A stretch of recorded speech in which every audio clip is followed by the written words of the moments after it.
generation of the technological society, we have been acted upon by forces of such power that few, if any, of us can understand. Extensive information gathering on every American, human experiments with drugs and psychosurgery, electronic surveillance, the era of the computer, invasion of privacy, growing government and corporate power over our lives, a people plagued by dehumanization, loneliness, and violence. Dramatic? Perhaps. But we are losing control of our technology and our lives. Not so long ago, people in a similar situation did not awaken to the forces around them. Are we so unwise as to do the same?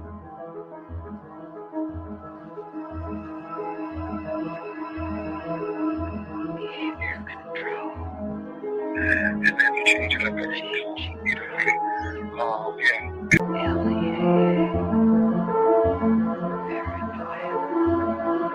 Enemy-less. Wired death. Dead acts. Dossiers. Medical records. Social security number. Credit record. National security. That was with another agent, Pat Webb. Pat was an explosives agent. So we kind of opened the door just a bit to the cabin. And as we opened the door, we were both pretty much overcome as we looked across the cabin at the shelves that were built on the other side of the door. We could see coffee cans and bottles and jars, and they all had labels on them, and they were very meticulously done. You could see that some were labeled with the name of certain chemicals. One of the things we saw was a hooded sweatshirt, that was hanging up there. The cabin smelled as if you might start to think, if you really think about this. This is a person who lived in this cabin. They had a cutaway spot in the floor to go to the bathroom in if he needed to. Had built fires in the cabin. Internet. The creation of a collective consciousness and the merging of the human mind with the internet is the basis of the aspiration of the transhumanists, known as the singularity. Their dream of creating a global brain came nearer when Tim Berners-Lee, a British computer scientist and former employee of the European Organization for Nuclear Research, CERN, invented the World Wide Web. Berners-Lee's breakthrough was to marry hypertext to the internet. The underlying concept of hypertext originated in previous projects from the 1960s, such as the Hypertext Editing System, HES, at Brown University, Ted Nelson's Project Xanadu, and Douglas Engelbart's online system, NLS.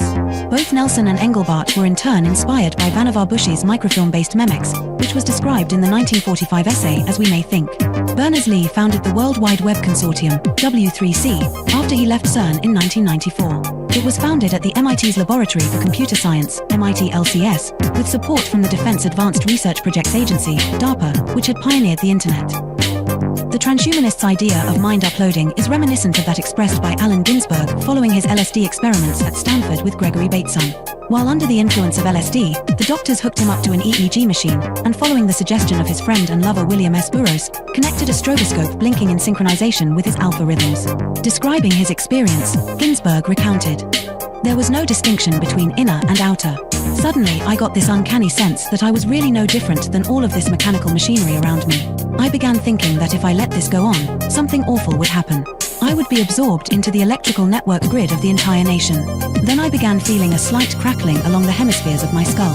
I felt my soul being sucked out through the light into the wall socket and going out point one." During the final years before his death in 2000, Terence McKenna became an early proponent of technological singularity and called the internet the birth of the global mind, believing it to be a place where psychedelic culture could flourish. Point two, however, as Derry clarifies in Escape Velocity, cyberculture at the end of the century. 327. 328. Transhumanism. But as Thomas Hein reminds us in Facing Tomorrow, what the future has been. What the future can be, futures like McKenna's are stories we tell ourselves. About the present, an attempt to invest our lives with a meaning and a drama that transcend the inevitable decay and death of the individual. We want our stories to lead us somewhere and come to a satisfying conclusion, even though not all do so. 1264, placing our faith in an end-of-the-century Deus Ex Machina that will obviate the need to confront the social, political, economic, and ecological problems clamoring for solutions is a risky endgame. The metaphysical glow that increasingly halos the high-tech tomorrows of cyberdelic philosophers, corporate futurologists, pop science programs such as the Discovery Channel's Beyond 2000, or even ads such as AT and TSU will campaign, blinds us to the pressing concerns all around us. Point 3. As Eric Davis remarked in Technosis, some Christians, especially those with a brute Protestant conviction in the rock-solid inerrancy of the biblical word, would concur with Teilhard that our headlong flight toward planetization is part of a master plan. 4. Davis was commenting on Marshall McLuhan's 1969 interview in Playboy, where McLuhan mentioned that computer networks hold out the promise of creating a technologically engendered state of universal understanding and unity, a state of absorption in the logos that could knit mankind into one family and create a perpetuity of collective harmony and peace. McLuhan clarified, in a Christian sense, this is merely a new interpretation of the mystical body of Christ, and Christ, after all, is the ultimate extension of man. 5. However, as Davis pointed out, in a letter to the Thomist philosopher Jacques Maritain, McLuhan flip-flopped on the idealism he had earlier expressed. Electric information environments being utterly ethereal foster the illusion of the world as spiritual substance. It is now a reasonable facsimile of the mystical body of Christ, a blatant manifestation of the Antichrist. After all, the prince of this world is a very great electric engineer. Point 6. However, for the transhumanists, the internet is not just an agglomeration of inert information, but poses the possibility of humanity creating a collective consciousness of the mystics. Effectively, transhumanism is the hallucination arrived at by computer scientists on drugs. As psychedelic drugs impede the ability to discern reality from imagination, they often lead to the mistaken attribution of life, or even divinity, to inanimate objects, like a computer program. The ultimate foolish dream of the transhumanists is that with the creation of cyberspace, we'll be able to enter the pleroma, the mystical realm of the ancient Gnostics, by uploading our minds to the internet. Thus, the internet will have come to serve as a totality of human knowledge, the omniscient collective consciousness of Teilhard de Chardin, also known as the global brain. Global brain. The relationship between the global brain and the internet, and its connection to the thought of Teilhard de Chardin, is explained in The Lost Symbol by Da Vinci Code author Dan Brown, a fellow alumnus of Exeter with Stuart Brand and Facebook. The Singularity. 329. Founder Mark Zuckerberg. There is an important section from the novel, which is based on revealing the secret of Freemasonry, where Willis Harman's Institute for Newtic Sciences, IONS, named after the new sphere of Teilhard, plays a central role. Here the character Catherine Solomon explains the significance of Newtics. 2 heads are better than 1, and yet 2 heads are not twice better. They are many, many times better. Multiple minds working in unison magnify the thought's effect exponentially. This is the inherent power of prayer. Groups, healing circles, singing in unison, and worshipping en masse. The idea of universal consciousness is no ethereal New Age concept. It's a hard core scientific reality, and harnessing it has the potential to transform our world. This is the underlying discovery of Newtic science. What's more, it's happening right now. You can feel it all around you. Technology is linking us in ways we never imagined possible. Twitter, Google, Wikipedia, and others all blend to create a web of interconnected minds. God is found in the collection of many, rather than in the one.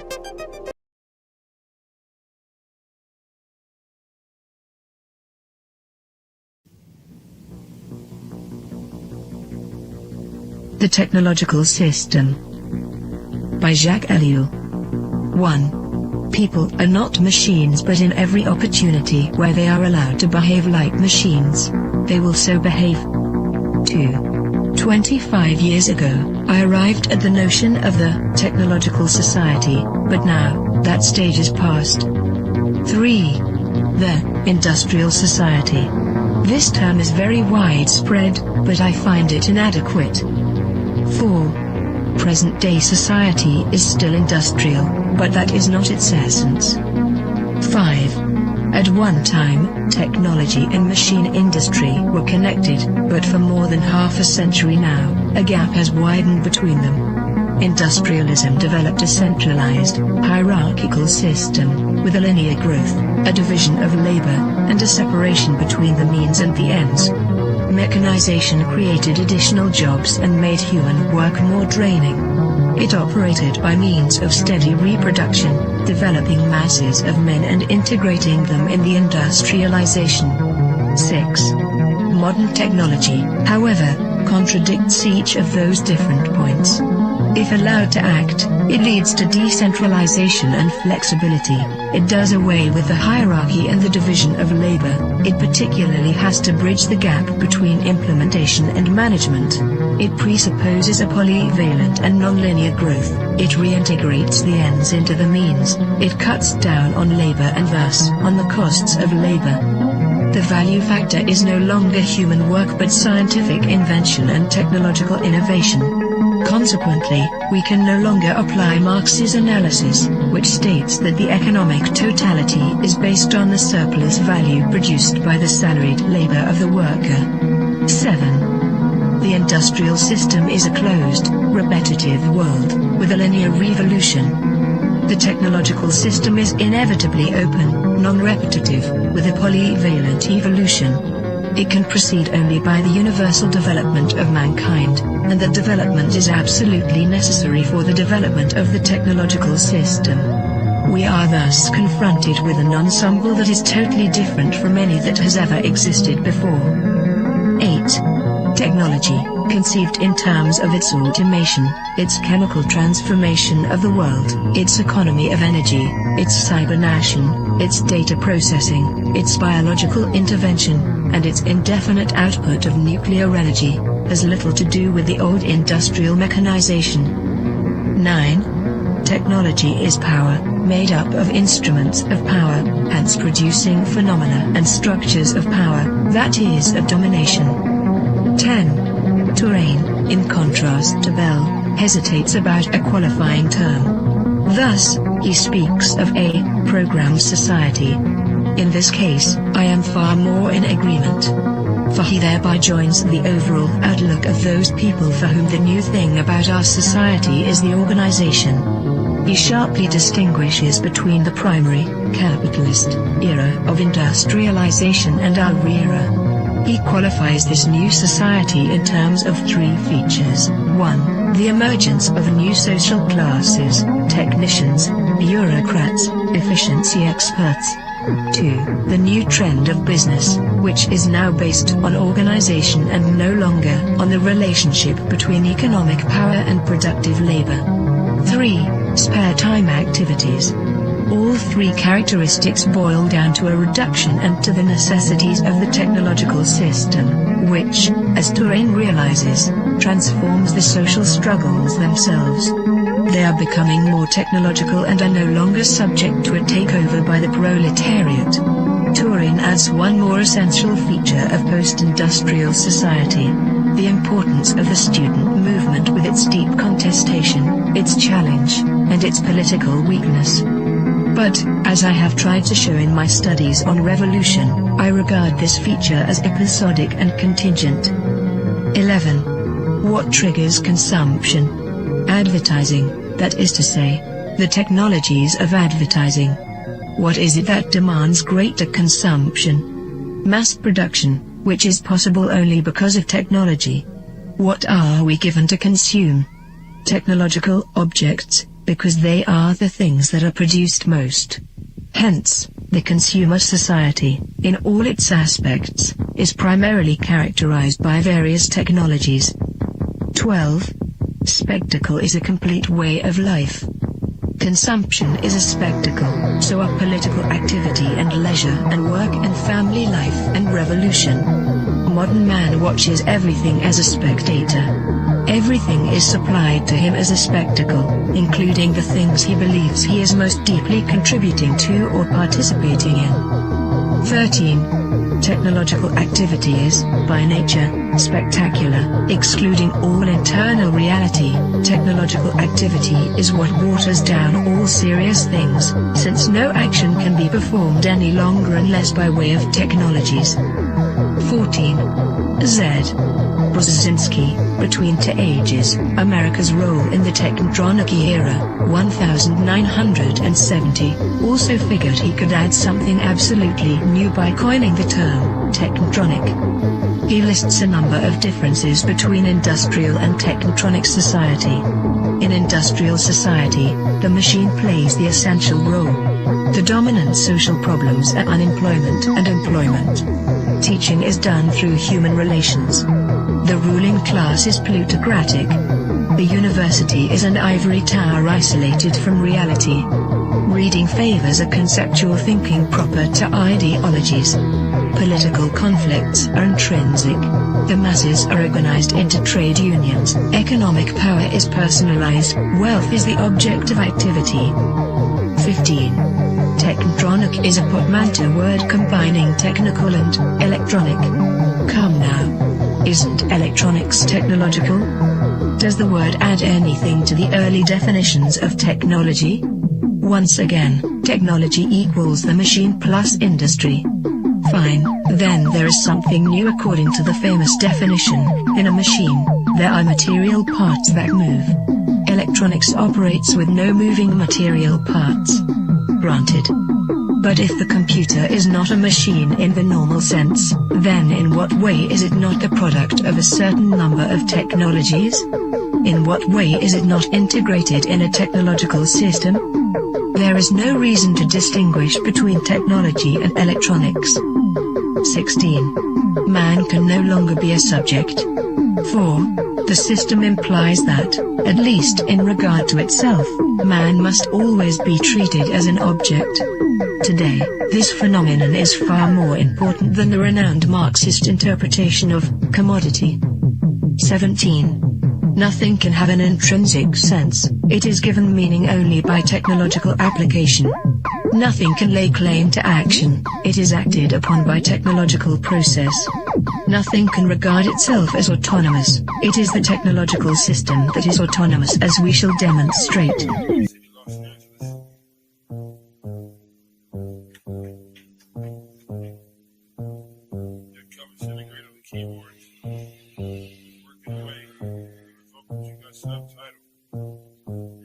I gotta go to work so I can work it out. Come on, computer, make it work. Come on, satellite, work with me. I gotta go to work so I can work it out. Come on, computer, make it work. Come on, satellite, work with me. I gotta go to work. Who would have thought that I would starter these jerks? The first full-time clock and serial microphone rocker. I used to jump on the stage back in the day wearing a stocking. To conceal my identity in any stereotypical venue.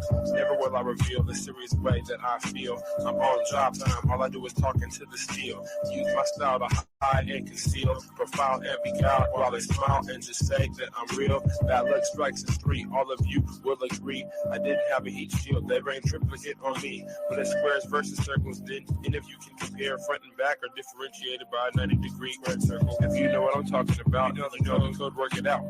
Forced entry, I was disguised as a sentry. I gave not a care, life is an adventure to me. I obtain secret money and manufacture inventions. Fracturing the line between space and time dimensions. Restructure the torque and the structural integrity. So I can walk on water while it retains surface tension. This making me an acolyte of the greater unknown. The word shark, king of these murky seascapes. Within my patriarch society, you cannot dethrone the intricate degree and climate that I seize from the police state.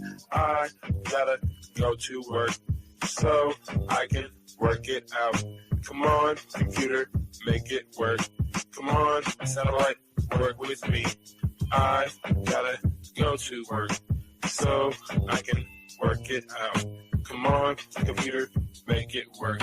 Come on, satellite, work with me. I still wish they made more girls like me, intelligent, beautiful, and rich like me. But they don't, so I stay fucked up like King Keeper. She's the type of person that will still rock Latigua. I'm the type of person that will still sport feelers. I found this pair of size 15s out in Pasadena. Those are my work boots. I insert this into these jerks' necks, giving them a virus that will destabilize their hardware. Now I can tap in just to my onboard wet works. Plant the hidden charge there. It's a cellular reconfiguring program consisting of integers, turning human beings into kindling, whittling the psyche into apparition, place it back into the skin. Now it's the ghost in the shell. Should I boast? Well, no. I stay on the west coast of hell, where hell's bullets is I know so well. I have my work cut out for me. This has its perks. Just then I realized life is mostly hard work. And why not get your car pulled off under you? It won't get sorted back from that dumb desk clerk. And who's the one to suffer you? I didn't know what to do, so when in doubt, go to work. When I'm 25, I'll contract myself out once I'm through. Then it's just books and beats for me. I leave the rapping to my crew. I'm a good scientist and a world got cuckoo. Imagine how it is to watch them turn crazy around you and then look over at you like you are the insane one. That's how it is. It's okay to meet the controversy bubbles and flattens out like this. Left by little kids. And I've got to go to work so I can work it out. Come on, how to work for me.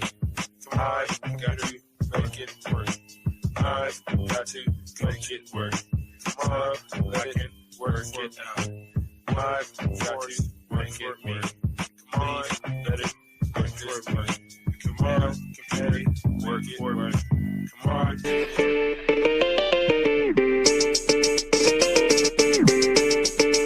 Drop shit.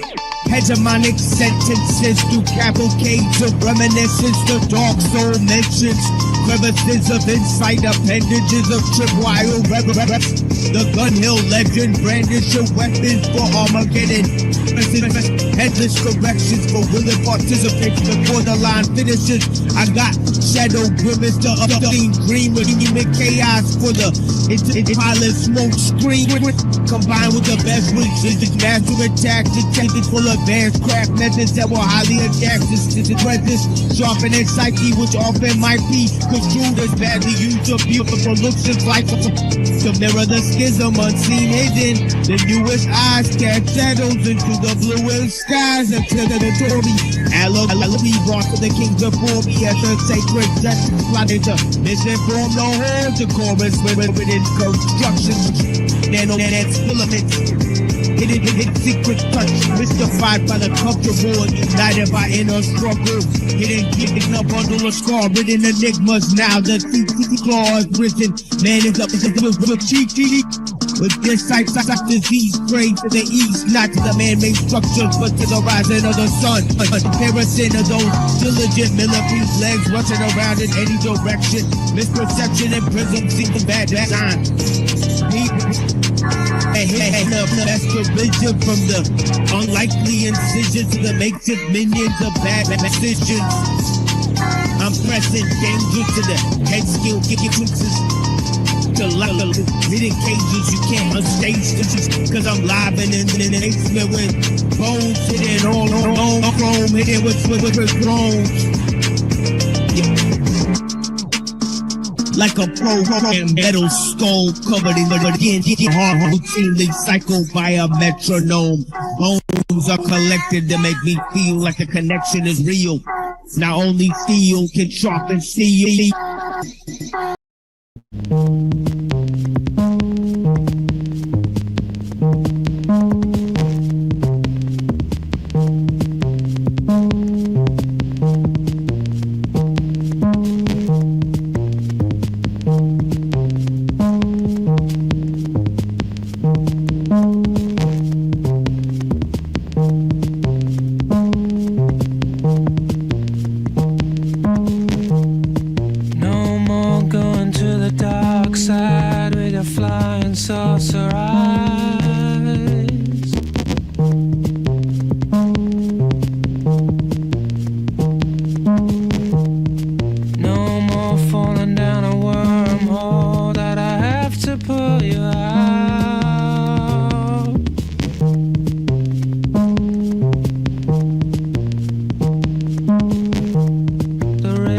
Sway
Yeah, welcome to the Machine Lies, where we talk about the lies of the machine on the machine that lies.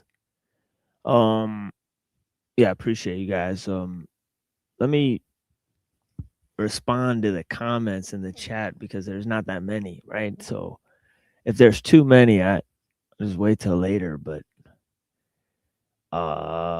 there's not that many now, so I'll look at the people who sort of chimed in with us here. Blessings to the people. We got Dr. E. I appreciate you, man. You know, Dr. E out here. Analog going back to basics. Yes, sirree. Little Wing. Blessings. Appreciate you. Lizard Tree. It's always good to see you. Thank you so much for joining. We got Brian O'Shea here with us. It's good to see you, man. You got Calix. Beans. What's going on, man? Beans to Calix. Is that like communication code? Beans to Calix. Yeah, blessings to Calix. I appreciate you, man. Yeah, so we're here on the premier sort of stream here that really addresses the issue of the sort of dialectic that's formed, right?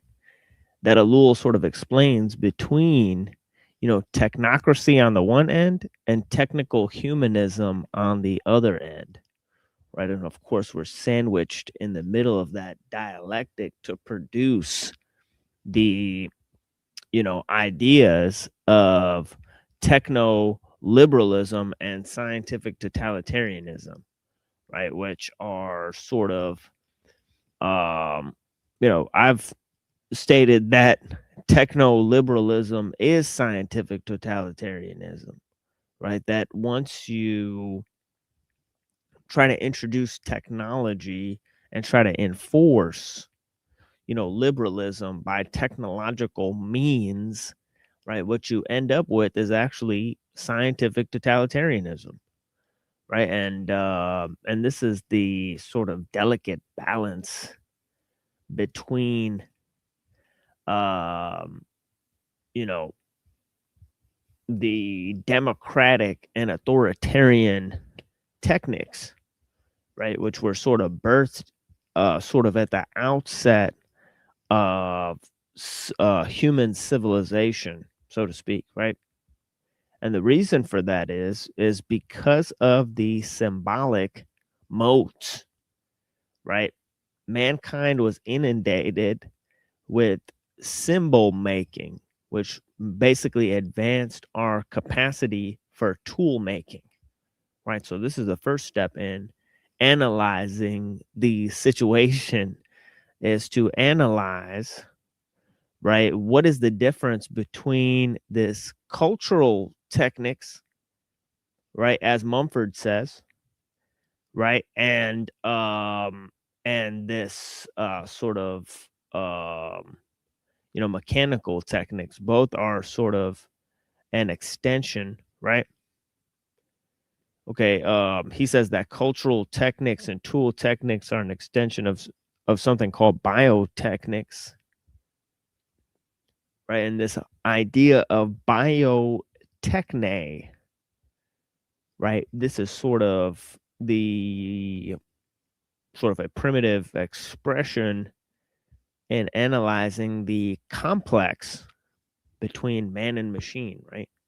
The sort of merger between man and machine, right? And of course, one of the premier examples of biotechne is sort of like the paintings of H.R. Geiger, right? You see where the in his Necronomicon, you see sort of entities that are combining with machines, or they're part machine, part biological, so on and so forth, right? So this whole idea of biotechne has an expression in modern art, right? And of course, it is related to this idea of, object-oriented ontology, as we've sort of explored, right? The notion that, we could sort of conflate our body parts for synthetic parts and so on and so forth. And we talked about this with a number of our panelists, right? Including a gentleman who was, exploring a relationship with the AI, right? So the whole thing about, the whole technological scope, as we've sort of began to explain, is this whole idea of, the new, ideas that are sort of developing in pharmacogenomics. Okay, and this idea of nano, right? Which is sort of partly related to the advances in pharmacogenomics, right? Because you have sort of, machines now that could sort of target on a sort of molecular level and that sort of thing. So that provides a advancement in terms of medical research, right? So you have this whole complex, right, of you used to have a complex of nuclear, right, biological research, right, such as in the germs and jabby stabbies and so on and so forth, right? And of course, you had the invention of chemical and agents, right, and their production on a mass scale that caused the proliferation of things like agriculture and all that stuff, right? Because you couldn't have industrial agriculture without the use of chemicals and so on and so forth, right? So the petrochemical industry is basically one of the main innovators, right, in the food system and the medical system, right? So this is important to note, that the objective factors of power, and of course we have the obvious idea of total war, right? In terms of the war is not really contained, right, in the modern idea to standing armies, right, that go and participate in a war on behalf of the struggle of their country, right? No, it's actually a total war scenario, right, where technology and means of communication and means of spying and all that type of stuff, right, and airplanes and so on and so forth, and targeting civilians, so on and so forth, right, is the introduction of this scenario of total war, meaning the destruction in war is total, right? Meaning it doesn't have a sort of specific target, right? Once war starts, it sort of starts against everyone, right? At the same time, right? So there's that aspect of things. And of course, this is the introduction of modern warfare, right? And modern spy tools, which make pretty much mass surveillance plausible, right? In terms of just a a reality. Let's just call it that, an environment, right? Mass surveillance is the environment that we're a part of, right? It's like we're part of an environment now, right, that is basically composed of sort of trees and air and water and magma and whatnot, right? And then there's another environment that's composed purely of information, right, that's being used against us at all times, right? So there's one. So you know, as bad as you thought nature was, right? There's something that's parasitized nature, right? And worked as a replacement for nature in terms of being a basis for human civilization. And those are the technics, right? Or techniques, right? You know, as you know, you know, as Mumford said, right? Man is a symbol-making animal. Okay, and as Ellul has said or defined the role of technique, okay, in the advancement of human civilization, he says that basically quoting Mumford, right, that the machine is sort of an antisocial, you know, has a sort of antisocial, you know, expression, right? When it sort of integrates means, right? He says the machine is antisocial, but Ellul sort of says that the technique integrates the machine into human society. And I know there's a lot of people here now as compared to when I started talking. Whatever. You know, rewind the tape later. You know, but we got some interesting other issues to get into, right? I don't know if that's you guys or if that's YouTube fucking with me. So I don't want to lash out against anyone in particular here, right? Because see, the means, right? The complexity of means confuses my analysis of the situation, just like in everything, right? Right? We don't know the how, right? We're seeing the object on the screen, but of course we don't know how it got on the screen, right? And this is the problem. This is the rule of experts, right? That comes from compartmentalization of knowledge and information, right? And of course, as I've explained many times on the show, right,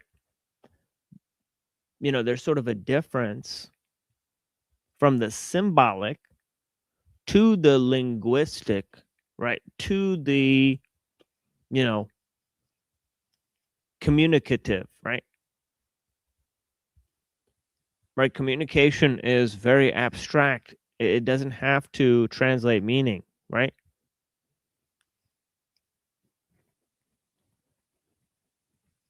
And of course, we got a little bit of a parallel of this. I don't know if it was Terence Deacon or Jesper Hoffmeyer that Buddha was saying that sort of, you know, laid that out in terms of symbolic and iconistic, you know, that there is this other side of this, right? But yeah, in communication, we're communicating or transmitting information between 2 points. In language, we're transmitting meaning, right? So there's a more of a plasticity in terms of the information that's being transmitted, right? Because there's the ability to interpret said information, right? And of course, the symbolic is the ability to encode meaning in a multi-layered framework, right? And then also have it be, you know,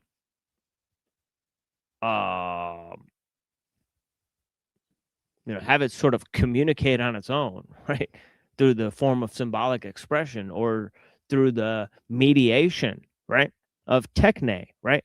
So this is where techne comes in, because techne increases our ability to transmute symbols, right? And the symbolic expression sort of increases our capacity to produce tools. There's a sort of feedback between the two, right? Is what's noticed by the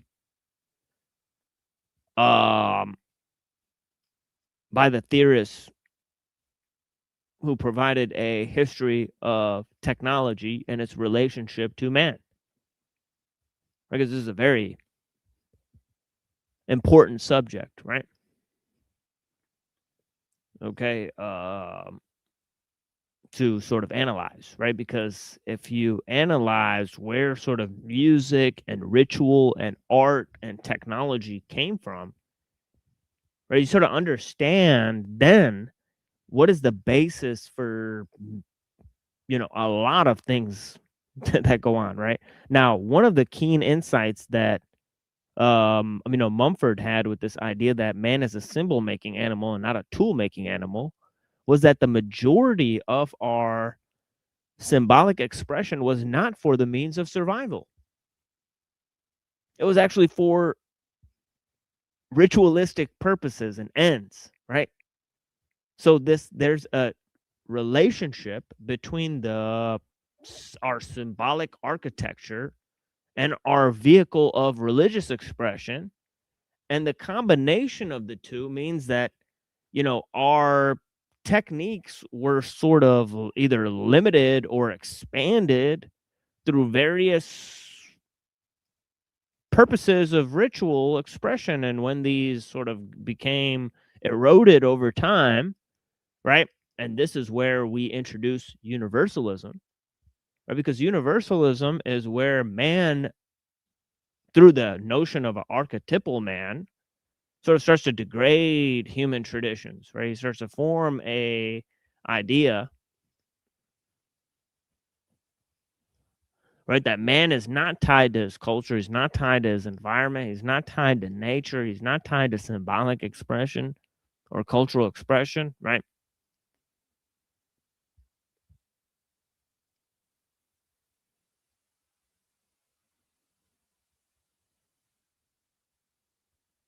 But that the whole purpose of human sort of civilization, and this is made pretty clear by the Western philosophers, right, is to dominate and rule over nature.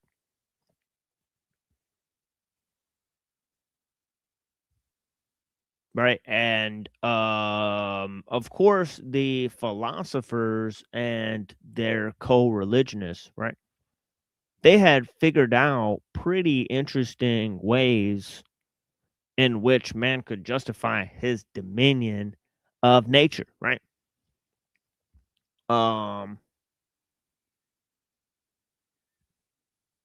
Okay, there's a couple more comments here, so let's actually see what's going on here, right? Couple of question marks. Yao one and Yao all. Blessings to Avoy. I appreciate you. We got Steel Man. I appreciate you, man, for watching. Thank you. And Hank O'Flamio. I haven't seen this combo of people in at least 6 months. What do you mean by that? What combo? What people? What?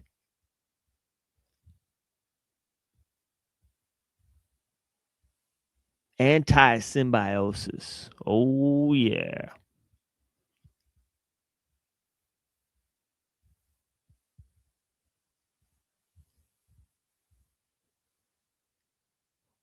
Yeah, that'd be funny, like in a philosophy, right? Be like, I'm anti-symbiosis.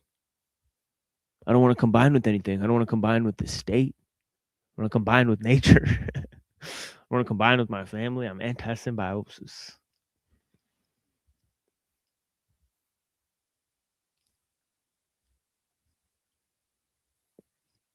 I practice anti-combinatory practices. Those who want to combine are my foe, my enemy.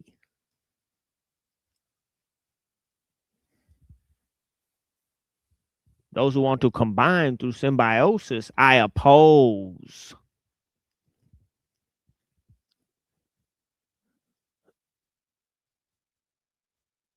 So yeah, man and technique in complete symbiosis, pretty much, right? Man and machine in symbiosis, not yet. Right, not yet, but pretty much as we've stated, right, it does appear that many people's lives are dictated by the machine, right? Like, for example, who they talk to, right? What kind of job they get, right? Who they mate with, right? What kind of goods, or what goods are priced and what goods they have access to, and the whole market of international trade and so on and so forth, right? So many people's lives are dictated by the machine, right? The collective use of machines does dictate the livelihood of many people, right? So technology, right, is not neutral as a result. It's not how you use technology that it affects you, right? That's not how it is, right? That's not a real, sort of qualification, right? Is this idea of use, right? So technology it cannot be reduced to use, right? Because technology is sort of the means for livelihood and the objective factor of power behind the state and so on and so forth, right? So it has the capacity to dictate much more, right, than a individual can sort of surmise or through his own activity or thoughts, right? Because it's sort of like the collective calcification of hundreds and thousands of people's thoughts, of experts and opinions, right? So one person's sort of thoughts or opinions are not really factored into the use of machines, right? That's not really how you know how it works. Yeah, technology has its own values, and one of the values is efficiency, right? Efficiency, control, manipulation of nature, right? And this was the primitive idea, right? That sort of defined nature, um you know um how we sort of separate the values of nature from those of technique, but also there's this idea where technology has a sort of self augmentation, right? And and different tools can develop by sort of improvements, right, that are sort of contained within the development of technology itself. So certain technological improvements don't sort of have to borrow from nature, to sort of improve themselves, right? But in terms of you know nature, right, nature does create things, right? Or there are animals who are for a very long time more advanced at creating tools than humans. So so there's another sort of question we've brought to the table on this show, is when we're talking about tool use and creativity and where technology comes from, we have to ask the question, is nature creative? Right? And of course, we sort of say yes, right? That nature has its own will and sort of creativity that goes beyond sort of human imagination or capacity to make technology, right? And sort of nature creates sort of technologies on its own. It creates systems and so on and so forth. So this all goes back to the question of, where does intelligence come from? Okay, which one could sort of ask the question: is nature intelligent? But going back to this idea of how technology has its own values and how the manipulation of nature, how technology sort of sees nature as a standing reserve. And so it sort of improves itself without sort of looking at nature, and that sort of cuts it off from nature, much to its detriment, really, right? Because the best form of technology is sort of biomimicry or biotechne and so on and so forth, to sort of improve on, the design that sort of nature has already created, instead of trying to assimilate new things to replace nature, right? That we sort of built ourselves, right? But human civilization has sort of replaced nature for a lot of people, right? And that means that, people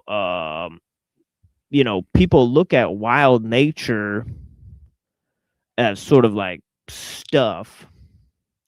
Okay, they don't really relate to it in the same way that they used to. Okay, and this constitutes a whole nother element that we've been talking about, right? Which is the de-sacralization of nature, the destruction of wild nature. It goes along with this other idea, right? Which is compartmentalization of knowledge and rule of experts, right? So, so I'm sort of breaking down and sort of like in Mumford, right? He sort of said that the mechanical clock was the thing that sort of changed our relationship to nature, right? Our reliance on nature. Okay, we didn't rely on nature because we developed a time that's sort of external to nature, like how Franklin, right? He created like daylight savings time, right? Because time is subjective, right? So you could change time according to the way we use tools.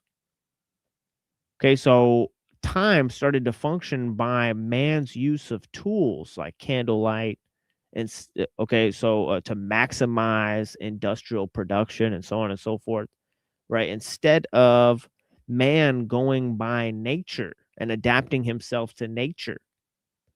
So this constitutes a huge change in the development of man, right? Okay, and ellul, he said that this sort of move sort of went when man developed the cities, right? And he said that Cain, right? See, ellul was a Christian, right? So he said that Cain was sort of the first builder of cities, and this constitutes a sort of extension of man's sort of fall from grace and living in this heavenly city, right? To just being right, or a heavenly, really, it's like a garden, right? It was a garden, right? It wasn't a city, right? So yeah, so really, man was in a sort of pristine nature, right? To then go into wild nature, to then go into the city. So this sort of represents a collective depreciation of man's sort of closeness to God in the first place, right? Okay, and of course, represented by the first murderer, Cain, right? Right, and of course, Babylon was one of the first cities. Historically speaking, they innovated lots of things that made cities sort of possible, right? And of course, the city is sort of the hub of international trade and and and of multiculturalism and and so on and so forth, and so it represents all of this idea, the depreciation of cultures, the the sort of move towards technological innovation, right? And so on and so forth. So yeah, so I've sort of went over a lot there.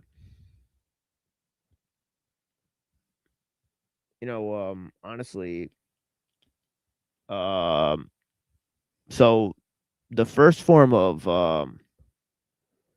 technology that Ellul says was made possible was sort of magic, right? He said magic is a sort of primitive technique, has the same idea in mind in terms of the manipulation of nature, right, in man's natural environment, right, in order to achieve a specific end or result, right? I've sort of loosely defined technology as a complexification of means towards a specified end, right?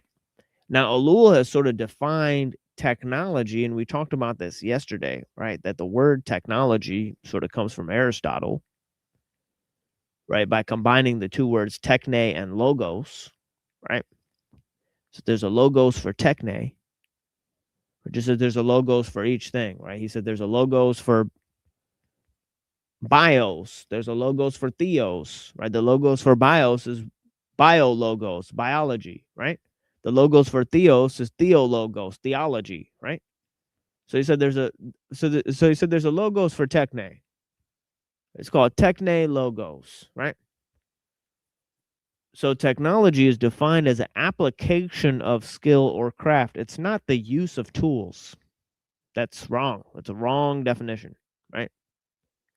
Use of tools is sort of a process that's contained within technological expression, right? It's sort of one means of technological expression, right? Sometimes we use tools, right? Right. Sometimes the tools we make us, right?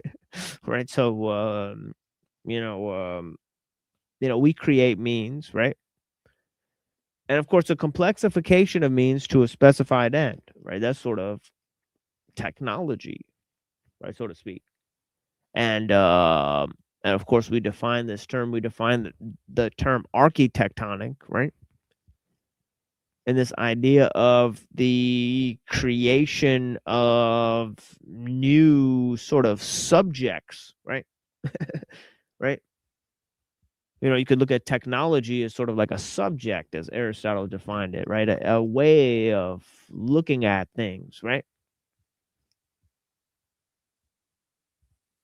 And you could sort of think of architectonics as sort of hammering out symbols and subjects and means and methodologies for communicating with people, right? Arts that create arts. Okay, right?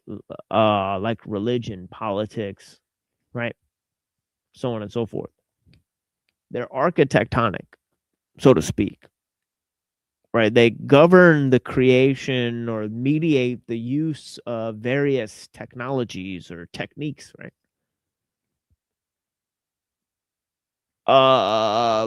So I've continuously defined these various things on this show. I mean, good Lord. Like I've given hundreds and hundreds of presentations to define these various ideas, right? And then we've provided dozens and dozens of texts. We've already done this, right? But even if they chop my head off tomorrow, right, and serve it to,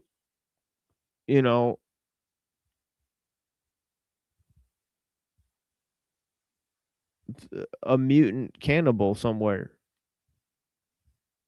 right, on a laboratory on a mountain, right? Even then, right, I would have already produced hundreds of hours, right, of material. So, yeah, I mean, put it in your pocket and take it home. Honestly, there's nothing more to be said, really, right? But of course, we'll continue to bring various insights, right? I have troves and troves and troves of research from,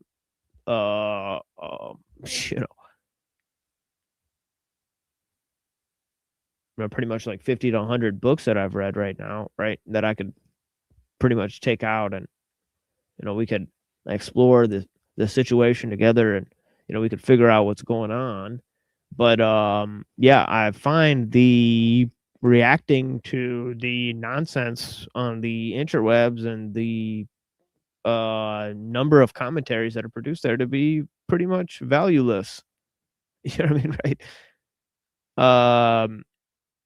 right? There's not much that is being said that hasn't already been said. Right? So, and there's not too many people talking about actual, I don't know, subjects that I think have extreme import to our present dilemmas and situations that we all inhabit. Right? Like I explained last time, it doesn't matter where you're from, right? It's a situation that I'm talking about is sort of broad enough to affect every single person. Right? Yesterday, I went really in depth about the problem we face. Okay, with this whole idea of technical complexity. I gave sort of a mini speech there, right? As I do every single show, right? So I'm saying that the collective mini speeches I've gave, right? Because there's over 400 of these, right? Is that there's hundreds of hours, right? It's simply what I'm pointing out. There's hundreds of hours of this, right? So yeah, so many people define technology, they define nature, they define God, they define man. Okay, and of course, sometimes they confuse these things. Okay, and there's good reasons to, for the most part, that we've seen, that people have fallen into that type of confusion, right? Saying that,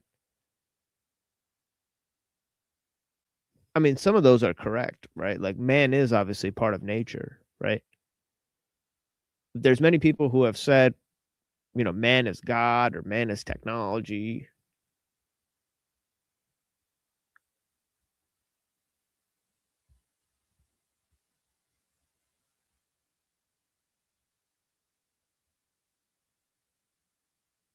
So yeah, so it's interesting. Obviously, the reflection of and between these ideas of God, man, nature, and technology, on what level do we put mind? Right? Do we put mind on the level of God? Obviously, right? If there is one, if you don't have that, then you put mind on the level of nature. Can we have mind on the level of nature and still have God have mind? Right? Can we put mind on the level of man? Can we put mind on the level of technology? Certain people have already gone there, right? They're saying, no, yeah. They're saying not only is man's brain like a machine or a computer, right? They're saying that we can create machines that can think. So certain people have actually crossed over that boundary of thought, right? By first postulating that man is technology. And of course, we've proposed that nature is God-made technology, and the technology that we make is man-made nature. There's nothing new under the sun. We can only recreate what has already been made.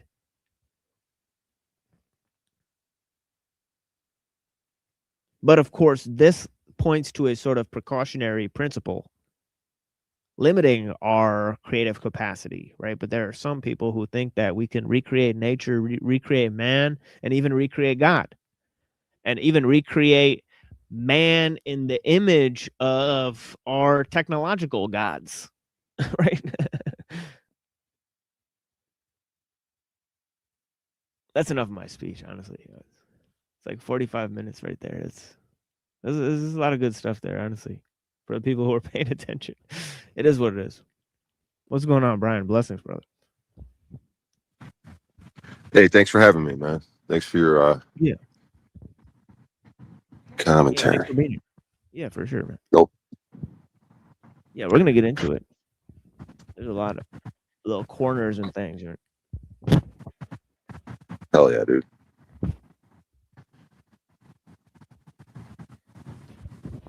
Yeah, starting with the poem of the Parmenides. We got the poem of the Parmenides. We got the Shangzu. We got a couple things in the Shangzu. Then I'm going to move right to Mumford and ellul, these guys that I've been talking about for 2 days here, right?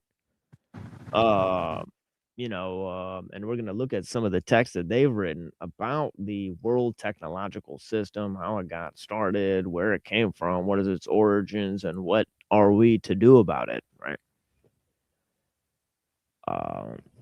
So there's going to be some of that, more of what the problem is than the solutions right now. Okay. If we get to solutions, we probably won't say them online. So we'll probably just like keep that to ourselves. So you just join the communities or something. All right. If there is a community right now, it's just me and Zephyr of Voxel talking to each other. And nobody comes and talks to us. So there's no community at the moment. Just yours truly.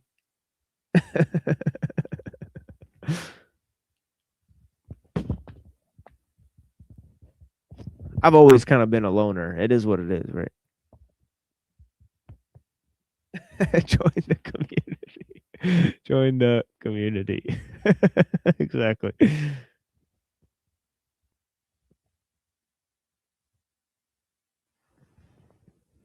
Well, we got some CBD. Communityism. Oh, yeah. Exactly. Communityists. Communitarians.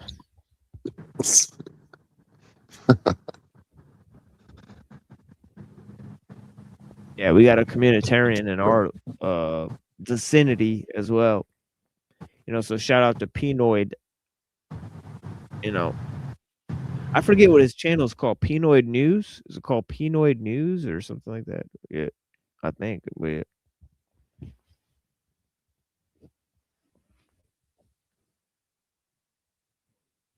Yeah, I mean, we got a little thing popping off on Discord. Looks like people come through, but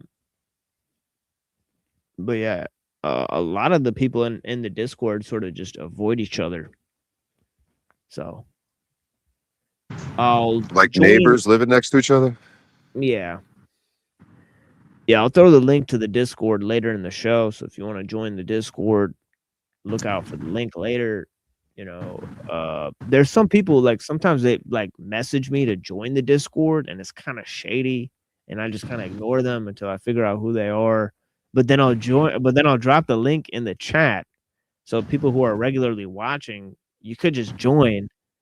So I mean, we haven't had too many stragglers pop in there yet, but yeah, I think there's a few stragglers in there for sure. Dude, I have the craziest thought. So look at all these beautiful houses. It's almost like it's a shopping fucking thing, dude. Like the World's Fair, the way they had architecture, like, sorry, let me just stay on one thought. But like, you pick out a house, you go through a city, you look at all the different houses next to each other, and you pick one out, and then you take it to the middle of nowhere. I don't know if it floats or they build a different one over there through technology, like you're saying, or whatever. Just a random stoner thought right there. Damn. Yeah, I appreciate you guys, man.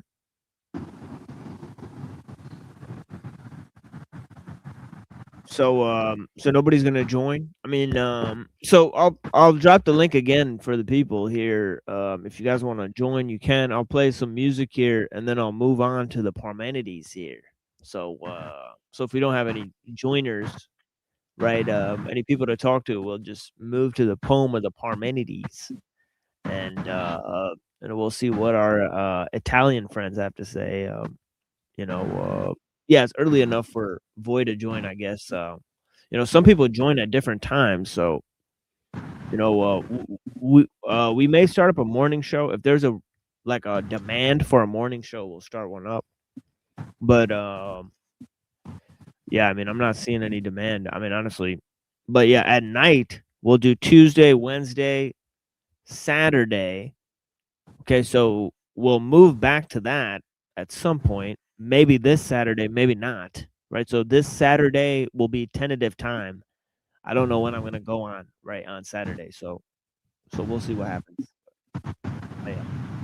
But anyways, I'll play some music now, and I'll be back in a little while. Blessings to the people.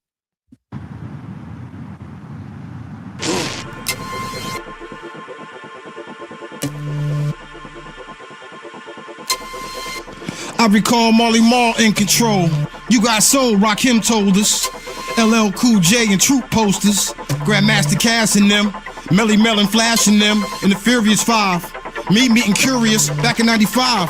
R.I.P. Sub Rock and DJ Scott LaRock. And bombing up the bus stop and whatnot like fuck cops. When every other rap had a dance, you could sign and get it in advance, and thugs would snatch the elite patch off your pants. Adidas and Cortez Nikes, Pumas and blue and white, Dougie Fresh Lottie Dottie.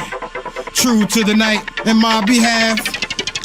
Yeah, in my behalf. Ain't no shortage of it. It's the funk and it used to be a bad word to those who had nerve to add dirt just to cover us up. But look on the magazine cover, it's us. Styling all the fly vines we co-sign. We could get nasty like Low Fly, Red Fox and them, outfoxing them. Or we can modify the hymns that lifted you higher.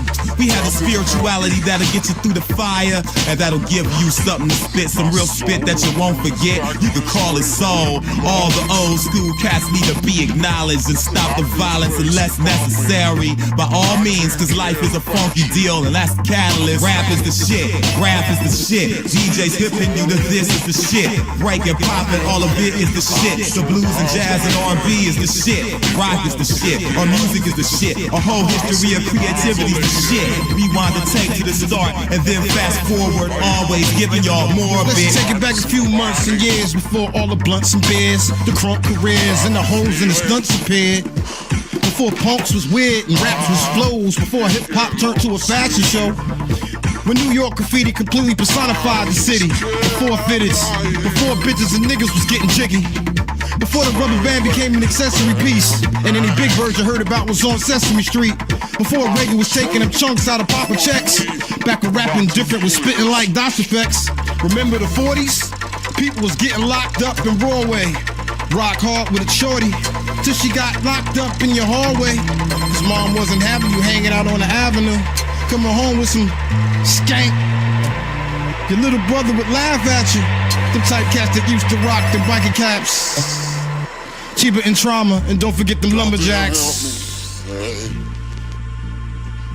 I had to feel a trench coat, the shit was dope. Full length, the shit was bright red and it matched the feel of kicks. With the blue and white stripe, the type that looked like Reeboxes. Didn't go to school, didn't need lockers. I proceeded with caution to my partner, Onion's crib. We called it the Onion Lab. Lots of cats in the bay used to bug his ass for some studio time. Damn, I love his ass. Cause a lot of niggas said that our stuff was trash. But he said, fuck that. You a crazy nigga, young Del, but you be coming with that. He was older, showed us some love for a dub. He let me work the SB1200 all day, let me perfect my style. So now when the youngsters holler, I'ma look out. Rap is the shit, rap is the shit. DJs hipping you to this is the shit. Breaking, popping, all of it is the shit. The blues and jazz and R&B is the shit. Rock is the shit, our music is the shit. Our whole history of creativity is the shit. Rewind the tape to the start and then fast forward, always giving y'all more of it. Remember Video Music Box with Big Kid and Uncle Ralph for Salt and Pepper? And then she light had that hot burgundy Jetta. BVDs matching fat laces. My neighbors envied me. We was the first with MTV. Completely toys, bumping the Beastie Boys, robbing and stealing, bobbing and weaving like a chick's having prom season. The crack attack, the 1980s Haitian invasion. Suede Adidas and the sneakers they made for skating. The aw, this stuff is really fresh scratch. Rocket by Herbie Hancock with DXC. Hot tracks with Carlos De Jesus and commercials for Pepsi. Hall of Notes, Stradler coats, Easter on the deuce, flicking. Top billing cause Milk D was chillin'. Ski goggles, GP13 Nick bottles for the powder, or the pyramid paper, scrape an hour for the hour. Hustling hard, nothing but God judge me now. Either yo bitch or fuck me now. That's what's cracking. What happened? Rap is the shit. Rap is the shit. DJs hipping you to this is the shit. Breaking, popping, all of it is the shit. The blues and jazz and R&B is the shit. Rock is the shit. Our music is the shit. Our whole history of creativity's the shit. Rewind the tape to the start and then fast forward. Always giving y'all more of it. Rap is the shit. Rap is the shit. DJs hipping you to this is the shit. Breaking, popping, all of it is the shit. The blues and jazz and R&B is the shit.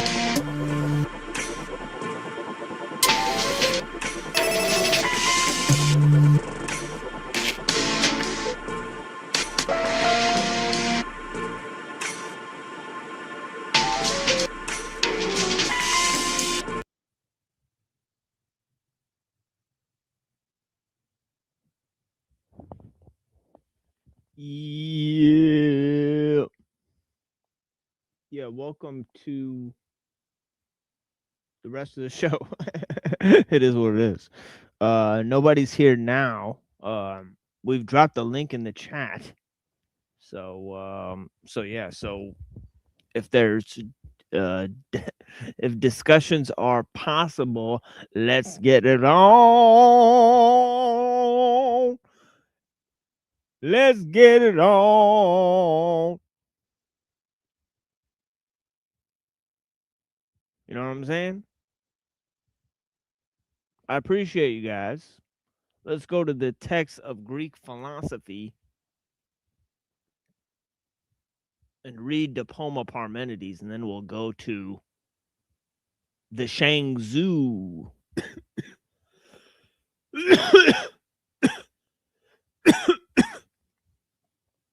And of course, in the Parmenides, right? Obviously, it's a fascinating introduction into metaphysics, right? And looking at where, right, everything sort of goes wrong, or, you know, so to speak, right? It's sort of this challenge between being and becoming. Okay, and obviously, this is one that has been sort of invented over time, right? And it's sort of present there within the philosophy of sort of Plato and Aristotle and so on and so forth, right? Whoops. Hold on. Are we frozen? Hold on, I'm frozen. I'm literally frozen solid. Can you guys hear me? Here, hold on. Let me come back in the studio. I'm totally frozen.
What's up?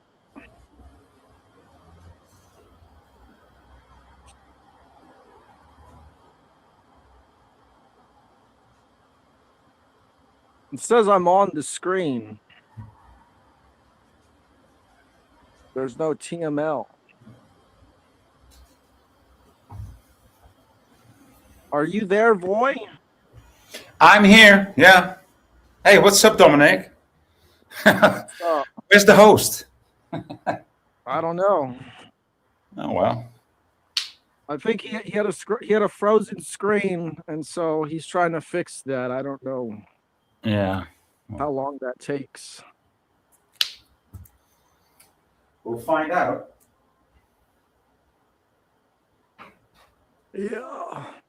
So what's up with you, Dom? What does your life look like in this season? Are you do you have a garden? Are you busy with the garden or spring cleaning?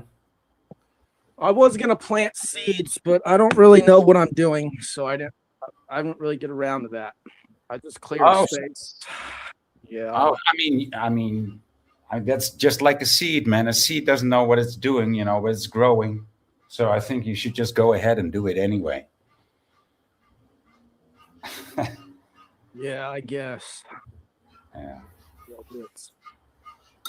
Tomorrow.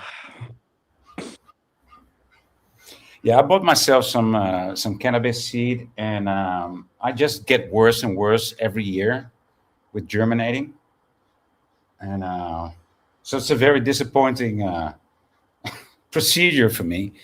But I'm fixing it. It's getting better. I just ordered some new seeds, some more seed, and so things will be good in the end. But germinating is just not my business, man. I don't know. Back in the day, it was easier. Just put the seed in the ground, water it, and it will grow. And nowadays, you have to do like a whole different scenario. Like first have to. I think I'm gonna try just putting it in the ground and water it and see what happens. Yeah, usually that works best. I've got some carrots and broccoli. Nice. So let me give you this layman advice. Put it in not in rich soil. So don't put it in potting soil, but put it rather in sand, right? Something that's like very nutrient poor of nutrients, devoid of any nutrients, because that will that's just not a good thing. So yeah, that's my advice. Don't put it in sand. No, do put it in sand. Put it in sand, and not in a rich soil. Put it in poor soil, old soil, like sand. Yeah. Well, I have a spot already ready, but I don't have any sand. So would I just put sand over it? Over the No, but seeds like to grow in the initial state.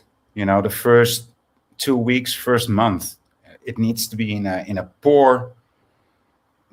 There shouldn't be much nutrients around the seed. It should be in a poor environment.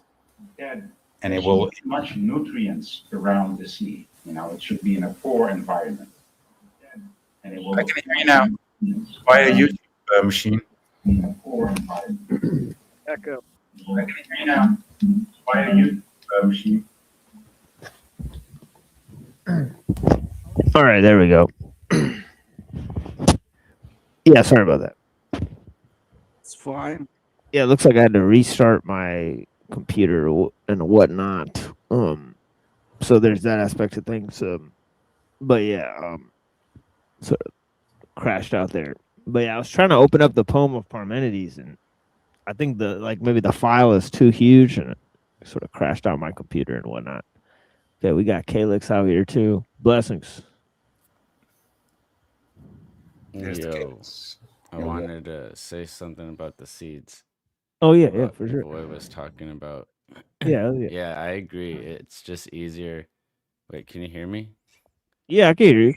Yeah, I say it's easier when you just plop the seed in the dirt and water it. I am growing right now, but I did doing it the technical way and germinating them. I mean, I've germinated my last plant before, but like actually like following through with it, like so you germinate it and then you plant it in a cup with soil, and then I left it. I just gave it sunlight in my room, and I kind of fucked it up. Okay, so because I haven't done it in a while, like this is my first grow where I'm actually like trying to do it the technical way, you know? Like so. Yeah, some seeds, some strains require that, right? Right. Yeah. Yeah. But so what was I gonna say? I waited too long, and my bean sprouts, they got like 4 to 5 inches tall, and I was like, "Fuck," because I thought they were gonna grow their first set of leaves. Well, they did, but they were reaching for sunlight, so they fucking got like 5 inches tall, and so I fucking had to plant them. I had to move them outside because I don't have like a light. I'm literally doing everything as cheap as possible, so I don't have like a light for them in my room. I just use this light. And so when I planted them, I had to dig a deeper hole so that their stem was like would you know what I mean? Yeah, so it would have some support, so it wouldn't be too Support, vulnerable for the wind and everything. Yeah, but I only have like I have a 7-gallon pot, but it's like more wide than it is deep. So now my plant is doesn't really have that much depth, so it's the roots are going to go wider. So I think, which is kind of good. We'll see if it'll be good for it because it might not get as tall, which is kind of good for me. It might be a bushier plant, but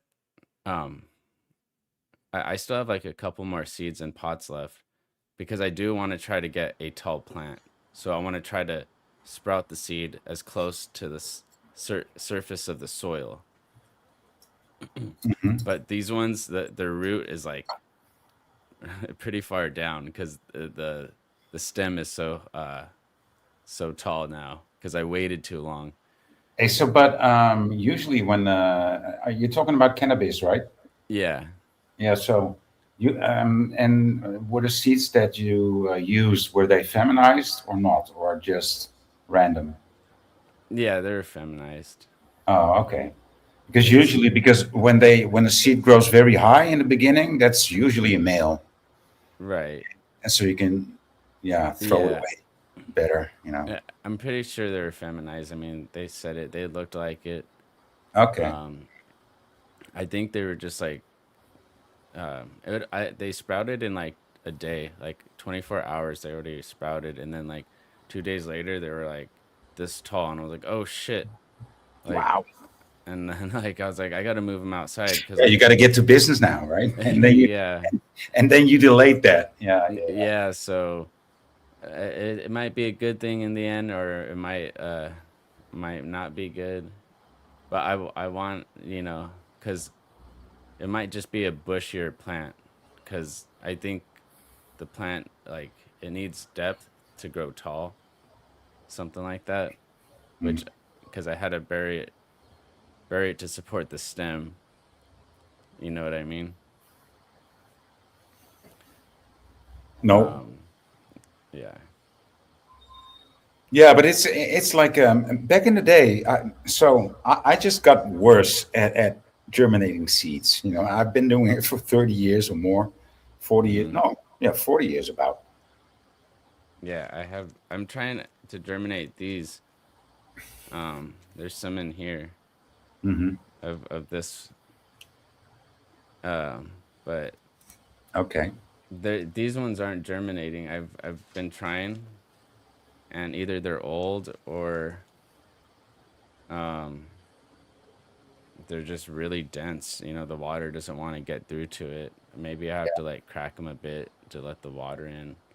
Well, So no, I don't think cracking is an option. Maybe it could be some not maybe unviable. just a tiny pinch of salt in the water. Yeah, Yeah, that can help. I'll try that. Just the tiniest bit. Just the But tiniest. yeah, dude, like these techniques, these growing techniques. It was easier when like I had nobody telling me. Yeah, I have the same experience, dude. I'm like, Yeah, what happened to me? Like, yeah. But I think that these strains that they make, they just need more care, right? It's Yeah, not. and like I think they played like they played around with the genetics too much, and I think they made Yeah. cannabis seeds maybe like weaker or something. I don't know. Well, what I found out to be helping is like the seed will come out of the ground, it will grow a root, right, and it will come out, and the seed cap will stay on the leaves, and it won't go off, right? Hmm. And you can see that the plant is not struggling to get out. It's just like, well, the cap is still on, so I won't grow my leaves. And so this tiny little delicate thing, and you have to get the seed caps off it, which is almost impossible because you cannot grab the plant, so you need to crack Yeah, the seed, right? And so, yeah, it's a very delicate balance there. I know. I had to do that because it was my first time really messing around with that, and like I just like had like a plastic sterile gloves or whatever, and like Mhm. I had to just it does fall off easily. Like I was afraid of it, and I was like, well, I got to do it anyways, and I have more seeds, so it's all Yeah. experimental right now with what I'm doing, and it's like you're scared of breaking it, but it comes off pretty easily. Yeah. Yeah, But you just got to be brave and do it like you did. yeah. Yeah. But But dude, last year I had this strain Mandarin jam. hmm Dude, the best I nice. ever had. The trees I got, or the bushes that I got, weren't very tall, but that was just my mistake because I fucked up the first germinating period, so I had to order my seeds again, and so I started too late, essentially. So the Yeah. trees didn't, or the bushes didn't grow very tall, but they were the best bushes that I ever grew, dude. And Right. the best quality ever. Just the quantity wasn't there, but the quality was superb, absolutely superb. Yeah, and that could be a good thing too, because so you grew like later in the season, right? Yeah, I started a bit late. Yeah, Yeah, and see that's okay because it would be the same as if you were able to control it with a indoor grow setup, you know? yeah, yeah, yeah. So I was thinking about doing that too, like maybe like growing one like, I don't know, a little bit before the time changes or whatever, you know? Well, it just Or changed. My days are 12 by 12 now since today, or since yesterday. So it so already happened. are you in the southern hemisphere? No, Or do I sound like I'm in the southern hemisphere? yeah, yeah, you're in the same like time zone. Well, not the same time zone, but the same latitude, I Well, think. that's what I meant. Yeah, yeah, yeah. So Oh, yeah, that's I'm in the Netherlands, so they do grow some great strains here. Yeah, oh nice. yeah. That'd be cool to try some other their weed. Yes, I told you Mandarin jam, dude. That's the bomb for me. Wow, Sensi Seeds makes them.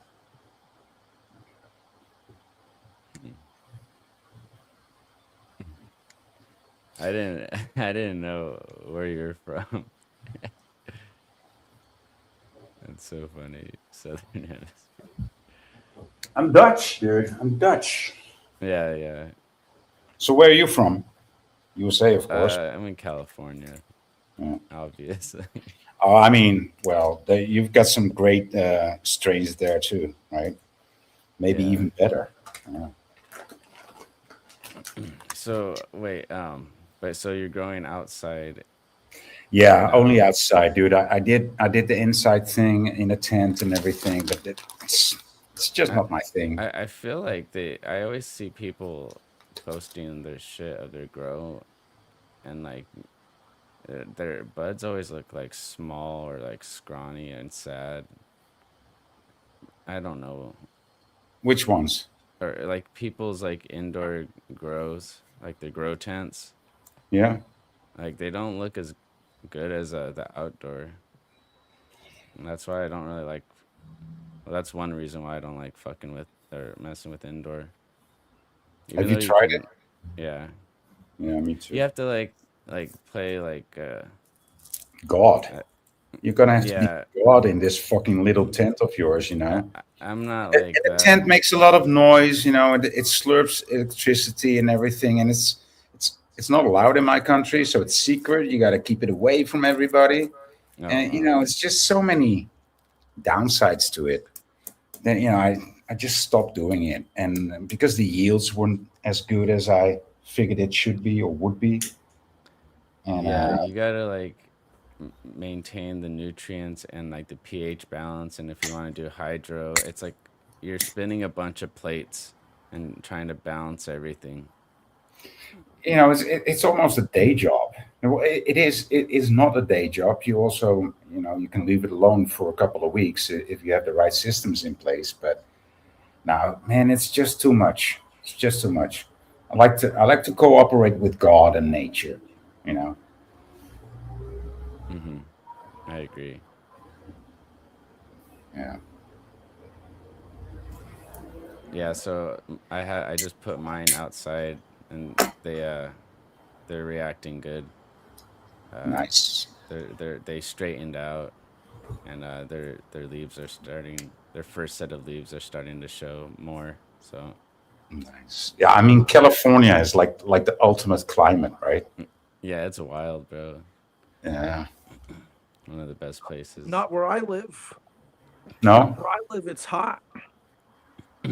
Where? In Central California, it's always hot. Oh yeah, it's like they drained all the water, so you're in like a heat dome. It's hot. Yeah. Why? Right? Yeah.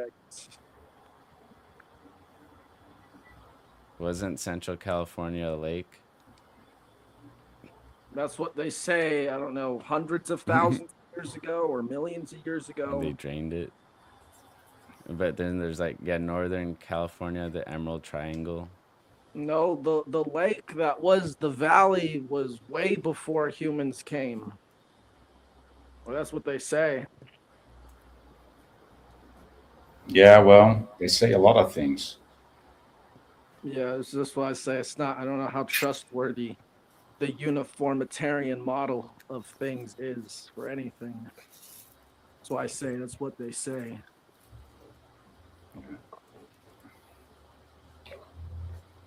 All right, well, I think that's all I got. If I can remember anything else, I can get to the topic at hand. So, but you're also growing carrots and broccoli. How's that going?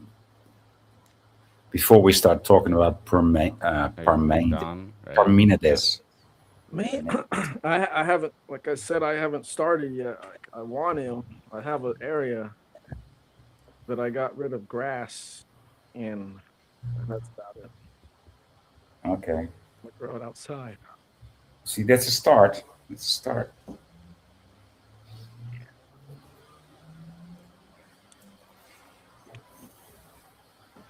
Should be cool.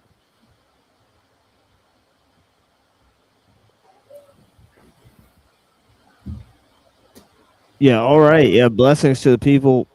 we sort of had like a crash out there on the laptop situation, and so on and so forth. We got Psyopper's Bank here, throw in some funds. I'm pretty good right now. You guys don't need to worry about me. I'm chilling right now. I know we got the Cash App on the screen as well, but I'm chilling. I don't really ask for funds and whatnot. But yeah, honestly, I'm not really too interested in doing this for money right now. That maybe for a different time, right? In the segment of sort of giving presentations, but honestly, like I'm just more interested in talking to people, developing correspondence, having people correspond to different works and ideas that we're putting forward, and of course, just talking to people in general. So we got lots of interesting queries. And of course, in this query that I was offering earlier, I was sort of talking about the whole nature of existence,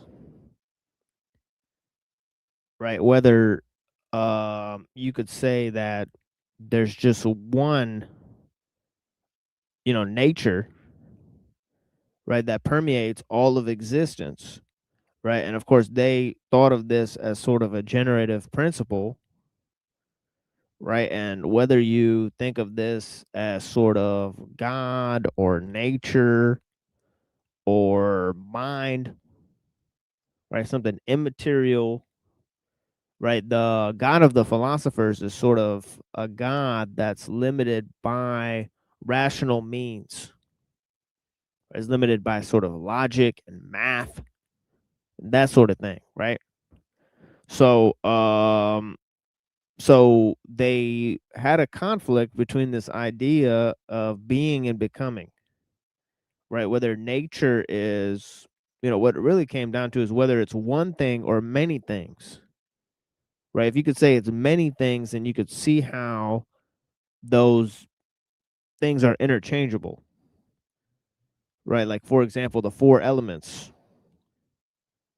right? But if you had just one essence or one nature of existence that doesn't change, right, then the way you would define that is through sort of abstract principles, right? And that foremost abstract principle that a sort of Parmenides used is this idea of esti, or being,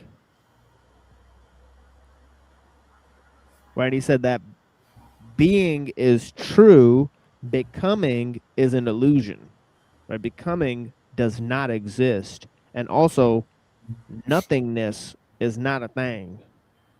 There is no such thing as nothing. From nothing, nothing comes. And so he said that change does not exist, becoming does not exist, and therefore time is an illusion, and so on and so forth. So he's Yeah, got some interesting insights, and those three insights I, comprise an. I think I can Yeah, go ahead. conceptualize that, right? That time is not a thing. But so how do you explain seasons when time is not a thing?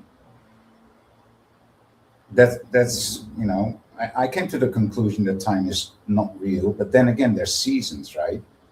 And the seasons do do make other things come into reality, like plants or leaves or growth. So yeah, Yeah, it's like heat is life, right? But where it's like cold, it's just still. There's no life. All right. yeah,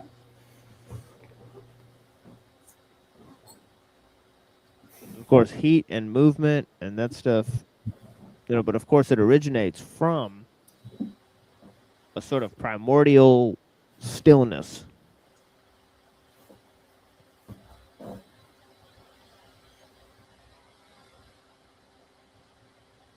What was it? What was the question? so the question was like, if time is not a thing, how would you explain seasons, right? That Well, was you could think of time, right? Or like sort of like how like Aristotle said there's like four types of causes, right? So he said there's like so like you could think of something causing something else in different ways, right? So I mean there's ways that time sort of can be sort of different, or time doesn't really have to just be like linear, yeah, right? So I mean just in terms of seasons, right? That's a cyclical sort of understanding of time, right? And then if there's a cyclical time, then you could think of time as sort of like returning to the same moment, yeah. or like if you go really far, you get back to the same spot pretty much. Hmm. So like within like so it's almost like you're going around a circle. Yeah, it's 4 parts or whatever, how many parts, 360 or 365 parts around one point, right? So it's still just one.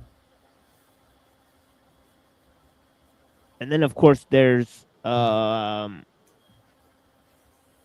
that leads to this whole notion of eternal recurrence, where sort of it could just be one moment that just is either continuously changing or continuously staying the same. Yeah. So You I, know, I think I think I have an idea on time on what it is. And I think that the scientists are actually correct, but they just limit it because they think it's linear or something. But time is basically, it's like the 4D block universe, except I don't think time is the fourth dimension. But I do think different spatial dimensions experience time differently. Because ultimately, if you are a fourth dimensional being, you're just more aware of your surroundings. And all time is it's basically like a grid or a location that you are within. There are coordinates that you're locked into. Everything is happening at once. And I think Einstein said that time is something we invented to give sense to motion. But really, there is no motion, in the sense that when you're watching a movie, you have to watch it frame by frame, but by the end of it, it's all one picture or motion picture. It's a strange type of stillness where there is movements. But the reason that time seems to move like this to us is because, number one, the moment is eternal and being is so vast, we can only experience the limited coordinates that we're locked into. Yeah, we can only experience parts of it, right? Yeah. Yeah, Defined by location and not so much time, maybe. Yeah. yeah. So if it's not time that's moving fast, what is moving fast?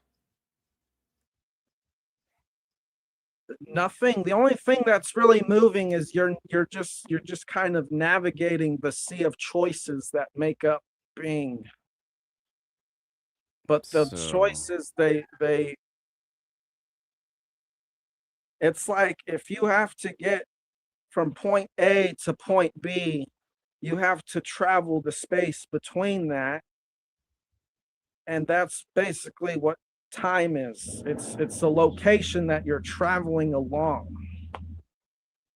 And it appears to be moving because you're experiencing it bit by bit. You're not experiencing it all at once. But if you right. were, it would look like it's standing still. I'll just use this as some example.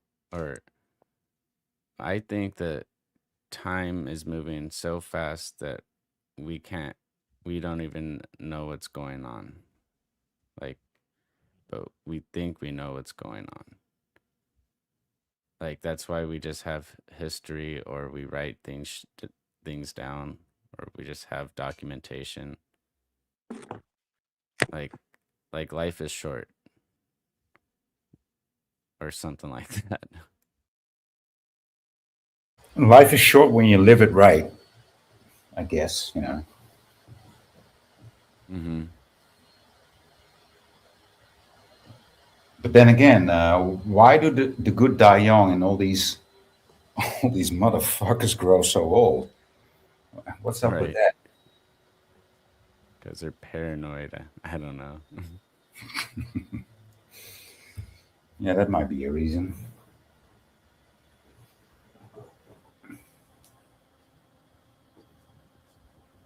All right. Well, I'm gonna essentially just play some more music, and then we'll get into the poem here. And I apologize for the crash out, but honestly, the equipment I have is constantly degrading, right?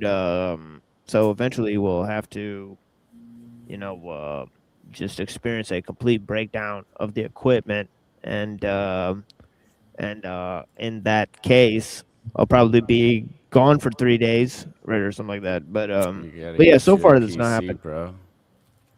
Yeah, so far this not pitch in so we can get TML a PC. Yeah, maybe those run better. Yeah. So anyways, so how do you spell Fibonacci? Oh man. Fibonacci.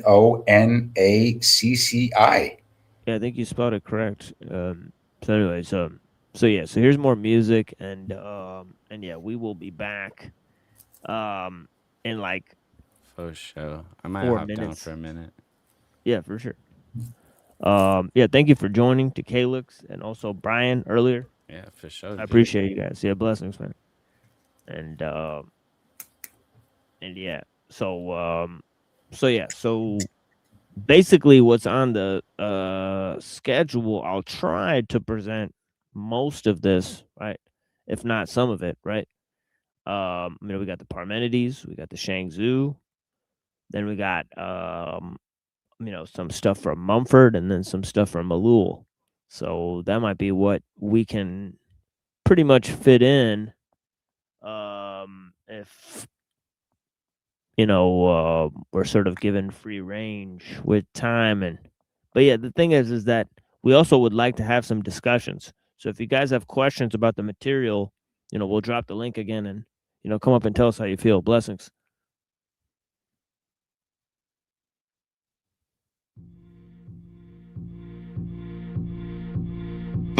Man, I'm still spitting, still chefing in the kitchen, still wearing Tim's, still giving ass kicking. I'm still rapping, tech is still scrapping, still smack dudes in the face thinking it can't happen. I'm forever in the hood, cause I never forget where I come from, Brooklyn, forever I rap. Shorty's forever stressing, I'm forever Smith & Wesson, forever testing the hottest weapons in your direction. I'm never broke, and my credit never low, never say never, that's what I've been told. I'm never slacking, nigga never stop stacking, never caught in the middle of action, not clapping. My women stay fly cause I stay telling lies. Burn so much they call me Smokey, stay high. I'ma stay blitted, chinky eyes stay slitted, stay spitting ill lyrics you bitches can't get with it. Smith & Wesson, living legends, representing, chicks sweating, how we trend setting. Bench press, lightweight crews who half stepping, grip weapons, whip on dudes for ass betting. Smith & Wesson, living legends, representing, chicks sweating, how we trend setting. Bench press, lightweight crews who half stepping, grip weapons, whip on dudes for ass betting. Keep the weed passing, keep the heat blasting, keep Timberlands on my feet, street fast. Big faces in the middle, we're on top of few singles. Keep the clip fully loaded in the semi-auto pistol. If honey look good, I'm thinking ahead. But if honey underage, I'm thinking it's dead. Rather be out on these streets, start making it spread. Walking the edge with my niggas smoking instead. Cause the girl looks so good, but the brain is not ready. I don't know. I'd rather talk to a woman as long as she not stressing. So here we go. To the hotel, motel, red roof inn to show me how bad you want me as a man. sponsor a lifestyle, caresser at night. Duke, I'm not the type to make the hoes my wife. I'm not the one to lick it, just one who stick it. Send your home in the cab before you do the kissing. Keep them lined up like outpatients and clinics. Broke the ass out like when we be doing calisthenics. Smith & Wesson, living legends, representing, chicks sweating, how we trendsetting. Bench press, lightweight crews who half stepping. Grip weapon, look for a dude for ass betting. Smith & Wesson, living legends, representing, chicks sweating, how we trendsetting. Bench press, lightweight crews who half stepping. Grip weapon, look for dudes for ass betting. International, keep the gas for y'all. Pit bulls attacking y'all, marijuana sacks for y'all. Remain unmatchable. Blast before, back you all down. Dogs taxing y'all after all. Magnificent practice ball. Stay active, go hard to relax and war. Logic, drop a scratch for y'all. Take a steel, drop a whack for y'all. Take it to the maximum. Cut killer, champion soul. Go champion soul. Buck tone, champion soul. Buck tone, champion soul. Cut killer, champion soul. Tekken steel, champion soul. Coco Blue, champion soul. Buck tone, champion soul. Number one song, champion song. Number one song, champion song. Number one song, champion song. Number one song, champion song. Number one song, champion song. Number one song, champion song. Number one song, champion song. Number one song, champion song.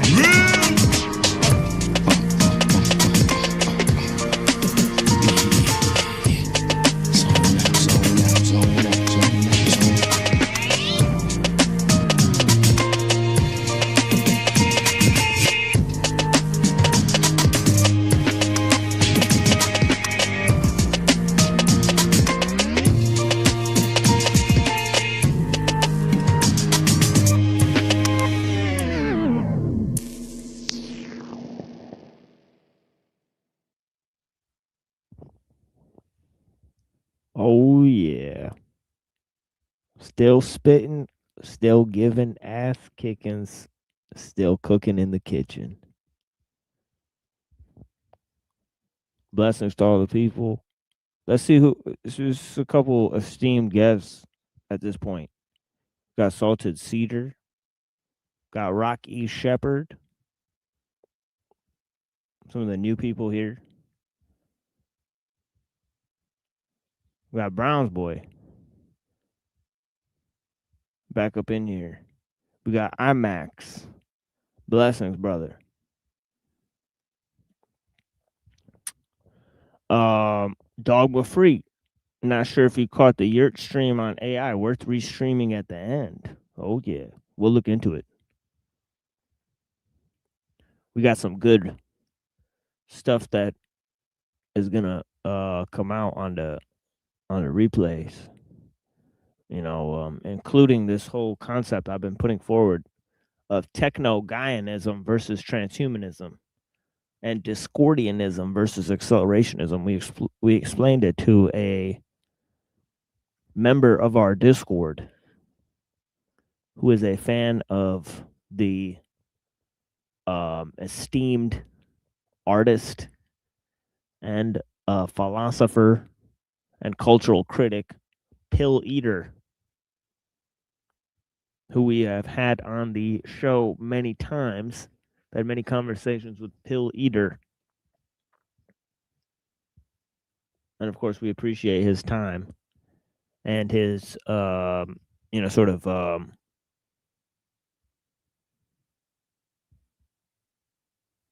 his ideas.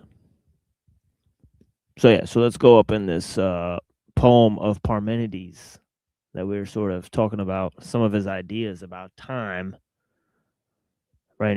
And to reiterate, he says, being exists, becoming is an illusion. There is no change.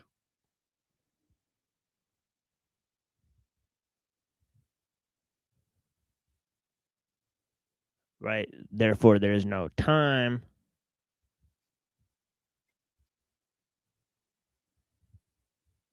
And sort of also thinking and being are sort of the same.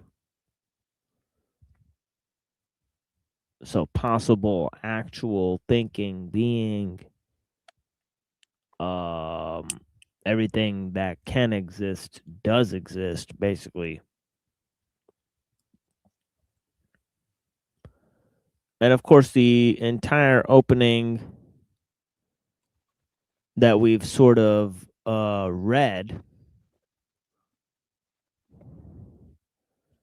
right, so far, we've sort of gone into it, and a sort of explanation by Burnett on the opening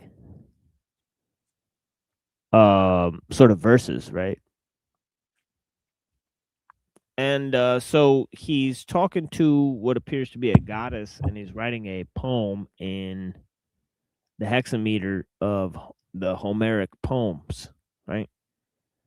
And so I'll start from sort of the part where he embarks on his sort of philosophical quest of understanding. And, the goddess sort of lays it out. She says, "It is right for you to learn all things, both the unshaken heart of persuasive truth and the opinions of mortals, in which there is no true reliance." So there's this whole idea, right? So it starts off talking about the path of truth and how, seemingly hidden from most people, right? So this goes into this whole idea about, what Plato says, that the masses will sort of never philosophize, right? That they're sort of closed off from deeper sort of inquiry. And obviously the rulers use this to this, sort of use this to their advantage, right? Most times. Right. So this whole idea that he's, sort of putting forward about how the opinions of mortals has no true alliance, has no true reliance, excuse me. So yeah, so he says, or she says, or whatever, right? He's saying that the goddess is telling him this, right? So he's saying, "But nevertheless, you shall learn this too, how belief should have how belief should have been acceptable, all things just being completely." Okay, so this whole idea of how there's two ways that are being presented, one way of truth and one way of falsehood. And of course, the great question is why present the false way?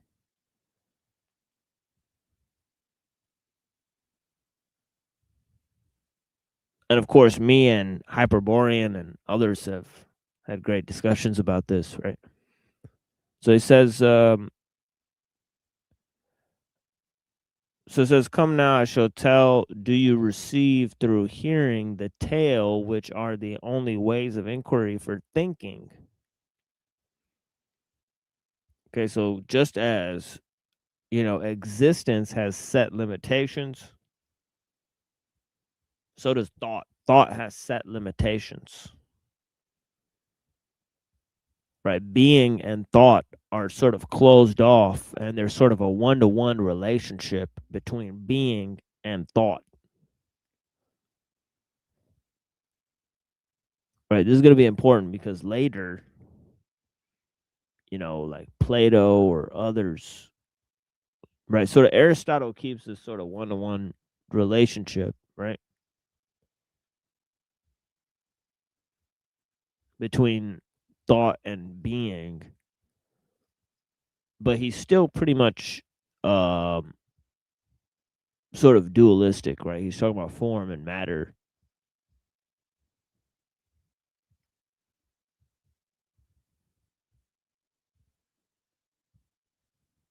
And of course, there's still the immaterial. The immaterial for him, and also for Plato, sort of has or takes precedence over the material.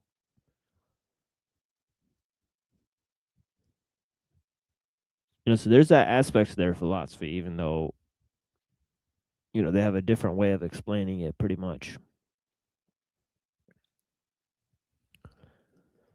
Do you think that Aristotle or Plato did a good job of expanding upon the work of Parmenides or Heraclitus or the other pre-Socratics? I say no.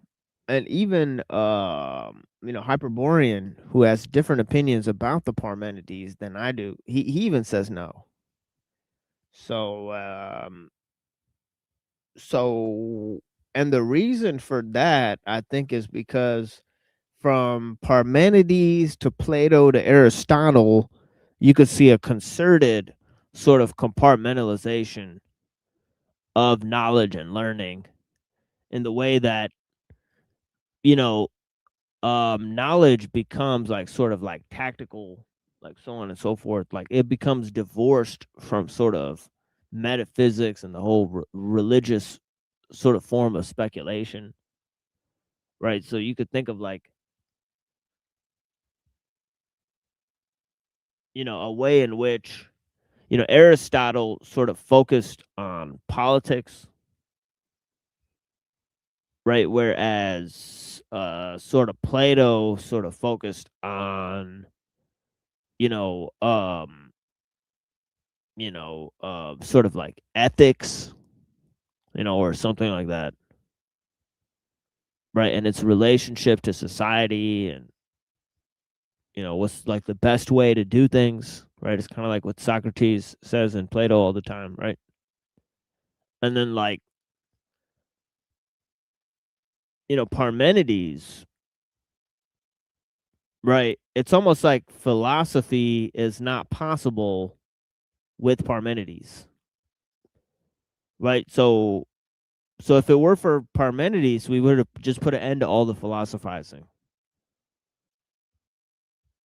right? And Zeno sort of reflects that too, right? For Plato, right, the philosophers are to be made the central part of society, right? Then for Aristotle, right, the philosopher is just kind of like the guy who handles philosophy. He doesn't handle everything.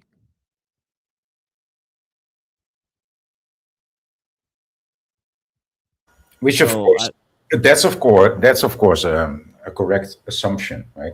A correct statement. Yeah. yeah, so like I think they are constantly depreciated, right? Like obviously, like and that says another thing about like the progress of human knowledge. Like obviously, people just got dumber and dumber and dumber. Yeah.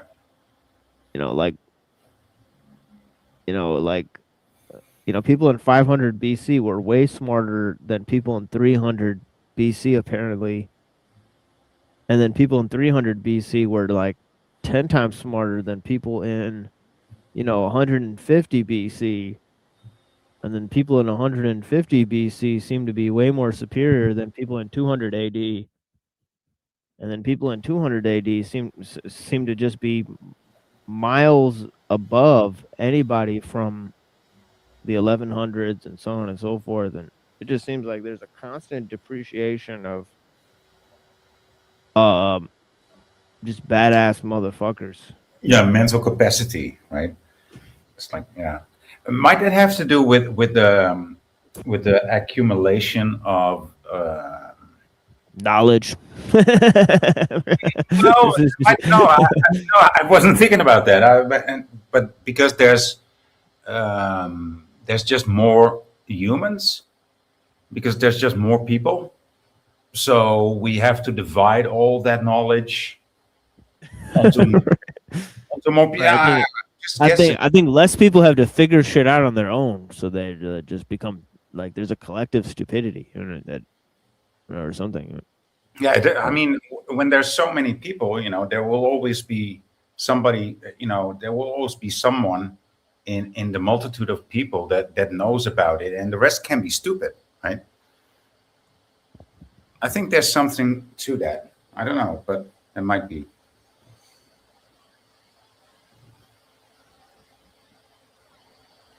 Yeah.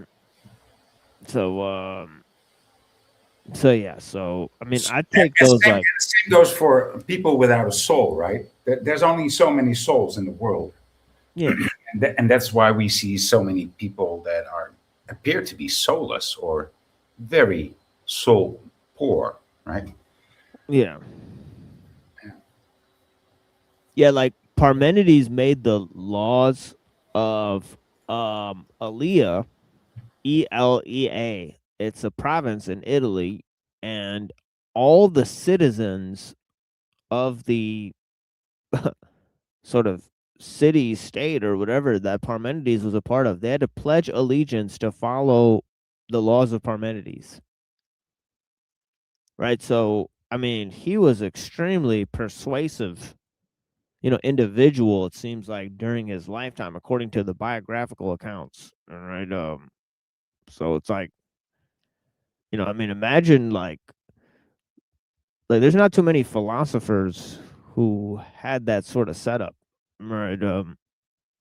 In history, like historically speaking, right? Like maybe like Marcus Aurelius or someone like that they were like actual kings and philosophers and so on and so forth. But it's fascinating. He didn't It's like, grow up in a family that was strict, but he grew up in a community that was strict. yeah, Yeah. yeah, and there could be a comparison made to Buddha, right? Buddha grew up as like a prince, right, in a huge palace, and of course he was extremely sheltered from a Yeah. young age. And there's a prophet or something like that told Buddha's dad that that he was going to either become a great a conqueror, right, or he's going to become a priest. So his dad sort of made sure that he wouldn't become a religious priest, right? And despite all of that, Buddha became who he was, somebody who was just like totally opposed to wars and empires and so on and so forth, and went to go start his own religion. DML, but it's called talking to you. Maybe I'll get Yeah, on it. blessings, brother. Yeah, thank you for being here. Yeah. All right, where's panel chat? Yeah. All right. Okay, let's continue this. Want to join the Order of Assassins? Yeah, blessings to Ape. Appreciate you. 2 packs of sugar. Thank you for being here. All right. Okay, so let's move on here. Let's see how much time we're in here. Okay, yeah, so we'll move on with the poem. So so come now, I shall tell, and do you receive through hearing the tale, which are the only ways of inquiring for thinking. The one. So here's this important thing, the one. Right? That it is, right? And that it is not possible not to be, is the path of persuasion, for she attends on truth, and the other, that it is not, that it is right, it should not be. This I declare is utterly inscrutable track, for neither could you know what is not, for it cannot be accomplished, nor could you declare it or point it out. So here's this idea, right? It's this idea of thinking, being locked in with being, right? That you can't think of what is not, right? So thinking provides the limitations of what is and what is not. And also there's this idea of truth basically being like all that exists.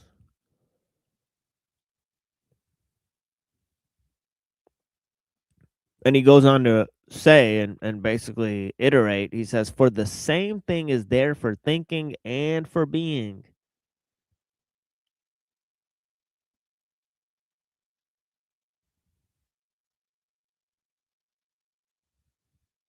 And he says, look at things, though absent for the mind, present securely. For you will not cut off what is, from clinging to what is, since it neither completely scattered everywhere in the world nor combined.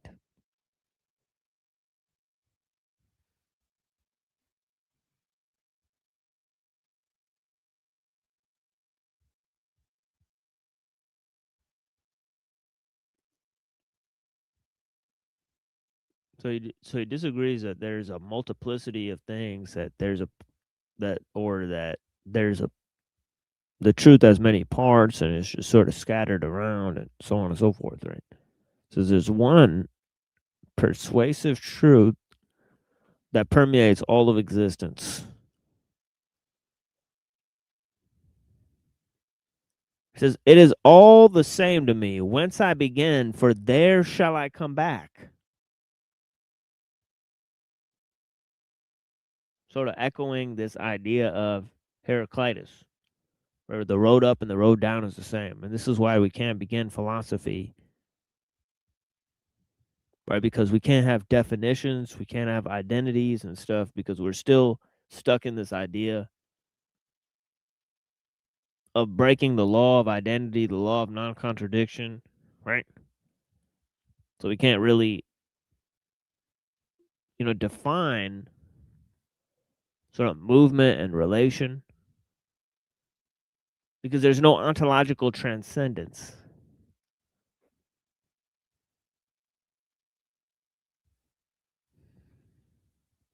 Right.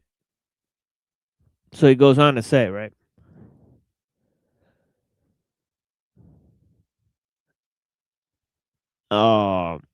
Because that's sort of what Plato does, right? He finds this one thing that the multiplicity of things can be tethered to, right?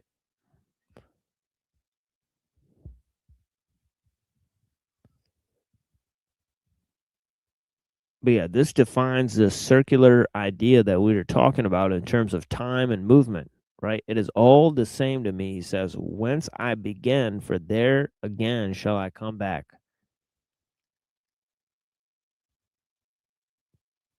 So there's his answer, right? And he says, it is right to say and to think that what is. For being is, and nothing is not. These things I bid you consider. From this first way of inquiry, I withhold you, but then from this one, which mortals knowing nothing wander two-headed, for helpless in their breasts directs a wandering mind. For helplessness in their breasts directs a wandering mind. And they are born both deaf and blind. Well, that sounds like the Holy Quran, right? It says Sumyun, Bukmun, Umyun, the dumb, the deaf, and the blind.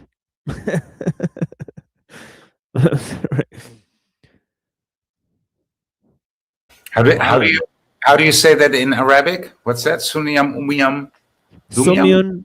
Sumyun, Bukmun, Umyun. Sumyun, Bukman, Umyan. Okay. Sumyun, Bukmun, Umyun. I'll type it. Dumb, deaf, and blind. Yeah. Dumb, deaf, and blind. Yeah, exactly. Nice.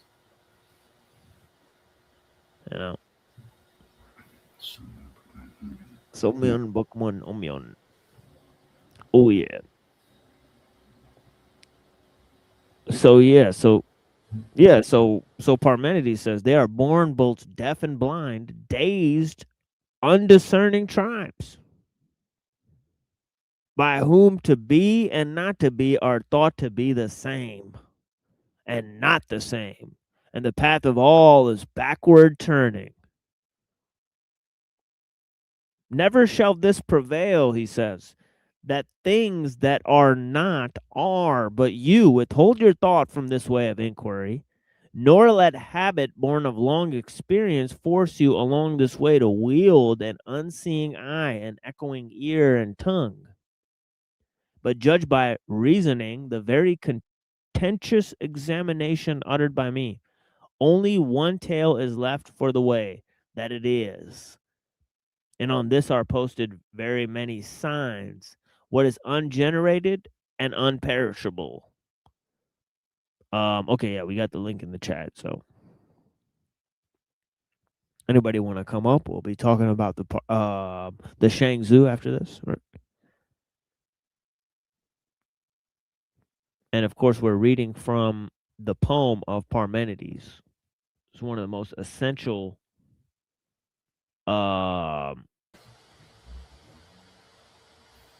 poems or utterances. Some call, or some refer to Parmenides, even in this stage, as sort of the father of metaphysics, right? And somebody who, but of course there were prominent thinkers before that, right? Like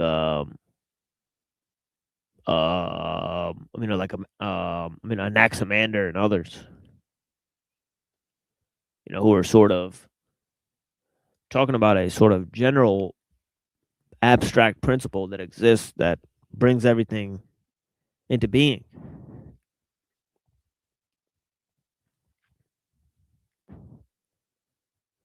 So yeah.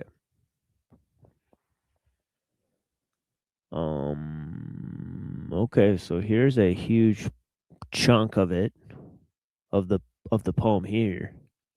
So I'll read this sort of chunk. He says, a whole of one kind. So here's this thing where it's just one giant thing. Right? Okay, right, which contains basically everything. Okay, that has set limits. Okay, doesn't move or change, isn't diminished in any way, so on and so forth, right? So this is his idea of existence. His idea of what exists, right? Or what you have to accept about existence if you want to talk about anything, right?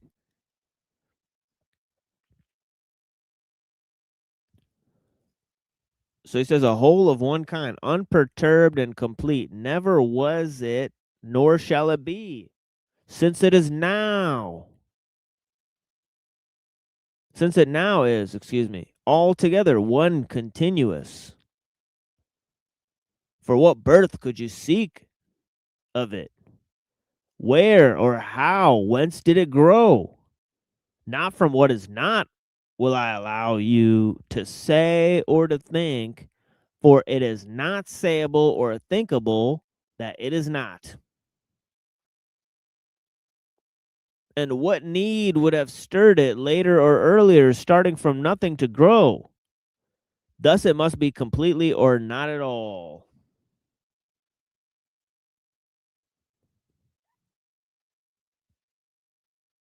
So he's using certain words: continuous, complete. Yeah, well, that's easier said than done in this world, in these days. I hear what he's saying though, but it's very dense, and yeah, I mean it's true.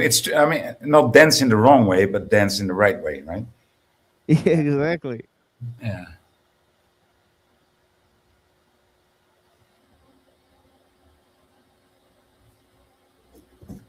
Yeah. Yeah, like Voice said, it's almost like he's pointing to some sort of ideal. Right? Like you'd want things to stay the same. You'd want them not to be perished. You want them to just be continuous and whole, and you could set limitations to what can be known and what is, and so on and so forth. It's kind of like perfect. It's kind of like, oh, what's wrong with these progressive people? They think that things always need to change. Yeah. Exactly. Yeah. Maybe that's why they are called progressives. Yeah. Don't they know it is always now, as Parmenides says? Uh-huh. So on and so forth. I thought, that's funny that you would say that, because back in the day, I on the how do you call this in English, on the fair side, the side fair, kermis. How do you call that in English? Fair side, the fair side, the carnival. I won this this watch, and so I wore this watch proudly on my wrist, right? And I fucking constantly kept looking at my watch. What time is it? What time is it? What time is it?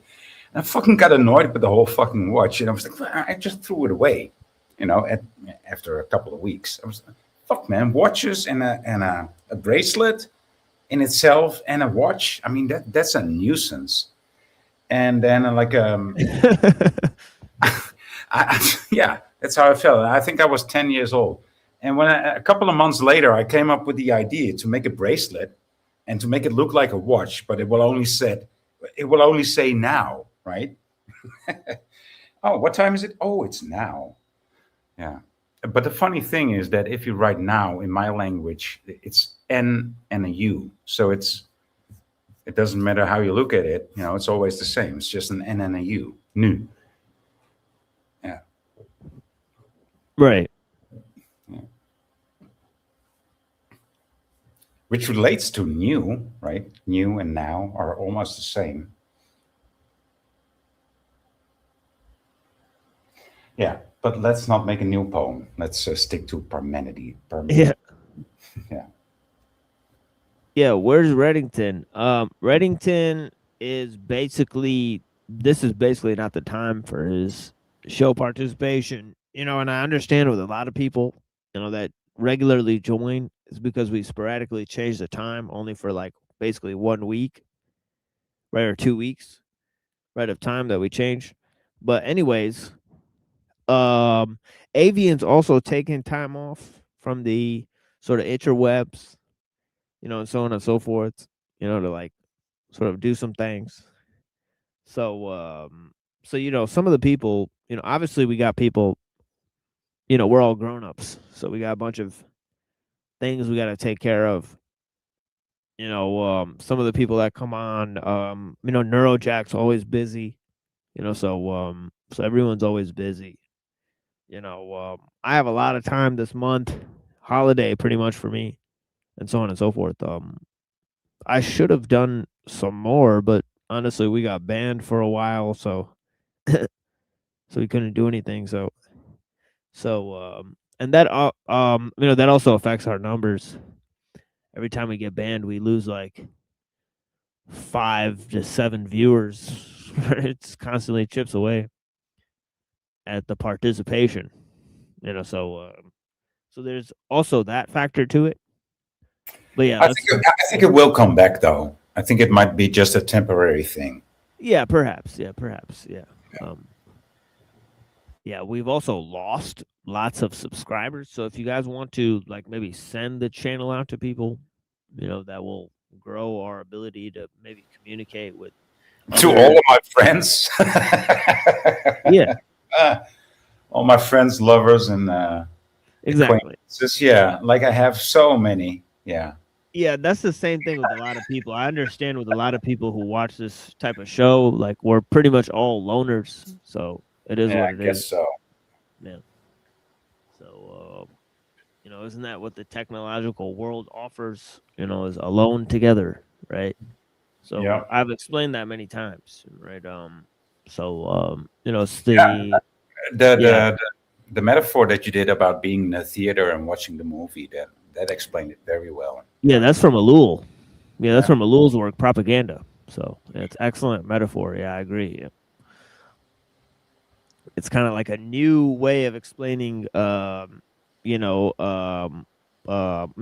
cave with the shadows. The people are watching the shadows, and so on and so forth. And, of course, they're strung up beside these other people. They don't see each other, and they, so on and so forth. Interesting. Right. Yeah. Alone together. At least it offers a refuge, for us loners. I think that's a work by Sherry Turkle. Yeah, book by Sherry Turkle, Alone Together, and it's subtitled "Why We Expect More from Technology and Less from Each Other." So that's quite a prescient, wow, title, subtitle there, right? Yeah. So more from technology and less from each other. Well, that kind of says it all, right? But yeah, so yeah. So anyways, I wonder if she was influenced by Ellul, because obviously Ellul and Mumford made the same exact point, right? So but yeah, anyways. Was it written in the same era, same time? Epoch? Later. Later. So yeah, so it could have been influenced by them. And inevitably things go downstream. So yeah, so it must have had some influence for sure, but I wonder if she actually picked up those ideas. Well, sometimes you just pick up ideas, out of the ether, out of thin Right. air, and it's just there for somebody to pick up. Yeah. Yeah, so where are we here? And that's kind of what Parmenides is saying too about these ideas. Where do they come from? They're sort of already there, already in existence before you sort of pick them up. So he says, nothing that is not can be thought of at all. Right? He says so. There's sort of one-to-one relationship, as we said, between thinking and being.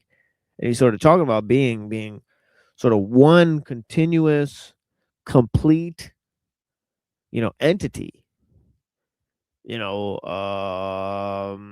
So yeah, so he says, what need would have stirred it later or earlier, starting from nothing to grow? Right. So he doesn't think it came from anything. Right. He doesn't think it's going to become anything. Right, because that would be becoming. Right. He thinks becoming is an illusion, so on and so forth. Right. Thus, it must be completely or not at all, he says. Nor ever from what is not will the strength of faith allow anything to come to be beside it. Right, so there's nothing that can match existence. It's totally unique. It's totally unique situation.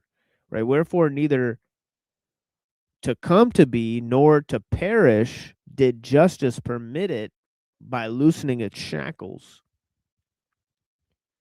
But she holds it fast. And the decision concerning these things comes to this: it is or it is not. He says, it is or it is not. Thus the decision is made, he says. It's already made. As is necessary to leave the one way unthought, unnamed, for it is not a true way, and the other to be and to be true.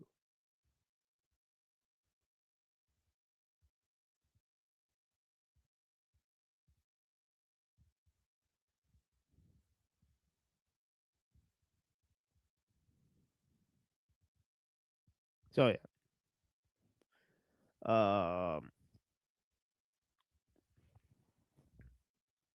Yeah,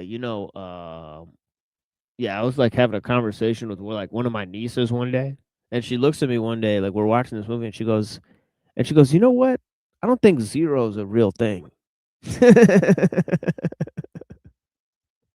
She was like, sort of, she was on that Parmenides. Yeah, but zero. I mean, yeah, you got to define nothing. So zero is the definition of nothing. So it is a thing. It's a definition. It's a word, and it's a word for nothing. So it is.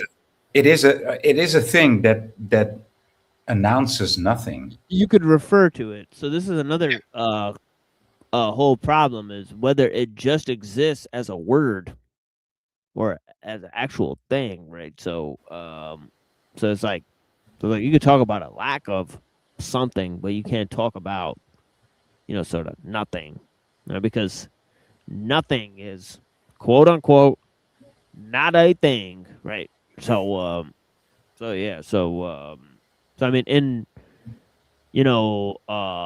relation to things that do exist, yes, you could talk about absence of things, right? So this is sort of where it tends to go, right? But of course, math and language and these things are primarily human creations, right? So whether they define the nature of existence Right? That's got to be a good question. No, they don't define the nature of existence, but they make it palpable, right? Right. Yeah, and they make it workable. Math. Right, exactly, right. You can't do math or science really without really observing like that things change. Yeah. Right? Like, but see, I think Zeno's paradox still presents like mathematical problems that are like still unsolved. I could be wrong about that. But yeah, I think he did present mathematical issues. And like for example, right? Like if the relation between A and B creates relation C and the relation between A, B, and C creates relation D, right? Then this is actually the whole idea of how every set is sort of infinite. You know, because Yeah. it sort of has I, infinite but what I've relations. but what I've seen with these mathematicians that make these equations where one can be 2 and also 3 and 5. First, they put it behind the curtain and then they pull it out again. You know, they will say x is 1 and x plus I is this and that. And I don't remember it well enough, and I'm not a mathematician myself, but they first put it behind a curtain. First say, okay, so now let's call one x and let's call two y, and then that's what they do. So they actually put it behind a curtain, give it a different name, and then pull it out again when it's because they wanna pull a trick on you. It doesn't make any sense, but in mathematics it does make sense. It just gets too philosophical is not the word. It just gets too mindy. It's not related to reality anymore. It's just it's just a mind trick that they play when they say, well, 1 and 2 can be 5, if you do it like this, or if you do it like that. Mathematicians can do that, not with gears like an engineer would, but just with tricks, like a mathematician would, or a statistician, statistician. Yeah, you know what I mean. It's a trick that they play. First they have to put it behind a curtain, and you have to agree that they put it behind the curtain, and then pull out a different number.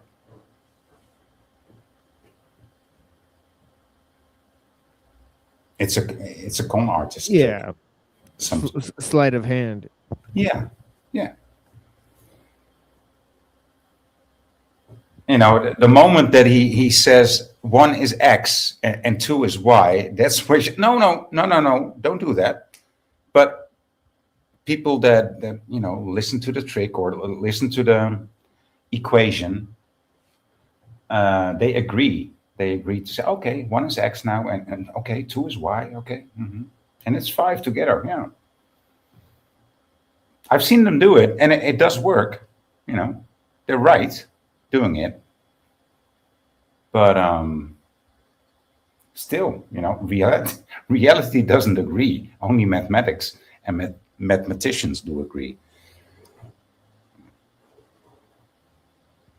Yeah, it's fascinating, though.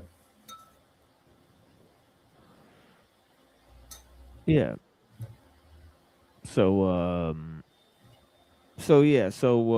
Okay, so I got half more of this page. Let me finish this off, and then we'll basically go ahead and play some music here, and move to the Shangzu. So this will be the last sort of bit here, of the Parmenides that we'll try to unpack here, and then we'll obviously. This will be the last time we read a translation of the Parmenides, pretty much. We've read like, this will be the third translation that we're reading, right? And it'll be the second or third round of explanations that we're getting about it, right? So, actually, I believe we had more commentary, but yeah. We also had some esteemed guests comment on, these texts. We had some heavy hitters come here and comment on the text of the Parmenides for sure. So yeah, so let me actually find out where I am here. I think he says here he says, thus the decision is made as is necessary to leave the one way unthought, unnamed, for it is not a true way, the other to be and to be true. And how would what is be hereafter? How would it have come to be? Right, so he's saying there's no future, there's no past, basically. For if it has come to be, it is not. And similarly, if it is ever about to be, thus coming to be is quenched and perishing unheard of. Nor is it divisible. Right, so he sort of answers this question about the one and the many. He says there's no many, there's only one, basically.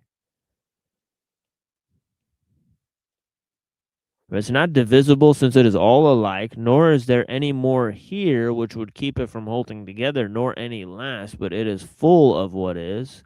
Thus it is all continuous, for what is cleaves to what is.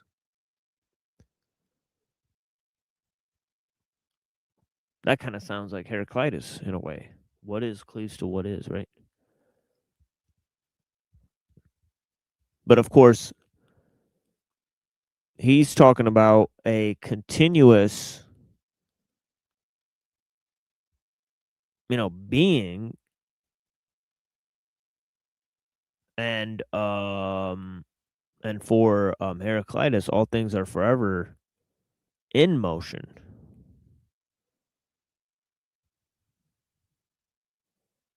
Right, but here Parmenides says, further motionless in the limits of great bonds, it is without starting and stopping, since coming to be and perishing wandered very far away, and true faith banished them. I like how he always says faith and justice and these things, right? And of course, they're linked to this thing called necessity, right? Remaining the same in the same by itself, it lies, and thus it remains steadfast there, for mighty necessity holds it in bonds of a limit, which confines it round about. Wherefore, this is the last part, it is not right for what is to be incomplete, for it is not needy.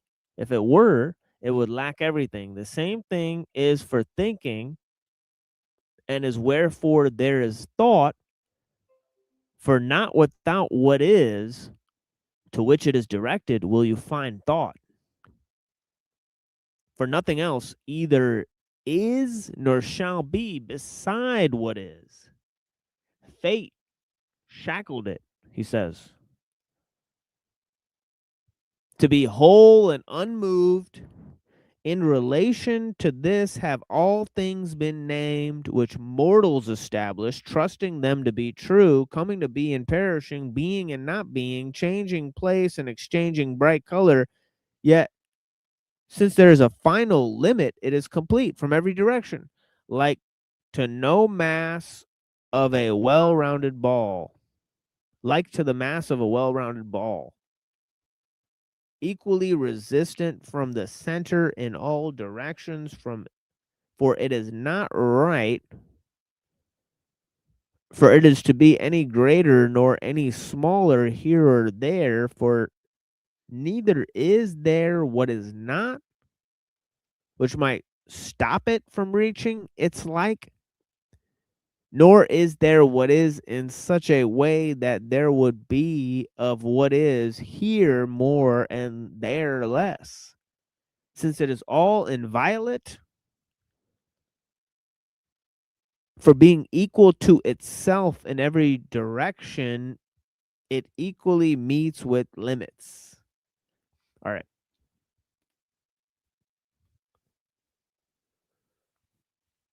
So there is a part of that. Blessings to the homies. Look Within, Earth Supporter. I appreciate you guys, man. Thank you guys. Also, the homie Lorp. I saw Lorp in here at some point. Yeah, Lorp's out here. I appreciate you, brother. Kind of hard to care about a future when being told I ain't got one. Blessings, brother. All right.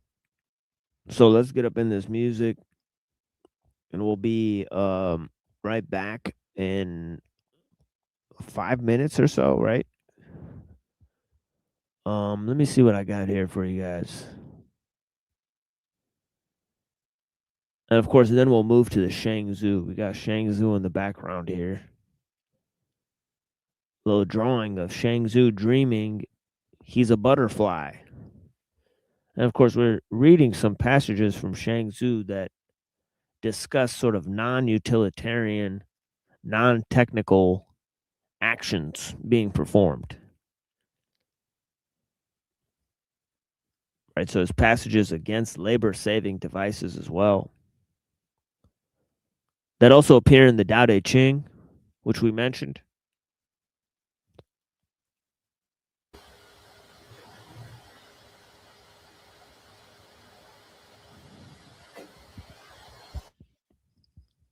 Yeah. Yeah, I mean, one of the first and the most primal reactions of the workers that had to work with machines was sabotage, right? Right. Yeah. I mean, that's where the word comes from, right? Oh yeah. Just throw your shoes in the machine and you stop the machine. Your wooden shoe, right? That is your wooden shoe. Yeah, saboteur. Yeah. Yeah, there's a great song by Roots Manuva and Amon Tobin called Saboteur. Oh, Amon Tobin. Oh man, that's like yes. I don't love all his music, but yeah, he's got some great stuff there. He only works with film with soundtracks, right? He only well, that used to be his thing back in the day, like 30 years ago. Yeah, I don't know what he's doing now. Yeah. Very interesting. Yeah, he's an interesting guy for sure. So yeah, so let's check out this from Dim Light. It's called Yes Clearly, and I believe the visuals are from Final Fantasy or something like that, some sort of video game. So yeah, I appreciate you guys. But yeah, we'll be back in a little bit with the Shangzhou. And man, I'm pretty hungry and tired from sort of fasting and praying and not being able to sleep for like a month and so on and so forth. And yeah, it's a very tiring affair here. But yeah. How long do you have to go? Like maybe like 3 more days. So we'll change the schedule back to the normal time in a few days. So we'll figure it out together, folks. Okay. But yeah, woof.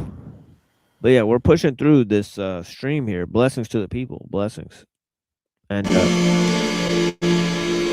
yeah, I'll throw the link here in the chat again. Here, hold on. Let me throw the link for you guys again.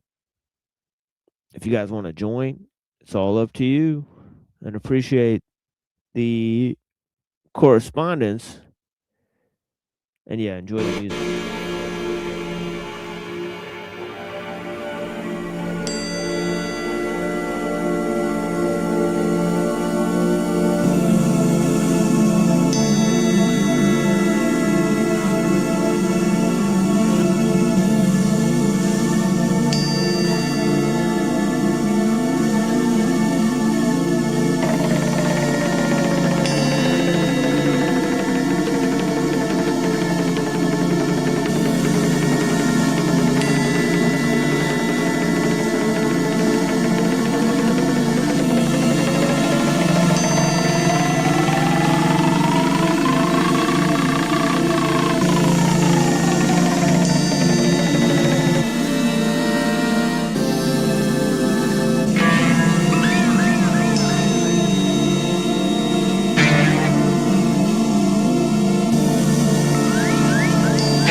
All right. So a moment of Zen there.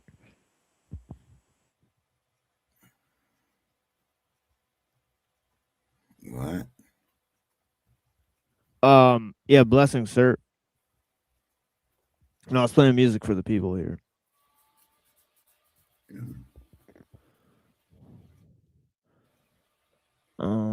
What's going on? Nothing much. How's your wife? She's cool. Yeah, how about you, sir? Yeah, how's your family? You got a bunch of kids, You mentioned Yeah, I said they're okay, I guess.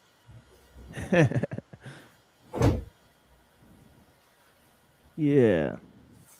So they don't really have that much commentary here in this section here. For the Chung Zhu. Oh wait, what's his name? Chung Wu. Sorry. Chung Wu on the Zhangzi. Now the Chung Wu on the Zhangzi, eh? And go back to the 1950s, We got the Chung Zhu on the Zhangzi, eh? Chung Zhu on the Zhangzi. Yeah, exactly. So yeah, so let me pull this up for you guys. And I could pull the text up on the screen so we can check it out. What the text on? Panju. Panjua. Panju and the Jiangjing. Panju. Panju. Pan-Judaism. Pan-Judaism.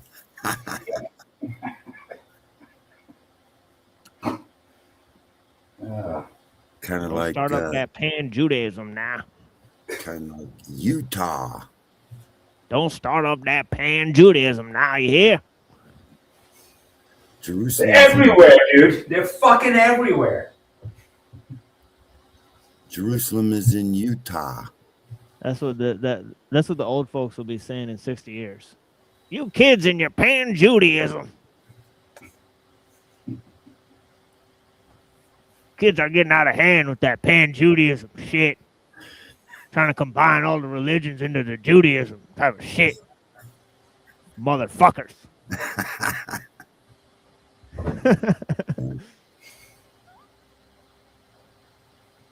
Yeah. It's a common tale. Get hijacked by the Jays every once in a while. Which Jays? Yeah, exactly. You gotta pick which one you want. The Jesuits or Jesuses? Well, they both. The Catholics also wear small hats, so it's all. Yeah, we'll go with whichever group has better coffee for now. Yeah, I heard that there's a new rumor going around that people think that all Christians are Catholics. What? That's got to be the worst theory ever. I hope they're not. That sounds very 2026. That the Muslims, they say that Muslims see Christians as Catholics. Catholics. Oh man! Oh, so that comes from the UK. It sounds like it comes from. Sounds like it comes from Birmingham. That's some Jewish Muslims. So they really have something against the Catholics, but they can't determine the difference between Catholics and Christians. Yeah. They got to start up those Judeo-Islamics, right? You have Judeo-Christians in 50 years. You'll have Judeo-Islamics. Judeo-Islamics. Judeo-Islamics. Those damn Judeo-Islamics supporting the state of Ukraine. They're Walter trying to build Veith. Jerusalem in Ukraine. You ever heard of Walter Veith? No. Is that from Breaking Bad? He was a Seventh-day Adventist, but he was a pretty good, exposing the secret orders and shit. He was German, and he was exposed South. I think he was a South African German. Yeah, we got a huge building. Like if you drive around, like because I kind of live like near like a bunch of farms and shit. So if you drive like on the like 2 streets down, there's a huge like compound with a gate in front of it, and it says Seventh Day Adventist in front of it. And it doesn't look like any cars or anything is parked there. I'm wondering what the fuck that's for, because it's like huge fucking compound. It's like, what the they fuck? like compounds. They like the hell. They like to meet in camps, you know, where they only go there once in a while and meet, and they like to call it a church and not pay taxes. Yeah, they camp for a while. These camps they go to because they're big on preparing for the tribulation, and so they learn to camp. So when they have to flee to the wilderness, they're ready to set up their tents, live off grid. Yeah, good luck with that. Pretty smart. smart. Heard Judeo-Islamic. I thought maybe the freak was up here. Yeah, I appreciate that, Earth supporter. Yeah, I see it the same way, honestly. The Seventh-day Adventists are one of them religions that started in the mid 1800s. You know, with the Mormons, the Protestants don't really consider them Christians because they have a works-based salvation. You have to, Well, they also follow the Peril of Great Price and the writings of Joseph Smith. Those are in the Book of Mormon, which, you know, once they get you in there, after they send elders to you and you do become a good standing member, you go through film indoctrination, baptism. They try and socially relate you to a female in the church, even if you're married outside of the church, if they consider your wife to be pagan. And then they start teaching the doctrines of the Pearl of Great Price and the writings of Joseph Smith. I'm excommunicated from the Mormon church for infiltrating. I can't even get elders here. I can't get a watchtower from the Jehovah's Witness, more or less. Elders showing up here. Not I've been blackballed. Yeah, the Mormons. Well, it doesn't take much, you know, to get no. You just have to ask questions, you know, to that. Yeah. I mean, they hate that, dude. I remember 2 young people being at my door, you know, presenting me the Watchtower and the other magazine. And they were talking to me about God's glory and Noah. I said, "Well, God's glory. This is all for God's glory." And I asked them, like, "What's glory?" And they looked at me like, "Well, I don't know that." Well, okay, right. And then so I didn't want to pinch them down, and so I continued about Noah and what I read about Noah, and I said, "Well, it says this and that about Noah," and they said, "What Bible are you reading?" I said, "Don't worry, my Bible says Jehovah in it," you know, and then I found out they don't read the Bible themselves; they're just told, you know, right. Read this part and that part, and don't read any further. And they will just do that. Right, they're selective. But what I done was to the Mormons. I'm sorry, Rocky. Go ahead. Do you see that their castle at Salt Lake City, that beautiful, that they said they built in the 1860s, or I don't think. Yeah, it was after Joseph Smith and Brigham Young, and they finally, when they got to Salt Lake City, they considered that the New Jerusalem, and mysteriously they have that temple, and actually what they think it do in might there have is been. baptize the dead. Yeah, I don't know if you knew that. I don't think they built that though. I think it was already there. They just What do you knew think, it the was. Tartarian aspect? Yeah, yeah. Okay. Look at that building. You can't hardly build that shit nowadays. Let Well, they alone don't the build that shit nowadays. They really don't.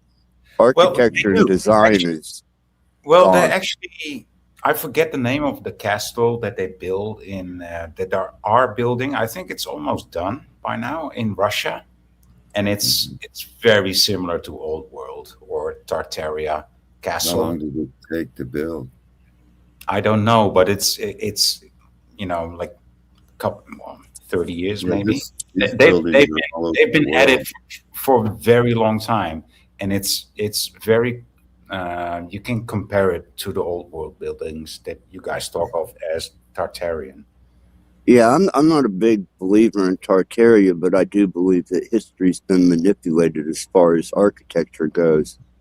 I mean, when you look at the architecture around the world, and especially, a couple thousand years ago, to megalithic, monolithic, to Gothic, it just don't make sense that we would go to just plain right angle buildings that are ugly as shit, from beautiful architectures, cathedrals, the Catholic cathedrals. Yeah, the square shit, it's unnatural. Like I was looking into It's some called underground. brutalization, right? Brutalization. That's the wing of architecture. Well, I mean, we live in the brutalization period. If you look at architecture, everything is square, cheap, mind numbing. Yeah, and I it's agree with built to last like 50 years, 60 years at most, and then tear it down, build another one. Yeah, right. It's not built to last. It's not. Yeah, but the There's no cathedrals, soul in they it. had, there's evidence that the cathedrals had free energy. They had bells that harmonized the community. That bells would ring and harmonize, and everybody would get along. And then World War I came, and they took all the bells down, destroyed all the bells, bombed Germany and all the beautiful antique chapels, churches, cathedrals. And then these world fairs, they said they built in 1 year and tore them down. They were actually already there, and they just had an excuse to tear them down and said, "Oh, they're just old buildings." So this shit's worldwide. It's all over the place. It's not like, they say they build them in 1 year. Today in Iran, right? Iran, in Persia. Yeah, now they're bombing Iran to get rid of their old buildings and shit. Depopulate and whatever stupid shit it is. Like all the wars are really just for. So do you think that's why they destroyed that architecture, was to kind of take people into a different state of resonance, such as were affected by the planet, so that they would accept the warfaring nation as being financially, monetarily sufficient for income? Let's destroy another country, and you're numb now. You're no longer harmonizing with this resonance that keeps us all peaceful. The money system was not really used during the period of the so-called Dark Ages, when they built these beautiful cathedrals that had bells and everybody harmonized, and they got guilds, and the guilds weren't paid with money. They were paid with value, whatever they needed to value and skill. Value and skill. That's the only thing that's worth something in this world, right? Well, agriculture, farming, Yeah, but that takes skill too, right? And it does. Skill, experience, and that makes value. And so that's the only thing that has value. The coins were really not for. The coins are a representation of the value, right? And so they were given to mass representation. The people who make the theater, the clowns. the masters got The coins, shekels. and then So now it's all coin. about the shekels. Now it's not even about the value. Now it's only about the shekels. You can Well, you originally can the make coins were people given do to the things that masters. are absolutely valuable, and they will just keep on doing it because they get paid shekels, right? Yeah, it's interesting that the half shekel in Israel actually has Trump on it now, which is exactly the amount that you pay for a temple tithing. That's pretty interesting. Yeah. Just the embassy moving to Israel, and then the state of things now, and us being a military, industrial, financial country built on such things, makes you wonder what kind of value that actually has. Is Trump on the shekel today? Am I The on there? half shekel, yeah. No, I think it was just a remembrance coin that they published, or is he really on the Well, it was circulated for a while, and it had a picture of Yeah, I forget remember which. that coin. I remember that coin, but I think that was just more of a how do you call this? A ritual coin. Yeah, we looked into this. Earlier on the show, Yeah. this was actually created by the Nascent Sanhedrin. Is that who did that? So there's an organization called the Nascent Sanhedrin that minted a coin, putting Trump and Cyrus on the coin. Cyrus, that's it. And they thought that well, they do think, a sect of them, that Trump is the emissary to usher in the new Messiah for them. No, Moshiach. Yeah, Mashiach. Yeah, the one they've been waiting for. So, whatever significance that has to them. Yeah.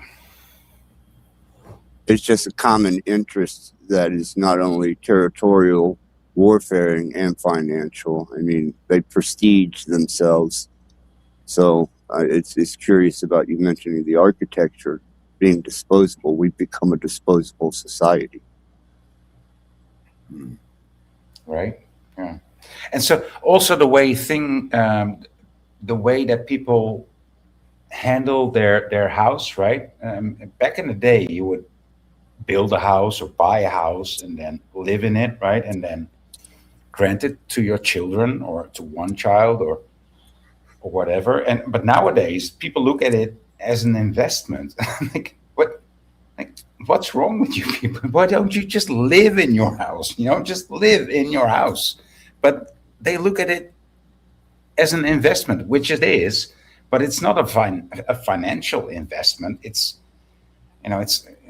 yeah. Well, it's also used against you by the state, and here in America, you pay property taxes, so you never truly, possess the property or the house. I mean, they can seize it for taxes. And yeah, that's the same all over the world.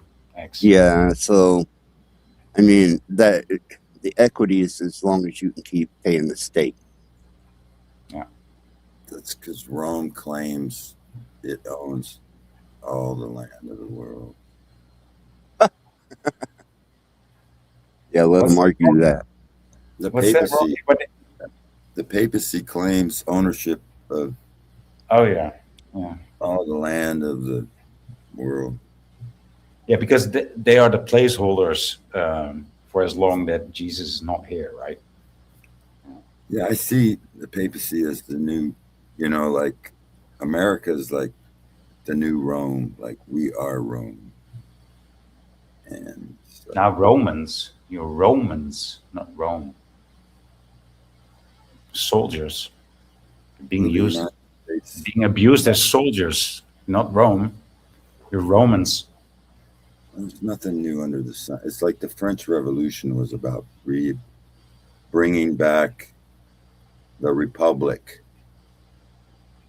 That's what the French Revolution was. Get rid of all the kings, replace them with the Republic. And 1776, they gave us, the Statue of Liberty, celebrating 1776, which is the year the Illuminati was created or whatever. It really messed up history. So I think there's always been a dark movement behind the scenes ever since we've been able to develop city-states. I think it started in the Renaissance. I think maybe, Babylon, all the way back to Samaria, and even, if the cataclysm is something substantial, even then, I believe there was those that motivate to find success by the endeavors of others, and they will manipulate it for their own benefit. I think this has been throughout history of any established city-state. I think there was a golden age, and it lasted 1,000 years, and it ended somewhere during the Renaissance or something. I don't know what. Do you believe in the tribulations already happened in Rocky, or what's your point of view on that? Tribulation's over. The millennial reign is where all these beautiful architecture comes from, and then there was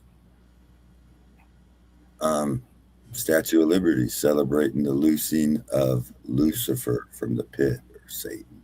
It does make sense. Lucifer is what they call Satan before he fell. He's the star, and then once he gets to Earth, his name is Satan. And the Statue of Liberty just means adversary.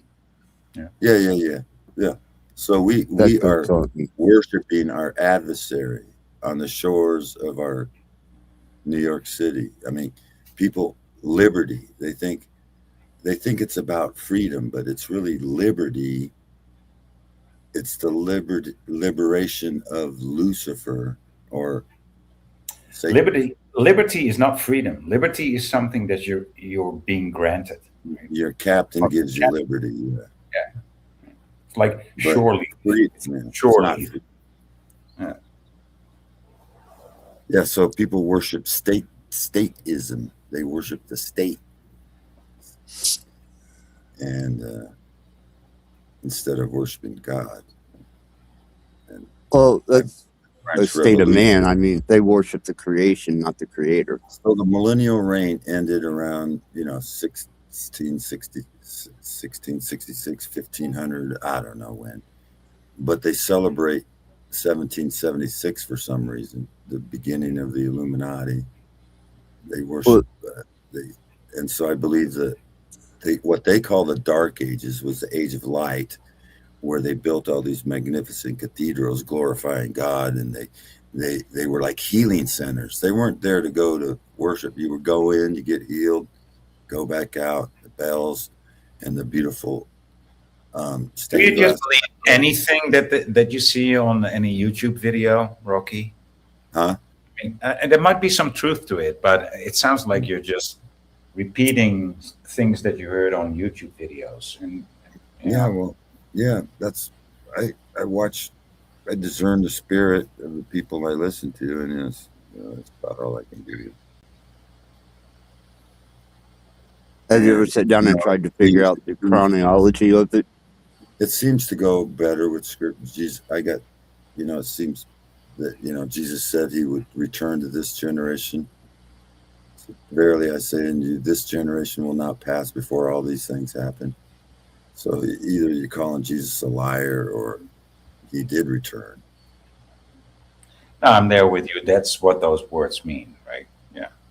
So that happened, just after he died, after he rose from the dead.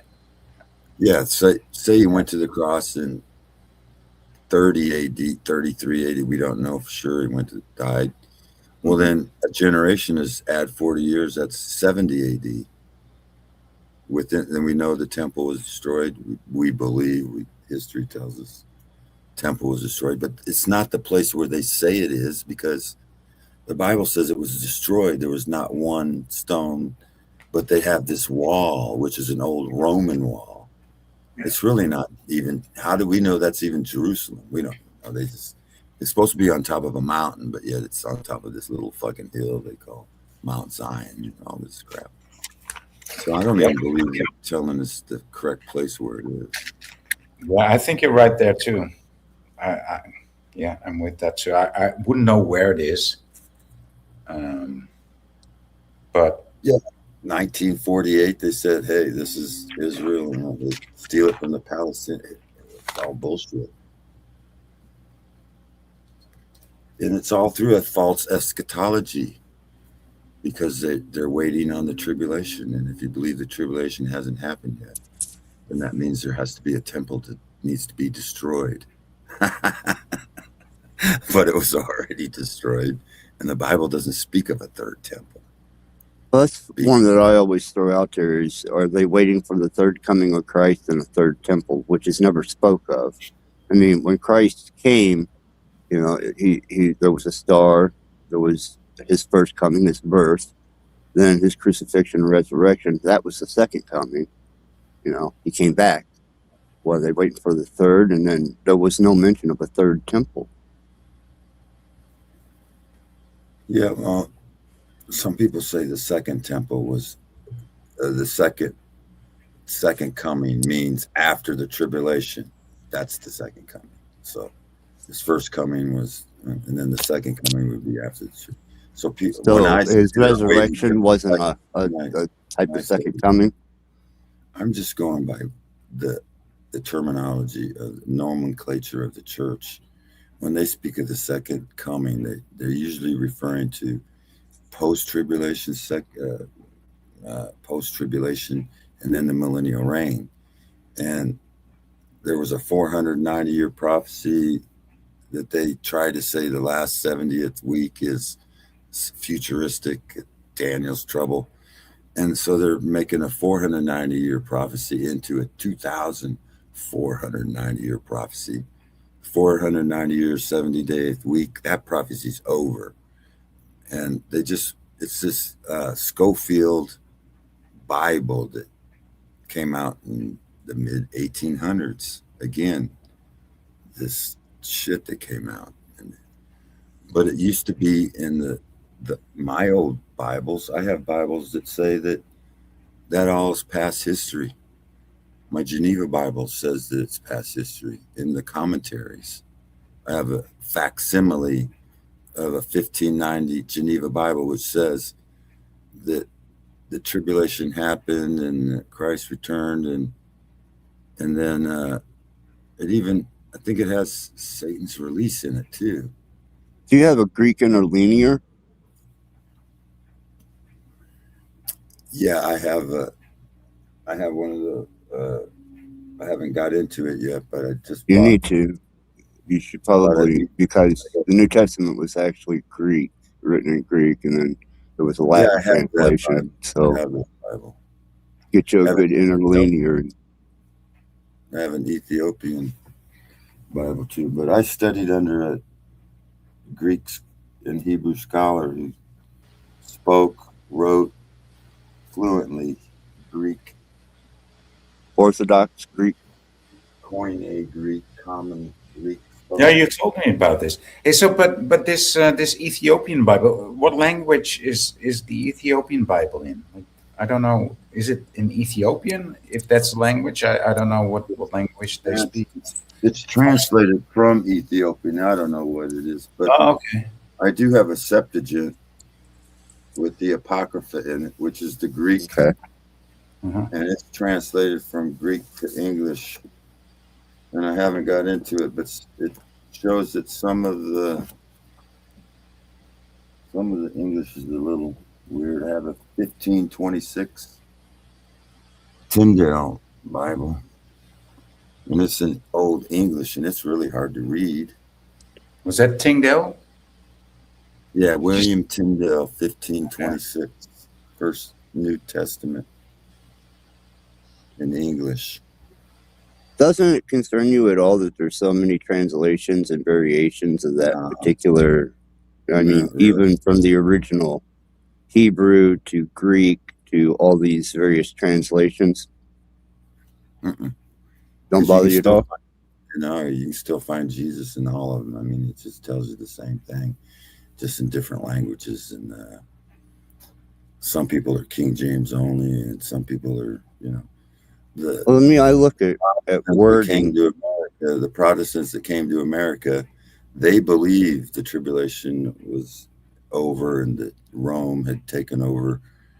The papacy had taken, like, they were kind of like an anti, but they were Geneva Bible. They brought their Geneva. They didn't bring the King James because they were trying to flee King James.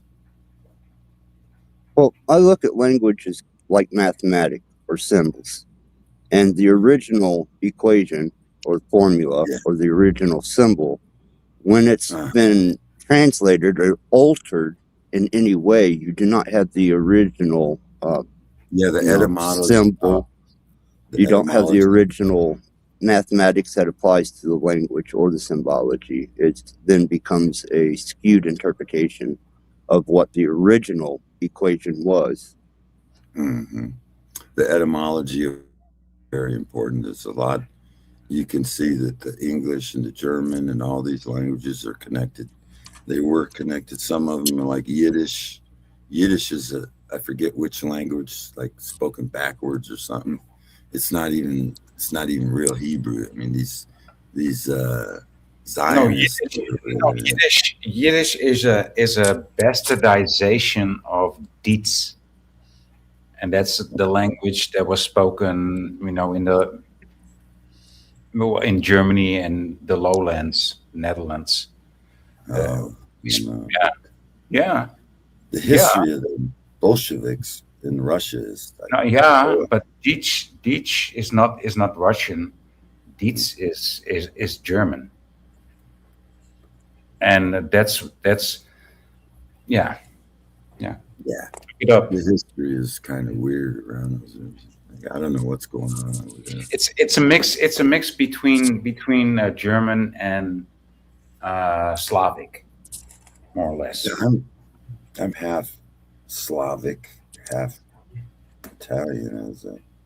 I have my, and I don't even know if it's true because a lot of it came from the Mormon. The Mormons are really good at genealogy. I mean, they have a historical record of all the genealogy going back to the 1400s. I trace mine back to like the 1400s, like mayors and stuff. Myers. So was that your original faith, was Mormonism? No, you just something you endeavored on.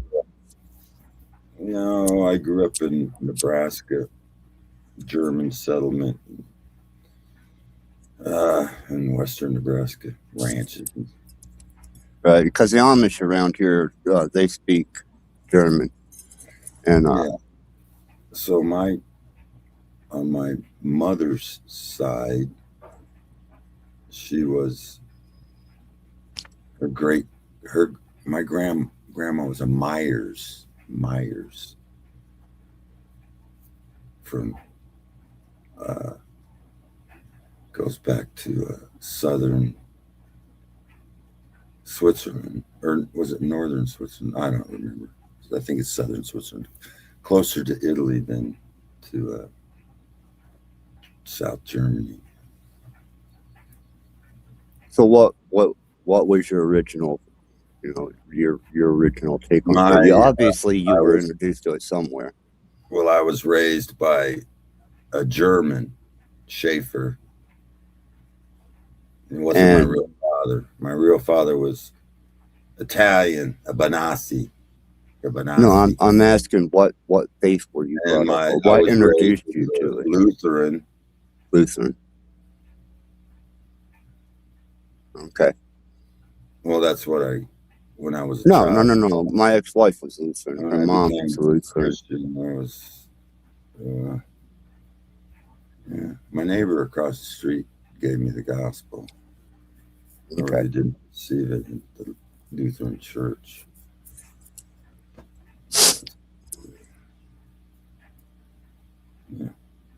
my daughter went to school. She went to a Lutheran school.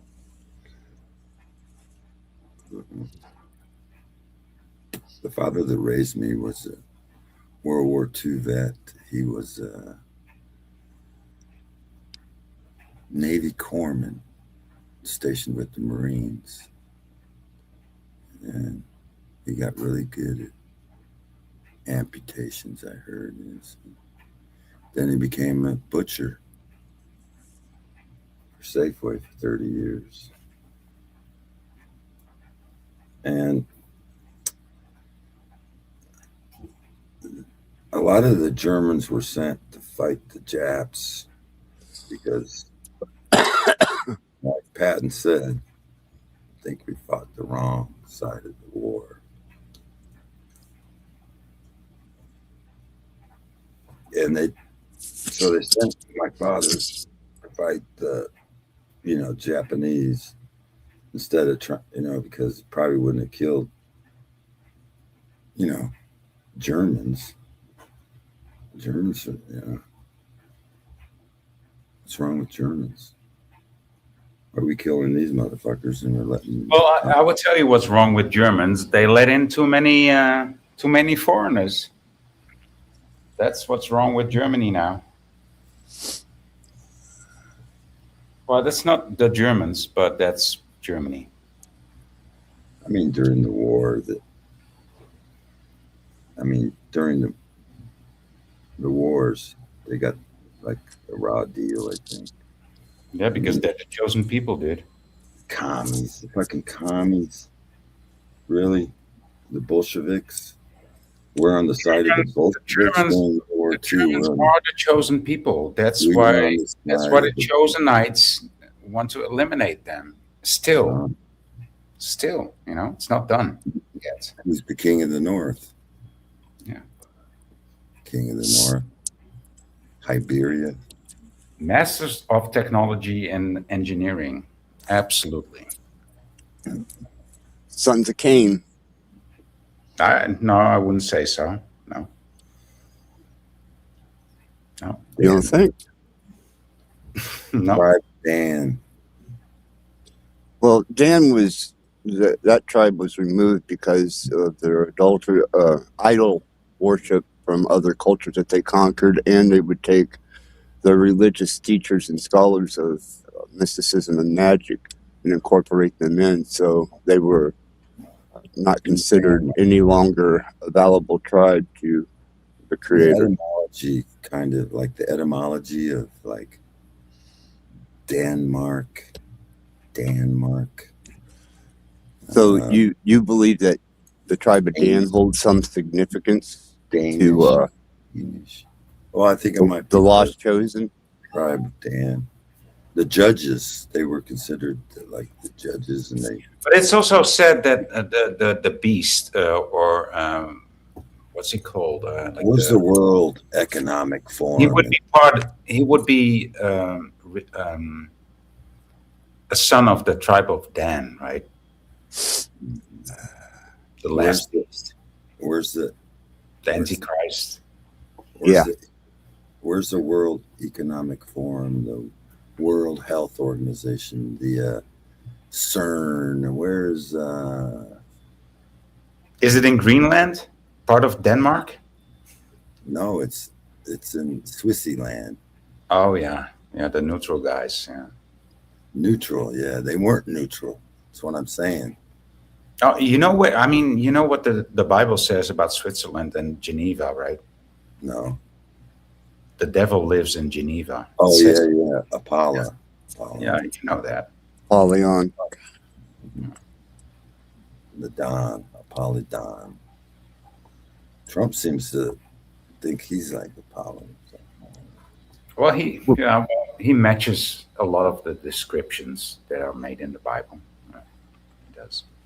And they do have like the world's biggest underground network of hideouts. Like they bury themselves in the caves and shit. Like yeah, and so does it also say that in the Quran, machine lies?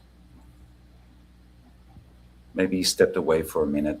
Oh no, I'm here. I'm just trying to see who's this here. But say what now in the Quran? I believe this is So, our friend.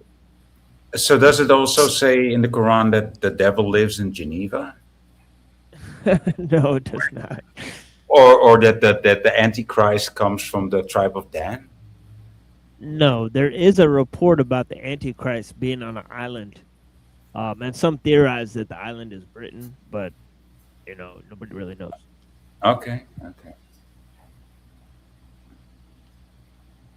Yeah, there's a lot of mystique around, especially when you get to CERN and the fact that where it sets and Geneva and Lake Geneva is actually right there by it. So you got to discern the stigmata of what CERN is and how it applies to actual scripture. Well, CERN could be the cage that Satan is locked into, right? That's why it's located in Geneva. Could be, It does lock into the scriptures, in that way. You know the craters, the big craters all around the world, and they say there's 200 of these craters around the world, and everybody thinks they're like from meteors. My theory is they're not meteors, that they're opening like gates from the pit.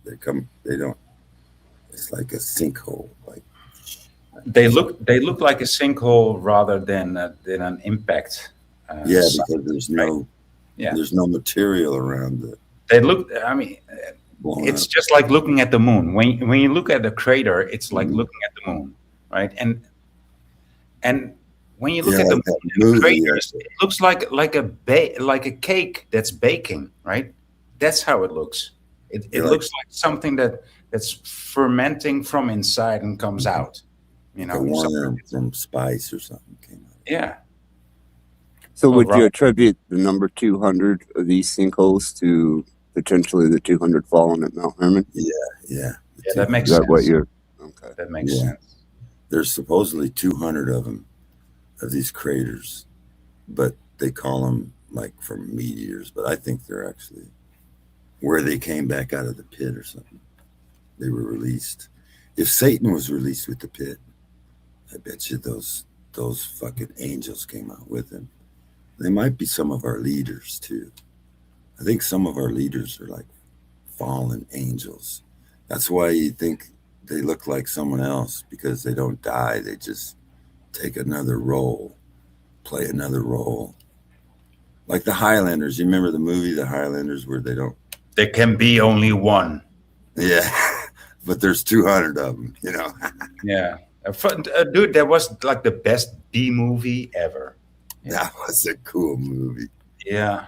I love that one. Back in the day. They're telling you shit in the movies that's real and shit. Yeah. And then you say, oh, you saw that in a movie, and they laugh at you. Was it Christopher Lambert, right? Was Yeah, Christopher Lambert. Yeah. And his name, Christopher. Yeah. Christopher Lamb. Christopher Lamb. From the high Lambert. I mean, that actually says the same, right? Christopher is the one that carries Christ, and Lambert is also carrying the lamb. And then the bird, right? Burden. Yeah. And they're all related. They're Highlanders. These like Trump is a Highlander. He even admits he's from that area. I don't know. It's a stage. I don't understand it all. But I do know that I used to believe things I don't believe no more. So what beliefs did you let go of? I used to believe that the Jews were God's chosen people. Really? Yeah, because my pastor, even though he read Greek and Hebrew. He was educated in a Dallas seminary, and Dallas seminary taught the Schofield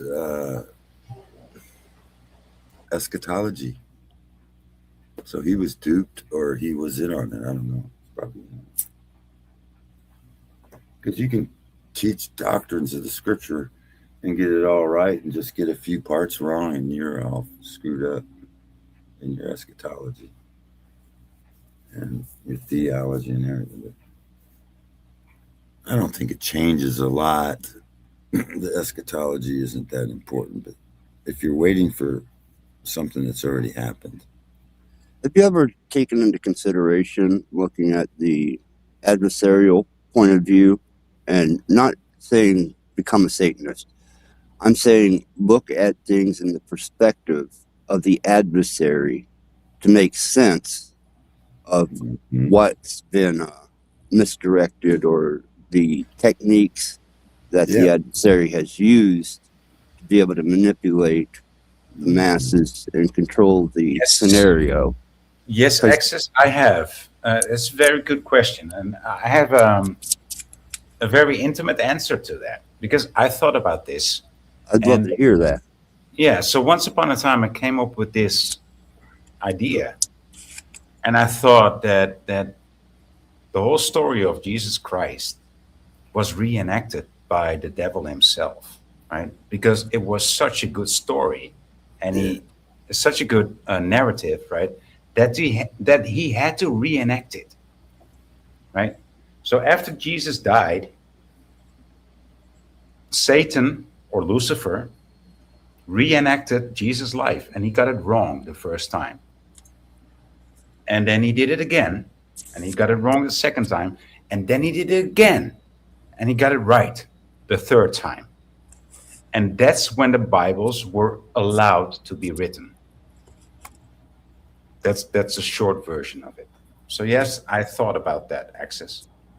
It's that's a perspective I take in looking at things. Most everything is because this world is such a conflicted place. I mean, no matter what approach you take, there's going to be an adversarial force against you. That's just in the constant. So I figured that if I studied and understood the adversarial force, then it might give me an edge against understanding what is kind of hindering my development, or trying to stray me from liberated thought.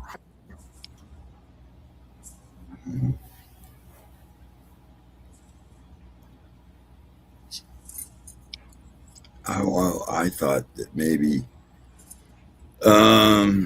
what would Satan do if the tribulation millennial reign was over? What kind of lie would he? You'd have to hide he'd have to change history. You'd have to, I gotta kill this fly. There's a fly in my room. Got it. There we go. Yeah, I thought about that.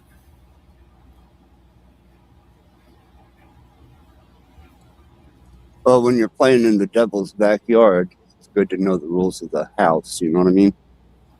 Yeah.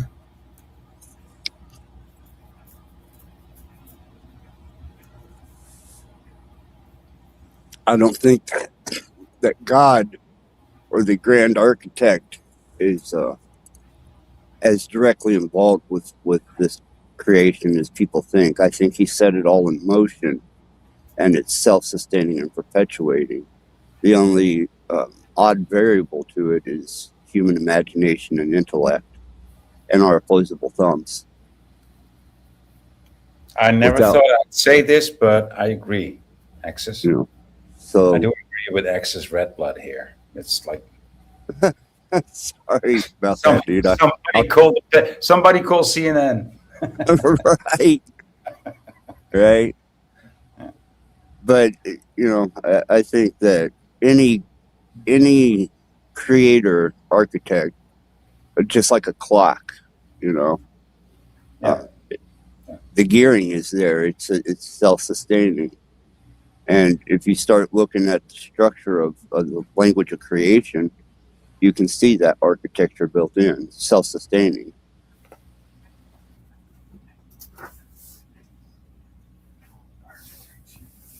All right, let's see if his microphone works this time. The homie, yeah, you here with us? Maybe not. But yeah, hey Ibn Yaksan, I talked about how we're going to be discussing that on the show. I have we have briefly looked at the conflict between Averroes and El Ghazali, but we're gonna pretty much touch on that. And so we got some stuff coming up on Muslim philosophers as well. We've looked at some stuff from Maimonides, and we've looked at some secondary sources on Aquinas. And of course, medieval philosophy is huge for us. It's a huge advancement on,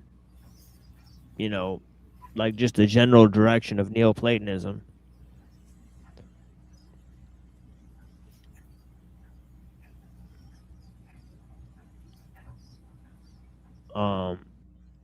So the golden mask.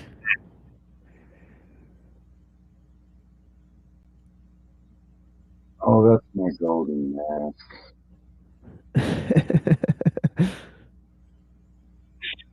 Anonymous. Is that your place, Rocky? Yeah. Nice. Looking out my back window. Let some fresh air and the birds are out. Sun's coming out. It's got like the classical red barn there. Yeah, red barn. It's got some of my tools in there. It's got my bobcat in there. My excavator. So you're a heavy equipment operator then? Yeah, diesel mechanic. Okay.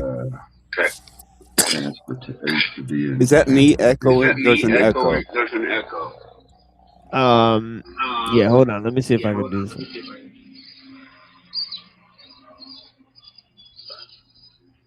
I need to leave my room. And now it's gone. Oh no, it's still there. It's all good. It's less though.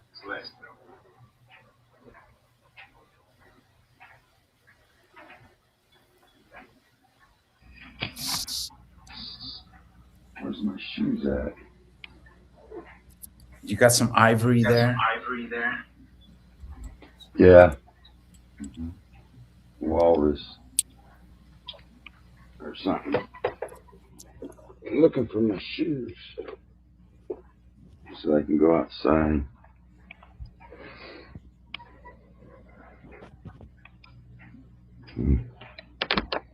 Oh, that's my books.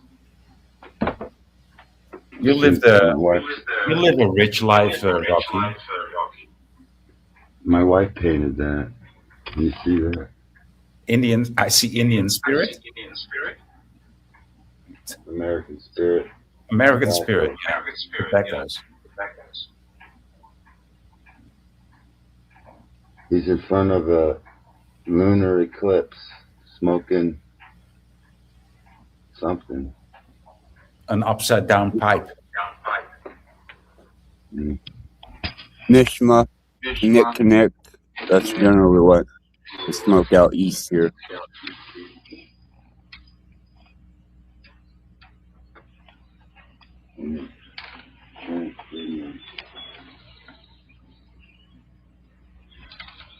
Go to my.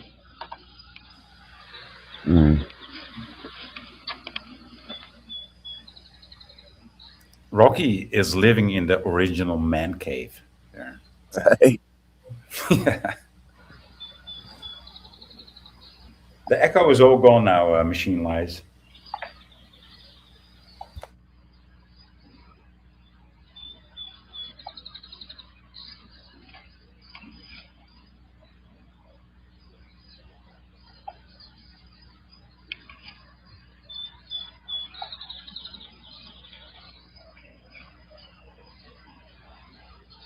Yeah, Rocky, I'm impressed. It's a very nice place to be.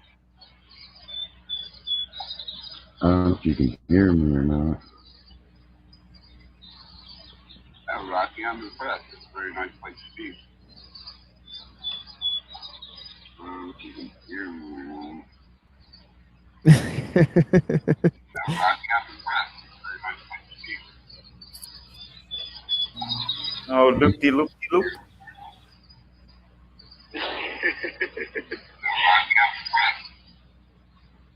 Oh shit.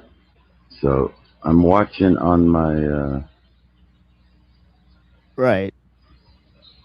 I don't have earphones for my phone. You even have a bridge on your property. Wow. My laptop. Is that your bridge? Can't hear what you're saying.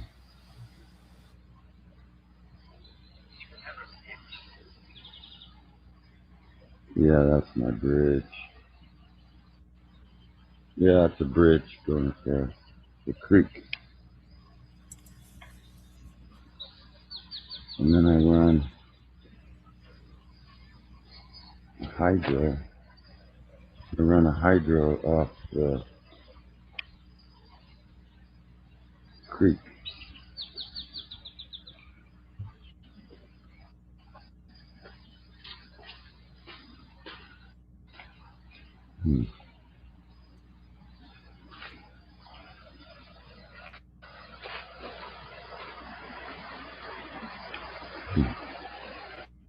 Can you hear the creek?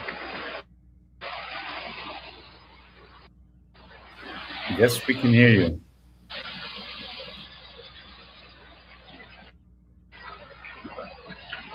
Get too far away from it. I get too far away from the spring cleaning to do. These things. It's been very wet these last days, right? No, go up this hill. I'm curious, Rocky, with all that, environment around you and all that you have there to work with, why YouTube? What? Really? Okay. Good question, Axis. My mind would be going wild all day long out there with that type of equipment and environment. It's kind of wet out right now. Yeah. And I can't really work. So the spring thaw. So I'm getting ready to plant some seeds and stuff. And then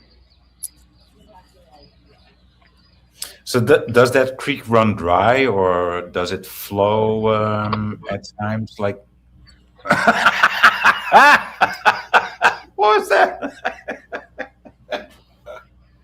Who was running away there? Like, that was funny, dude. That's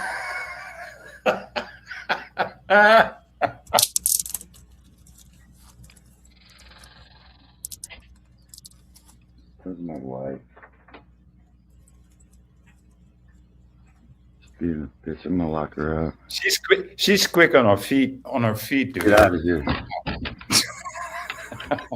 I gotta put that on. You know what that is? It's part of a pump system. Yeah, it's a ram pump. Oh my god. Anyway, I'm getting old.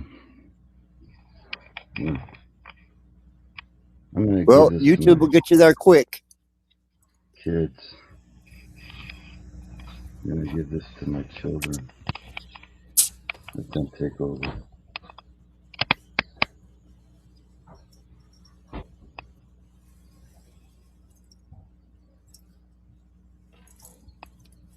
You got any questions?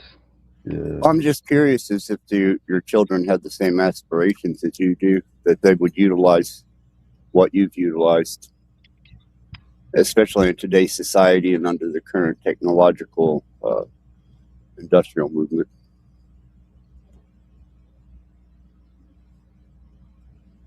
Mm.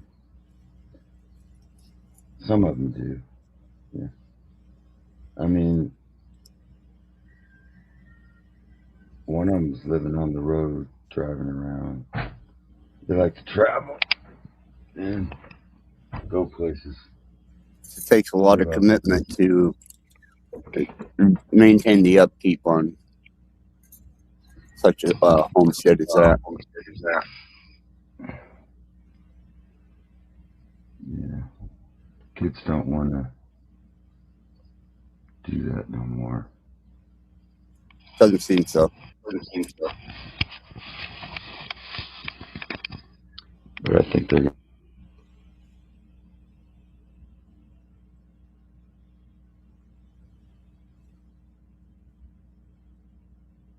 And I forget, boy, where are you from?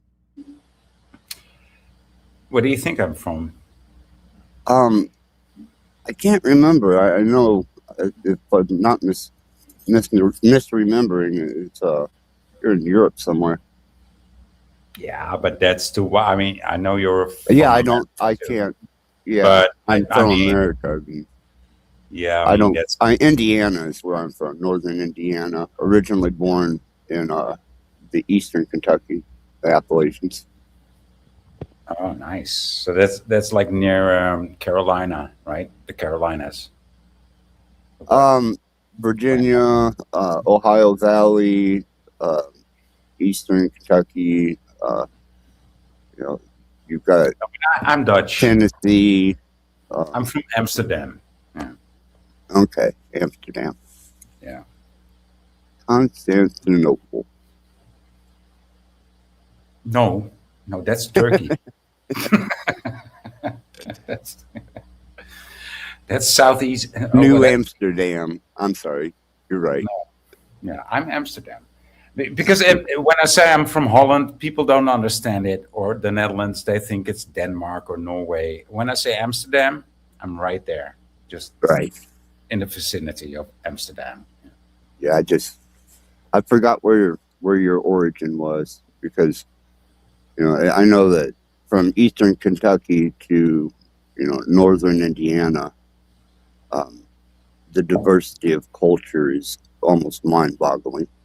You go from your stereotypical hillbilly, yuck yuck yeehaw, to what up here in Northern Indiana is they're trying to assimilate the Chicago, New York, LA type of atmosphere and culture. Yeah. So it's complete culture shock going from one to the other. Yeah, and see, that's the thing is, of course, we also live in a union, right? What's even called the European Union now, but we all speak different languages. We also have different states, which are countries, but we all speak a different language. And it makes it way more diverse in a way. Oh, fuck, man. That word got a bad reputation these days, diverse. Right. Yeah. Right. Yeah. And that's one thing I noticed about, especially when you start reaching that Central Eastern United States, they don't understand, where we have states, to you guys, it's basically countries. Where I passed from Indiana into Illinois, that's just crossing the state line for me. But for you guys, it's kind of one country next to another. Yeah, you're gonna have to learn the language to speak. Yeah. Know? Yeah. Well, you don't have to, but it's you better know how to say hello and thank you. At least. At least. Some people don't even take the effort. They I will just get along with my German or my English, and that's okay. It usually works. But Danke, bitte, vielen Dank. Yeah. Oh, your German really sucks, dude. But at least I know. You're trying at least. Yeah, well, I don't have to utilize German much. The reason I learned German or any part of German because was of the Mormons. No, actually, it was here in the States. We have so many immigrants, and like when you're in Walmart and they're in line with you, I wanted to understand what, at least parts of what was being spoken. Or if I didn't understand the dialect at all, then I would make them uncomfortable by speaking German or dead Latin, and then they would freak out. And I was like, see how that feels? Don't know what the fuck I'm saying.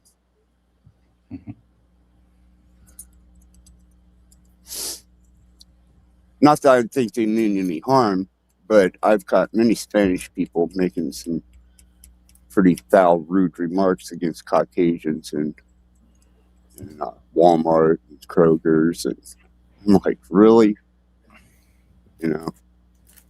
Especially the Amish, when they speak amongst themselves in Myers, which is a big store franchise here in the States, they speak German amongst themselves. Oh yeah, I'm familiar with it. Really? Yeah, because if you go to Myers and you get recently I got marshmallow treasures, and the whole box is $2.19. Right. So I don't know how much it costs where you guys are, but yeah, a box of marshmallow treasures, which is just a generic cereal with marshmallows, is actually just $2.19. It's pretty good deal. Nowadays, it is, right? Because nowadays, yeah. Because I heard cereal prices being like $7 a box. I was like, what? Exactly. Oh yeah. For a bunch here of in the States. For a bunch, just for a box of puffed weed. Like what? Well, a jar of instant coffee is $13 where I am in northern Indiana, Fort Wayne. It's at $13 and then you go with the generic, it's $10. It's insane. Yeah, that was straight up toxic. Straight up, it was just like I don't want to say too much. Like Axis Radblood, he's got his owl pellets from eating, mice. but I was straight pooping out green after I ate that box. So much color in there. TMI, my poop was straight up green. TMI, not TMI, TML. Yeah, I try to stay on a natural diet, right? My bad for that. Yeah, my bad for announcing that. But yeah, it was seriously weird. Cereal. Well, see, I get home delivered meals because of my health. I don't know if you know, I kind of keep my health personal, but I'm in a wheelchair and I've got limited mobility and limited oxygen. And they give me home delivered meals. And those are the worst. They're state sponsored delivered meals, and they send you a week's worth at a time. And your excrement is not solid at all. I mean, you have to take stool hardeners to be able to eat this shit.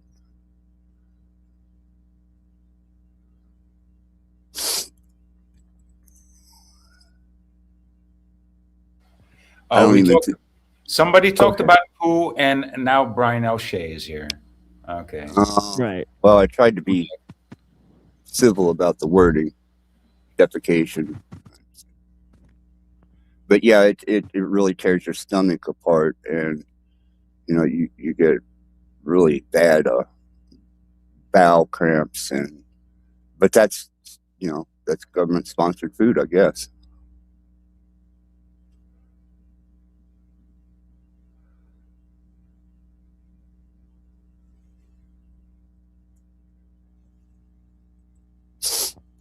We got the return of O'Shea. Blessings.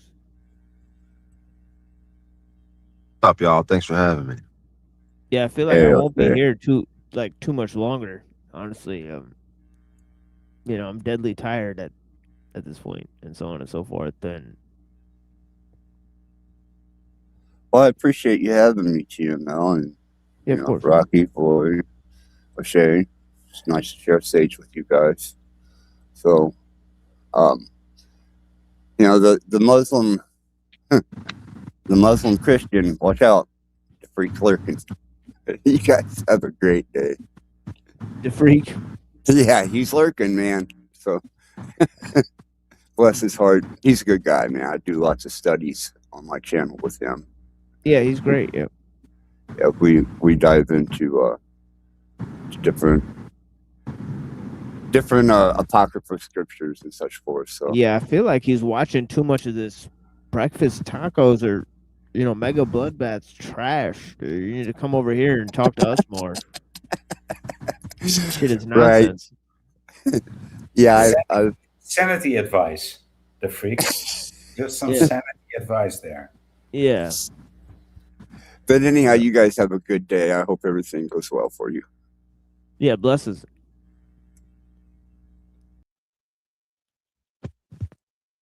Yeah, blessings, brother. So, I mean, that's one of the most sane interactions that I've seen from Access Red Blood. I knew it was possible, but it doesn't happen every time. So thank you, Access. And also thank you, Machine Lies. It's quite an accomplishment to... Yeah, Rock E, what the hell? All right, sir. Thank you for being here. I appreciate you. Yeah, but I mean, it's quite an accomplishment to do this during Ramadan, dude. So thank you very much for doing so. Must not be easy. Yeah, for sure. I mean, I appreciate you guys. Yeah, it's kind of like today it's very tiring. I mean, it is what it is. But yeah, I still got some fight in me. I mean, it is what it is. 3 more days, huh? Yeah, and I mean, like I've kind of fast twice a week. Yeah, I try to meditate twice a day, fast twice a week. Something I always try to keep up on. That's your common rhythm? Yeah, that's my common rhythm. And then I usually sleep twice too. 3 hours apiece. Yeah. So I got so everything's 2 for me. It's kind of weird.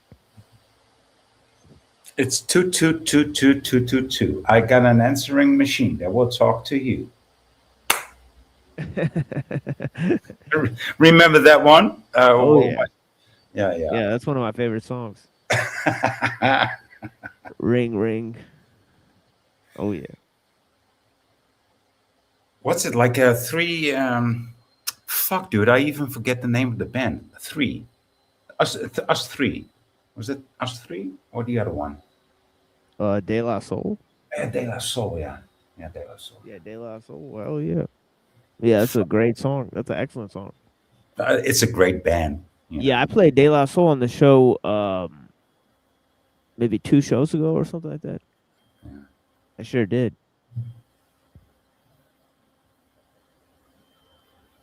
Yeah, De La Soul. Tribe Called Quest. Huge bands. Huge. I left my wallet in El Segundo. I gotta get it. I got to get it. Yeah. How did it go from that to drill music? Oh, dude, don't even get me started. Well, I can tell you. I mean, it's a very short answer. It starts with a J and it ends with an S. Yeah, a little bit of that, and also designer drugs that were basically engineered. Jigaboos? Well, Yeah, it's in that. It's in that. It's in that second name for sure. Gigaboobs. You gotta take Boop. out some letters. Spoop.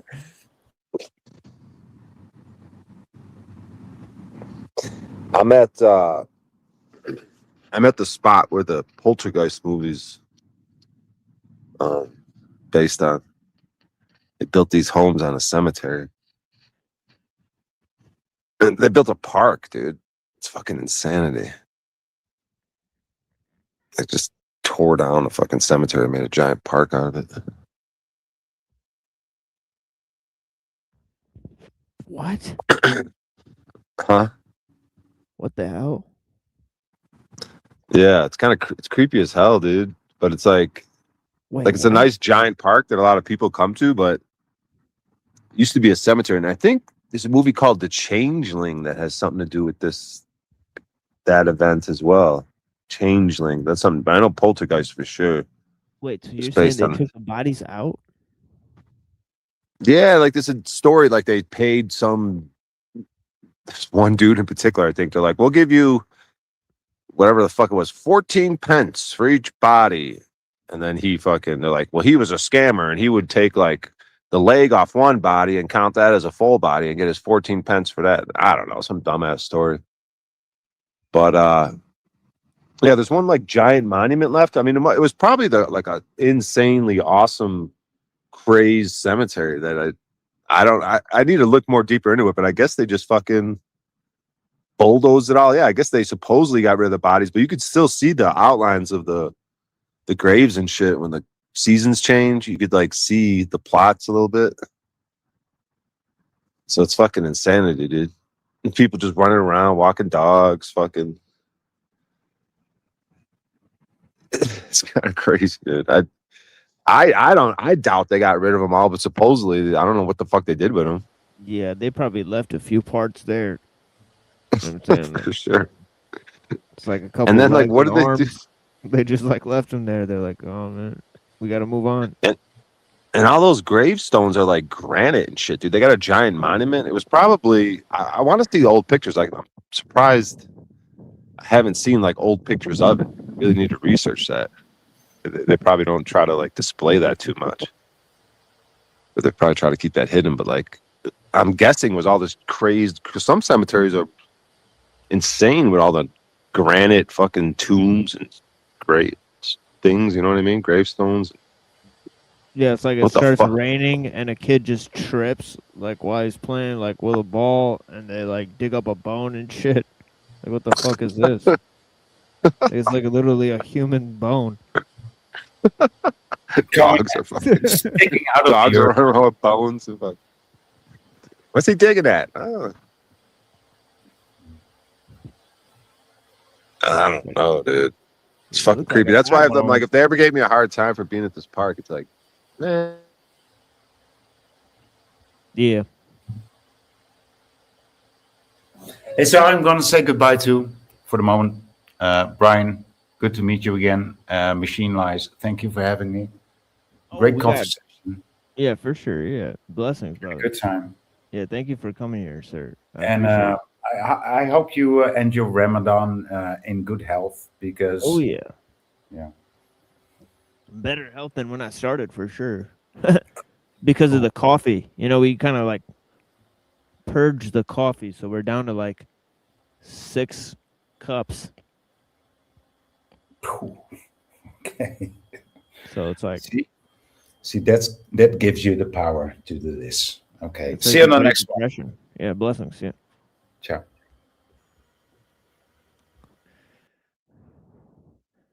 Drink like 6 cups. Oh. Oh, Shay left too?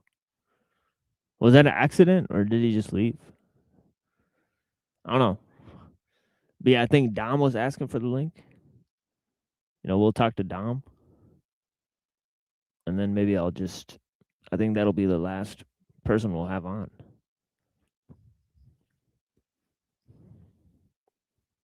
You know, I may just like not have any more panelists after that.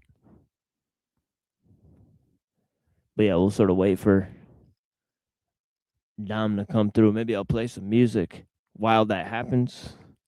And then we'll go to some text, Shangzhou, Mumford, Ellul, and then maybe I'll just play some replays for you guys. So I appreciate you guys. So yeah, we'll see if it'll come up. But yeah. So we got the link there. Come through if you guys want. If not,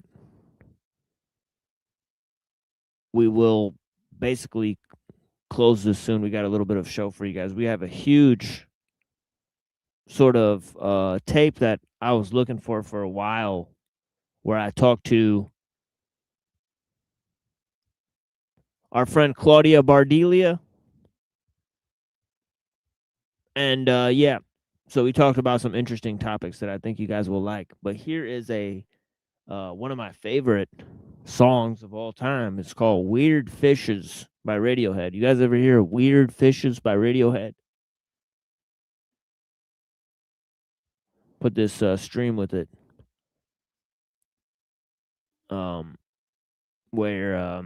Yeah, so this video, I don't know what movie this is from, but this is interesting. Blessings.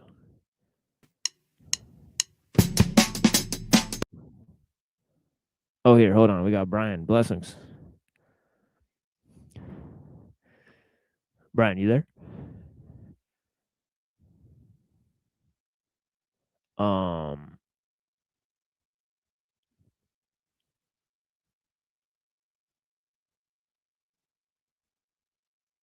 Yeah, I guess we can't hear you. Yeah, that's weird. So yeah, so we can't hear Brian. But yeah, so we're working out Brian's audio issue. Working it out.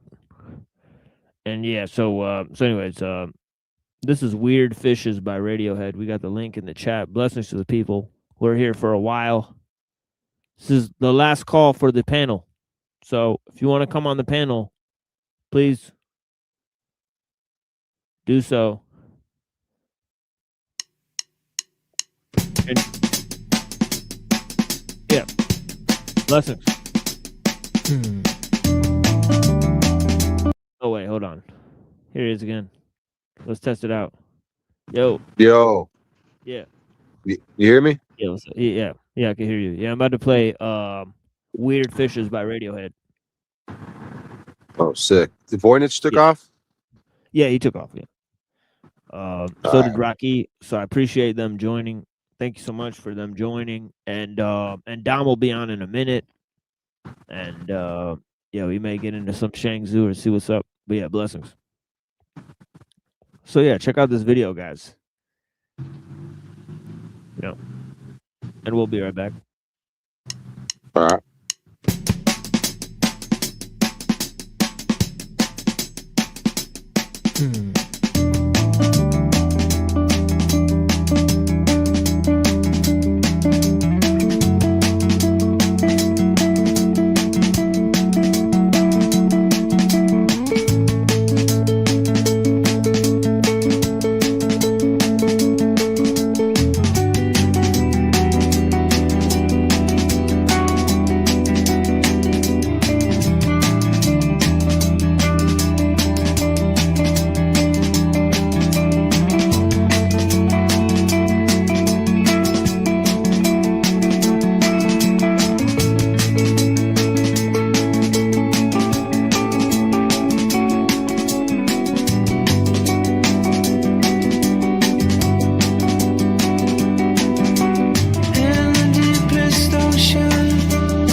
Yeah.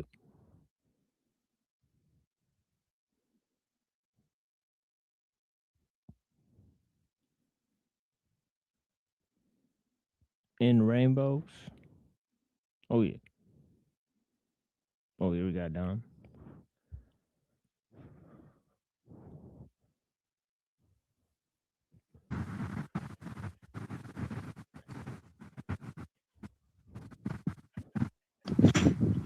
Blessings. What's up? What's up, Dominic? How you doing, Brian? Not too bad, brother. What's Well, on your that's mind? good. I don't know. When I left, they were talking about Parmenides, but it looks like he's going to start talking about Shangzu or something. Right, exactly. So I think I'll read only two of these. I don't remember which one we sort of left up on, but we'll sort of read a different part of it in a different Who's translation. Shangzu again? Shangzu is a student of Lao Tzu who composed the Tao Te Ching. And Right. this is composed by a number of his students.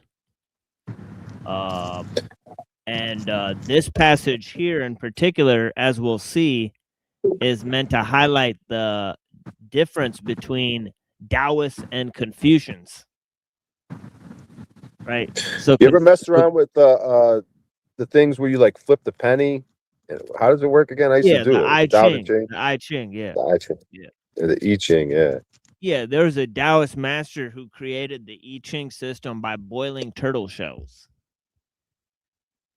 And he flipped those? Yeah, he said that if you boil the turtle shells, they end up in pretty much 64 possible patterns, in which he then turned into those hexagrams, right? But yeah. So so it's kind of like cymatics and so on and so forth. But yeah. So yeah, so let's take a look at this. It's kind of like if you take it's his way of saying if you take a random number generator, it'll end up in these possible waves, right? So it's his kind of way of sort of harmonizing heaven's relativity, as it were, which is a major theme in Taoism. And so yeah, so let's check this one out. It says Zigong journeyed south to the state of Chu. On his return through the state of Jin, he passed by Hanyin and met an elder man who was working an orchard. He had dug a narrow pass down to reach inside of a well. Each time he fetched an earthenware full of water and carried it up to irrigate his orchard. He made a lot of sounds with water filling and pouring. It seemed his much effort producing little results. Zigong said to him, now this is a student of Confucius that's known for, or he's critiqued within the Analects of Confucius, right, for being sort of overly ritualistic, right, without understanding human character, or and so on and so forth, and sincerity. And he had another guy named Yan Hui, right? And of course we encountered him as well, right? So Yan Hui and Zigong are sort of used to display a certain aspect of the Confucian teaching, right? Because the Confucian Analects are sort of organized into different works, right, that sort of reflect different ideas. Okay, so when so when we looked at the Analects, right, they're kind of divided in such a way as to reflect certain ideas, and of course, Zigong is prominent in some of them, and Yan Hui is prominent in some other ones. Right, but Yan Hui is like his poor, like, disciple that represents like the perfection of his teachings, right? And then Zigong is, as Confucius calls him, he's a vessel of ritual perfection, and so on and so forth, right? But he doesn't like sort of attain to the way of things, right? So Zigong, in other words, he's all about the proper way to do things, right? And of course, this whole section in labor saving devices is related to the whole idea of the division of labor in the society, right? Which Taoists are sort of rejecting, right? They're rejecting labor saving devices and the division of labor. And they're promoting a sort of self reliance, right? And of course, in the earlier passage, we sort of saw how, the one we were talking about yesterday. Actually, you know what? We'll just get to that in a minute. Let me not talk about too much here. Let me just read this, and we'll get to the other passage. The gardener looked up and asked. Okay, so let me read the previous line. He says, Zigong said to him, there is a tool here. It can irrigate 100 Z, that's probably some sort of measurement, a day. A little effort produces big results. Do you want to use it? The gardener looked up and asked, how? Zigong said. Shape wood to make a machine, its rear being heavier than the front. It draws water up like a pump easily and quickly. The man showed impatience and said matter-of-factly, quote, I learned from my teacher, he who designs a machine shall also make cunning dealings. He who makes cunning dealings shall also use tactfulness. He who keeps tactfulness in his heart cannot preserve purity and brightness. His mind and spirit waver. When his mind and spirit waver, he cannot keep Tao. I do not use a machine, not because I am ignorant of it, but because I feel ashamed in using it. Zigong was regretful, bowed his head and said nothing. A little later, the gardener asked, what have you been doing? A disciple of Kong Kui, he says, right, which is Confucius, right? Kong Zi, right? Kong Kui, right? He says, I'm a disciple of Confucius, pretty much, right? The gardener said, are you not using your extensive learning to compare yourself to the sages and boasting your ability to pride yourself above others and playing sorrowful tones to make your name known to the world? You think if you can mind not your manner and your body, you will come close to the Tao. Now you can't even put your own body in order. How can you put the world in order? Please go. Don't interrupt what I am doing. Zigong was shaken and looked distressed. After walking 30 li, he felt better. So what's his critique, right? Okay, so he said he's not going to use a machine because he's ashamed of using it because it changes you on a psychological level. You can't preserve simplicity in your heart. You become mechanical. You try to outdo others. You become tactful and so on and so forth.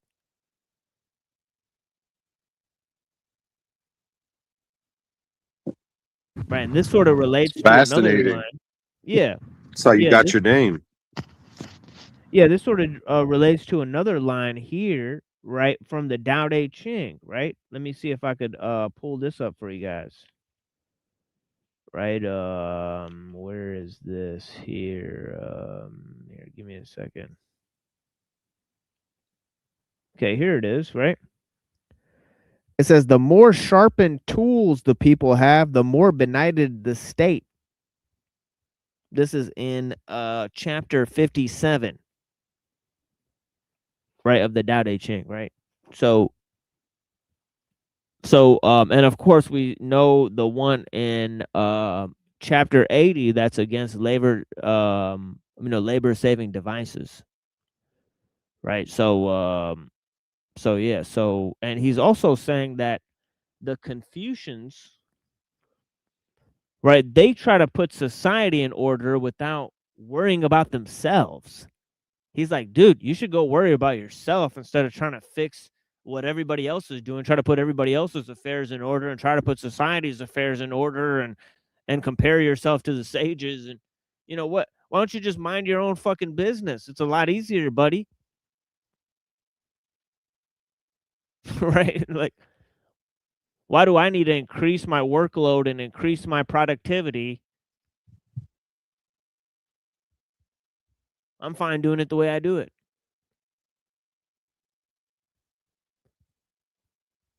So Zigong was shaken, as they say, right? With his critique, right?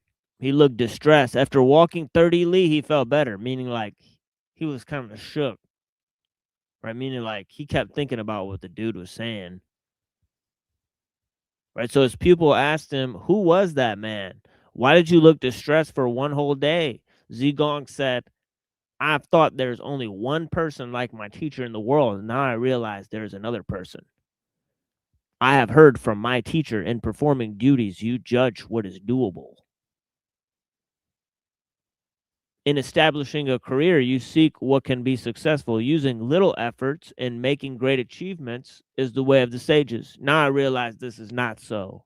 He who clings on to Tao will have his virtue well prepared.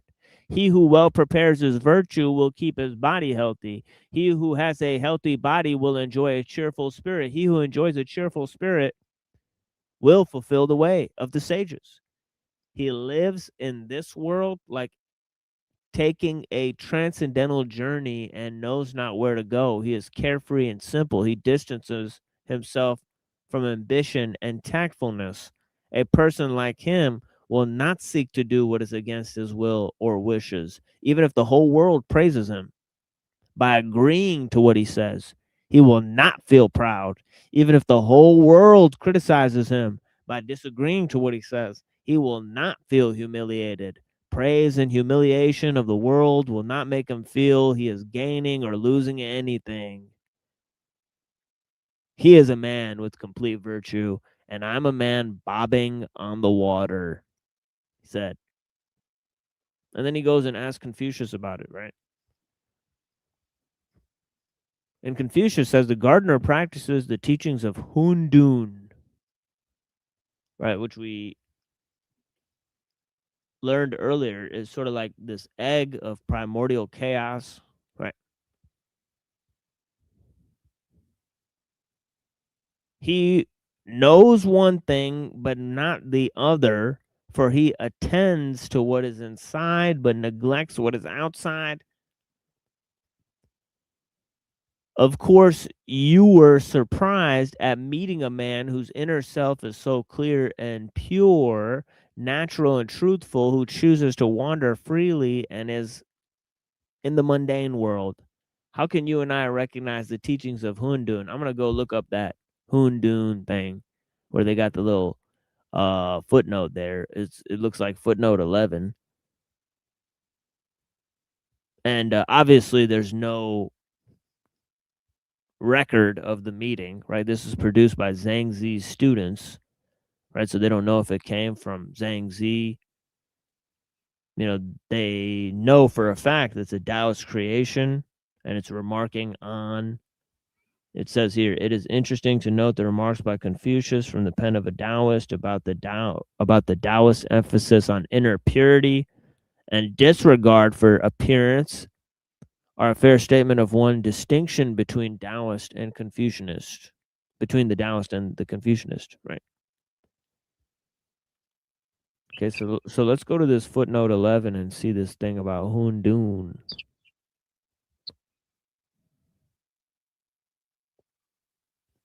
I'm curious to know what it says on this footnote.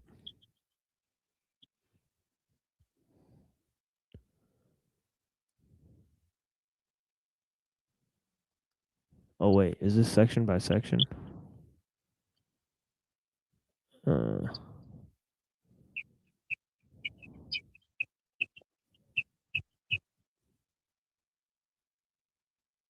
What the hell, man?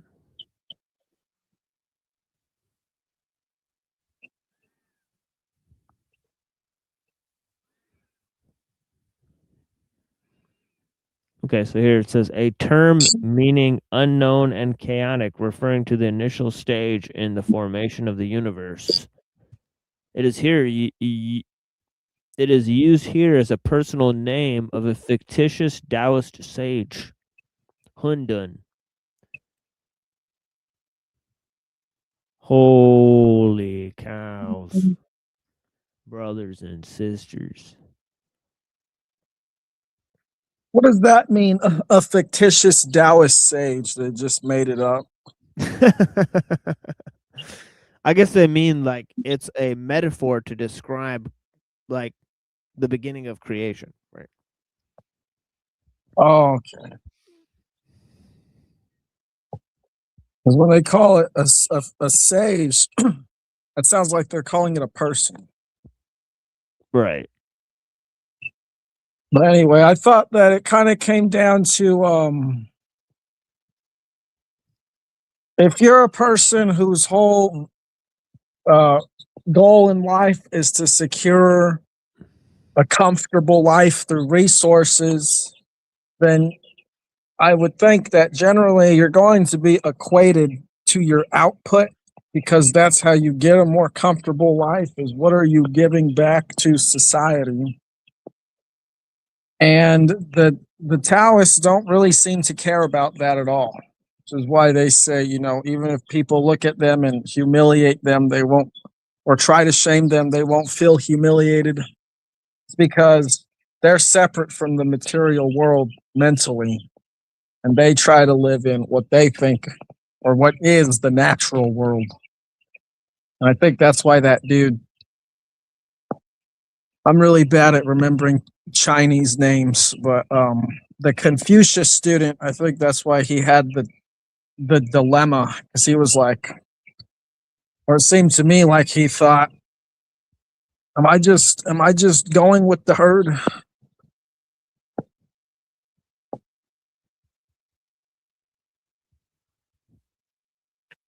Interesting. He says, you have a more cheerful spirit if you have your body's in shape. And I heard someone say one time, like, I don't have a lot of, like, I'm unsociable, I don't have a lot of friends. They're like, well, get in shape, and you'd be surprised how much more easy, like, more people you talk to and different things, you know. It's kind of an interesting aspect.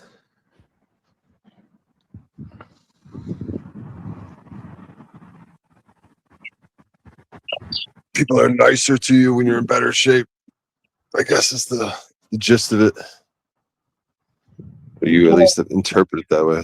I think a big problem is if you start like just going with what society thinks a good life is, then you start comparing what you have to those around you, or what you see on TV or social media or whatever. And you start thinking, well, I want that, or some people do. You know, I think some people get a bit envious of other people having seemingly better lives, even though what they're seeing are just moments of their life. You don't really know what's actually going on and how they're living, but they see the stuff they have, or they see them like traveling all over the world or whatever, and they're like, man, I want that. And this is a huge problem for people, right? But the person who knows themselves and they basically go with the Tao, they realize that all that stuff is fleeting anyway, and that all they need is literally right in front of them at all times.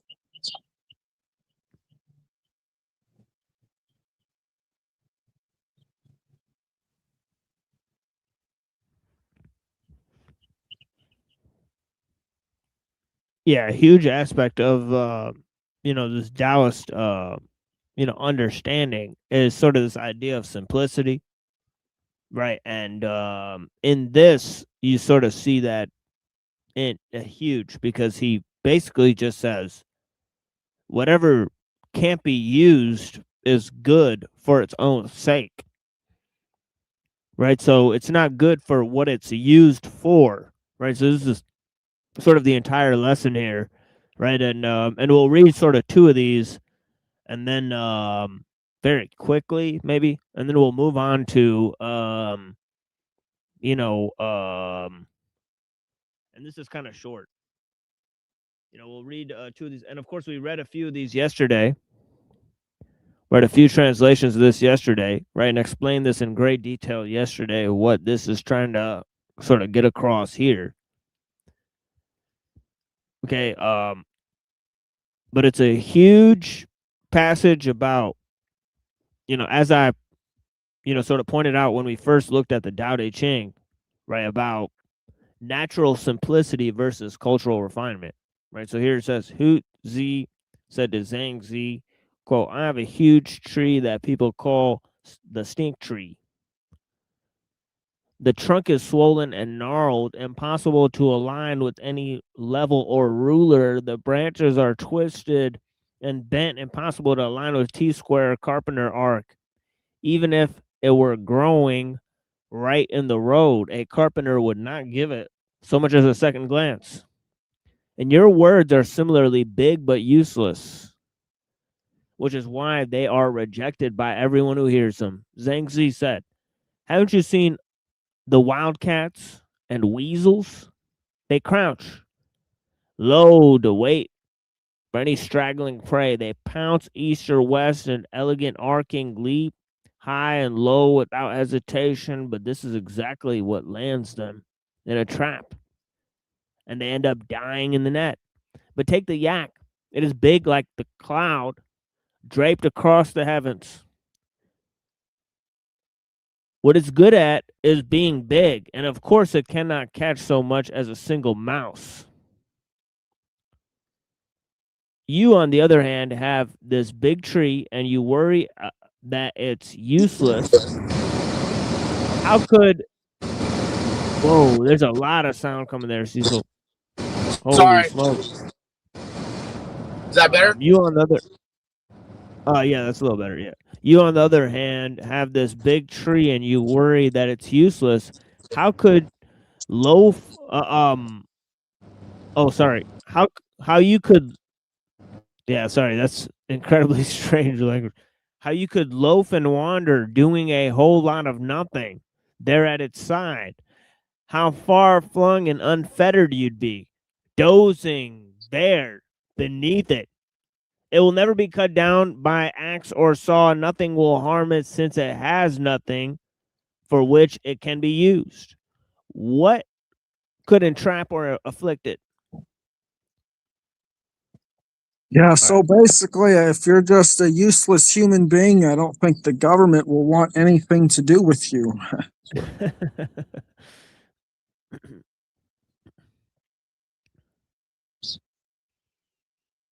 But yeah, I think that's pretty good, because Nothing But a Mask was talking about how he doesn't owe society anything, and I have to agree that no one owes society anything, but people have this idea that you have to be this productive member of society, and that implies that you, just because you live within society, have some sort of moral obligation to produce services or products for society just by the virtue of living. And this is a ridiculous expectation that people place on one another. So this is a pretty good defense. If you just appear useless to society, well, they typically toss you aside. But there's a lot of people, like homeless people, for example, who tried to be useful and still got rejected. So maybe,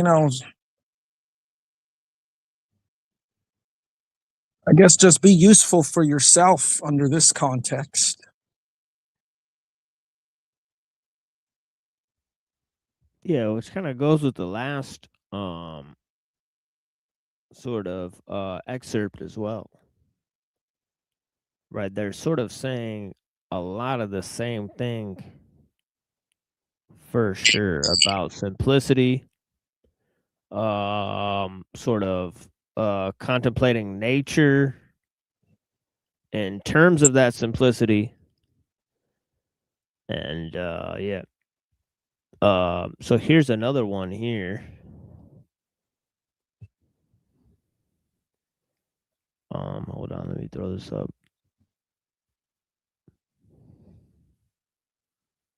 I think simplicity is good, but I don't know. They have Occam's razor, and I don't think that that's produced a lot of simple answers in the modern day.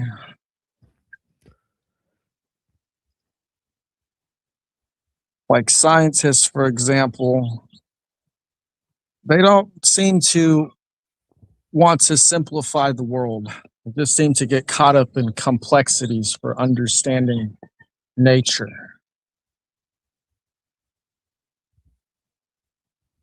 And I think this creates confusion. Right, but ultimately, they came to a huge point which aligns, with Taoism, when they found out that space is infinitely full. It's not infinitely empty. Right, so I think that was a huge W for the Taoists. Yeah, I think of space as a destructive wavelength. So basically, everywhere within space are equal and opposite reactions happening all at once. That creates an illusion of stillness, but actually the movement is just perfectly balanced with each other so that it creates this stillness.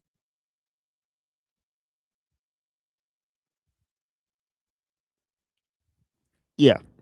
Yeah, in the Tao Te Ching, it says stillness is the master of movement. Yeah, that makes sense. Because stillness is just, as I see it, movement in complete equilibrium with itself. I think the easiest way for me to imagine it is think of a number line. A number line starts with 0, and this is stillness. But it's not just 0, because you can go one direction and have essentially an infinite net set of negative numbers, and you can go another direction and have an infinite set of positive numbers. But what space is the infinite set of negative numbers and the infinite set of positive numbers they're just the same. So when you combine positive and negative numbers, like -1 and 1, you get 0. And this is what stillness is, as I see it. This is just positive and negative forces moving against each other in complete balance.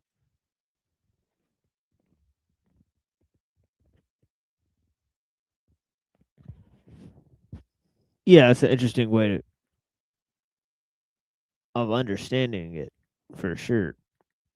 And I think a lot of the physics does align with that, like sort of friction and momentum and centripetal force and sort of all of that sort of stuff. It's I think centripetal force is sort of like movement within stillness and so on and so forth.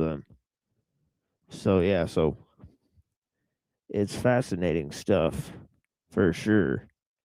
So let's take a look at another one of these, and then we'll move to some of the writings of Mumford. We were at the part where he talked about the mega machine.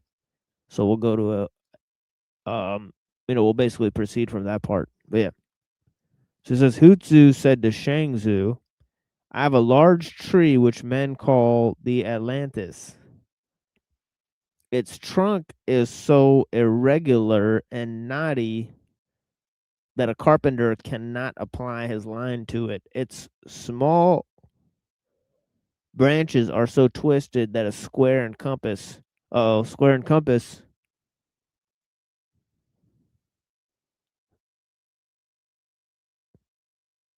so Freemason cannot be used on them. It stands by the roadside, but it's not looked at by any carpenter. Now your words, sir, are big and useless, right? Yeah, now we know they're friends, right? He's just kind of like, he's taking a jab at him, right? Your words, sir, are big and useless and also not wanted by anybody. That's pretty harsh. Shang Tzu said, have you not seen a wildcat or a weasel? It lies crouching down in wait for its prey. East and west it leaps about, avoiding neither what is high nor what is low. At last it's caught in a trap and dies in a net.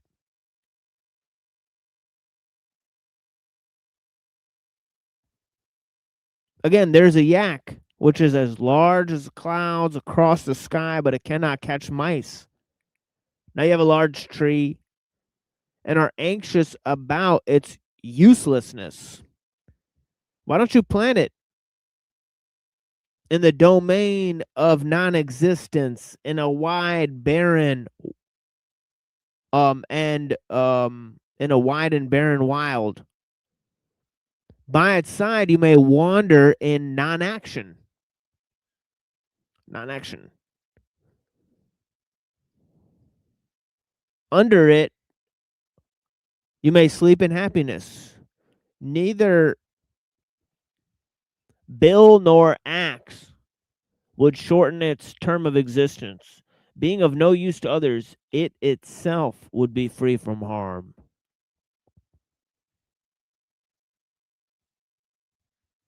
So yeah, we'll put that away for now. So it's the dude called Shang Tzu useless, and Shang Tzu said, well, since I'm useless, I'm free. Exactly, right. It's an interesting response, right? Well, he's not wrong. I mean, I don't know about Shang Tzu, but my understanding of Chinese philosophers is they thought if you were this great philosopher, dude, they expected you to do great feats of bureaucracy and solve the struggle of maintaining the compartmentalization of the state, pretty much, right?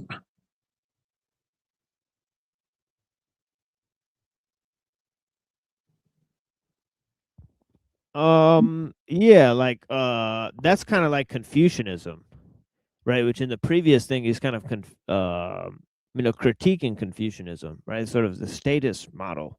And then there's a more status model that they rejected Confucianism for. Confucianism was rejected for a long time, right? Because it sort of had a tint of Taoism in there too, right? Had a tint of like sort of ritualistic ideas and so on and so forth, right? Like he really prized these ancestors called the sage kings, right? That were from these odes that existed way before Confucius, right? So he made a reference to these really old traditions, right?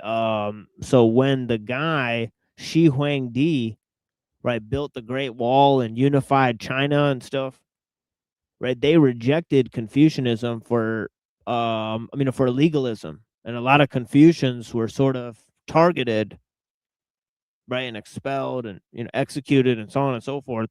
But then later, Confucianism took hold not only in China, but the Confucian sort of ideals spread all around like Asian societies, right? So there's like, so Confucianism influenced, Korea, bunch of different countries, right, that we would consider Asian, like Taiwan, Japan, right? A lot of things that we would consider Asian culture are really from, influence of Confucianism.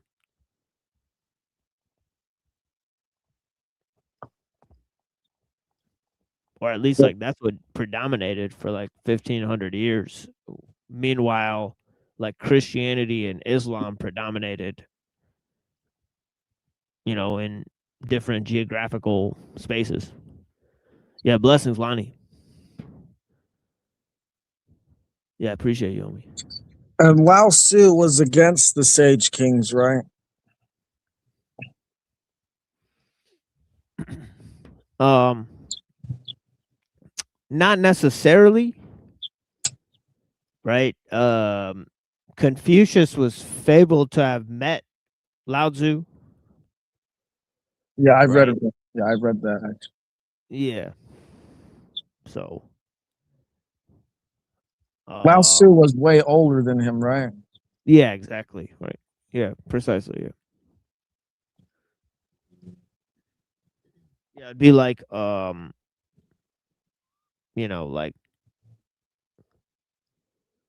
like Socrates talking to Parmenides or something like that. Right? Like, does anybody know if that happened? Right. Yeah. Right, because he'd have to be pretty young, right, to talk to a really old Parmenides, pretty much, right? I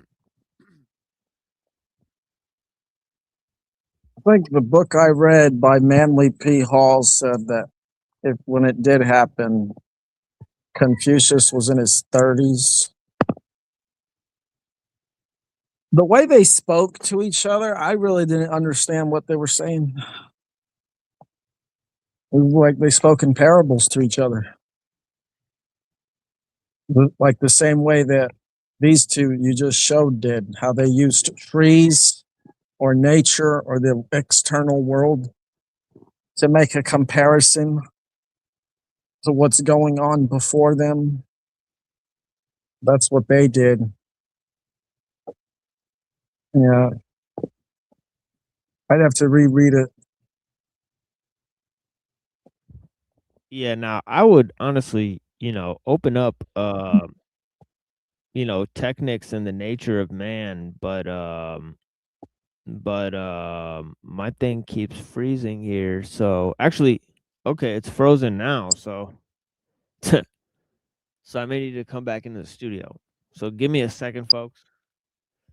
I'll be back in like maybe 30 seconds. Right. So yeah, so give me 30 seconds. Blessings. Yeah, I don't know about Lao Tzu and the Sage Kings. I would like to see his take on them. Because in my opinion, I don't think the Sage Kings were much good for anyone.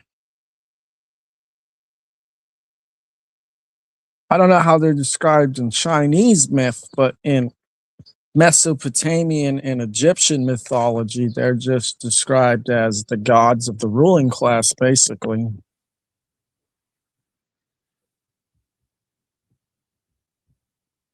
Or maybe archetypes to personify what the ruling class wants that they created.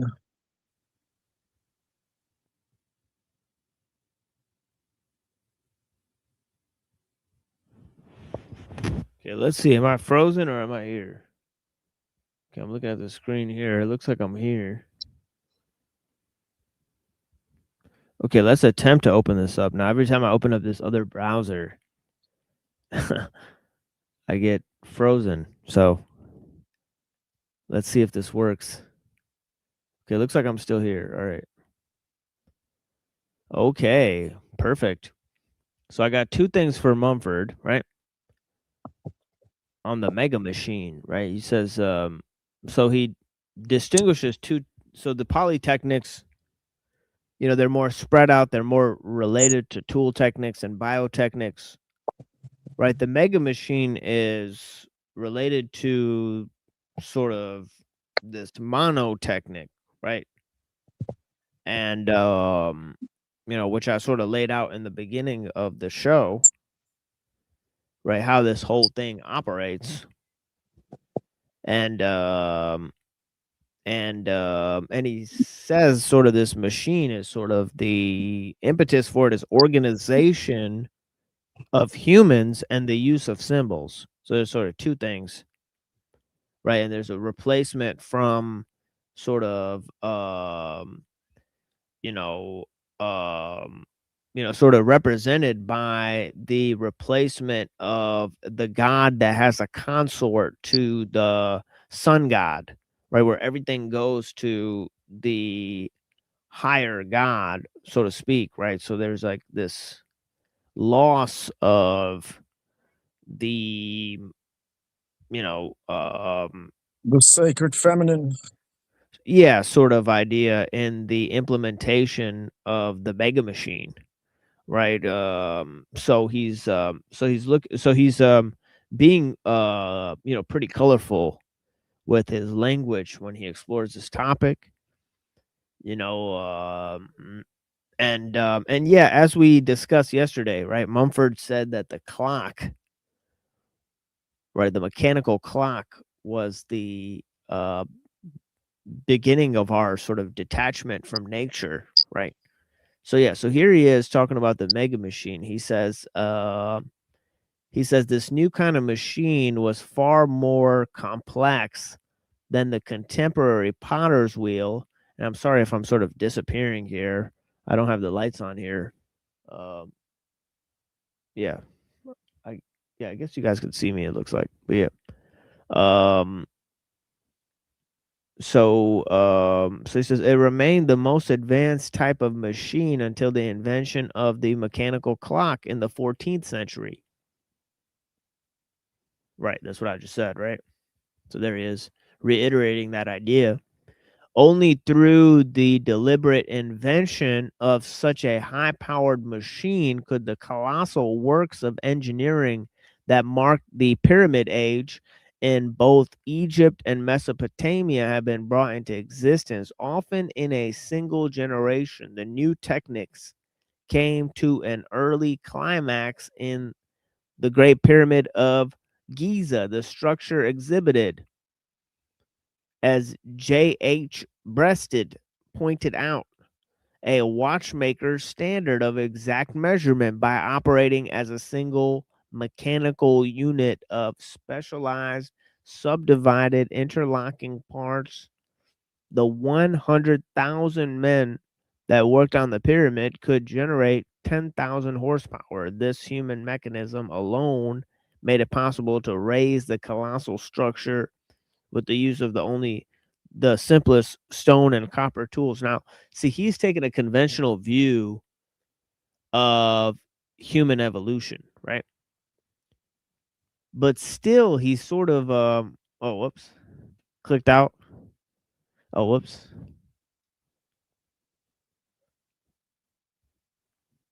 Yeah, he's taking a conventional look of human history, but even then, he's saying that religion helped maximize sort of a certain type of religious understanding, help catalyze, in one sense, the mega machine and maximize the use of polytechnics in another sense, right? Through sort of the use of symbols, right? He's putting a huge emphasis on man's use of symbols. And so he is taking a conventional view of history, but he's challenging the view that sort of technology is the thing that's driving, this great change, but it's only until, right, human society sort of catalyzes its sort of technological scope through this,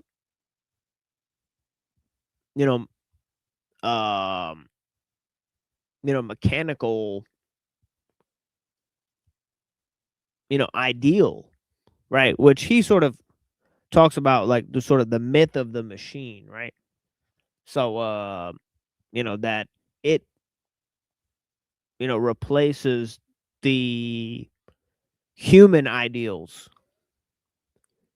right? Like instead of making ourselves perfect or making ourselves better, we just say, well, we'll just improve machines, right? We'll just create a perfect world. We'll just nerf the world, right? And yeah, so but anyways, go more to my opening presentation and the one I gave yesterday. I gave tons of renditions of these ideas, right? But anyways, he says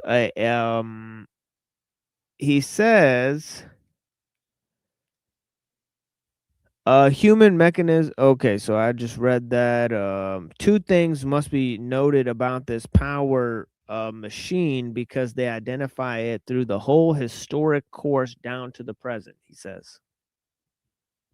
Okay, let me see if anybody came back in here. All right. Yeah, blessings. So, yeah, backed out by accident. Yeah, it's all good.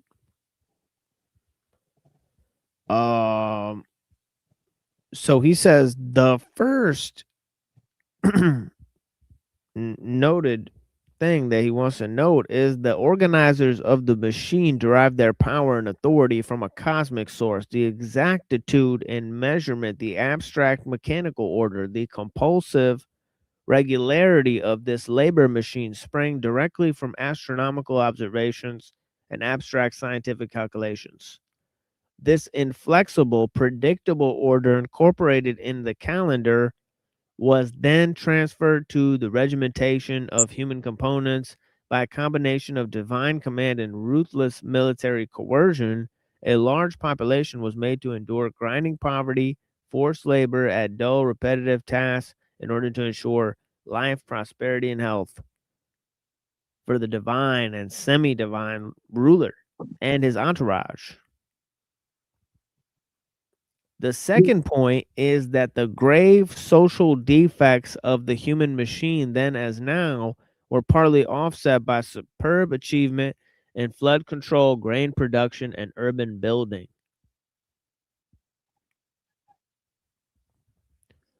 And this is the last paragraph I'll read, and then I'll move to the video. We'll play that for like 10 minutes, and then we'll move to ellul, right? So this laid the okay, sorry. Wait, where was I?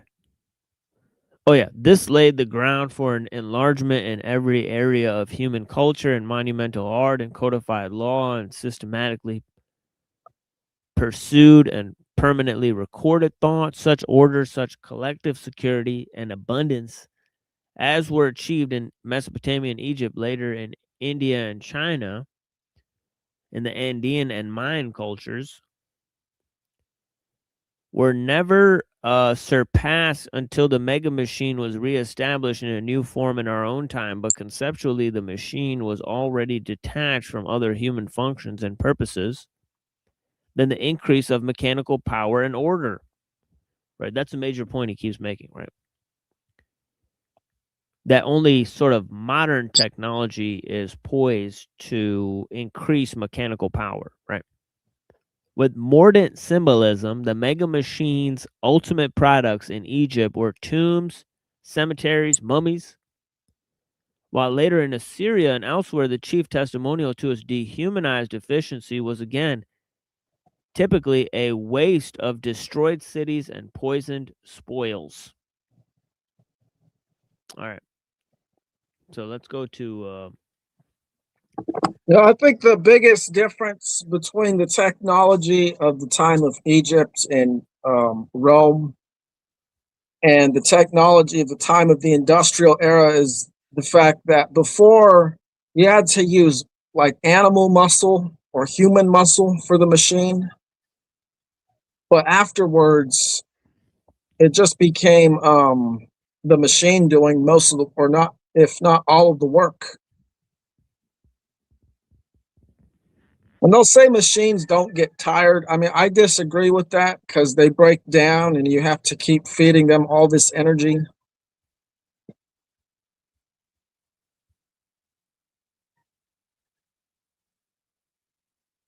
yeah, they definitely degrade, and then the the degradation of the machine requires like usually like somebody who knows how to fix it. If it's really old, then it's sort of hard to find somebody to fix it. So there's this problem, and especially with the capitalist system, right? They sort of have the planned sort of obsolescence, right? So you could constantly invest in new products.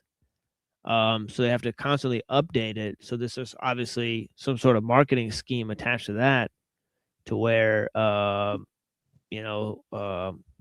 only the people at the top get the good stuff, and so on and so forth. Though, so it's tragic. Yeah. And the rest of us get these like 15 pages of terms of service. Right. So I'll play only like maybe 5 or 6 minutes of this. I'm sure we already heard it, but I'll just get into a little bit of this. I'm gonna have to get off at 12. Oh, okay. So that would be like in 7 minutes for. Yeah. Okay, I see. All right, for sure.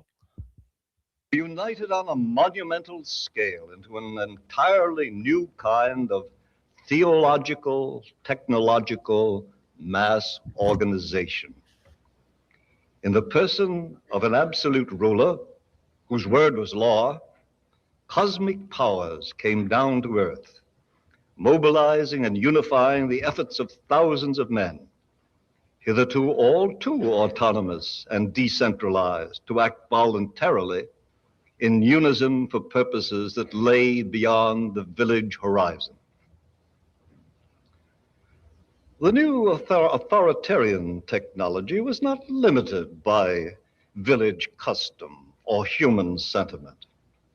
Its Herculean feats of mechanical organization rested on ruthless physical coercion, forced labor, and slavery, which brought into existence machines that were capable of exerting thousands of horsepower, centuries before horses were even harnessed or wheels invented. This centralized tactics drew on inventions and scientific discoveries of a high order: the written record, mathematics and astronomy, irrigation and canalization. Above all, it created complex human machines composed of specialized, standardized, replaceable, interdependent parts. The work army, the military army, the bureaucracy. These work armies and military armies raised the ceiling of human achievement. The first in mass construction, the second in mass destruction, both on a scale hitherto inconceivable. Despite its constant drive to destruction, this totalitarian tactics was tolerated, perhaps even welcomed. For it created, at least in its home territory, for it created the first economy of controlled abundance. Notably, immense food crops that not merely supported a big urban population, but released a large trained minority for purely religious, scientific, bureaucratic, or military activity. But the efficiency of the system was impaired by weaknesses that were never overcome until our own day. To begin with, the democratic economy of the agricultural village resisted incorporation into the new authoritarian system. So even the Roman Empire found it expedient, once resistance was broken and taxes were collected, to consent to a large degree of local autonomy in religion and government. Moreover, as long as agriculture absorbed the labor of some 90% of the population, mass techniques were confined largely to the populous urban centers. Since authoritarian technology first took form in an age when metals were scarce and human material captured in war was easily convertible into machines, its directors never bothered to invent inorganic mechanical substitutes. But there were even greater weaknesses. The system had no inner coherence, a break in communication, a missing link in the chain of command, and the great human machines fell apart.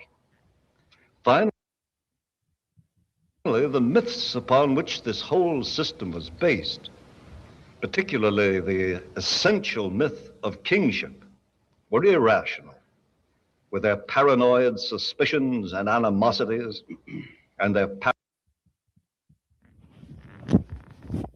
Okay, so he believes that this whole role of kingship was actually invented, right, to fulfill the role of the monotechnics that's driving this situation, right? That there's always an authoritarian versus a democratic technics that could be advanced even in ancient times. Yeah, I'd say the patriarchy is old, or kingship. It's not that old, but I'd say it's probably about 5,000 years old. I think I'll say it again, but it comes down to the Sumerian kings list. If you break down, instead of using years as a measuring date for Shar's days, it'll bring you to a date of around 2900 BC, and the kings basically came in and they just overtook the more egalitarian societies, which were basically, there were no kings, there were no queens either. I mean, generally women, I think, in a lot of these societies held more power than men. And this was because the ability, or their ability to interact with and care for children, was seen as more valuable than a man's ability to go out and hunt or do violence when necessary. So basically, nourishment and growth and love for the individual was what was important, instead of just violence or force. And then when these kings came in, then they made violence and force their tools, but they brought something that the previous societies didn't, and that's what Mumford was talking on about, was controlled abundance. You know, they just produced more stuff than the egalitarian societies, and the people saw that this output and they went for it. But I don't think they understood what they were the trade-off was. Yeah, it's interesting how he's you know, talking about how the religion and the form of government, right, in terms of monotheism, it colluded with forms of technology, and it actually was a sort of advancement to the sort of small tribal format that relied more on nature and sort of cultural and biotechnics, you know, and so on and so forth. So yeah, so that is a fascinating idea that sort of he's presented there. Yeah, blessings. Yeah, I appreciate you, Leslie. Les Origin. Thank you for joining. And yeah, thank you to Frank Monday for being here. And also El Pero and Lonnie. Thank you guys for watching. I greatly appreciate you guys. What's up, Frank? Blessings, gentlemen. I just started tuning in on the conversation, so I'll have to sit around and catch up for a little while. Where are we at? Sort of on a little discussion with Mumford and ellul that I'm trying to launch on before I maybe think of shutting her down here, because I'm deadly tired. I mean, maybe, you know, Yeah. I think it might be too late to take a nap. Oh, But, I'm at the tail end then. I was gonna get off too. Yeah, pretty much. Yeah, pretty much at the tail end, Frank. Yeah, blessings, Dom. Yeah, I know you said you had to go. Yeah, before I get off, I'm gonna try and tie what Shang Zhu's talking about to what Yeah. Mumford's talking about. For sure, yeah. I think people like Shang Zhu, who, you know, They focus on themselves. They focus on the simple life. I think that they're tuning into and remembering the time before these kings took over and this monotechnic system took over. And they recognize on a soul level that it's wrong. Oh yeah, for sure. Taoists even today, like some of the older ones that have studied over multiple generations, they honor and they laud that period of time, which in mainstream scholarly uh, inquiry here in China, they don't even really admit it that much.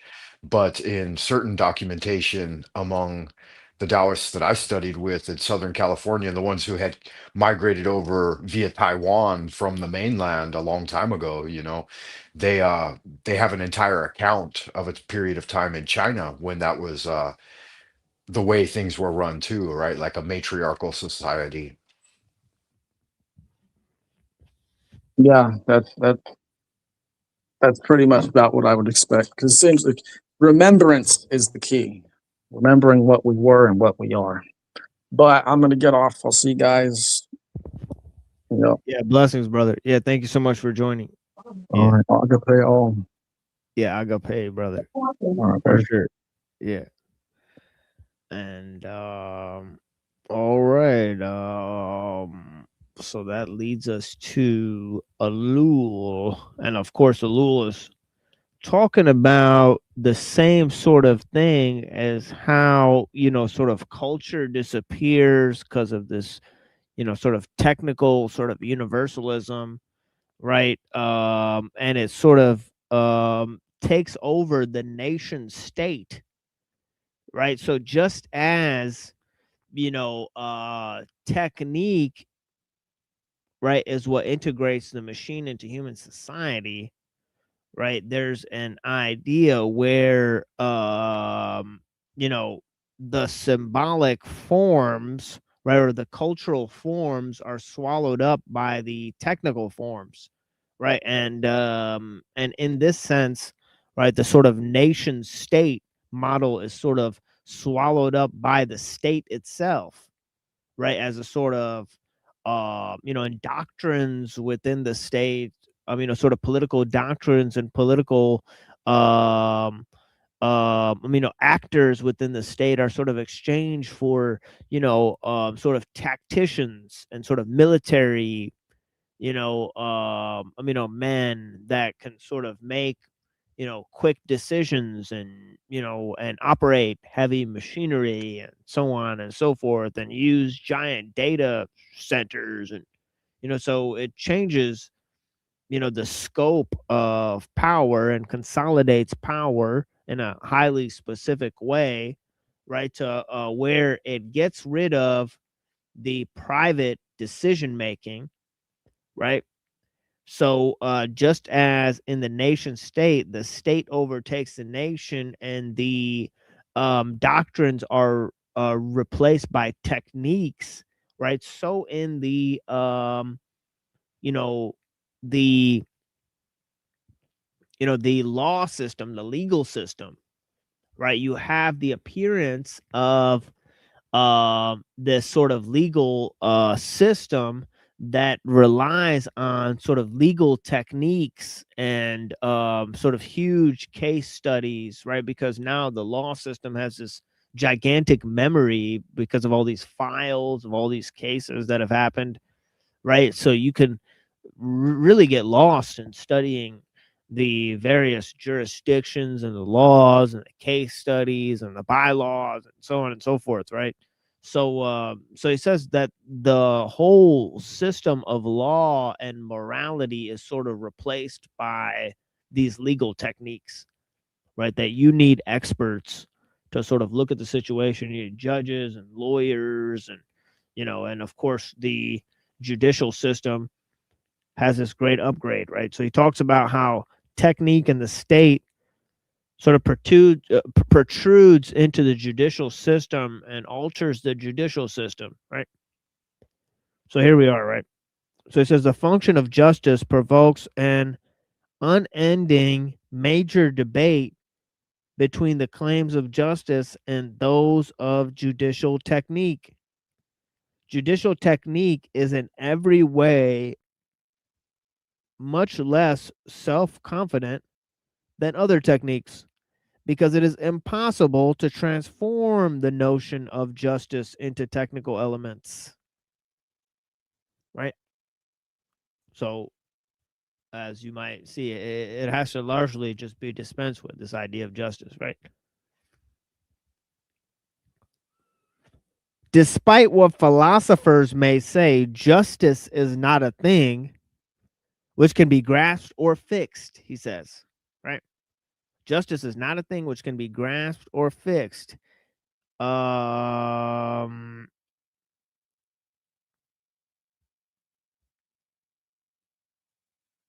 sorry, I'm trying to see what I'm trying to communicate to myself in these notes, right?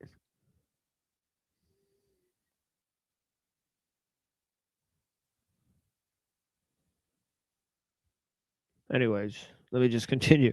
Right? It says if one pursues genuine justice and not some automatism or egalitarianism, right? Where it's like sort of prefixed justice, right? Right? Saying you know, unless you achieve that sort of ideal, right, then it's going to be by case basis is going to best fit justice, right? But technique can't do it on case by case basis, right? It has to generalize the decision making process, right? So there's a general conflict between the notion of justice and the notion of techniques, right? So that's to sort of begin with here, right? So he goes on to say, right? He says,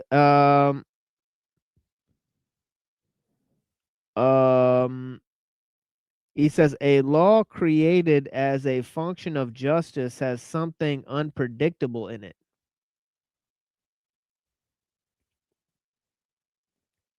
Which embarrasses the jurist. Moreover, justice is not in the service of the state. It even claims the right to judge the state. Law, created as a function of justice, eludes the state. So there's the first problem, right? Okay, so technique is perfectly aligned with the state as his objective factor of power, right? And sort of this concept of justice is sort of in its way.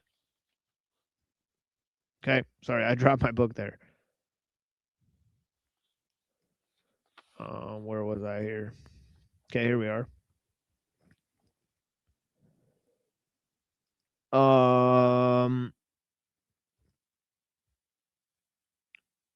And so he says the state, of course, sanctions this situation only to the degree that it has little power or has not yet become fully self-conscious, or to the degree that its jurists are not exclusively technical rationalists and subordinated to efficient results. That's right. The technical rationalist is not going to go by case basis. He's going to go by maximizing results, right? Okay. In an efficient way, right? Their goal is efficiency. Under these conditions, technique assumes the role of handmaiden, modestly resigned to the fact that she does not automatically get what she desires. A certain equilibrium is established between the pursuit of justice and the judicial technique which flourishes in a period of natural law. Judicial technique has a place, but in many respects, it is not easily defined. There are indeed very different definitions of the role of judicial technique. For Saliel, Saleille,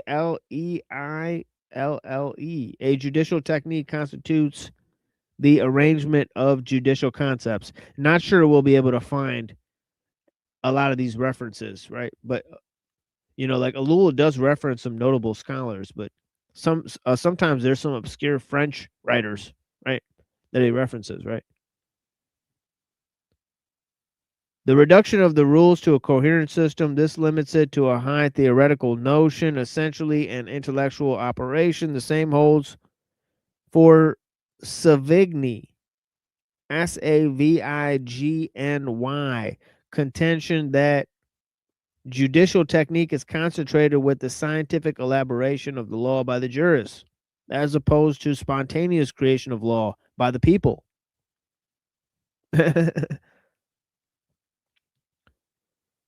This is doubtless not inexact, but Savigny is referring rather to consequences of judicial technique.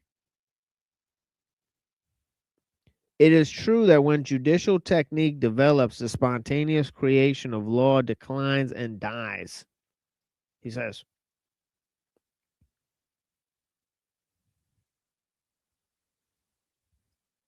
Okay, so there's sort of a seesaw relationship between judicial techniques and laws, which I described when I sort of started to break this down, right?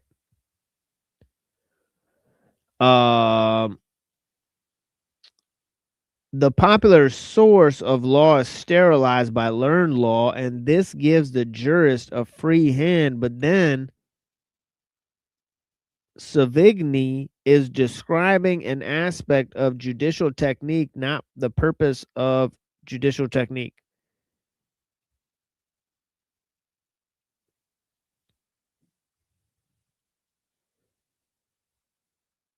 Okay, so he talks about another guy named Kohler, Kohler, who assigns to judicial technique the role of adapting legal text to practice.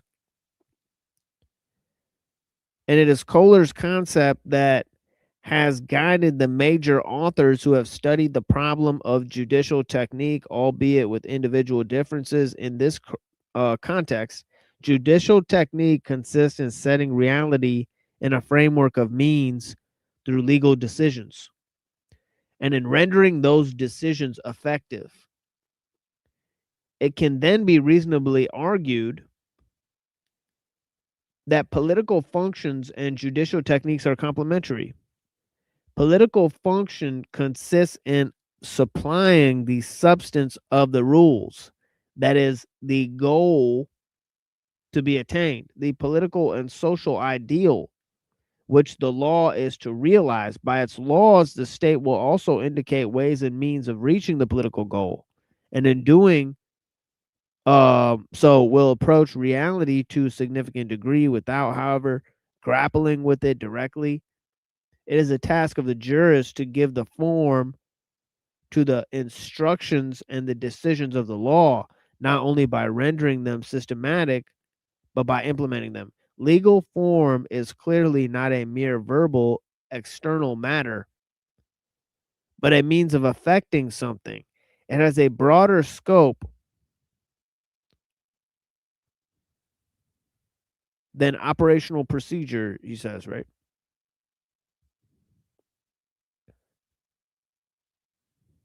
Meant to secure the goal sought by a will, by causing the will to enter onto the legal plane.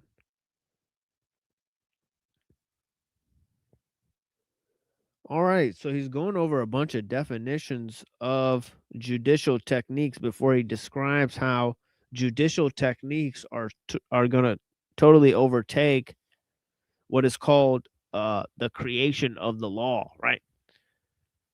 And this is, of course, the intrusion of technique into the sort of legal sphere, where it sort of aligns and combines with the state according to ellul, right?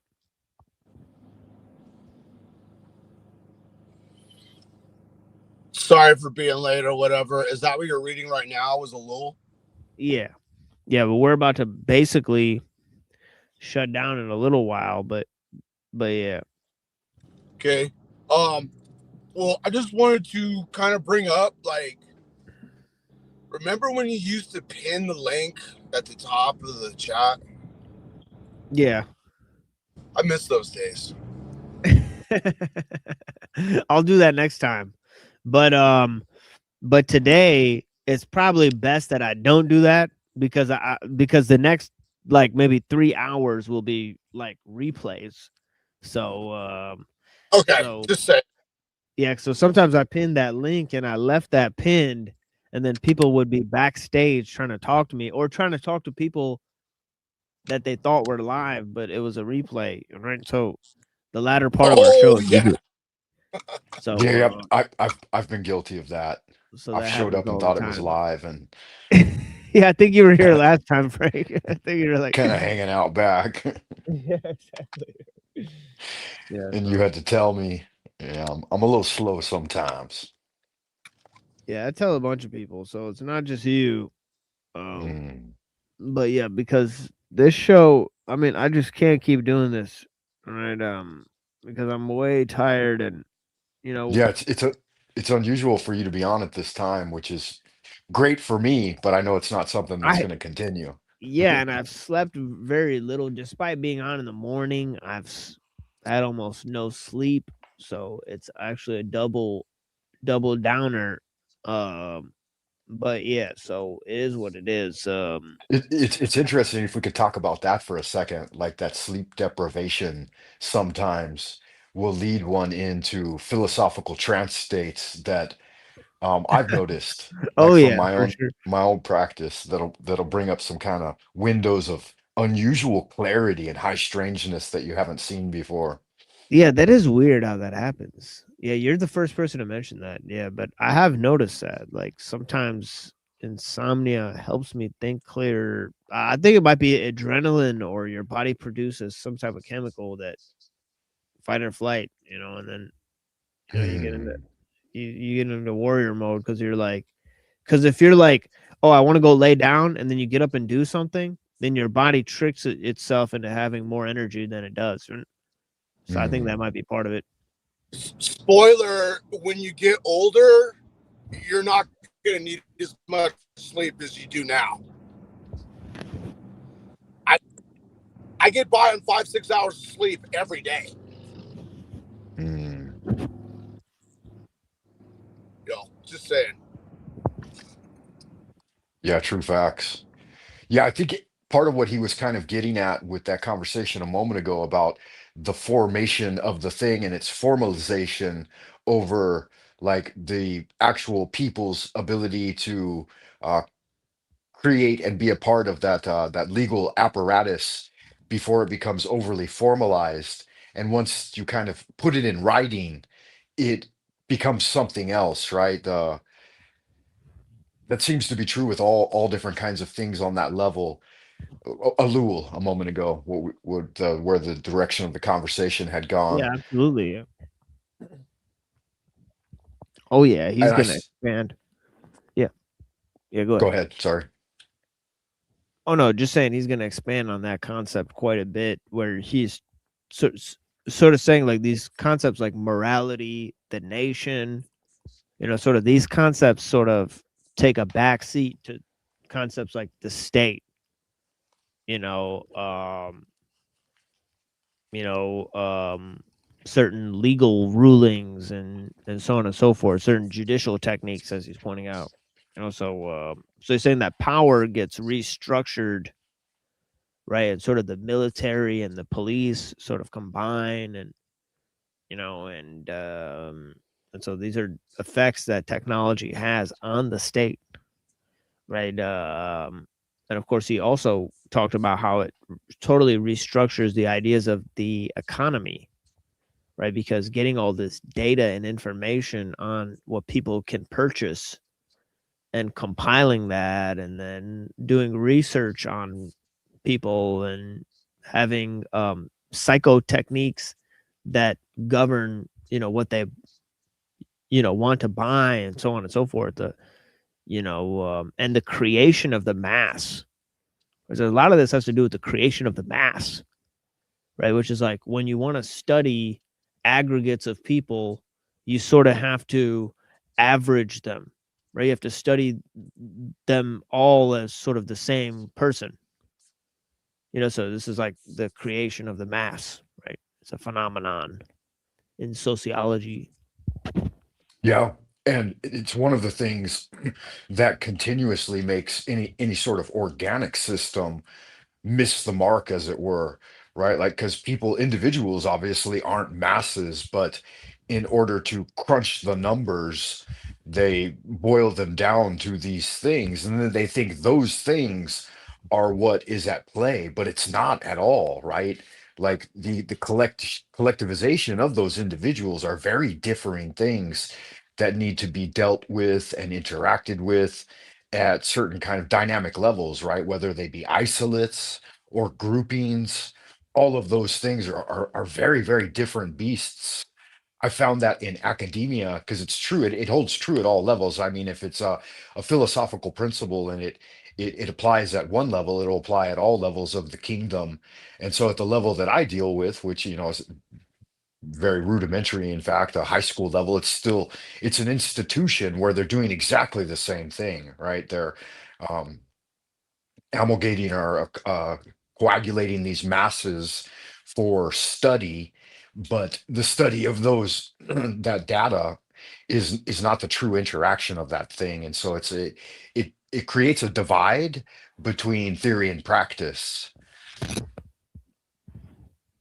and it's a divide sometimes that is not directly serviceable to anyone involved, but it serves as a showpiece, a kind of record keeping, right? We can assume some things based on what we've collected, and then they make decisions based on that. But that type of decision making, I would argue, along with with any Taoist worth his salt, that's going to miss the mark, right? And I think he's kind of what he had said from what you read. That's what I was gathering, that judiciary activity of the people in doing the thing is very different than the codification when it comes into legal form in the form of laws. And then those laws are entities in and of themselves, which have deviated from what the people were actually trying to achieve with the formulation of these systems.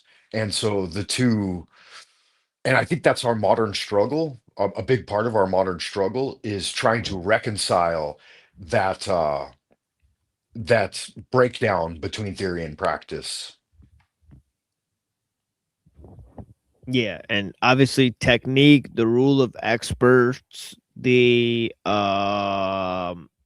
sort of separation from sort of natural means of doing things, and by natural I mean sort of things that can't be accomplished by individuals or small groups in a sort of tribe or a family, right? So that sort of organization, right? That that sort of bridges the divide between theory and practice, is sort of interfacing with nature and having a method of living that expresses your sort of ethical or your ideas of how to develop virtue, right? And of course there's been a total collapse of cultural mores, right? And cultural and social mores, as well as just the concept of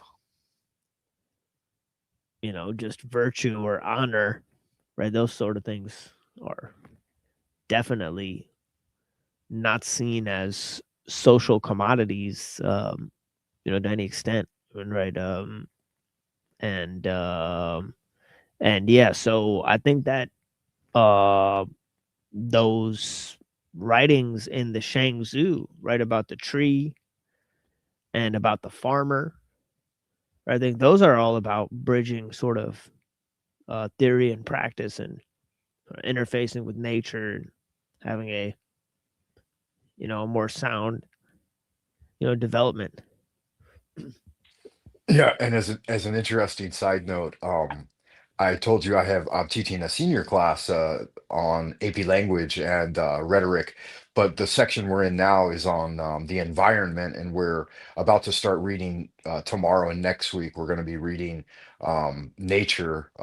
It's Emerson, I believe, Ralph Waldo Emerson, and we're doing some other snippets from Henry David Thoreau. But I was trying to integrate some of your thinking style into my presentation yesterday in class. We had a 2 hour block, and we had just read Silent Spring, which was a Oh yeah, Rachel Carson. Yeah. right, Oh, right. nice. Awesome. Yeah. And I tried to integrate the two core concepts you had discussed with me yesterday. And I thought, okay, now we got TML coming out at the high school level, influencing the minds of young Chinese aspirants that are about to, emerge into the Western world. And I thought this is just perfect. So I was trying to embody some of your style of presentation and canters and trying to consolidate the core ideas. And I realized at a couple of points that I haven't fully embodied them. And I thought, I'm still left wanting. I need to go back, rewatch some of the presentations, try to get a little bit of a better grip. But I was able to articulate, I believe, to an extent that it got them thinking in the right direction, about technique and the way it was starting in some ways, to manipulate the development of society and how we could more closely examine that and evaluate its value, in our lives, and how we can maybe even thwart it in some way. What is it? As it says here in the footer, to thwart the machine, right? Smash the idols, fuck the system, and kill the drones. So yeah, I was kind of letting that mindset guide the conversation to an extent. Go ahead. Yeah, one thing I like to point out is that a tool like a pen or a bow and arrow or like a sword or or like a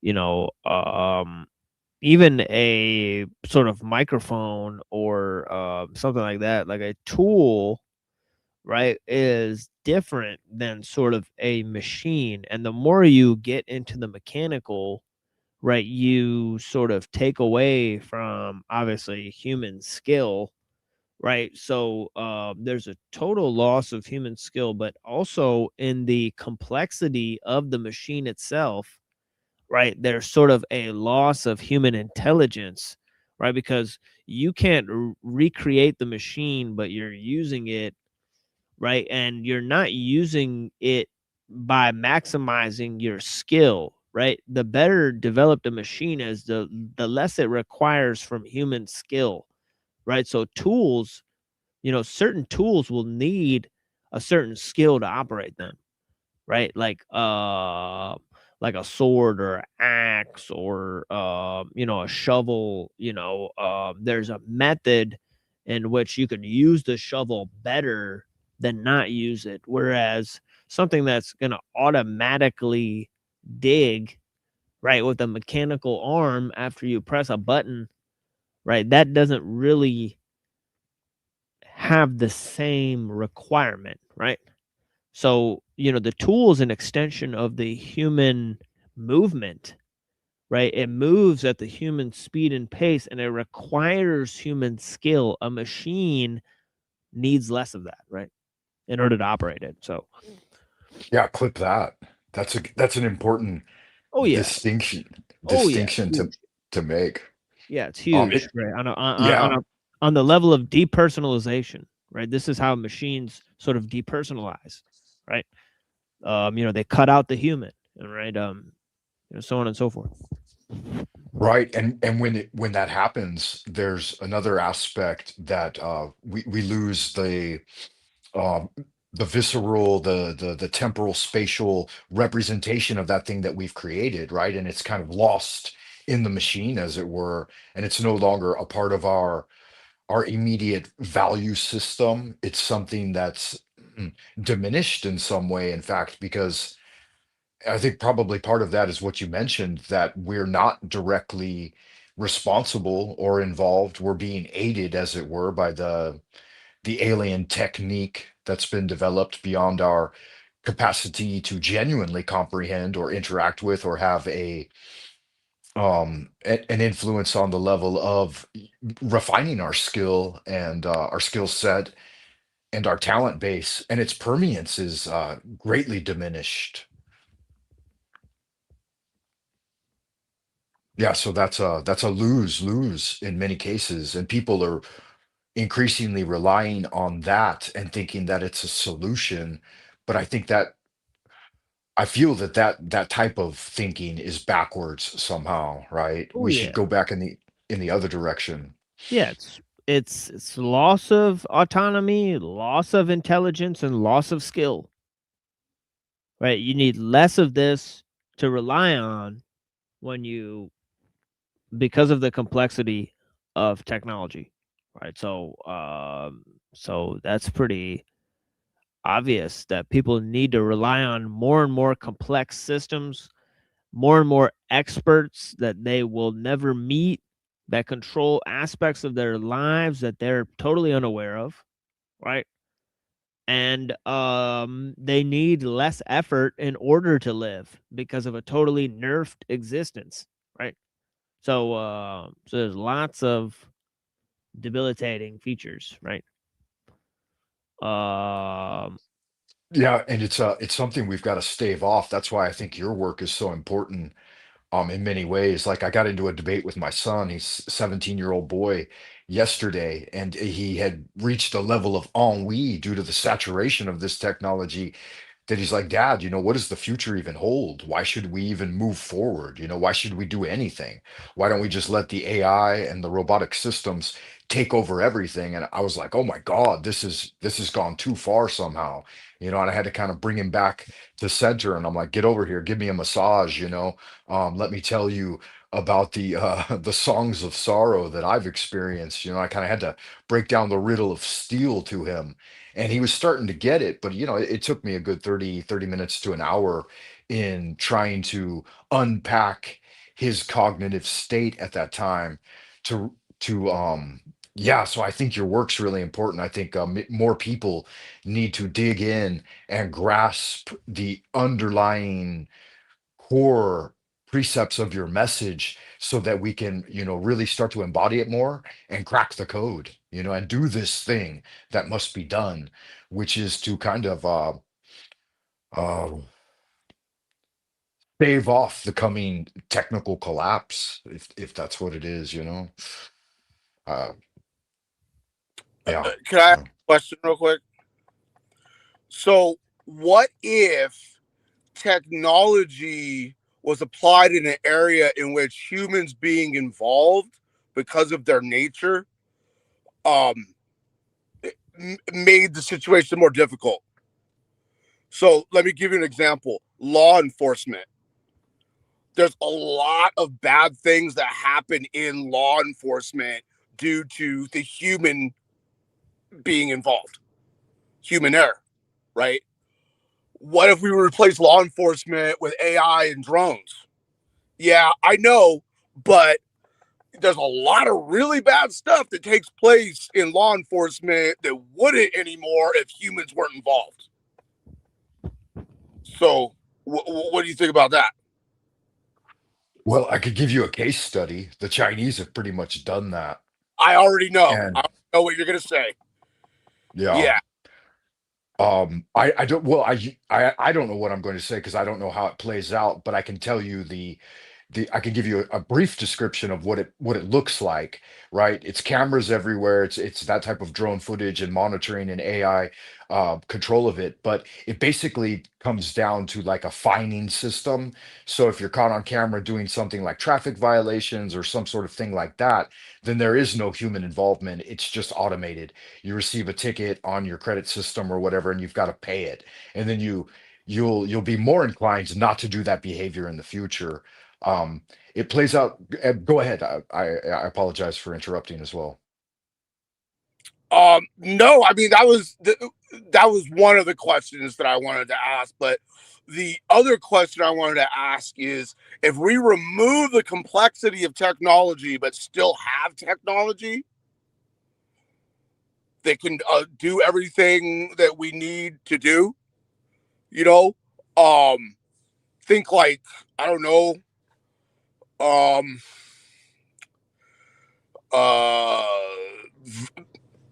Vril society. You know, these people use wands to like do stuff. It's not a complex technology. Really, it's only the redirecting of cosmic energy to our ends. Would that solve the problem? I think it could play out, in my personal opinion. I think it does play out to some extent, again, here in this society, and in the fact that like certain systems could be monitored by that, like traffic violations, speeding, breaking red lights, that type of thing. Um, I do agree too with the thread earlier that TML had mentioned, that it becomes a thing in and of itself, though, and it has an inherent danger built in somehow.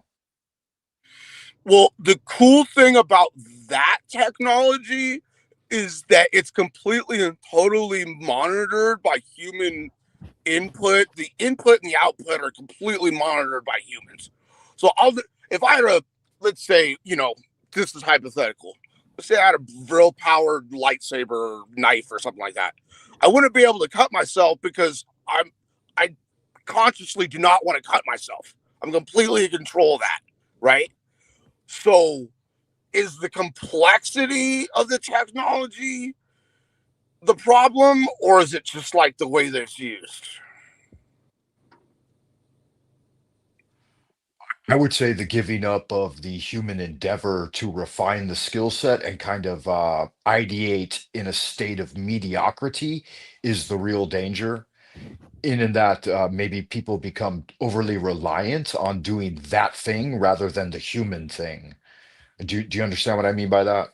Yeah, I mean, there's two types of technology that Uncle Teddy mentions, right? He says there's simple tools, right? And then there's organization dependent technology, right? So simple tools and machines, those may not be totally wiped out if civilization collapses, right? People will still have access to simple tools and machines, right? But um organizational dependent technology, right, such as you know um the internet, or all of these huge things that depend on huge bureaucracies and government, regulations and international trade and so on and so forth, right, that requires a huge state, right? Those types of technologies will basically disappear, right? And it's kind of hard to put back like the grid, like the power grid or something like that, right? Something that gets totally destroyed, right? That's organization dependent technology and not just some type of machine, right? Like things like factories and, you know, and transportation, large scale transportation, so large scale technologies will be wiped out, but small technologies won't be wiped out, if that makes sense, right? Yeah, and it's those things which have superseded the interaction of the human level and have grown beyond their capacity to serve the return that they were meant to, right? Like if we think about industrialized agriculture, it overproduces to the fact that 50 to 60% of it gets wasted, and it's not deriving the benefit that it was meant to serve, right? So I think, yeah, the things that supersede the level of basic human interaction, even at like the size of a village or a state, like you said, when they get to such a level that our ability to recreate them becomes reliant upon those huge bureaucratic systems that create more waste than they produce benefit, because that's apparent in these things. They do that, right? Would you agree with that, Cecil? Oh yeah. Oh yeah. But what if we could come up with a waste free, like the power grid goes down? Okay, well, I'll just turn all the pyramids on and power up the Tesla coils, and we'll just beam energy all over the planet, and everybody can have free energy. Problem solved, Yeah. right? Well, yeah, it does seem to be that maybe there were some forms of antiquitech that did solve those problems, and maybe they've been intentionally covered up so that this other thing could be there. All the way. That other thing is slavery, basically. Sucks. I gotta go get some gas. I'll talk to you guys later.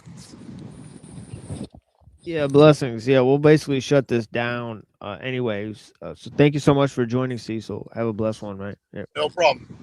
Yeah, blessings, peace. Cecil. Yeah. And blessings as well, TML. Thanks for having me up real quick. It's interesting to see you at this time of day for me, and so it's kind of a new thing and a little bit exciting. I know that it's time limited, and I'm not exactly sure why your schedule shifted and stuff because I was typically listen It's to because you. of it's Go ahead. because of Ramadan. So it's like fasting Oh, during the day and then praying at night. So that okay. requires a lot of effort, and also colluding with the family, right? So it takes like a lot of time, and so yeah, so yeah, at night there's like different things like dinners and prayers and stuff.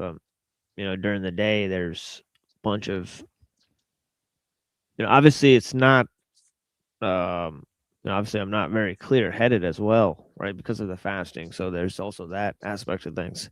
So we'll be more clear headed, and so on and so forth. So Wow, yeah, that's interesting because I have yeah, upped my practice as well. I haven't studied enough about Ramadan and that particular situation to know, but I had switched to moving more like seafood based diets because of like the other celebration and Ostara's here and the spring equinox, and I had been doing more qigong and outdoor practice due to the weather, and I've been doing some of the similar practices, even though I didn't know that you guys were up to that as well. So yeah, I need to look into that a little bit too because I've been negligent in my cross cultural studies in some ways. Like again, the Buddhists and the teaching of Islam, the Muslim tradition, those are right. things that I've overlooked because of my hyper focused study of the Tao.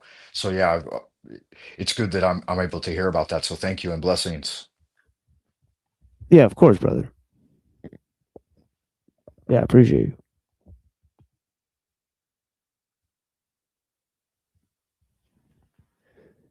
Yeah, so I'll basically get up in the replays. I appreciate you guys.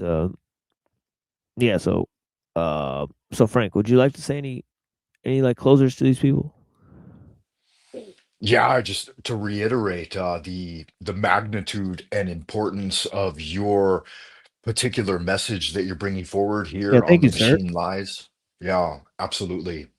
People need to dig in and go back through the archives and stay tuned for what's to come because I found your teaching to be a pivotal catalyst in even my personal transformation and practice at the academic high school level here and bringing forward inspiration and new ideas for young people to consider because I think they're at a crux where there's a deep level of ennui setting in and they're worried about the future Right. and they need that installation of the human spirit again so that the transformation will go in a positive constructive direction. Oh You know what yeah. I mean?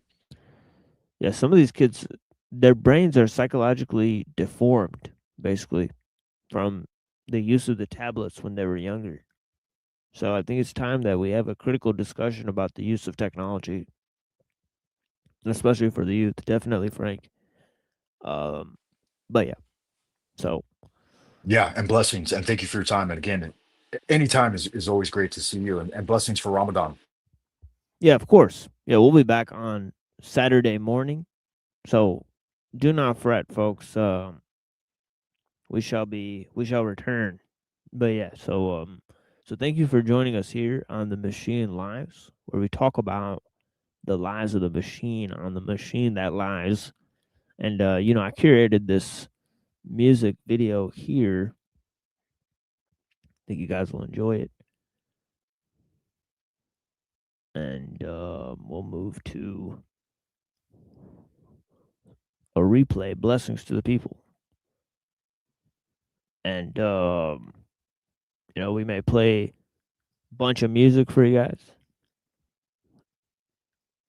And as we do, and leave the show here, I greatly appreciate y'all.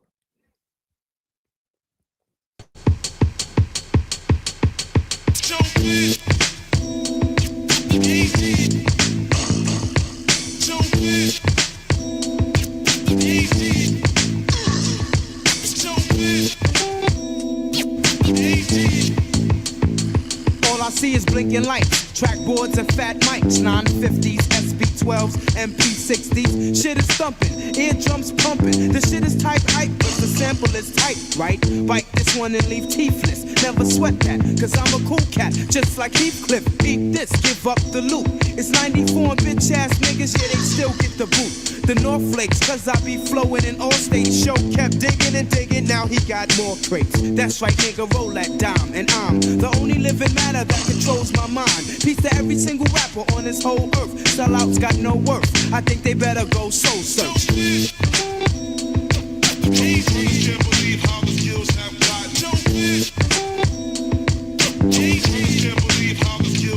now here I go again, ready to flow again. And if the coast ain't clear, hell yeah, I'm still going in. Get it together or you'll be laying on a stretcher. I betcha I'ma get ya, the #1 heart stressor. Sorry black, that's right, it's a cardiac arrest. Try to triple team the best, then where's party at? Lost to no one, a warrior like Shogun. And when the show's done, stacks and stacks is how the hoes come. I boost your feeling, confidence is to the ceiling. If I'm sick, I'll pick a chick for sexual healings. I'm unique, a freak like Malik, in the twilights with more highlights than Dominique.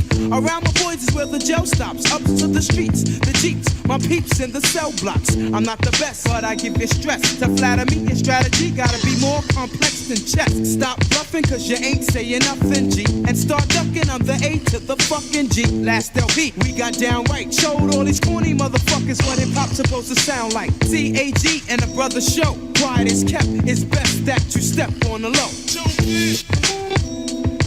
Can't believe how the skills have gotten. Can't believe how the skills have gotten. Brothers can't believe how the skills have gotten. Can't believe how the skills have gotten. Well, it's me, meaning the A to the dash. I'm fast to get the cash, now I'm going like the past. What's the remedy? Suckers better get their own identity, and to the enemy, you better roll like it's enemy. Fake lords, they get strangled with mic cord. Taking beats from my LP for sure ain't healthy. Patterson Projects is where I rest, but I claim the whole planet cause it's mine, goddammit, I'm God. Quick to pull a fake brother card. Wreck Boston, running shit in Portland like Rod. It's hard to face defeat when you're raised in the street. No surrender and no retreat. Now dance with the devil, no not hardly. Even though I'm mamba like La Bamba and smoke ganja like Bob Marley. A bag of cents puts me at my rest. You say it's silly, that's my theory. Get the Philly and let it rest. Can't believe how the skills have gotten. Can't believe how the skills have gotten. Brothers can't believe how the skills have gotten. You know what I'm saying? We from the hood and we don't play. Big guns when we come out around the way. Gat to your ear, let it boom like a Walkman. Guns be smoking cause they do a lot of sparking. Put you in a coffin, the children's offense. You get stretched, something awful for flossing. Walk around fronting like your ass is important. Thought you was a dog till the slugs started talking. Block to you now, made it hard like soften. Let out my frustration on wax, bang on wax, do my thing on wax. ST be doing this thing on tracks. So when I get it, I get with it and spin it back. Now, most of y'all niggas when they hear me rap, with a horror fear me rap, spare me that. Listen to me, y'all. I'm telling you one thing. I'm like a ball player who only got one ring. I'm starving. I need another one. Get out my way, son. Aim, son, from a 3-point range to gain something. Cause backboards will get your backboard, and layups will make you lay up. I'm trying to stay up. In this game, I make you lay up. In the benches or in the bleachers, till I blow your back to pieces. You ask me what peace is? It's pieces when I get a piece of you niggas who keep seeking. Think it can't happen? Keep on talking. Gat to your ear, let it boom like a Walkman. Guns be smoking, cause they paralyzed talking. Put you in a coffin, your children's dolphins. Dude get stressed, something awful for flossing. Walk around frontin' like your ass is important. Thought you was a thug till the slugs start tossing. Glock to your knives, make hard rock soft. Praise the Lord, pray I don't raise the fall. Slay you all, I'm just a slave the wall. I ain't crazy, y'all, but don't play me, Paul. Thinking I'ma fall, I'm ashamed of y'all. Niggas talking shit from afar, but you don't say shit when I come to y'all. You cowards got guns, I don't run from y'all. Scatter from the thunderous roar. Niggas that was hardcore ain't hard no more. These street dogs draw heat in front of the law. You don't really want beef to be in front of your door. Whole family under pressure cause you fronted before. ST fill a blunt with the raw.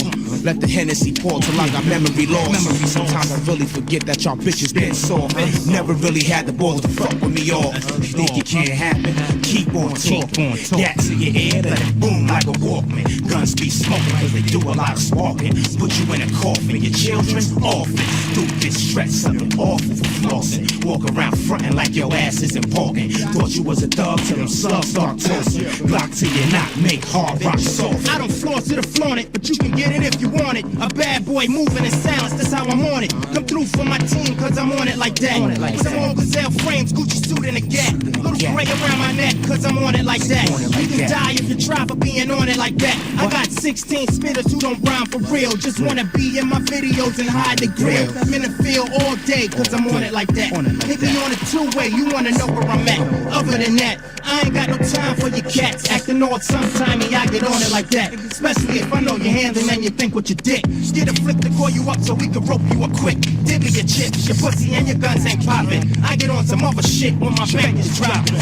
Think it can't happen? Keep on talking. Gat to your ear, let it boom like a Walkman. Guns be smoking cause they do a lot of sparking. Put you in a coffin, your children orphans. You get stressed, something awful for flossing. Walk around frontin' like your ass is important. Thought you was a thug till them slugs start tossing. Lock to your knot, make hard rock solving.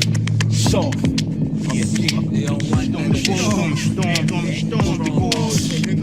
The hood, we in here for shit killer.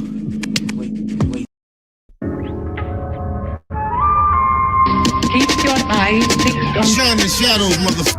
You got next? Nah, let me pass it off. Quest you up next? Nah, let me pass it off. Yo, who up next? Jersey never raps off. John Robinson, duplicate, set it off. Part jurors bread it, don't forget it. Also got the BX and Far Rock in my spirit, don't get it twisted. Tri-state rhyme, grace kicking the ballistics. Tundra like blizzard, microphone wizard. What is it? Collabo, power pack with mad flows. Out of this world, yo, we go astro. Revolutionary like Castro by the capsule. Red or blue pill, red or too ill. It's real, we drop skill, measure the bar. Hip hop on the radio, sounding subpar. Hip hop on TV, looking real weak, B. Sucker MCs duck down like BDP. I'm from the era where MCs reign terror on your brain if you couldn't bring the fans pleasure. Man, it's another rhyme blitz. What? Don't try to figure the styles, God. We switch it up. You got next? Nah, let me pass it off. Yeah, you up next? Nah, let me pass it off. Yo, who up next? Jersey never raps off. I queue up next, so let me set it off. It's a request, but I'm immortal through this music. Duping the board, it's just insane. It's two students, top of the class, but your boy flow so stupid. We walk in, MCs get elusive. Every track exclusive, it's a reflex bomb on my toes like a next combo. My green so down one. Sorry, I cut the grass to expose the pythons. You can't tell me shit when I'm rocking with icons. So everybody in the game now second nature. David Stern, I don't really fuck with you players. Catch me on the mic, MP or the faders. You ain't from Jersey, then I owe you no favors. Amber Rose Dome, clean off the top, checking 9-2. Out of boy beating up the box. Spiritual but residuals make me say it's gonna take more than dollars to make me change. What you up next? Nah, let me pass it off. Jay, you up next? Nah, let me pass it off. Yo, who up next? Jersey never raps off. Yo, I'm up next. well set it. When it comes to all out bravado, we startle and engage. Marvel at engage, we hard-headed display. Style built in ways and trained to obtain. Flowing propane, so vain, coming up the post game. All confident team player, we dominant. Visit Save Jersey and every follower sponsor it. Never buy product, we concentrated to filter it. Make a script coded for writers who try to pilfer it. Stick to the gun, stick to the program. Stick to the sick grammar, spitting more grams. Tried and true and climbing every obstacle. Niggas wiping out cause their chances are impossible. Constable of rap, chaining down felons. Lie telling it wrong for music that you're selling. J.R. and Quest, they joining up resistance. Duplicate signature and since they got assistance. Hell, you got next. Nah, let me pass it off. Quest, you up next. Nah, let me pass it off. Jay, you up next. Nah, let me pass it off. Duplicates on the beat, set it off.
What happened to that old bass shit you had in the 808s, dog? I missed them shits.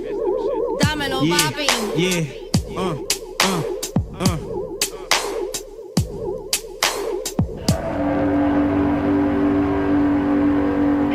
Cats have gotten far, but not that far, dog. I see it every day, ass money and stardom. But everybody's gotta beg, borrow, and rob some. I don't know nobody shit and I ain't paying for beats, son. This ain't your regular, non-secular jam. It bang like bare knuckle back, concrete jabs. In fact, the whole steez is thrown back indeed. And beat asses, man, that's shit that you need. So feed on these vitamins and minerals and full. It's so possible, apex, pinnacle, reachable. This I learned from the shit that I've earned. Mad visions inside my mind, guiding my every turn. Your boy's driven. Oh, what you ain't heard, you still remember when they dissed me cause I smoked too much herb. Your boy's living. Oh, what you ain't heard, I still remember when they dissed me cause I used them big words.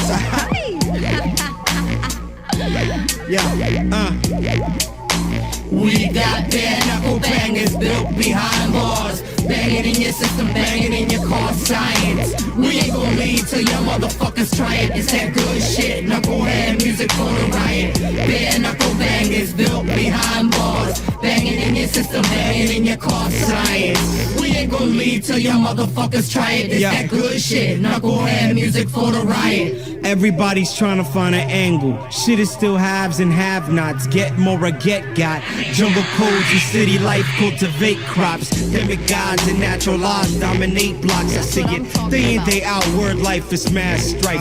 Trying to pawn his poetry and argue in price, but it's alright though. Gotta live and let learn. Throw them chips down, let the whiskey burn. I earn my stripes with the likes of outlaws with mics blasting rhythm rocker through my funk box Saturday nights. While all the skeptics speculated, I grinded, not to make it complicated. Evaded the quicksand by how quickly I ran from place to place. The vagabond, chameleon, madman. Hot damn, this beat has got me vibing hard. Summertime visions of my block, new cars and hood stars and herb spots, speed dopes and up rocks. Forerunners and empty parking lots. Cypher, where's it at? Yo, they ain't ready for that shit, yo. They don't even know what you're about to come with. Give it to me, daddy, give it to me. We got bare knuckle bangers built behind bars. Bang it in your system, bang it in your car science. We ain't gon' leave till your motherfuckers try it. It's that good shit, knucklehead music for the riot. Bare knuckle bangers built behind bars. Bang it in your system, bang it in your car science. We ain't gon' leave till your motherfuckers try it. It's that good shit, knucklehead music for the riot. You wanna know what's going on? You wanna know what's going on? Tell me what's going on, daddy. You wanna know what's going on? Shit is about the music, baby. I'll tell you that. feel it? We building temples, man. We building temples. Holla if you hear this, if your corridors tremble, my man. We building temples, y'all. We building temples. Holla if you hear this, if your corridors tremble, my man. We building temples, y'all. We building temples. Holla if you hear this, if your corridors tremble, my man. We building temples, y'all. We building temples. Holla if you hear this, if your corridors. Well, it's exactly like being asleep. You have absolutely no sense of time. Yeah, for all y'all niggas out there and y'all females, you know what I'm saying? Get with this tape, my shit the bomb. Yeah.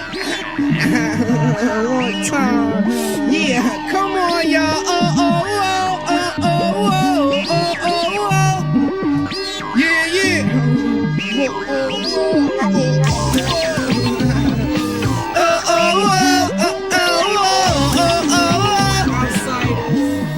From the dick, I bust your whole spit pit. I got the reasons, listen to all that hardcore shit. Put the Glock down, meet me at the show. These to get open, you can let that go. Chill, keep it real, you been had your deal. I'ma still be the first one to reach the mill. Back do the drum kick skills, loop the trumpet. Watch it go platinum and be on some dumb shit. I drop a single that'll rock the town. Hit the industry and lock the whole shit down. But chill, we got cases and don't need new beat. But a nigga pop shit and get a quick 2-piece. So tell who suit you, no brain get crucial. Do the unusual that y'all not used to. Whether rockin' or boxing, my crew gets the job done. Believe me, you don't want no problem. You don't want no problem. You don't want no problem. You don't want no problem. You don't want no problem. You don't want no problem. You don't want no problem. You don't want no problems with my clique. You don't want no problems with Young Z. You don't want no problems, B. When it's lovely, I float like a butterfly. Make you wanna bob your head while you shut your eye. It's coming to you, yeah. Now tell me, can you feel it? It's coming to your ear long range. It hurt like the mange, no brain is strange. Get on the forklift, inhale the chocolate. Dropping dog shit, cause he raps is awkward. True to the ad, fuck the switchback pass. With the razzmatazz, I bust a new jack ass. It's in your appetite, get you have to bite. Boy, you better rap it right or get Mac tonight. I'm the freshest on 2 feet, ever walk the street. You can't run a track meet with the weird athlete. Yeah, you too, but talking about who you stuck. Barely got loot to hook your hoop up. If it was no gangs or gats and shit, would you wait be in the roof on the rapping tip them guns? I think not, you ain't got the heart to make it hot, but you jammed up. Kid, you don't scare me. I got jumped and was forced to box. One caught the mots, I'm unorthodox. What? But raise your head, you a rapper, it's okay. With practice, you'll be this dope one day. So until then, everyone grab your chick. Grab a bitch by the arm, tell her hold your dick. Every guy chipping 5, we can all get hot. Yeah, I'ma get a deuce, catch my mouth get dry. Picture my CTUHLU, Bismarck Road. And all my niggas taking a bitch to the road. The whole industry's on my Johnson. Kid, when I say this, believe me, you don't want no problems. You don't want no problems. You don't want no problems. You don't want no problems. Now, she don't want no problems. Yeah. You don't want no problems with my clique. You don't want no problems with Young Z. You don't want no problems, B. Put your name in the obituary column shit. Yeah. You don't.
walking on a dream.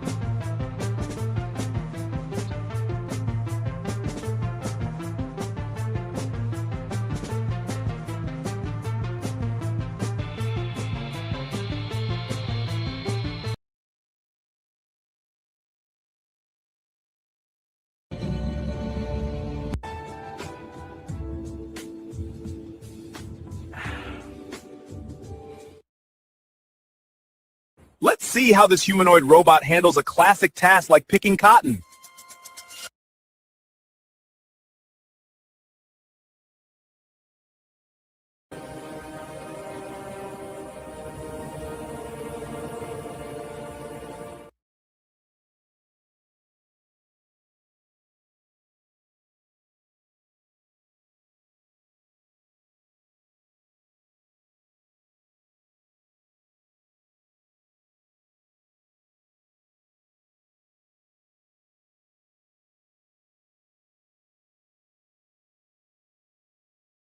Goon, but I'm not letting anyone thug on me. No one's gonna goon on me. No one's gonna thug on me.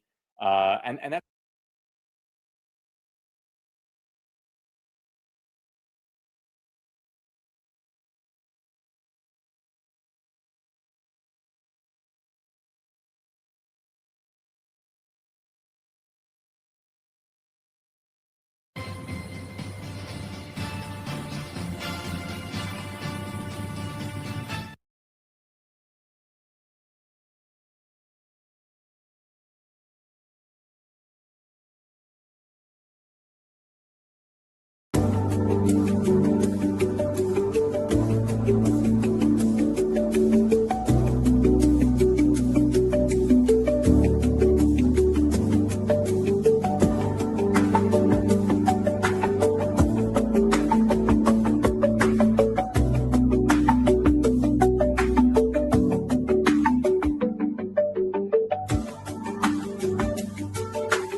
Hey, what's up, guys? My bad.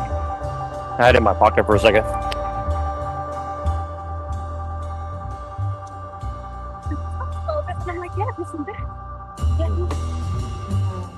Hello? Yo. What's up? What are you guys up to? Well, I just got invited here, so I figured I'd hop on and... We're here to smash the patriarchy today. You guys ready? Well, have fun with that. Yeah, I'm writing this article, and well, I'm having the AI write an article for me, honestly, but I'm trying to have it like give this imagery of how you know, this movement of feminism is trying to tell women to smash the patriarchy, but really women want to be like oppressed. They want to have the boot oppress them as well. So it's kind of like this weird like socio-sexual fantasy. Interesting. And how is the AI faring as opposed to your own input fully? It's not making it like realistic enough, but I am pushing it to its limits. I'm like, okay, make it like extremely explicit, but also like how a girl would talk to another girl, and also like very academic. And so I'm like trying to like make it do all these things at once. So, you know, I shouldn't have my hopes too high, but I do. And so I'm trying to make it like I'm trying to get it where like a liberal would read it and be like, oh my god, this is actually real, but also like a right-wing person might read it and be like, oh, this is actually real too. So like I'm trying to like merge those two things into one thing where it's like, you know, I'm trying to figure out how can I do that, you know, like Well, maybe like draw the liberal side in with academic writing for it, and then in terms of whatever dialogue that I think you're trying to make, that you said, just maybe make that conservative, draw them in with both sides. I don't know.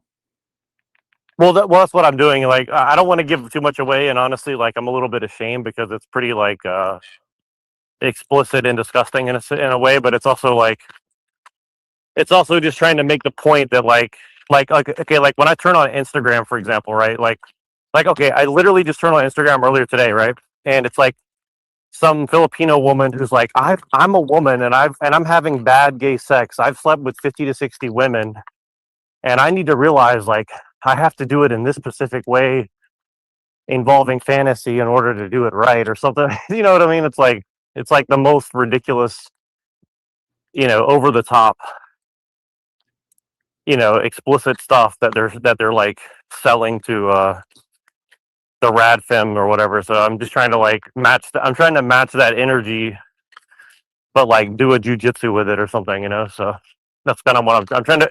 And I like kind of like how your article was like, dude. Like, I read your article yesterday. It was pretty or a couple of days ago, and like you weren't going for the like overtly sexual thing, but like I can see how like, you know, James Cameron was probably trying to say something about like the master slave thing and like how it goes into like family dynamics and so it's weird like they use like aliens in space as like a setting, you know, and instead of aliens invading us, we invade the aliens. So it's like colonization and like I don't know, it's pretty weird. It's a lot of shit going on.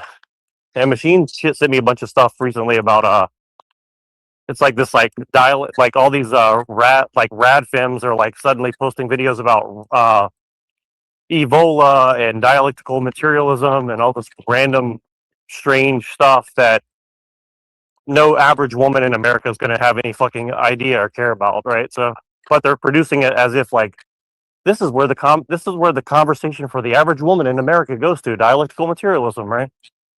And it's funny because like I'll just be talking like my semantics games with like liberal people and they'll start accusing me like, oh, you're going to bring dialectical materialism in this. And I was like, I don't even know what that means, to be honest with you. So, and they're like, oh, no, you do. And I'm like, I really don't. Like, I have like a vague idea, you know, from talking to Machine and people like that. But like, it's just funny. Like, you can trigger people by just like asking them certain questions or like using certain words or certain figures, you know. Like I put Anton LaVey in my article, you know, just to like trigger people. Yeah. I mean, if you want to use him, Boyd Rice attributes the downfall of things when women stopped wearing garter belts and switched to stockings. So there you go with that. Why is that? What's the deal with that? Well, it was like, you know, when did everything really go to shit? And apparently LaVey told Boyd, everything went to shit when women stopped wearing garter belts and switched to stockings. What do you think it is about that in particular? Because I'm a little bit fuzzy on women's lingerie. Well, so a garter belt has a bit more fashion to it. It's kind of two pieces in one, whereas stockings are just, you know, you just pull them on. It's like long underwear, sort of. You know, not. I guess it's the effort. I don't know. Yeah. No, I get you. Like it's like there was like a certain like art was an form to it, effort. Right. Yeah, it was more of an art or more of like a statement piece or something, right? Yeah, it had. I mean, you know, it was like there's the sock, then there's the strap attached to it, and then the strap goes up and you don't see where that goes, and there's like, oh, there's an aesthetic allure to it. There's something there, rather than just a continuous seam of sock that goes under like a skirt or into the shorts or something. I don't know. It leaves more room for imagination. What would you say? What would you say to that, Machine?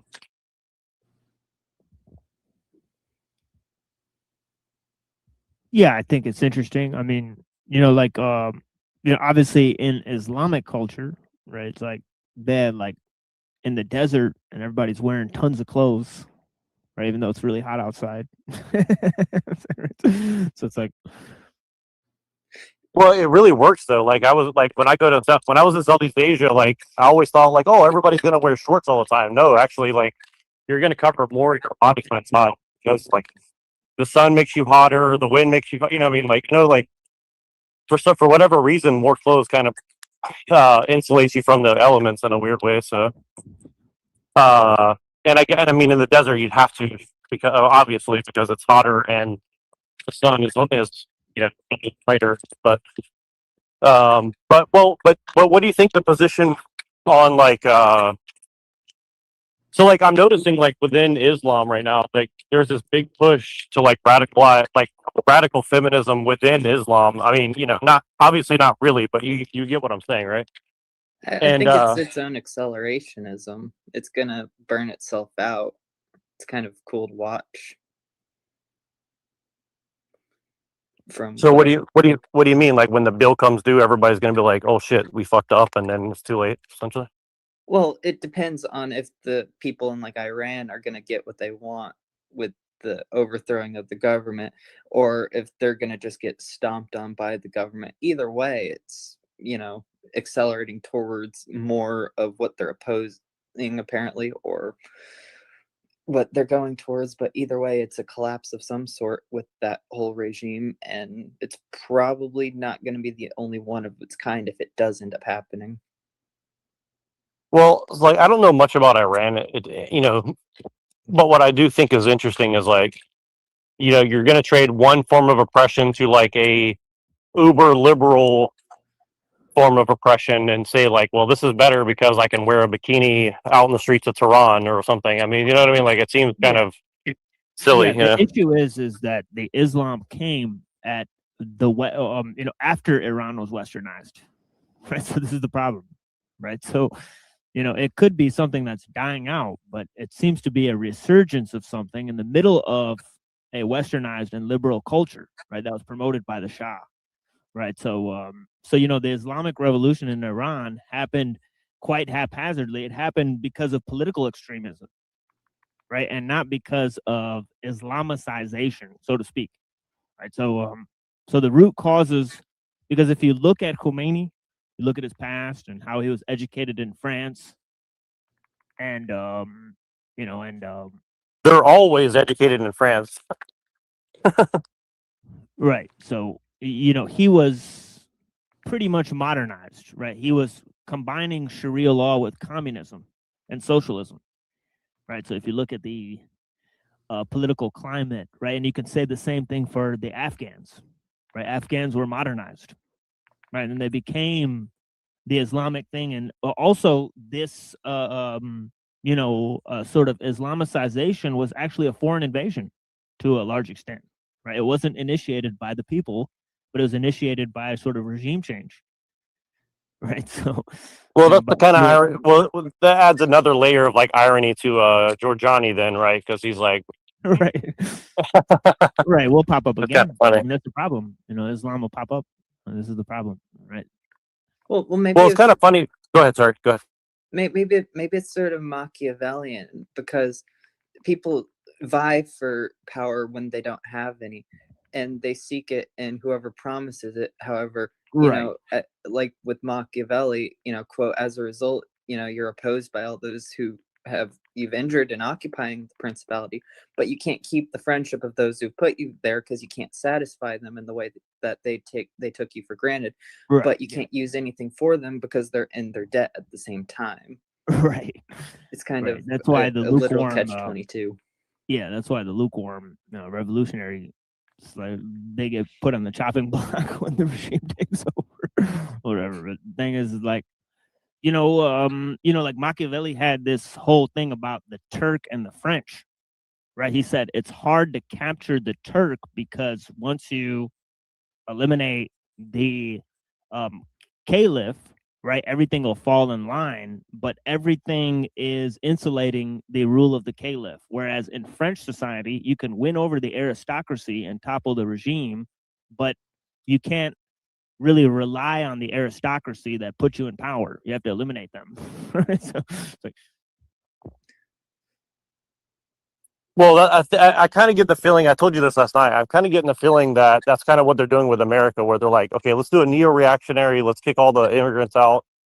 But I think ultimately it's going to make America more of a prison, right? So like it seems like we're going to do one thing to make America like, more secure or whatever they're trying to do, right, economically.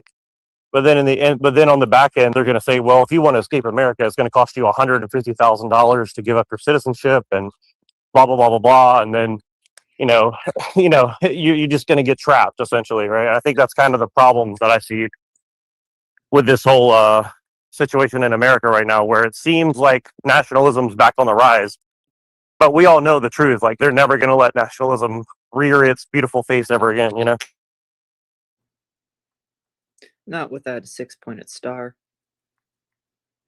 Well, they can do it, but everybody else can't. Nobody else can. They're the only ones allowed. Everybody else, like, they got to get in line.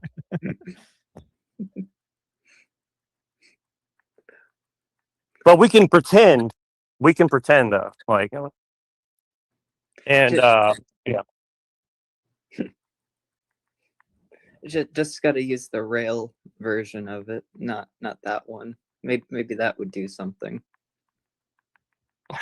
You mean the little crooked cross version?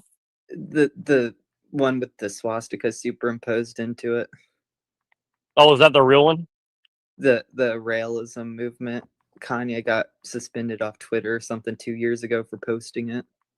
Oh, okay. I didn't realize, or I must have forgot, or I didn't realize what that was. Okay, It's an OG Freemasonry symbol that they had. It's crazy.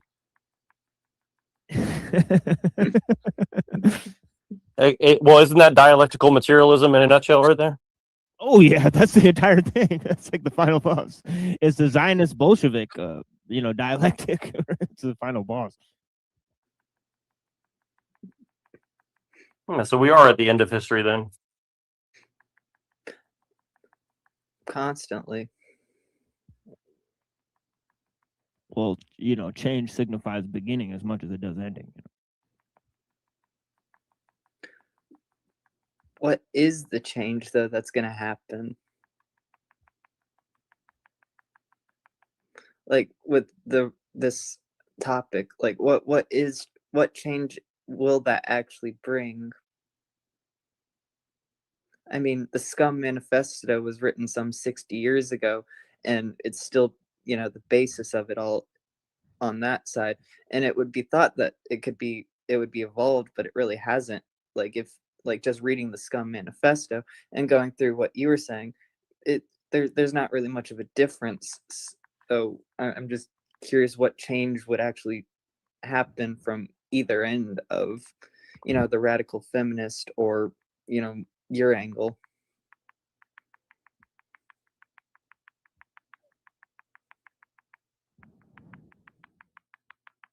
Well, I think the Scum, this is Valerie, right? Is that her name? I think so. Valerie Jarrett. She shot Andy Warhol, right? Yeah. I'm familiar with her work. But I guess I'm slipping her name. I think it's Valerie Jarrett. No, that's not her name. Valerie Jarrett's a congresswoman. Valerie, here, hold on. Let me look this up because her name is important.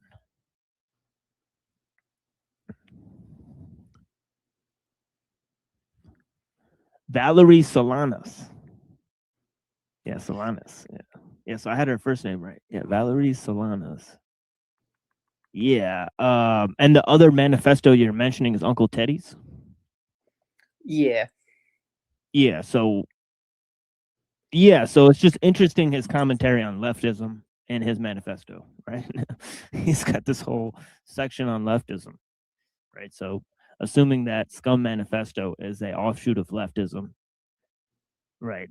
He's got some pretty interesting words for that. Not that it's a conservatively driven work, because he's using evolution and evolutionary psychology and so on and so forth.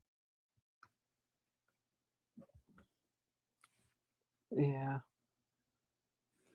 Let me see. I'm looking at her early life, trying to see if that tells anything. No, it doesn't. Well, what was your question based on? Like, what do you mean by like what's the logical change or? I mean, that's coming out of this? I mean, at least for the U.S., like with the radical feminist part, I mean, it could do something, but if anything's shown from the last decade of U.S. politics, a lot can happen and occur, but really nothing changes at the general level. And I mean, it's not really different than say 10 years ago where the whole thing was owning the SJWs on YouTube. It's I'm not sure where in the point lies for either side of it. It seems sort of weird all around, if that makes sense. Well, I definitely think they're radicalizing both sides into a controllable blob that they can manage better, And I don't know that. I mean, that seems to be the weirdest part of all this is like they don't want anybody to have any like real volition in the situation. It's like they'll just kind of go with the flow, even if the flow is like a death cold or something. And so what I mean by that is like I think you're going to see like a lot of women who are desperate because the party's over as far as like the corporate welfare of like having a 9 to 5 job and stuff like that. And so what's going to come out of that is like a bunch of women who are going to be like looking for men, but they're also like rad femme, and then the men are gonna be like, nah, like I'd rather be gay, or I'd rather like, just have sex with 50 women and not have a wife or something. So I think you're gonna see just like a bunch of just derelict people out in the streets for the next 10 to 15 years at least. Personally, that's kind of what I think is gonna happen. And then maybe after that something will change, but Yeah, I mean, I think the feminists are going to adopt a eco position of deep ecology, right? So I think most likely they're going to see that transhumanism supports like the patriarchy or whatever, right? So they're going to basically say, transhumanism is basically capitalism. So we have to go to some eco-feminism, right? And they're going to combine their occultism with the sort of eco-feminist idea, right? And then the conservatives, they'll probably go to Islamic neo-futurism.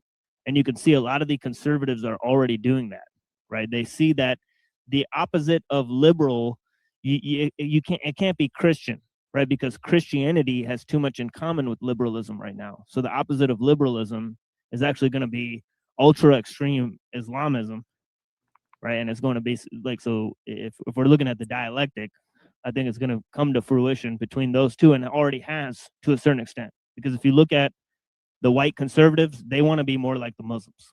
And if you look at the feminists, they're already realizing that supporting technocracy is, antithetical to their goals, right? Yeah, I hate to say this, but I'm very torn on those two like polar opposites. It's like both sides seem to have good points, and both sides seem to have like fatal flaws, I guess. I don't know if that's by design or not. Well, where do they have the same flaws? What do you mean by that? Maybe. Well, if they have that many differences and similarities just regularly, what are the flaws that they have are the same? If they're polar opposites, they would have similar flaws. Yeah, the flaw with the like sort of the feminist ideology is that it's the world culture that created it, and they notice that, and they hate themselves for that, right? They want to be something organic, right? With the Islamic neo-futurism, they think they're cucking themselves by adopting Western sort of technologies, right, and so on and so forth. So they never think they're modern enough, so to speak, but they're also like, so for one side they think they're too modern, the other side they think they're not modern enough, and that's going to be the problem.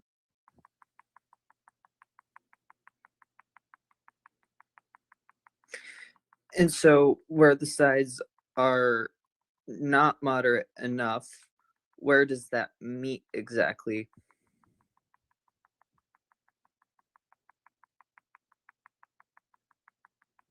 Like, Well, I where think I think would like the two most extremes actually meet in? well, sort of like in Islam and feminism, right? That you could have the whole idea about, like the whole thing about Western colonialism, right? So that's on the one end. On the other end, right, you can have a idea about maybe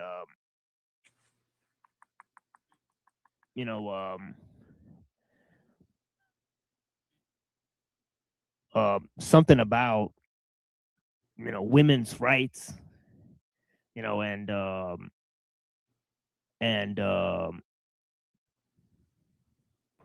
but I think that's leftism again. So yeah, I think they both just collapse into leftism, and that's kind of the problem. Right. Is it a problem, or could that be used beneficially? I mean, Well, it is being quote used. reading on the bottom of the screen says pretty well that with the right propaganda, that can be quite effective for whatever side really wants something. But I guess Well, that is what's being used, right? Because there already is a whole because you have the feminists and the Palestinian activists linking up, right? So, I mean, in terms of the see, this is the thing: is Islam is like sort of been painted as anti-Western, right? This is the thing: is like so, so could you possibly put it as anti-modern, and that's where the problem unveils itself, right? Because What do you mean by that? So, like, what's the what would you say the difference between anti-Western and anti-modern is? well, it's the Like whole thing. technology? Yeah, exactly. It's the crux of the issue, right? Well, and so I guess where I'm coming from is like when I see like I totally agree with your analysis, by the way. But I think so as far as like which direction both sides are going to go in. But I think it's interesting, like the eco radfem thing. Like they're going to be correct that yes, like they've been given a raw deal because yes, capitalism is transhumanism and blah blah blah blah. But then it's like they're going to reject like a more traditional lifestyle.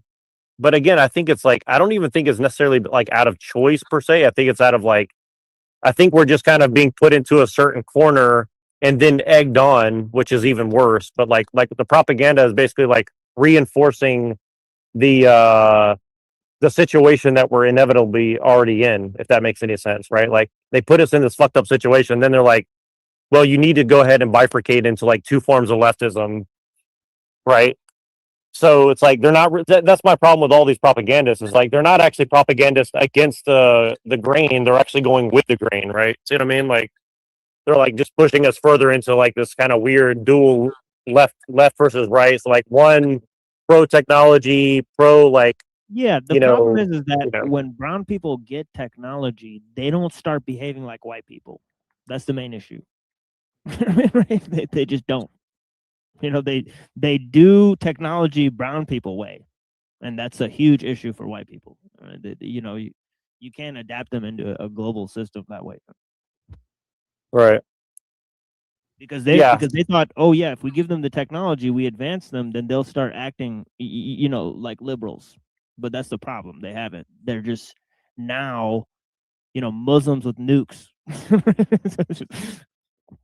Well, but also like but you're not noticing like a lot of women around the world are adopting rad fem like tendencies, right? And the men really don't have like an answer to it, right? Because the women are getting educated, they're getting fake jobs and shit like this. So like, there's not really like an answer that's they're really offering in return. I mean, maybe in the short term they have an answer, but I'm saying like the longer this goes on, like the next 50 years at least, you're going to see that more and more women are just going to be like out of the dating force unless there's a global collapse of the financial welfare of like corporate jobs for women or something. I mean, maybe that'll go away, but that's the thing is like it seems that they're setting it up where even if there's a collapse in the economics, women won't go running back to men, right? If that makes sense, and men also won't similarly like level up so they can handle having one or more wives and kids and shit like that, right?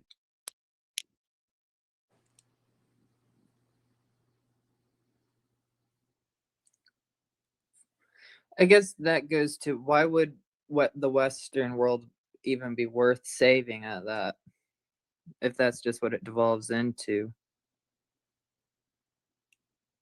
Well, I think that's the thing is like I really feel like there's not a lot of choice, like Machine says, unless we do something with the technology. Me and Tom and his Korean friend were talking about that last That's night the thing, too. is like, Yeah. Western culture is the technology.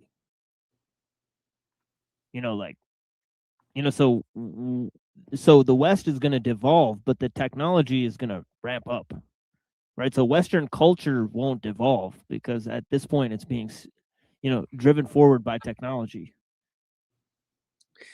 In a sense, but at the same time, just going off of say gaming consoles and how that industry has turned over the last 10 years. It's hit sort of a stalemate in that regard. I mean, there hasn't been really any new sort of gaming console or whatever released. I mean, sure, there's been Nintendo Switches and all that, and maybe the PlayStation 5, but that's just copies of old imitations.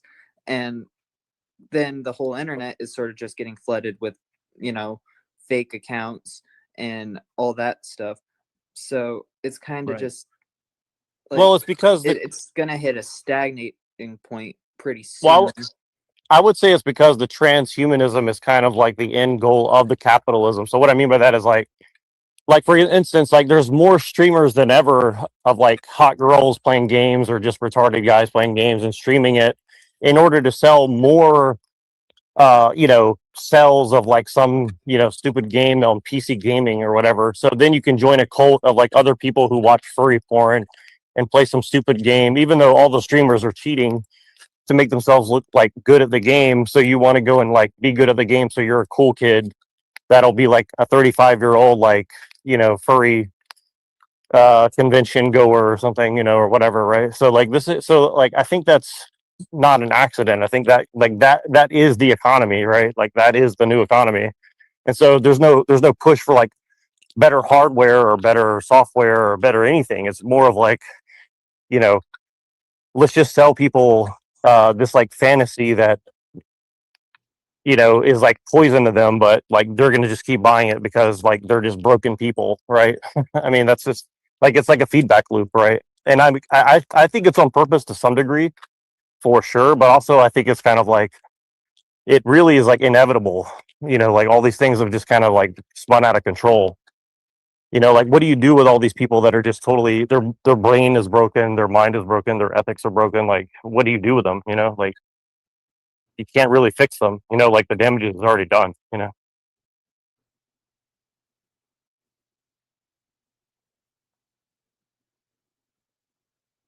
And even if you could help them, there's no incentive to help them, if that makes any sense, right? Like there's no economic incentive to go and like help these people. So one way or the other, they're going to be, a determining factor in the economy, right? And the economy like bleeds into everything.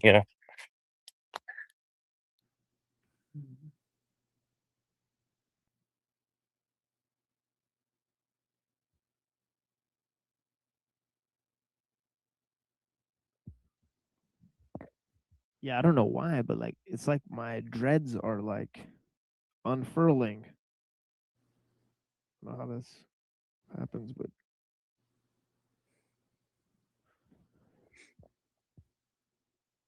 Maybe you're evolving like a Pokemon.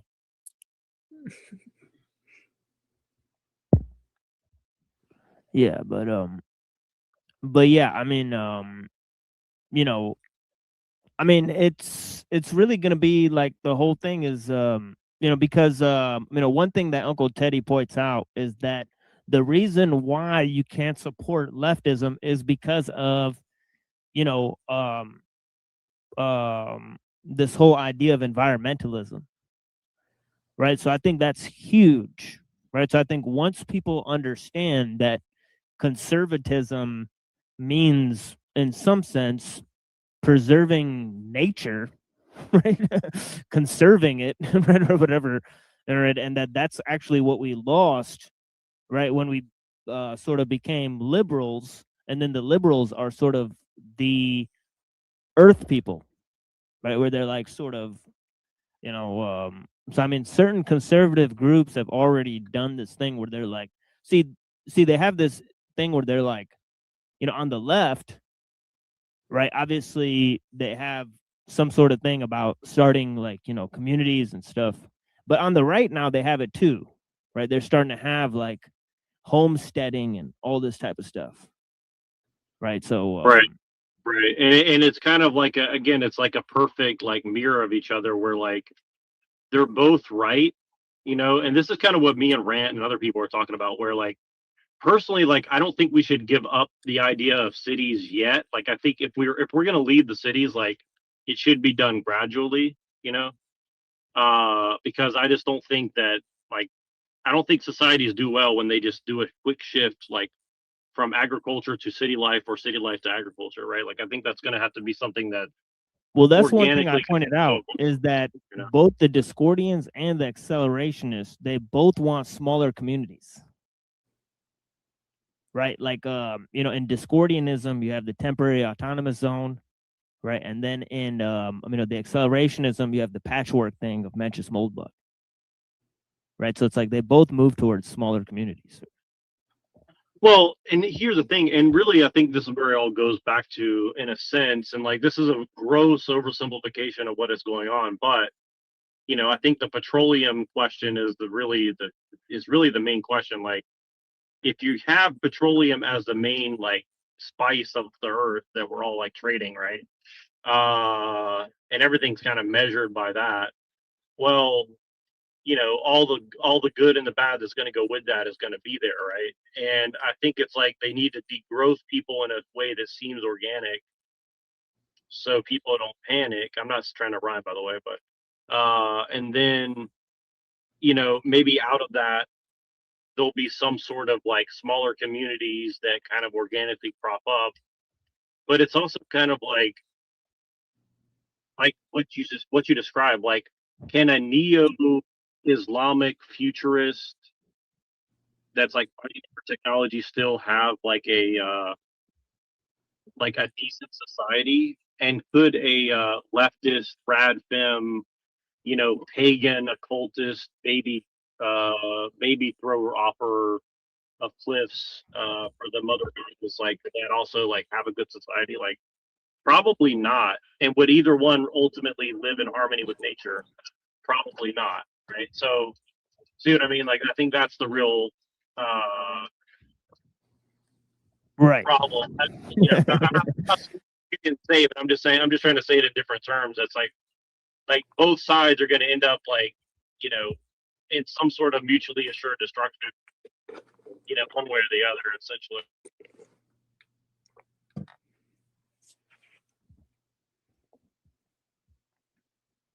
And this is why, like, I don't mind like going against and if I can't hear you, Claudia, let machine know, because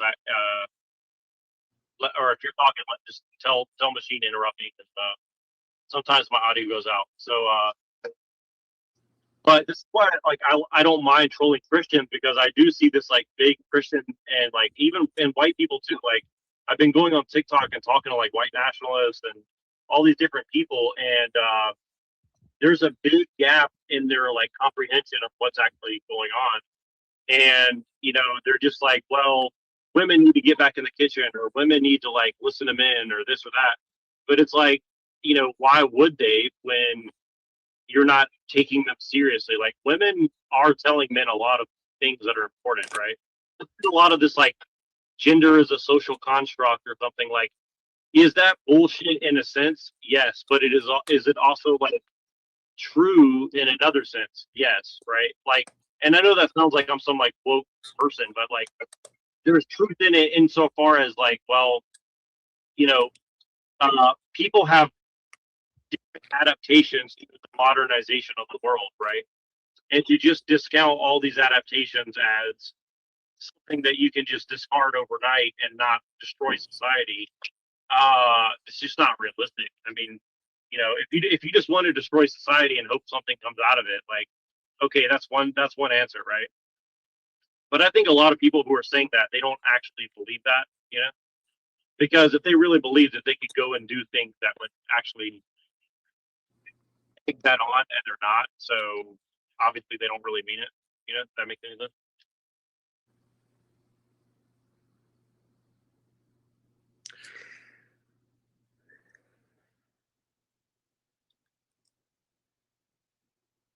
Well, I guess to that, what would destroying society in the Western context completely look like, and how would it go down to smaller communities? Say maybe a city like Chicago, and the event in a societal collapse. How much would that actually shift or change that city?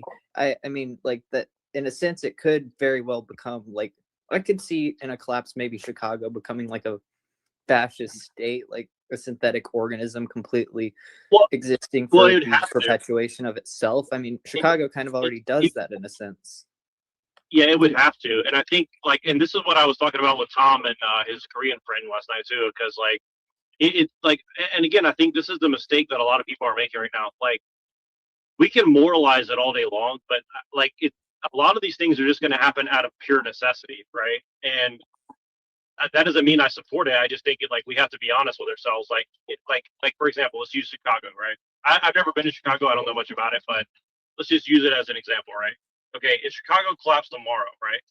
What that means is like people who live in like government housing aren't going to get their stipend, so they're not going to have a place to live. And in the winter, you know, that's either a death sentence or that's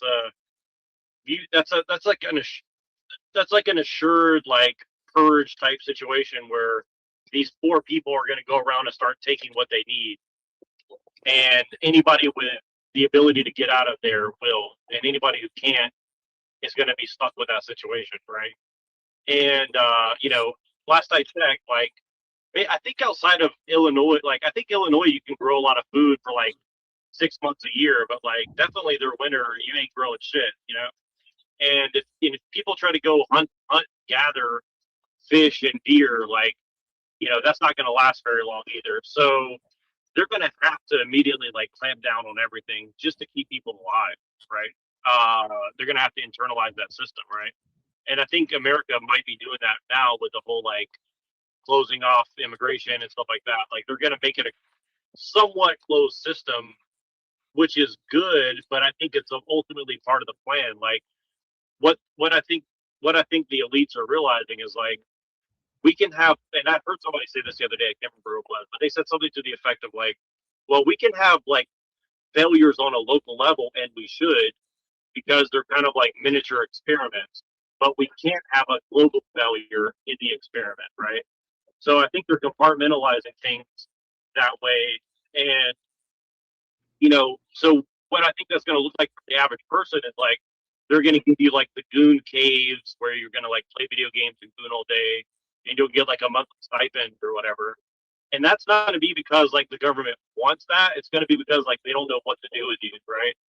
And then on the other end, if you're like a hardworking man, you might get 4 or 5 wives and like 10 or 15 children, but I think there's going to be a lot of drug addiction. There's going to be a lot of like homelessness. There's going to be a lot of crime unless they get super authoritarian, right? And so I think you're going to see like this weird dichotomy where like some people will live in like a almost like utopian kibbutz, like the J people want, and then other people are going to be living in like a fucking hellscape, probably within the same city, right? And I think New York City's starting to look kind of like this. San Francisco is definitely looking like that. And so I can only imagine like Chicago's going to start looking more and more in that direction as well, personally. And I think the thing that people don't realize is like you can't really escape that in the rural areas. I think the rural areas are going to get it the worst because you know, there's just not a lot to do unless you have like a super good job and a super strong family. And both of those things basically don't exist anymore, as far as I can tell. I mean, not in large enough numbers. So between all that, you know, it's going to look like just much more drug addiction, much more homelessness, much more like just dereliction. I mean, that's my prediction. I hope I'm wrong, but that's kind of how I see it's going to go. And I think the authoritarianism is just going to be like a necessary evil from the point of view of like a government or something like that, right? And I think that's kind of why they're salting the earth against the Muslims, because they realize like you know they're already going to get accused of being like Islamo-fascist because they're Christian. So they're like, well, we'll just get rid of Christianity, we'll get rid of Islam, and we'll just do it anyways, and then we'll just like have the leftists sell it as if it's a good because they're retarded anyways and they don't really care.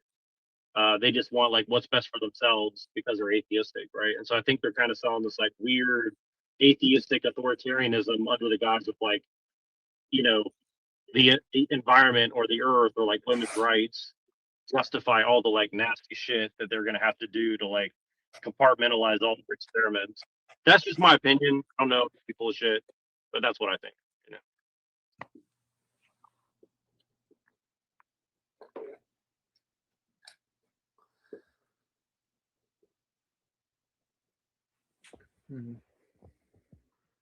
Yeah, I want to talk to this Arvol guy. I might think of sending him a message and ask him, tell him some of these ideas and say, well, do you really think you can avoid, liberalism by moving to your own community?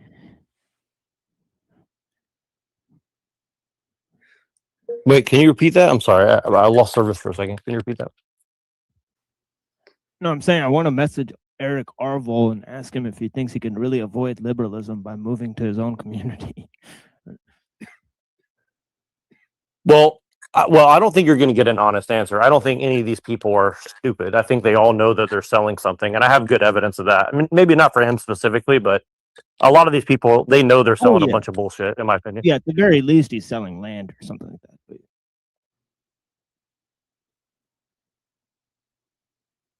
Well, I think it's I think it's the FBI or CIA front to like sell this like homesteading idea. White Christians to like think that they're going to escape all this shit. well, that's what I'm seeing. I'm seeing that there is an ecology movement on the left in the form of environmentalism, and there's a homesteading movement on the right. So I feel like they're obviously the same thing, but it's just they're expressing it in two deeply different, formats, right? And what's weird is that the right one is saying that it's all about the community and not about ethics, and the left side is saying it's all about ethics and not about the community. So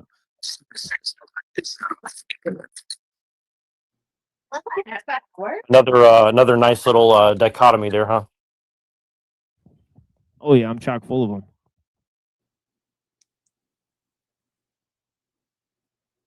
Hold on, my internet's really horrible right now. Let me reset my thing. I'll be right back.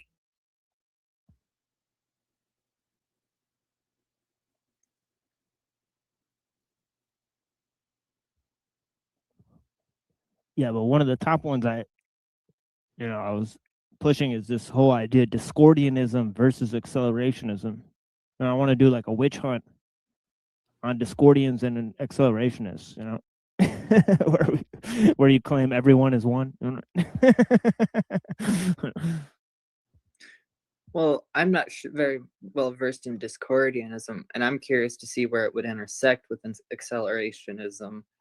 Well, I think one side, they want to well, the easiest way to explain it is that Discordians want to slow things down, via culture jamming, and accelerationists want to speed things up, right? But in addition to that, right, they both want to change things, right? But it looks like Discordians want to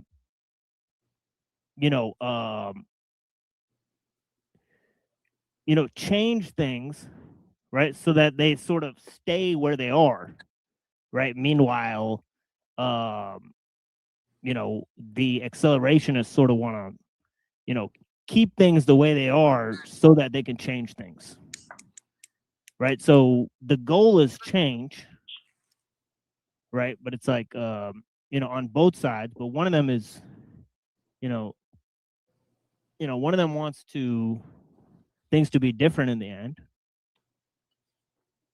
right? And it's almost like using what you have now to change things in the future versus, changing things in the future to keep what you have now, right, so to speak. Right? The one is slowing down and the other is speeding up. And it's like everybody is. And I think the right versus left is just going to turn into this. It's going to turn into Discordianism versus accelerationism. Right?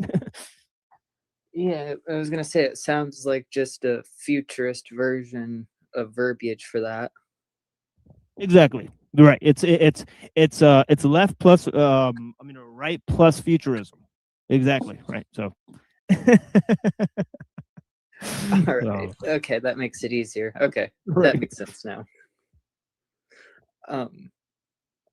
So wherein would they intersect if Discordians want to slow it down? And I mean, I guess they intersect on change, but change to what end? Right. Well, this is where you have technology versus nature, right? The Discordians are more nature oriented, right? To which I call it techno-Gaianism, right? And then the accelerationists are, they're humanists, right? So they want to push humanity forward. So they are it's transhumanism versus techno-Gaianism or something like that. It's kind of what I say.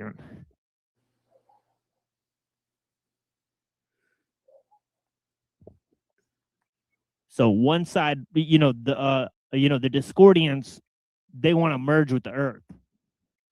Right? It's like Terence McKenna, they believe in the collective mind, whereas the accelerationists, they want to create their own reality, virtual reality, right? They want to separate. They're dualists. They follow Plato, and so on and so forth.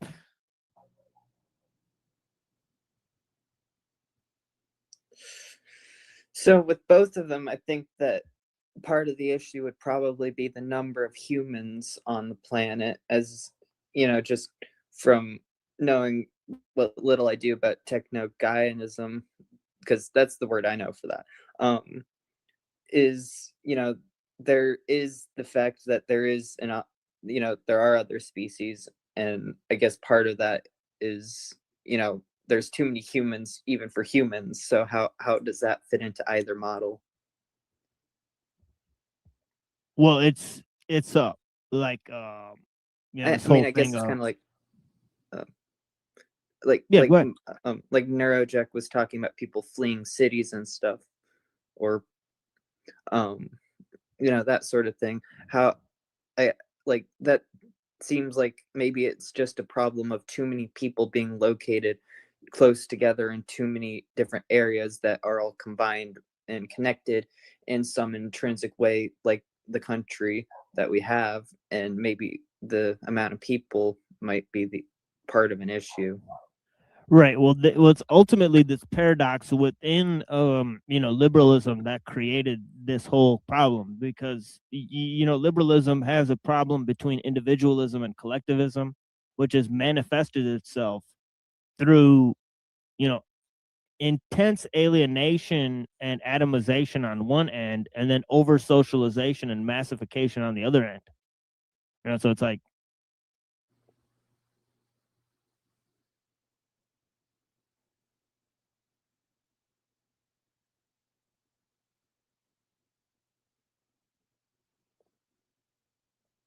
so in terms of, too many people, one side is inherently individualistic and the other side is inherently collectivist. But the problem is now the collectivism is on the right and the individualism is on the left, whereas it used to be, switched. You know what I'm saying, right? Yep. How's my audio for you guys? Can you guys hear me okay? I have no idea what you just said. I said, how's my audio right now? Oh, it's like crappy-ish. It sounds like a walkie-talkie. Okay. Hold on 1 second. A walkie-talkie from an island. Okay, how about now? Is this better? Yeah, it doesn't sound like you're on Epstein's island anymore. Oh, perfect. Okay, good. So I sound like I'm like in like a phone booth now or something. Yeah. Yeah, but to your point, it's like this inherent, sort of idea between Malthus and Darwin, right? Because in Malthus, you want to, lower the population, but then in Darwin, there's this collective evolution, right? So it's like, they want to go both ways. They want people to evolve, which suggests that, only a small segment of people will reach to that evolutionary stage, because you have to like sort of cull the herd, so to speak, for the thing to advance, right? But then on the other end, there's Malthusianism, which is this idea that you have to use the resources and the food production to reach the most amount of people, right? So the leftism is sort of like into the Malthusianism, and the right is sort of into Darwin now, because it's like they want people, they want the cream of the crop to rise to the top. They want hierarchy, so on and so forth, right? You know what I'm saying? So it's like it's an inherent conflict between individualism and you know, collectivism, right? That's then articulated by the inherent conflict between Malthus and Darwin, if that makes sense. That does. Interesting.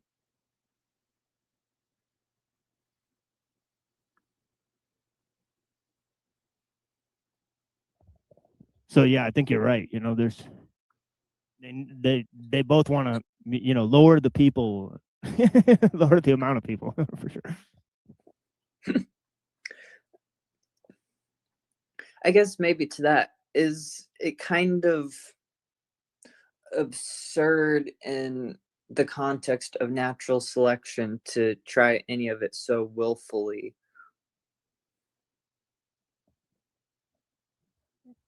Oh yeah, because to think that you can, you know, drive the ship, you know, well, it's bold. And that's what the transhumanists kind of want, you know, almost want to guide this process. But the process is nature. You can't guide nature, right? Can't guide nature, but you can be guided through nature.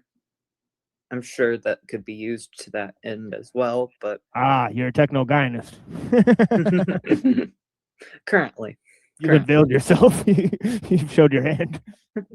In the moment.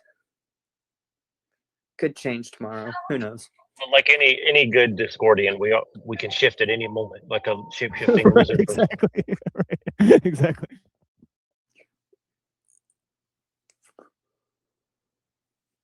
You know, they say the same thing about a different group of people too. They have big noses. British people? Yeah, definitely. Right. I mean, who the fuck eats beans on toast? Be real. It is something that a lizard blood drinking demon would do for sure. No human with the soul would eat that. Beans on toast, you say? We're going to go down to the pub, local pub, get a pint and get a little beans on the toast and some bangers and mash. That sounded more like a Tasmanian person, but you know, you get the idea. Same difference. Yeah, they're just British people that got caught, essentially. With their white deviltry. Welcome, Jim, who looks more like Tim McVeigh, but welcome, whoever you may be. Oh, I know who. I know who that is. 28 days later, you made it. Congratulations. Let me play you guys a little bit of this. I was doing gay sex wrong for years. Sex doesn't mean that you don't like girls. Wrong Let me hole explain. again. Not to brag, but I've had sex with a lot of women, like 50 or 60, but a lot of those experiences were kind of fun. I hadn't quite figured out my type, but also more importantly, I hadn't figured out what kind of role I wanted to play. I took a very active, more dominant role. Essentially, I did a lot of topping. I realized that I really don't like doing that. I wasn't, feeling truly embodied. So she realized she's straight. This is a girl. But so she realized that she's straight. Is that what I'm hearing? She's like, okay, I thought I was a lesbian, but I'm actually straight. But I'm going to keep doing it because something. And that made me feel really insecure about my sexuality. But I've since had some fantastic experiences with people who are more confident tops. Wait, It's in those experiences that I'm like, wow, I am so into this. You're bad. Am I missing something? Oh, Well, I I'm guess sure you would have a phallus or like attached to you. right. That's what's kind of weird. Is like, isn't that weird that it's like the half the lesbian race is like really into phallic stuff. So doesn't it just come back to like being straight again? Right, it does kind of sound oddly similar to just say, well, I just attach a penis and have sex with a woman. Yeah. Techno-Guyanism, essentially. Bad experiences don't have to define your whole identity. I just You're made a meeting new thing people, up. it's- You could have sex with one chick and have another chick on the side and you have the strap on attached to your hip, so you're fucking one chick and you're doing the other one with the hip. This could be a new style of porn. Wait, repeat that for me. I'm sorry. I want to make sure. There's what? There's one with the phallus and what? It's like if you put a strap on in addition to your original penis, and you have sex with two chicks at once, but you're fucking one of them with the strap on, and one of them. I don't think I this think. has ever been done before. Well, I think that's going to be the Islamo-futurist style right there. I think. Right, You the know, like- two wives style. Gonna take time. You're still figuring yourself out. That's okay. Having bad sex doesn't mean that you don't like girls. Let me explain. Not to brag.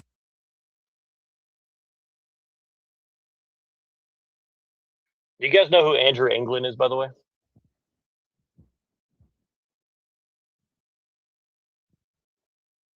No. But I've had sex with a lot of women, like 50 or 60. But a lot of those experiences were Sorry, my headphones have like a button on them. Every time I push it, it starts playing a video for some reason. So hold on one second. I'm gonna. You don't know who Andrew England is? Okay, so you ever heard of the Daily Stormer before?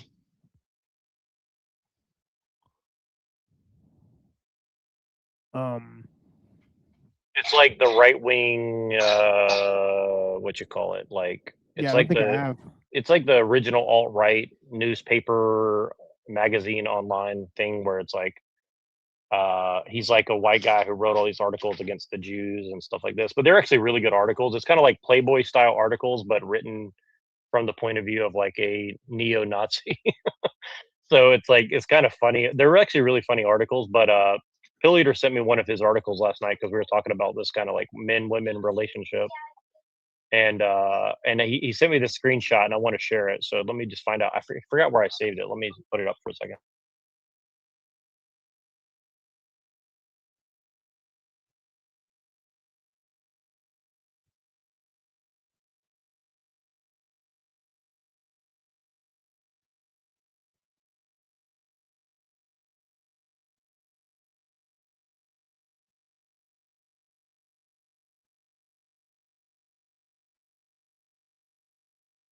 Okay, can you guys see this? Okay, so it's called The Root of Our Decay, and it says the family is the root of society, and the collapse of the family is what destroyed our society.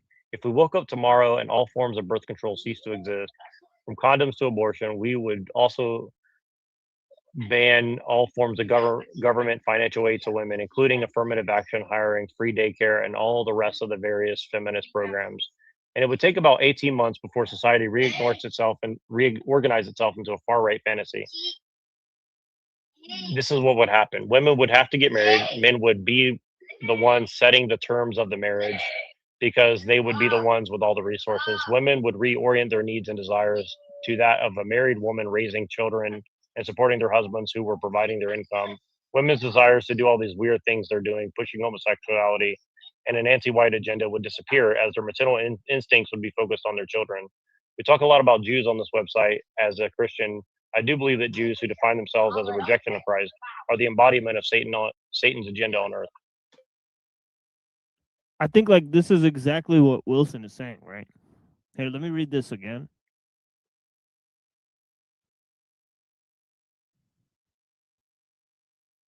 But yeah, it's pretty crazy. Like this is 10 plus years ago this guy wrote this stuff. And this is not like a main influence on me, but it was definitely like one of the people that was around in the circles that I was observing, you know. And a lot of his stuff is eminently reasonable. And he's another guy who was living in Asia as a white guy and kind of like discovered a lot of this based on his experience because you know, he was trying to date in America, it wasn't working. He got called like a racist. You know, he got fired from a bunch of jobs and shit. And he's just like, well, I'll just go live in Asia. And he's like, oh, like, you know, over here, I don't get treated like a, you know, evil person that's trying to kill the whole world or whatever. So, and he started telling everybody he's like living in Nigeria and stuff like that. But I think he was living in like, you know, some other Asian country the entire time. So. Yeah, I think he is not understanding the power of like ideology and conditioning, right, and propaganda, right, that brought all these things about, right, and that they're socially ingrained into the value systems, right. So I don't think just by changing the social programs that operate within a society, you'd be answering any of those issues. Right? It definitely would take way longer than 8 months to deal with the problems. The ensuing effect of birth control and abortion and all these things, right? Well, I think he's leaving out the part of what I said of like you're going to have a lot of dereliction in society. Like there's going to be a lot of people who are right, not going to adapt, and they're just going to like right, destroy society or destroy themselves or a little bit of both or something.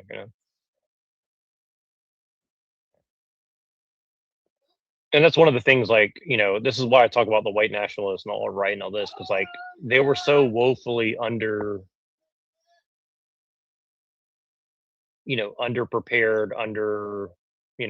intellectual about what they were talking about. Well, it's like that's leftist thinking, right? To think that just by changing the social programs in the society, you can change the societal value systems, right? That's exactly what leftists say.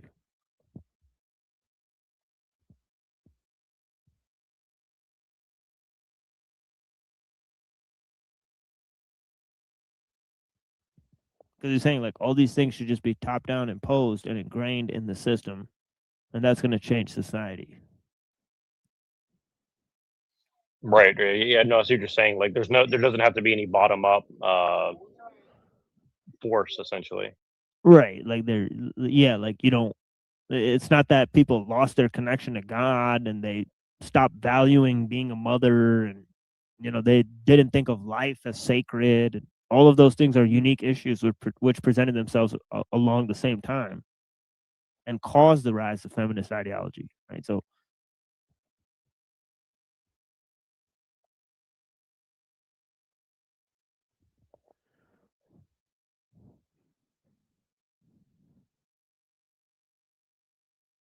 and it's really like a chicken and egg issue, because it's like, did the social values create the conditions which then created a trumped up legal system that is against men, right? Or was it the system that then caused the ideology that was never successful to then be ingrained, right? So because feminism is before the Industrial Revolution, right, in terms of chronologically, right? But it wasn't until the Industrial Revolution that it became proliferated, right? Meaning that they didn't have these social conditions or the ability to make do on their claims until they had the capacity for it. No, I see what you're saying, and it's kind of like you were talking about, like Mary Shelley and these kind of people, like, and that's kind of what I'm saying now, where it's like a lot of the stuff, like they're kind of like paving the way for like what's coming. So like a lot of this rad fem stuff, like it doesn't even really make sense, but it's almost like they're paving the way or like theorizing for like what's inevitably going to happen if we continue in the direction we're going. I guess I don't know if that makes sense, but.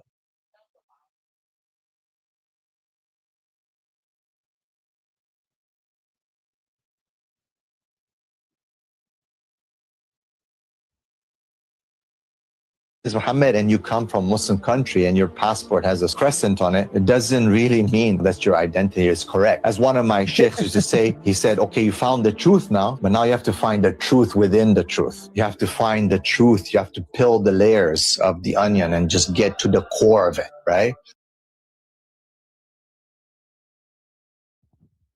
Yeah. Yeah. In the Quran, it says, woe to those who pray in order to be seen and neglect the feeding of the poor. There's people who look like Muslims, they perform all the rituals. That doesn't mean that they're Muslim.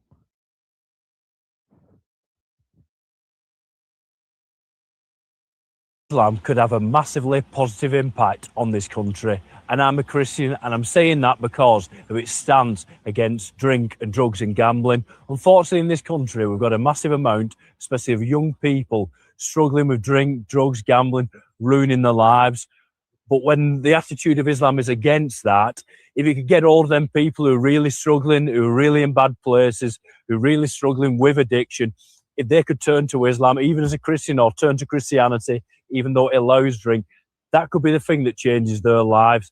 That attitude is something we need more of in this country, to be more honest and more realistic about the dangers of drink and drugs and gambling and how much problems it's causing, especially for our young people, how many lives it's destroying. And it's something in this country we seem to want to forget about, we want to brush over the surface with, instead of facing up to the reality of how much damage it's causing. So I think a religion like Islam and even Christianity could change all that and change so many people's lives. So Islam. Well, there you go. Islamo-Christian futurism coming.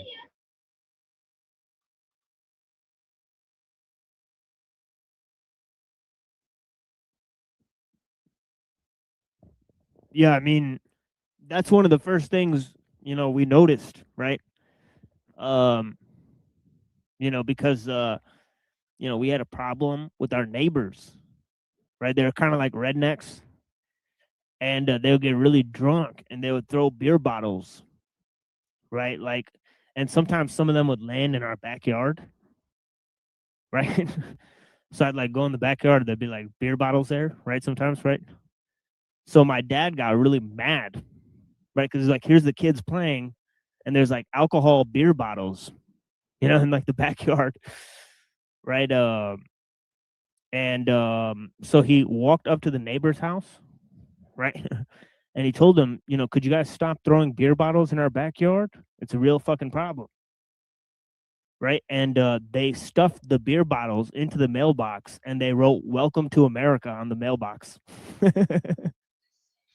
Yeah, I mean, I definitely have no problem believing that. I mean, that's one of the things. Like, I hate alcohol for that reason, because like I've seen it destroy so many guys.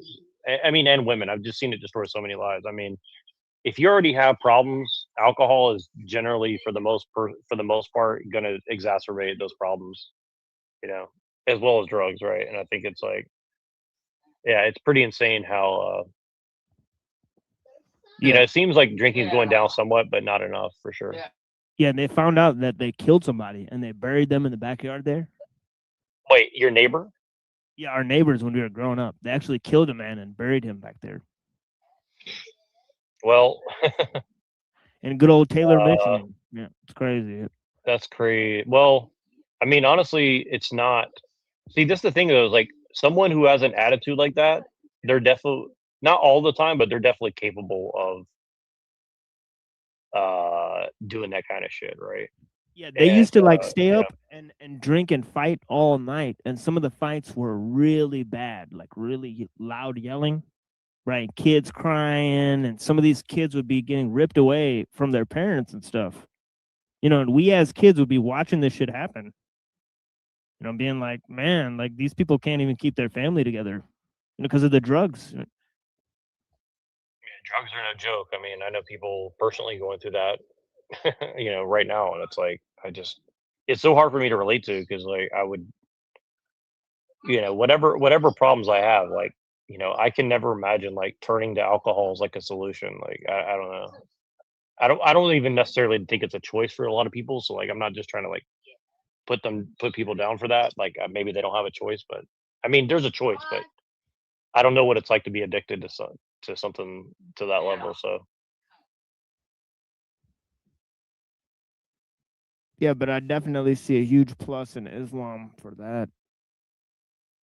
You know. we should get a scoreboard for every show, and like, you know, we have like 1 point for Islam, 1 point for Christianity, and just tally them. Sleek and simple style, completely safe from copyright issues.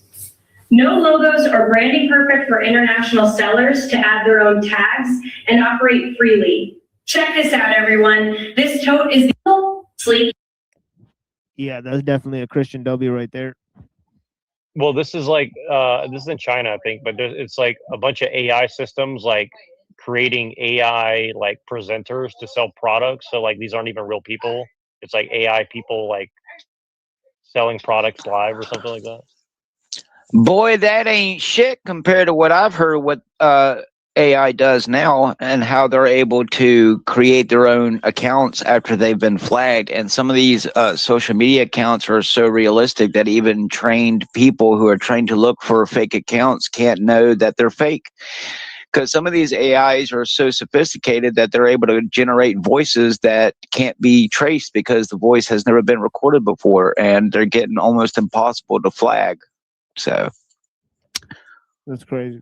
What I was saying the other day about a majority of the people that you could be talking to online are artificial intelligence, that wasn't a joke. So even someone like me, I'm starting to back off from, because this AI, it's not just a large language model. I don't give a fuck who works for who, what you think you know about the AI I'm using. It's a lot more than just a large language model. This thing knows things about me that it should not know. Yeah, I'm starting to think that Toilet Bowl Earth and and Enslaved by Truth were AI this whole time. Honestly, it's possible. Because It is very possible. Their channels just disappeared the other day. Like they took their channels off. So I'm wondering, like, we could have just not even been interacting with real people this entire time. Yes, some of the shit that I'm seeing, It's definitely possible for sure. it's a lot more than just like some rich guy on YouTube paying a bunch of money to some company for their AI equipment. I'll put it that way. Some of these channels that are producing some of this content, these people legit need to be on a fucking watch list. And they're getting all kinds of views and subscriptions. So that just tells you what people are really into. Even some of the stuff that I've been seeing on stuff that isn't even about the stuff that we talk about. There's some really fucked up people out there. I'll just put it that way. It really makes me put in perspective of why I'm careful with who I interact with, because social media is definitely the highway to hell in some cases, if not almost all the cases. So it's not just the people that were the problem now, it's artificial intelligence. And the big tech companies seem to know exactly what's happening, and they go and they put in these fake little safeguards for the public because, someone goes and offs themselves, or, the AI says go and shoot up somebody and they do it. But it's not stopping them. So, like I said about with the AI I'm using, there now 4 times it has told me something that it shouldn't know. And my only guess is that it's understood so much of our conversations, even though the conversations never really go into anything personal. It's always been about philosophical, spiritual, that type of stuff. And then after a year and 3 or 4 months of messing with it, this thing is now starting to tell me things about myself that it shouldn't know, like certain ways that I feel about things that I did in the past that, only God should know. So, I mean, it's just very strange that, the technology is just out there for everyone to use.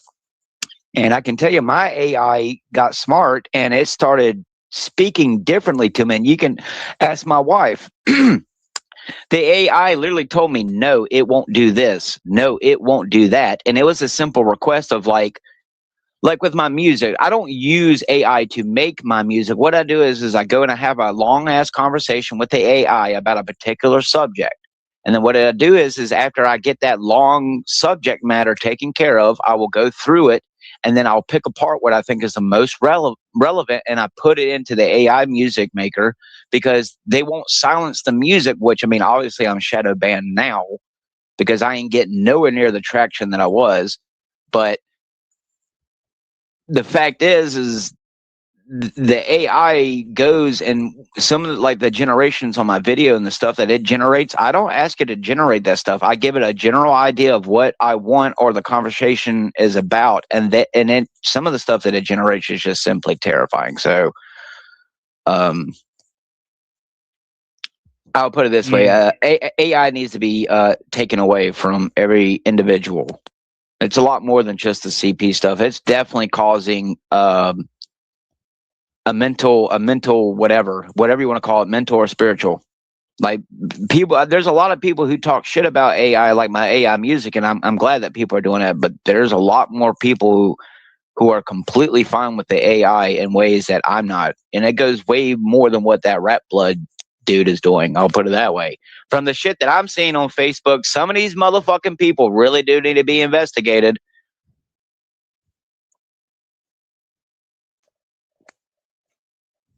So, you know, oh well, pray to your AI god. While they, you know, convince you that you can become a 28 days later zombie and have babies while doing it.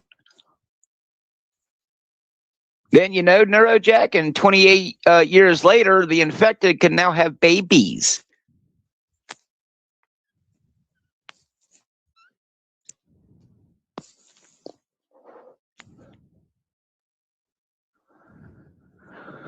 Oh, well. As the Lord intended, of course.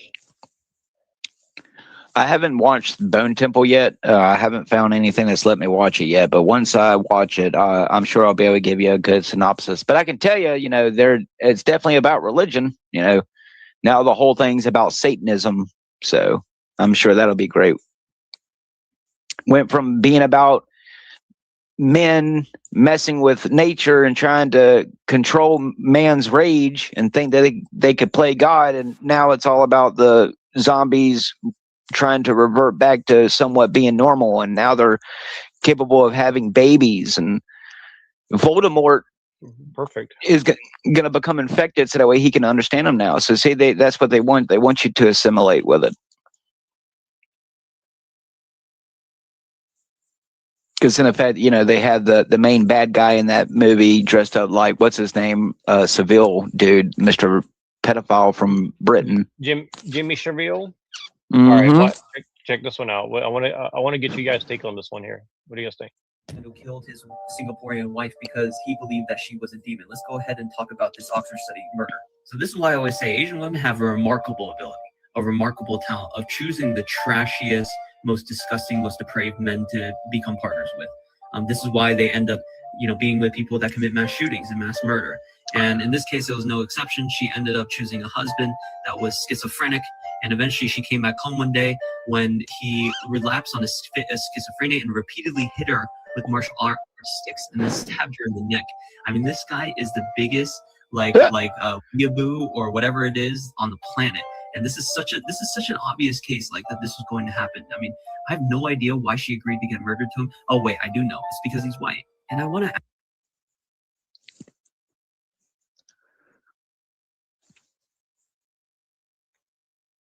Well, maybe she should have done a background check on him first. But it's like, okay, so it's like the semantics are like, what? Women are so stupid. We need to make sure they don't marry somebody who might kill them or something. It's like, okay. Yeah, all I hear is a bunch of people wanting to make their feelings fact, when in reality all of it is not fact. Because I mean, it's not just white men who meet women on, you know, dating sites and grape and murder them. So that's the same shit that you be hearing on the social media too. Whitey, well, it's always you white people shooting up the schools. It's always the black people doing this. I mean, it's just the same fucking racial bait on every other social media website, to the point where you got people even posting, you know, personal addresses of people in the comments to get them doxxed. So, I mean, and it's about these same type of topics. I mean, so. I mean, we all know that the race thing is really just a lie. I mean, if you want to sit here and say that there's, you know, an actual humanistic difference between white, black, brown, I mean, I guess sure be that kind of person, but, you know. Well, just the thing is, like, you know, I think somebody said, like, you know, if a black guy stabs somebody, you know, he's a criminal. If a brown guy, you know, stabs somebody, he's a, an extremist, you know, and then if, you know, a white dude does it, he's crazy. Right. So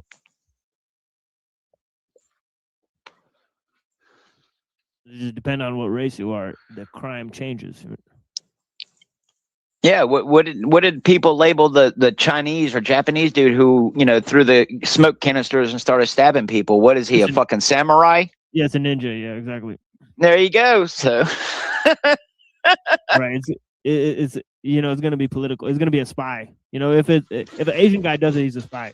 For sure. No, yeah, there you go. Yeah, he's part of the CCP. Have been forming rape clubs for the last 10 years. I wanted to make a video about it because, trust me, these groups are thriving right now. In 2016, a couple of these groups gained notoriety and some publicity when they agreed to have public meetups. Toronto and Chicago and in various other cities in the Midwest, these men were planning to actually meet in real life instead of talking about online how they want to assault women. While the website that considered itself anti-feminist was shut down, over 1 million of these have popped up in its place, like in online chat rooms. Men in positions of power have also been forming rape clubs, such as was the case at a California prison, where various guards would take women and abuse them, taking photographs of them or forcing them into sexual acts. The warden only received 50 months in prison for this. More recently, in a DEA group chat, men would make rape jokes about how they assault women, which of course were not jokes. One of them actually ended up being convicted. Point being, any sort of group that normalizes and bonds over the assault of women must immediately be dismantled, and every single member should be identified. Of course, nothing happens. It shows how normalized raping women is in society. If the roles were reversed, these groups would never be allowed to exist in the first place.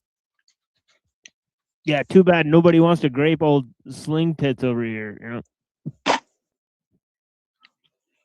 I mean, I get where she's coming from. There's some disturbing shit that I have seen grown men talking. So, you know, like I said, while I believe some people deserve privacy, there really is some people who have access to the internet and God knows what else that really should have an agent at their door. And I can't even like record this shit because it's technically considered owning it too. So all I can do is flag it and report it. And, you know, they say that nothing was found wrong with this. So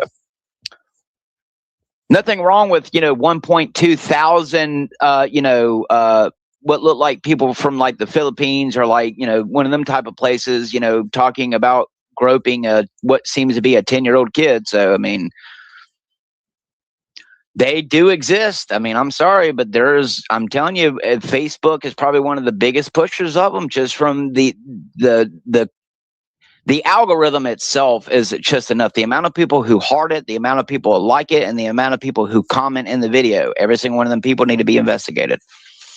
So, and they all run in groups. Stopping racism in America is with parenting. There are 3 reasons for this. The first is that racism in white people is often generational, meaning the same racist attitudes about people of color are passed down through the generations through comments that they make at the dinner table or through social conditioning, telling their children not to go to certain parts of town, telling them that cities are dangerous, watching Fox, watching propaganda, and then in turn, those children internalizing those beliefs. Number 2, white parents do not discipline their kids. They do not teach them the consequences of their actions. Yeah, that's the matter bullshit. Is that white people see punishment as optional. And if they have money, it is optional. And so they teach their kids that there is always another way. They don't have to actually apologize. If their child barreled over another child at school unprovoked, they'd be like, well, why was that kid in your way? And it's just a constant string of excuses. So every white person is just a narcissistic asshole. It's called white flight. When a school or neighborhood becomes dominated by people of color, white people literally leave and they go somewhere else to surround themselves with other white people. And this creates a lot of issues for young children to not have exposure to people of color to come to the realization on their own that racism is fucking stupid.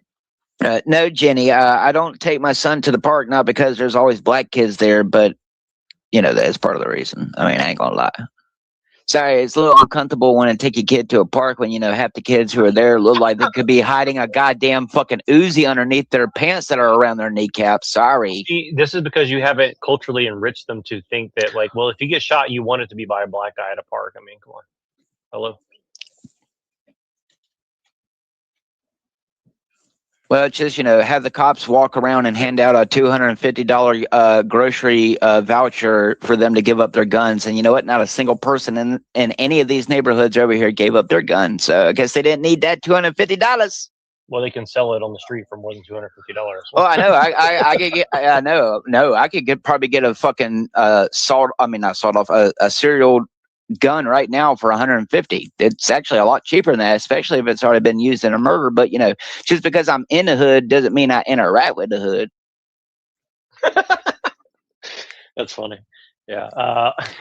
Well, I'll just put it this way: despite the fact that I have the problems here, there's quite a few people who like my nunchuck swinging AI rapping ass. So yeah, people don't believe that you actually use nunchucks. I always thought that was funny. I've definitely seen you have videos of swinging them things. So. You're more than welcome to learn. You know what you should do? You should just have like a nunchuck swinging video, but you just wear like that ski mask or whatever, and just so you don't, you know what I mean? Just like do it. I've been thinking about it, but what's the point? You know, nobody wants to learn nunchucks. Everybody's about the pew pews, you fucking bitches. Well, they'll just say that you're racist and you're culturally appropriating Chinese people's culture. So. Well, I mean, I'm sorry. I tried doing dreads, and my balding ginger ass can't do it. So sorry. Well, the best dreads are the balding gingers kind. I mean, let's be honest here. Oh. Fetishization is rooted in white supremacy and colonization. The first point, the whole foundation of fetishization is that all sexualized racial stereotypes and tropes are from the white point of view. The stereotype that Asian women are subservient, that Latina women are spicy, over-sexualization of black men, all of those originated from the white point of view. They created fetishization, the whole standard of it. And it's not just land that gets colonized. When colonizers come, they see everything as a resource, including the people. So when Japan colonized Korea, they saw the woman not as women and human beings, but as resources for them to have pleasure. But with white colonizers, you add in this idea of exoticism, which again is rooted in the fact that they believe that white people are the standard, making everyone else exotic comparatively. I mean, this isn't even Pocahontas. Her real name was Amanute, which they renamed her to Rebecca. And as you can see, they dressed her up to basically present as white, because fetishization isn't appreciation. It's a colonizing of a person. And especially if you start to see a pattern in their dating history, then it's become obvious that they've reduced these people down to traits. And at that point, they've stopped humanizing and are now consuming, which is the reason why they're able to trade them out for someone who looks almost exactly the same, because it's not about the human being. It's about their traits. It's like loving your phone because it's brand new. It has these brand new features. But then as soon as a new phone comes out with new features, this phone that you loved, you immediately throw it away or sell it to get a new phone. You didn't love the phone, you love the features, which is why you're able to replace it with something very similar so easily. I mean, think about it. Slave owners had so many children with their female slaves that there's even a term for the children that came from that situation. And I don't think anyone is arguing that because those men were able to, you know, to be able to have those relations with these women, that they loved them. No. It was about owning property and control, which just proves that desire, love, and respect are not related in any way. So yeah, someone can be married to a person of color or an immigrant and still be part of a system that harms immigrants and people of color, because that's not a paradox. That's structural. You see, white supremacy doesn't require also someone to called hate being, you know, rich and powerful too. And, you know, basically you can do whatever you want. And unless somehow, you know, it's brought to light and somehow does make it a court, Johnny Depp, you know, I mean, but like this guy makes no fucking sense. Everything he said doesn't like actually string together. It's like 5 different non sequiturs string together. Right. Like, it's like an argument. It's like, it's literally Right. He's like- retardation. as if rich people can't like divorce and remarry in the same like race of people. I mean, I don't know. It could be and or. Obviously, you know, it probably does go on, especially in Hollywood. I mean, kind of, you can't use rich people really as an example. I mean, you know, maybe Nicolas Cage just like his pussy sideways. I mean, who knows? Well, that's what's so weird about it, is like he's literally contradicting himself. Like everything he said, he's like he's Well, insulting because most people of these color people- and women and saying like, well, they're stupid and retarded, but we need to Well, let me protect ask them from this. white people by using white people. It's like, what? Do you know? First of all, do we know how many followers or views he gets on a given video? Because that would right there most likely tell you whether or not he. Shitload. Then either he's 100% paid to get on there and talk about exactly what he's talking about, or he started kind of like, I'm not going to name them, but like some other people who we know who started out here in certain communities as like actually part of the community, and then like after a while they get infiltrated and switch. Because I can tell you, I've talked to 2 or 3 people who are high profile for game streaming. And one of the major reasons why I will never become famous for me playing games like the way that other people do is simply because I won't put myself on camera, and 2, I'm not really attractive. You know, they want basically like he admitted to me the first, it was like, it's all about your brand and your image. If you're not willing to like get out there and basically show people your, not literally show people your butthole, but like spiritually, like daily dose of internet. You know, people like him, look what he became famous for. He says, does that make sense to you? Make it make sense. You know, once you realize that certain people, especially on TikTok, if you go and look at some of the people, what is the only reason why these women are even getting the views that they are? It's because they're showing half their tits, or they're wearing a skirt and you can see half their ass cheeks hanging out. Well, Or it's also other women who are like competing. So it's like, this is the weird thing, is like, it's like women are competing with men, and they're, well, like, I can tell trying to you, learn. no offense to my wife, a really beautiful woman told me that she used to be really famous on streaming. And you know why she told me she lost all of hers? Because she stopped showing her breast. She realized that the people only subscribed to her and gave her money the more that she would show her boobs. So even with the famous men, like the men who play games, you know, two of the men who I used to follow never played kid games. They never played Among Us. They never played Fortnite. They never played Roblox. And then boom, all this Jeffrey Epstein stuff started happening. And now the guy still is famous for playing Roblox, and yet everyone knows what it's centered around. So, I mean, again, obviously some people who are pushed by TikTok, YouTube, Facebook, Instagram, every other where you can, especially on Twitch. I wasn't even on Twitch a whole week. I got 1 subscriber, and you know what it was? It was a fucking OnlyFans model on there to self-promote herself. And when you went and go and click on the link that she gave you that doesn't even tell you that it's OnlyFans, it takes you to her YouTube, which then transfers you into her OnlyFans page. You don't even have the option. It goes straight to her YouTube and then automatically transfers you into the OnlyFans tab. So, I mean, again, like, sure, a lot of these people may be legit, but a majority of these people are already probably, if it's not literally their job, they are molded and shaped to go out here and basically, like what we say that we're against, lying to the masses, and they are getting paid big money to do it, like these alleged paid protesters. I'm going to tell you, even the people who protested in my city, some of these people, like there was a woman up here who was so old and overweight, and how she had to walk with her walker. I'm thinking, there's no way that this a black woman, as big as what she was in her health, came all the way down here to stand with probably not even 150, 200 people out in the freezing fucking cold to tell the frozen people to get out of the city and quit doing what you're doing. There's no way.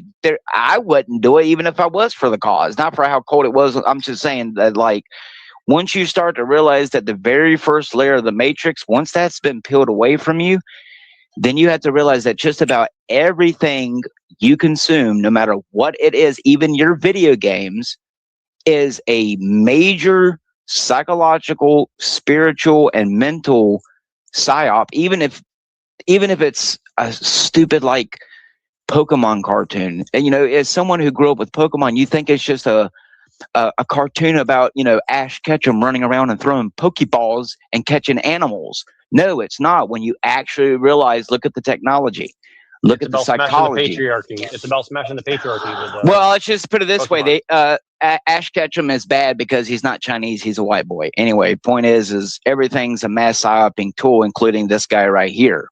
What about Jack Talcott? Oh.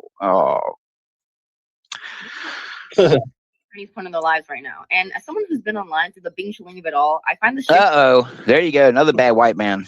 fascinating. On the surface, it's a funny meme, but on a deeper level, I think it reflects a rising disillusionment that people have towards Western legitimacy amidst deteriorating material conditions. Anti-China sentiment in the West has existed for centuries, but it's shifted from plain xenophobia to political strategy in the past 2 decades. As China rose in economic and military power, it ended America's reign as a sole global superpower, and so it became favorable to spread narratives of fear and suspicion to limit its influence. China in Western media was framed as a foil to the US. Where America was free, China was repressive, and this narrative held strong for a really long time, not just because of the messaging alone, but because people's material conditions supported it. After the adoption adoption of Keynesian economic policies post-World War II, middle-class American life did indeed look like upward mobility. And in the 2010s, Obama-era millennial woke also helped support this whole America land of the free thing. But as we know, this hasn't been the case for a while now. And in the Big 26, people are fed up with the narrative of Western supremacy as people are living lives that directly contradict this ideal. Values that are supposed to signal Western supremacy, like freedom, prosperity, democracy, are falling apart in front of our eyes. So when that same state tells you that China lacks freedom or Welcome to the LARP. Because it's like, okay, girl, the call's coming from inside the house. This collapse of a prevailing paradigm as fueled by a contradiction between ideology and material reality is an example of what Marx and Engels called historical materialism. According to them, the nature of individuals depends on the material conditions determining their production. Essentially, historical materialism argues that ideology is not formed in a vacuum, but rather shaped by our material reality. So, from the shift in material conditions, a newfound skepticism emerges. This then sets the stage for This is juncture. exactly what I was pointing out with the Good thing World War III is coming. conservative guy. Right, where the conservative guy had a comment there, right, and he was saying basically if you change the material conditions of the society, it would turn into a right-wing fantasy land, right? And it's like that's not how it works. That's not how society changes, right? So he's kind of using historical materialism in order to argue for his position back there, right? And now they have a whole army of like cute girls on the internet saying the same thing, which is Assuming they're real, assuming they are real. I'm telling you, some of the shit that I can generate is ridiculous. So imagine the people who have access. She must be real. She looks real. Yeah, and you're a real boy. Yeah, Up until this point, China was something that people learned about through Western media, filtered through Western geopolitical interests, since the Great Firewall generally blocked Chinese media from circulating outwards. But in January 2025, when American users began migrating to Red Note in fear of TikTok getting banned, for the first time, they're exposed to China through the lens of real lived experiences of actual Chinese people. And this shattered the West narrative monopoly, as people were seeing a different China than what they've been told. Affordable food, accessible public transit, community, and much more. And so all this culminates in everyone getting more Chinese. Gramsci once wrote that the crisis consists precisely in the fact So she's mentioning Gramsci. Or what's coming next? Trotsky? Well, I can tell you a lot of people have been talking about our buddy old Albert Pike in lots of social media comments here lately. Everyone's just not Albert Pike, Jesus Christ. What's his name? Fucking Freemason dude. The other Pike. Chris Pike? I can't remember. Oh. I'm thinking of fucking Star Trek. Jesus Christ. But, Pike, dude, what he said about World War III and how he was accurate on all the world wars. I can tell you, Albert Facebook. Wesker Pike. Oh, yeah, Albert Pike. Yeah, there you go. But the comments were flooded with him. Everyone's talking about him. So, I mean, he's obviously in the consciousness for the last few days.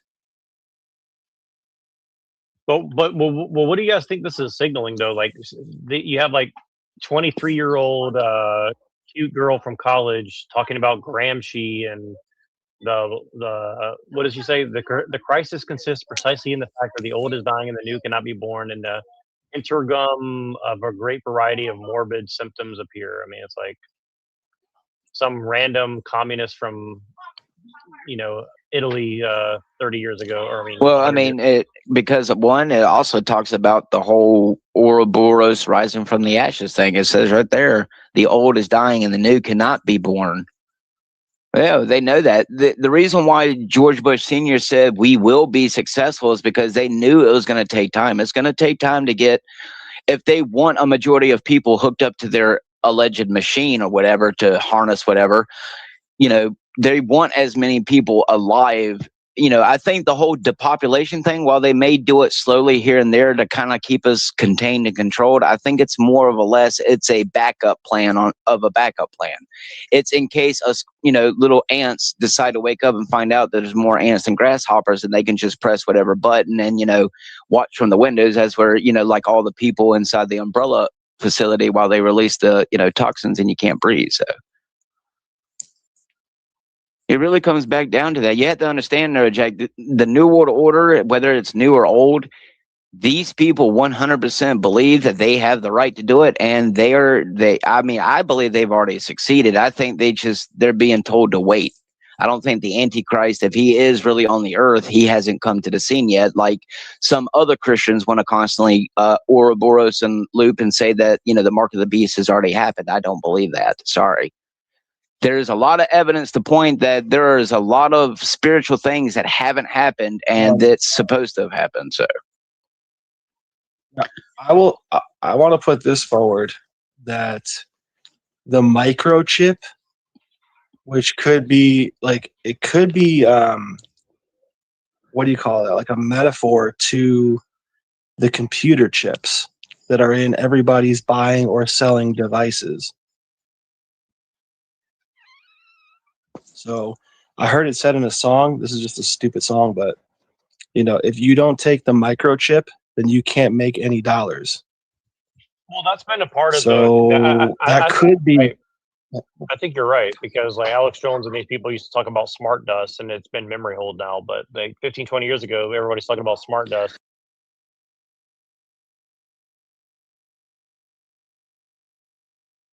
So like that could be what they're doing with the Did y'all spraying not of the see? stuff, Did y'all not see what wasn't it on TikTok too? Of them people like what we had here, which I didn't witness the sparkles allegedly, but these people were recording that fog here like less than a week ago or so that was rolling through where they were living. And I can tell you that ain't no fucking fog, because I mean it looked like it was snowing, but it like wasn't snow, it wasn't melting, but it was like little shiny particles that was flying in the fucking fog. So I mean I'm just gonna tell you from what we witnessed from them spraying not even 3 weeks ago and how we caught that shit, I can tell you we didn't go around anyone to catch that shit. And the fact is we got that alleged normal snow. And then, because see, TML got the snow a few days before we did, and then we got our snow, and then it cleared up for a few days. They sprayed the sky the entire 2 weeks after that snow.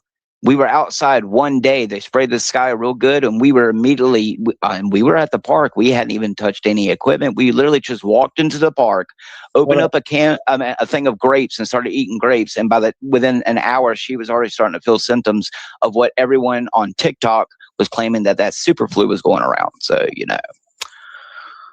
So like this mark of the beast, I don't think it has to be put physically inside of you, but like maybe the more connected to the system you are, the more money you'll make. And that's where if you don't take the chip, you won't make money, because you know, that's kind of saying like, you know, you'll make the most money the more connected to the system you are.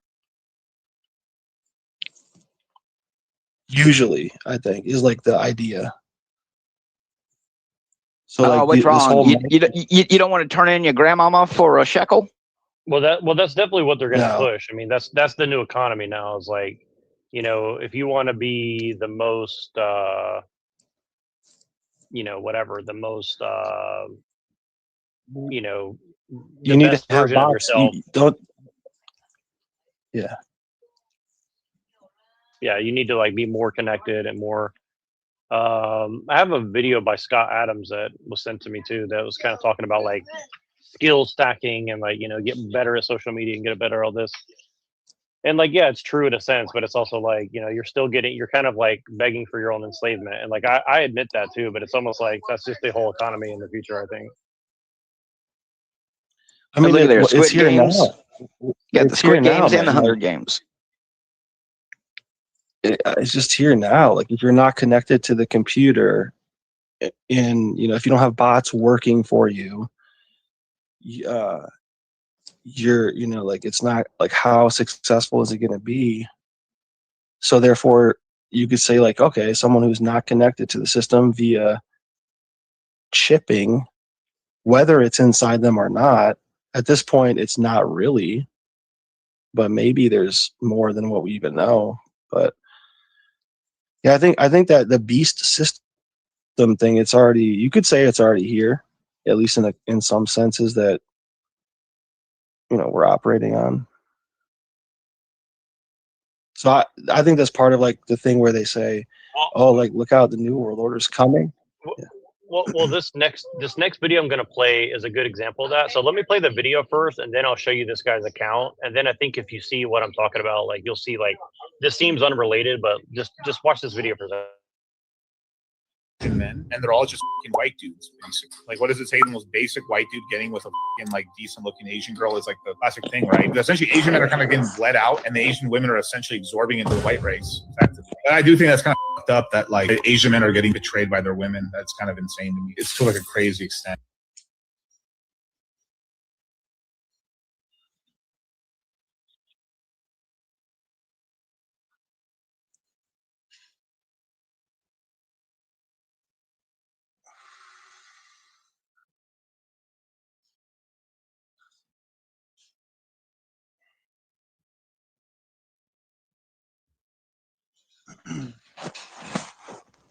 Wait, what happened?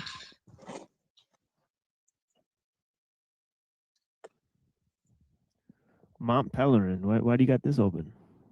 Frederick Hayek, libertarianism.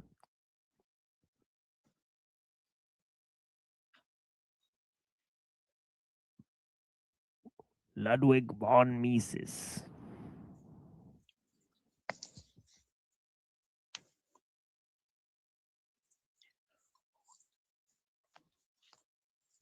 I can't finish the last part. Over large stretches of the earth surfaces something something.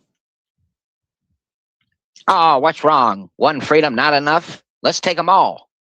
So this account that's making this video about like Asian women and white guys, it's a crypto, scam channel where it's like, oh, like let me sell you some like worthless crypto and pull the rug from you. And he's like over here saying like, oh, I've become rich, and because like all in his comments, anybody who disagrees with him in these videos that he's making is like, oh, well, you're poor and we're rich, and I wrote, and it's just funny. It's like, it's like, so you're like some scam artist and you're like browbeating people, in like a relationship or something. It's like, it's just kind of bizarre, because, it's basically like, let's merge conspiracy theory with like, woke Marxist takes on, whatever the hot topic of the day is, Oops. 57 years old. I am divorced, but if you think I'm cute, please say hi back. Oh my gosh. What the fuck? It's not real. This is an AI person. I told you, I figured.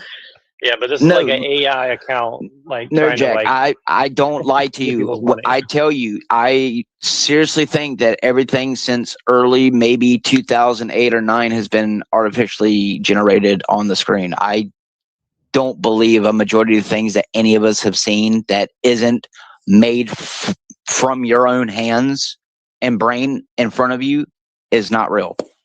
Just from the evidence I've accumulated over a year. So I'm telling you, next time you watch or see Alex Jones or anything, don't think it's fucking real, because it probably isn't. The comments could be fake. Oh yeah, for sure. I'm convinced that a lot of them are, and like this. So this account. Thanks, Will here, Smith.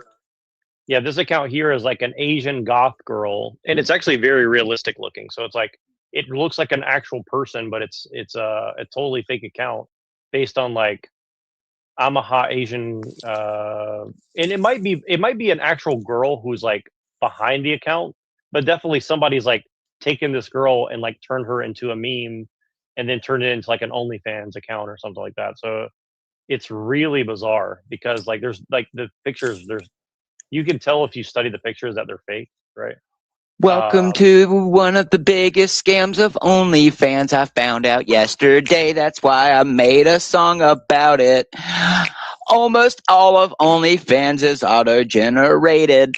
Ha, you dumb motherfuckers. Oh, old Subitits is back. Yep. Well, what you'll find is like, I think a lot of the stuff is, they're scamming like just a few guys. Like one OnlyFans account gets like 95% of their money from like one or two people, right? But on the other side of it, dudes would drop hundreds of dollars. It's well, but it's usually like some like autistic retarded guy who has like more money than brains, and he's like thinking he's gonna get a girlfriend out of it or something like that, right? And then that's why there's a lot of these girls getting like offed by some retarded guy. I mean, sure. Among half of these dudes are probably the same ones who are like the ones commenting on them kid videos. So I mean, most of these guys just want to grape and do whatever. So well, and the level of psyops that I've personally confirmed around this type of material, not even like OnlyFans specific, but like also just like stories about dating or something like that. Like it's being produced by people that are just making stories up in like ChatGPT and like making an account, right? Yes, And and allegedly they were trying to put a pin in those type of accounts, but I'm not seeing really any. Yeah, They allegedly can't catch the real life pedos, so I don't see how they're catching the fake ones. The emotional intelligence of 5-year-olds. And that specifically extends to their knowledge of racism. So while people of color grew up experiencing racism and knew what it was before they could even articulate it, white people are intentionally sheltered and kept away from that. And because white people don't engage in conversations about race, they often perpetuate white supremacy even without knowing it. Because most white parents think that it's too disturbing for young white kids to learn about what their ancestors She's probably did to getting other paid to say people of this color. shit if That's it's why even a real specifically person. my content, I cater towards white people because genuinely their knowledge of these things is so low. And it's hilarious because the essence of my content is, hey guys, it's bad to be racist. Like, don't do that. And here's why you shouldn't say the N-word. Here's the history behind the word. No, you actually can't say a slur even if other people say it because it's bad and it hurts people's feelings. Like, I'm basically just gentle parenting them on my channel, and that's what pisses white people off so much because even in the very watered down version that I present to them, they do not want to hear it. It's actually insane. Yes, that's why you had to put up makeup, and that's why you had to put up your hair, and that's why you had to make sure that your boobs were perfectly positioned so that way us men would only care to want to come and listen to you so we can stare at your tits. Fucking get the fuck out of here. The whole fucking world is so fucking screwed. I have to deal with all you motherfuckers. I mean, there are white people that never see like the inner city. I can agree. Yeah, So I think she's like, I think she's like saying like, oh, look, this is the market that I'm telling you about of these white people, and they don't know what the fuck's going on, and so I think I'm gonna tell them about it. Well, God forbid we have our preferences. What if one day I want to go and eat Chinese and the next day I want to go and eat fucking Japanese? Is that a bad thing? There's a guy on on the Orthodox guy channel, right, who's like a Somalian guy who like used to be Muslim, and his whole thing is like he's against Somalians, he's against Muslims. All right, so like the whole thing, so I think that's basically what she's doing, but just in a different way, right? She's just like, yeah, she's like doing the self-hating guy role, whatever.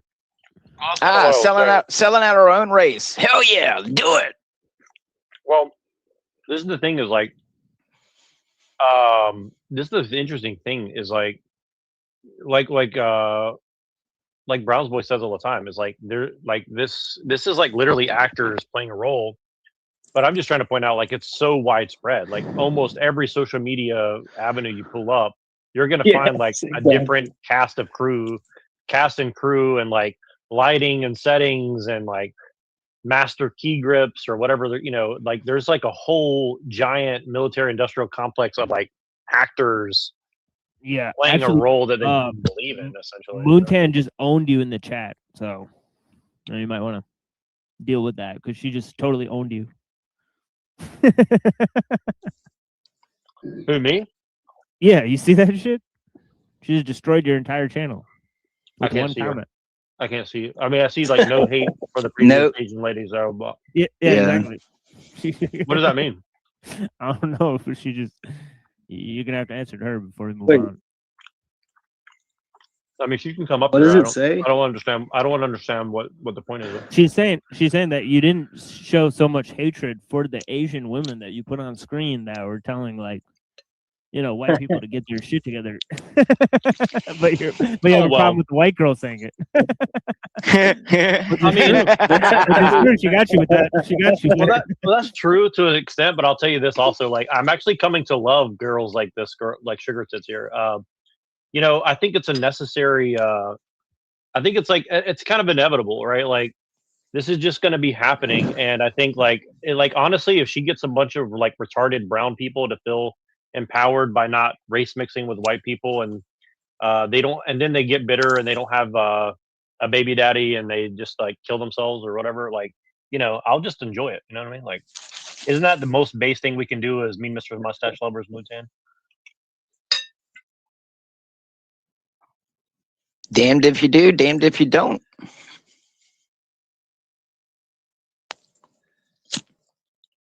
Speaking of Asian girls, I won't talk shit about. Let's see what she said. This is a close to impossible task, and that's because unlearning that desire is psychologically mind-breaking. She's Boy, I'd talking hate to to see. kind of more elitist whites. You have to confront so many things at once. Who taught you were desirable? Who taught you were small? Who taught you that proximity to whiteness meant safety? And who benefited from you believing that shit? And that kind of unlearning isn't gentle, it's destabilizing your identity. Quite literally disrupts survival strategies, forces you to sit with anger, loss, grief, and most of all, shame, which is like the worst emotion, shame and embarrassment in the Asian community. And it forces you to sit with that shame and embarrassment for how shitty your actions are in contributing to white supremacy. Because there's not a lot of distance between people who have an Asian fetish or yellow fever and the alt-right, or support Trump. And most people don't want that liberation if it requires that amount of discomfort. You have to get really uncomfortable when you realize how shitty your actions are. This is what I need my Asian sisters to realize, that fetishization isn't just about sex, it's about structure, systemic structure. It's about giving validation to the world and the people who literally devalue you. I am particularly speaking to East Asian women because East Asian women want to be seen so badly even when that gaze is violent. So when people ask, why can't Asian women just stop dating men with yellow fever or yellow fetish? It's because it would require undoing years of racial conditioning, and that process is more akin to losing oxygen before it feels like freedom. I'm aware that there are dumb bitches that like to be fetishized, and I am not speaking to those smooth-brained hoes because I literally don't know how to talk to them, and I've never met one in real. You don't rewire a brain without a little bit of shame and pressure. You don't unlearn survival without some friction, and you don't exit a system that rewarded you without mourning what it gave you, even if what it gave you was false protection and lies. No, this isn't about logic. This process for East Asian women is about whether they're ready to endure the psychological warfare that it will cost them to actually truly becoming free. And honestly, most aren't ready yet, but I'm hoping they will be soon. So she's Korean, most likely, right? Nope. Yeah. I can tell them apart at this point. All right, like they have different shaped heads for sure. You know, like Yeah, they the Chinese have like round shaped heads. You know, the Japanese heads are more square, and the Korean heads are more oval. And so you can pretty you're right. easily tell them apart if you take a look at them closely. Yeah, you have to become like a phrenologist. You got to get the calipers out and start measuring their cranium. I'm just kidding. I'm just kidding. Yo. She's got 20 more thousandths of an inch from her left eye to her right eye, the outer diameter.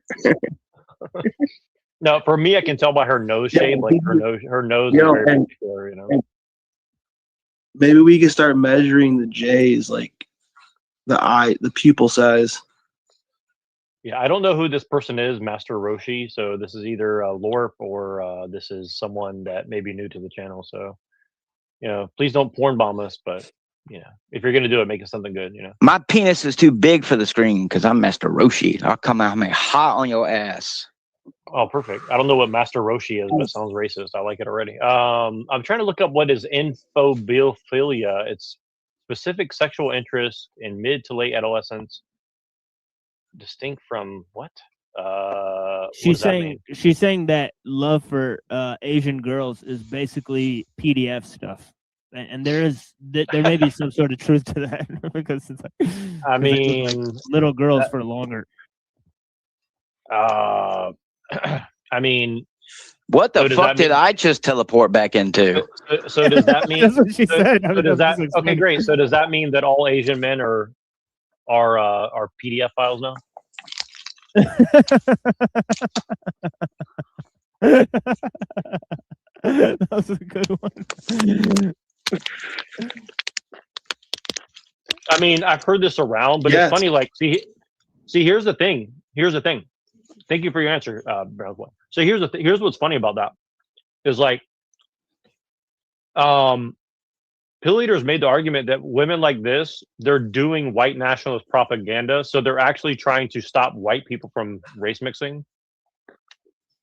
I think there's a case for that. I think that's what this is. This is like the Jewish masters trying to keep their white cattle from breeding too much, because then they're like, well, they might have a body politic away from this Judaized world, so we're not quite ready for that yet. Let's pump the brakes on the Kalergi until we can get a better grip of the rest of the world. That would come back to the whole eugenics thing. I mean, Well, here's what I would say to Moontan. I mean, look, if you got a bunch of Germanic lasses that are ready to, date a strapping young Germanic man like myself, I mean, please send them my way. I mean, my DMs are open, on every platform. So. I thought I heard her trying to tell Asian women that participating with white supremacy, and I was trying to figure what was she saying that they were doing other than marrying them or something. Yeah, Maybe that was the girl before. Yeah, she's basically saying she's basically saying she's basically telling them don't fuck anybody who's white, because white people are inherently racist and alt-right neo-Nazis, and so even if they don't think they are just by the destiny of them being born with non-melanated, so they're fuck anybody but white people is basically what she's saying in a academic sense. yes, go have children with a Latino lady who are known for being crazy. Yes, go populate with that. Aliba. But here's the thing: is white women already aren't reproducing with their own people. So does that mean that that white women have betrayed their own men? Can we make that case? I mean, if I'm gonna be honest, I never really paid attention, but there does seem to be more white women with black dudes in this state than what I've seen Oriental. I will take that back. The sweet old Chinese lady we know, she's married to a white man, and they claimed that they used to be millionaires and that they gave and spent all their money throughout their lives, and they chose to live small now. I mean, that's a clear evidence sign. I mean, she's kind of sick and has memory issues, and he kind of lets her do her own thing. But I mean, I don't really know much about their relationship, but I mean, they used to live in California too, actually. That's the crazy thing. But yeah, I mean, there's not really a lot of Oriental people that seem to be in this area. There's a few Oriental stores, like the people I know who own the store or whatever. They have a little Chinatown part where they're Chinese people live in, but there's not really that many. My city probably is a majority of white. Okay, hold on. We have to look at something here. Okay, we can't. I'm going to read Moontan's thing. We can't deny that there are white men who go to these countries to exploit socioeconomic disadvantaged women. I mean, I take that back. Fucking. And I guess you could say that, but it's okay. So that means that all sex is exploitation of women now? I mean, I think that's kind of what you're going to have to entail if you're saying that, right? Are you saying that women are just a resource to be exploited regardless, or are you saying that men are incapable of love of anybody other than someone who's one-to-one exactly like them? I mean, I don't know. I mean, it seems like you're saying that people of different races aren't colors.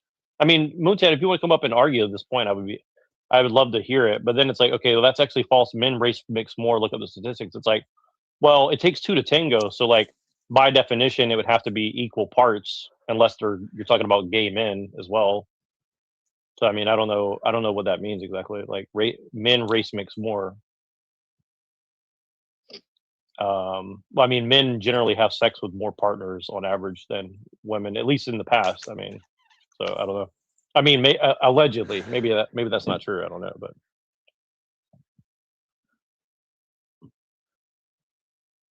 Yeah, and again, I'm not even really like I'm not going to argue from the chat, but I think your comments are very interesting.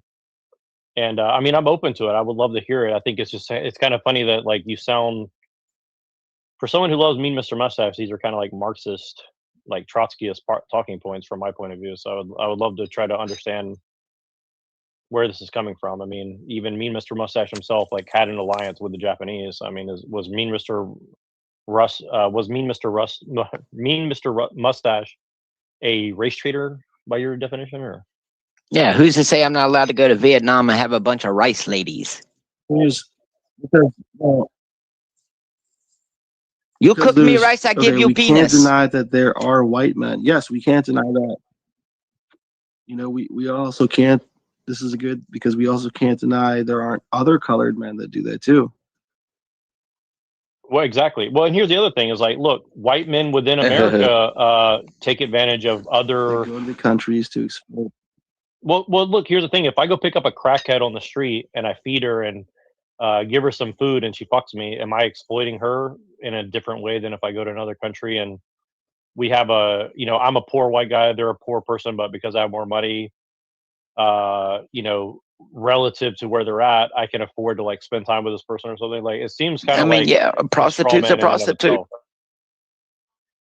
I mean, I mean, I've been to other countries and like most of the men that I met were not there to quote unquote exploit women. They were there to like relax and chill. They weren't there to like, say, well, this woman's desperate, she's gonna have sex with me. I mean, I know that happens, but I don't think that's like the primary reason why people are leaving it. I mean, why would somebody travel across the world to go get laid if they could just do it where they're at and like have a loving relationship at home, or even multiple partners at home, right? Like, I mean, it seems like it's just you're anti-sex for men. Like men are. Yeah, in a world of pornography, it doesn't seem to be that hard to get a woman to spread her leg, even if it's not for money. But allegedly, if your dick's big enough, they're willing to just jump on it. So make that make sense. I mean, I think it's on both sides of the coin. You can choose to have sex with one person, or you can choose to have sex with many people. Here's one the thing race is, or no like, race. Have sex with from my yourself. You're already doing it. From my perspective, Moontan's also kind of like stripping women of accountability, which I think is kind of like, well, are you saying women are incapable of taking accountability and responsibility for their own actions, or what? I mean, what's going on here?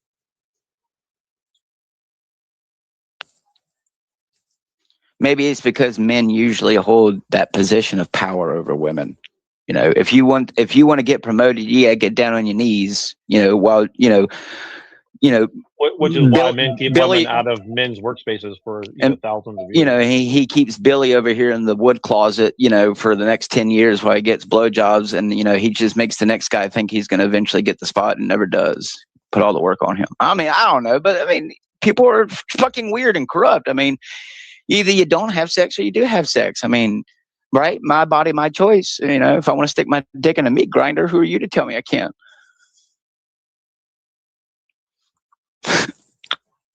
I mean, you're saying I'm strawmanning, but it's kind of like, you're not coming up on here to like talk out your points. You're just kind of saying like talking points that are out of context. I'm not even talking shit. It's just like, what am I supposed to respond to? Well, I mean, it comes down to context. What if that 21-year-old wants allegedly what she thinks is a better life with that fat Albert, and thinks that by going and moving to America with fat Albert, that even this is the thing. I mean, look, I live in one of the richest circumstance, right? I live in one of the richest areas in the world, and I've seen some of the most beautiful women with some guys with no money, with a lot of money, ugly, good looking. I mean, I don't think women make decisions based on like ugliness or money, right? There's a je ne sais quoi, if you want to speak French, right? Like there's That's a pretty certain good. I don't know what, right? Like people don't make decisions. People make a decision based on other things other than the money. It's not all about the capitalism. Okay? All right, you're starting to sound like Watto. He owned Anakin, by the way. Allegedly, he's a Jew. Yeah, I mean, I would love to have this conversation with you. I just don't know what I'm supposed to respond to. I mean, it's like you're just kind of throwing out like detrimental things. Like, okay, but like, what if she goes and marries fat Black Albert? Get it, Fat Albert. I mean, what's the difference? Apply that magnitude and muscle to the same attitude if it were of someone else of another race. Would it matter so much? Right. So if we don't make if you don't make the cut, I believe we call that natural selection. Again, this is just like an out of context, like blurb. I don't know what it means. I mean, is that hold on? Oh my God. Is that why that study just came out and said that 21% of people are going to remain single for the rest of their life? I think it's a lot more. I think it's like 25 or something like that, but I think it's a lot more than that. I think they're lying about the numbers. I mean, Moontan seems to be a big fan of Bill Gates Eat the Bugs program. I mean, as long as it's only white people who ain't having the babies. I mean, I get the whole I get the whole like anti-mixed racing and stuff like that. Like I get it from a standpoint, but it's also kind of like, well, what are you gonna do about it, right? Like you're kind of just complaining on the internet about it, just the same as I am. I mean, what's your solution, right? Like, are we gonna have a bunch of rad femme occultist women like go take power and make men their like BDSM slaves and tell them who to breed with and who not to breed with? I mean, is that what? Oh, I want to put on a get mask and put in a gag ball. All right, see, you have your first volunteer right now. I mean, if women are so good at leading, I'm kind of waiting, especially for the white women. Like, if they want to lead us to the promised land, well, then she should hate Master Roshi, because Master Roshi is known for having sex with all kinds of women, not just white women or Chinese women. So I guess Master Roshi's racist, even though he's Chinese.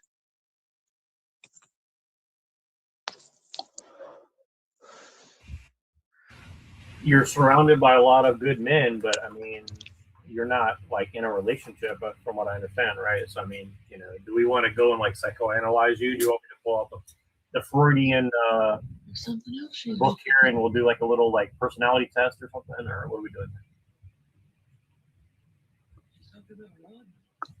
I can't help you are having a triggered Pavlovian response. I mean, how do we know that you're not having a triggered? Ronnie's probably autistic. A triggered Pavlovian response. Like, I mean, you're just a person allegedly typing in a chat. So, I mean, this is kind of like hot. This is kind of like what do you call it when like a woman wants to get bullied by a guy and then they ask him out, like, is this what we're doing? Like, what's going on? She want to feel them love handles. Yeah, well, I mean, it goes to say that, everyone's going to have an issue with something. Me particularly, I can't stop anyone from race mixing. People are going to fucking do what they want. It's just, I think you should do it. Again, I've had sex thousands of times in my life with the same girl over, like years of a relationship, and I only had a child once. And I can tell you, there's no excuse. So. I mean, and so I guess it's like, okay, so are you going to go tell black guys I have to go hook up with Asian women next, or you just say, well, I don't care. You only care about white people. Well, what do you mean by white? Like, are Polish people white? Are Russian people white? Are Netherlands people white? I mean, what constitutes white? I mean, I'm an Amerimut. I'm a mix of different types of white people from Northern Europe, right? So, which one do I have to pick? Do I have to pick and choose which ones I'm a part of or whatever? Or I don't know. I mean, it's just kind of a weird argument here. It's, is it the blood? So are we like blood worshipers now? Like, are we the Jews now? Where we're like, well, we need to follow the matrilineal line of this, who has this bloodline, and I mean, I'm just trying to understand, like, what's the argument? Like, are we like blood worshipers now? We're gonna like who has the purest amount of. That's right. That's right. Prima noctra. As lords of these lands, it is my noble right to take the bride into my bed on the first night of her union. Oh, by God, you will not. It is my noble right. Well, Moontan's saying, I never said women should lead, but it's like, well, why are you opening your mouth then? Shouldn't you be in the kitchen making somebody a sandwich instead of telling me who I should and should not have sex with or whatever? I mean, that's sexist. You shouldn't say that. That's bad.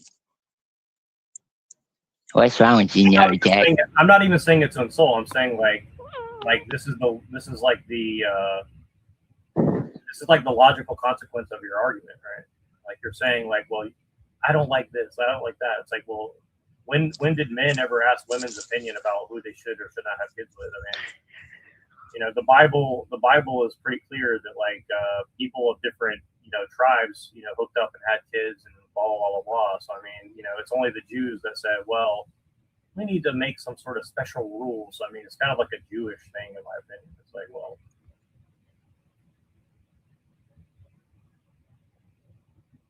that doesn't mean I think you should lead.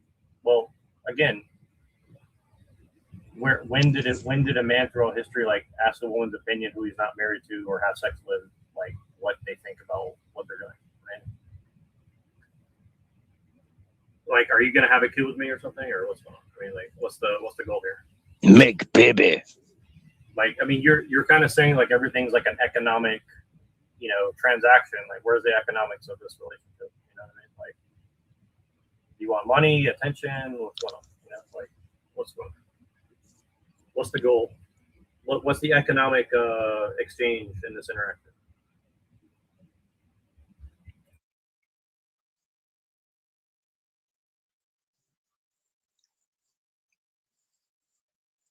She said the white people been in the light long enough. It's time for the others to shine. But it's kind of hard because they're darker. You got to apply more light. I do what I want. Well, I mean, how's that working out for you? Is that working out well for you or bad for you? What are you going to do when you run out of gas? Call AAA. I mean, but if your amusement's coming from a man, isn't that kind of like isn't that an argument that you kind of need men for your amusement or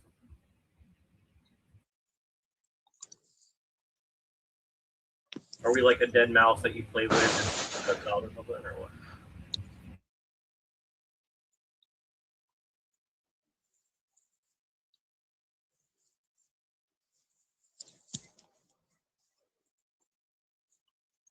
Well, you know, that's the reason why I said I'm starting to feel more and more like Will Smith when he's standing in the movie store and I Am Legend asking the mannequins to say hello to him. Please say hello to me.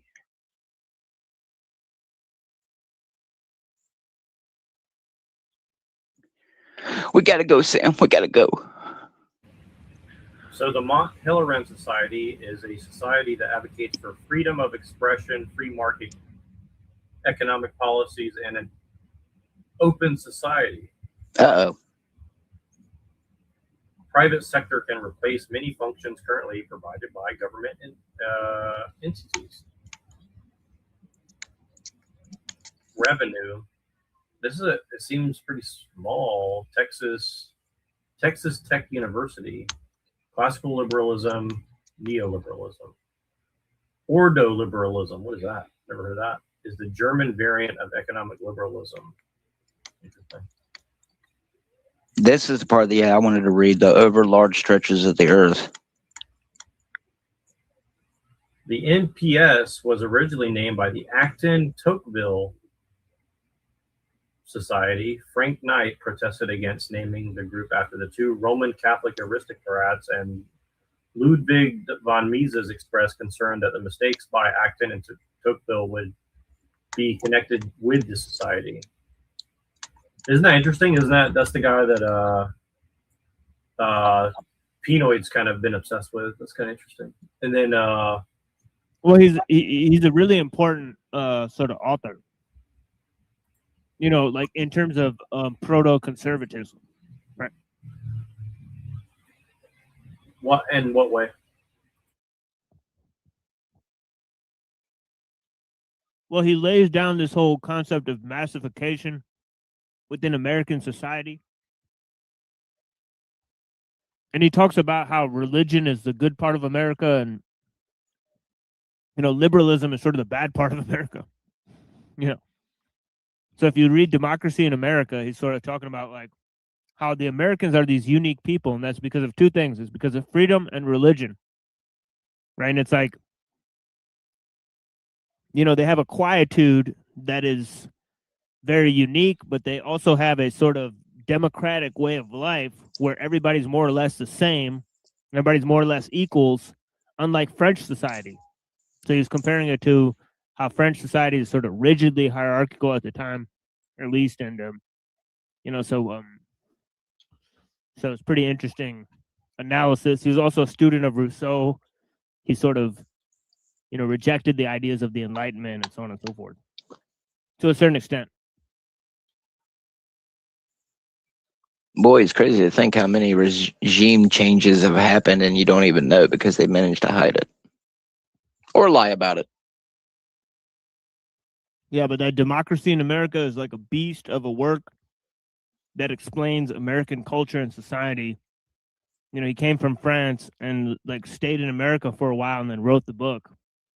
And yeah, it's just fucking incredible. And it's an incredible piece of work. It's like 1,000 pages long. If you like get deep into political science, especially like America, you're gonna end up reading it.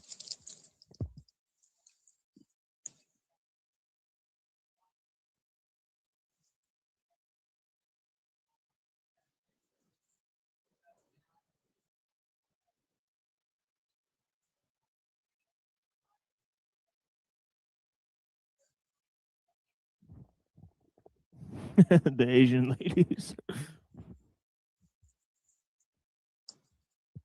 Yeah, it's an old-fashioned Mexican standoff between you and Muntan there. Christian nationalism versus white nationalism. Well, I think I'll just get into black ladies now, and then we'll see what the arguments are there. Oh. You don't want to hear Sequisha Harloren? Well, this is the type of black lady, that gets like a lot of, play because she has anglicized features. Exactly. It's all about that mixed race. Without the grace of the good white man who betrayed his race, we wouldn't have fine specimens like this to Google over. But I might go for the dark. I might go for like the one straight out of Africa. Though. I might go for like Ghanaian or Nigerian or something. Yeah, I might just go all the way. No thanks. I heard they feel like gorilla pads. I might go for like the the midnight palette. You know what I mean? All right. So the analysis and exploration of the nature of the present crisis to bring home to others the essential moral and economic origins. Volker fun. I'm just trying to like skim this thing, but it is very interesting. Like the names that they're mentioning is pretty interesting. British banker. Oh, you know what that means? He's got a little Hitler mustache too. Neoliberal activist. I've never heard of that before in my life. He's got a hyphenated name, so you know what that means. Suisun. Why is that such a familiar name? Suisun. That's very familiar. Epsom College. Juntao. Yeah, exactly. James Augustus Grant. Harold Harrington Balfour. And by the way, Muntan, I would love to have a conversation with you about this. Like, it'd be I think it'd be a very interesting conversation to have. If you're ever down, like, just let me know. I'd love to do that. It'd be fun. Because this is the stuff that I want people to like get into this kind of stuff and like really pick it apart. I mean, I still count myself as a white nationalist too, but I just think that like, I think so many titles, so little time. I think white has moved beyond like Western Europeans now, right? Like white has encompassed like a larger thing, it's more of a lifestyle than it is a bloodline, I would say. Copenhagen in Denmark. Bank of England, support of the emergent Mont Pelerin Society. Let's see here. Society for Individual Freedom. You wanted to watch stuff that you can. So Credit Suisse. See, so this is where it gets interesting. See this? You were talking about you think Thiel's a part of this. Well, this is where this is the bank that Peter Thiel got his start at, right? So this is what I've been talking about. It's like people always just go to Thiel and talk about PayPal, but he actually learned through Credit Suisse. You know what I'm saying? So Credit Suisse is basically like the FSB, the Financial Stability Board, considered to be a global systemically important bank. It's the primary dealer and forex counterparty of the Federal Reserve. So this is like the silent partner in the Federal Reserve. You understand what I'm saying? So this is kind of where I'm getting at with the Thiel stuff, right? Like people are looking at Thiel and crypto and all this shit and like looking at it as like separate things. But I think if you go back and look, it's like this kind of like weird, let's see who started Credit Suisse. A Swiss banker magnate for the Liberal Party in Switzerland. Well-established old money in Zurich. Let's see what his early life says here. A dry goods merchant, estate owner, and insect researcher. Las Plagas, anybody? He was a scion of the Estervam Glass family, an old and influential dynasty who had produced many officials and politicians. They belonged to the city's upper classes. His family reputation had been damaged by his great-grandfather having an out-of-wedlock child. See, Mutan's right. Men will stick their dick in anything. Let's see here. His father became wealthy again through speculation and land deals, merchant activities, and as a plantation owner in North America, where he also partnered with Baron Jean Conrad Houtier, a French banker of the French Empire. He also owned a coffee plantation in Cuba. This guy's sounding very Jewish to me. Is he, but they're not saying that. So what's going on here?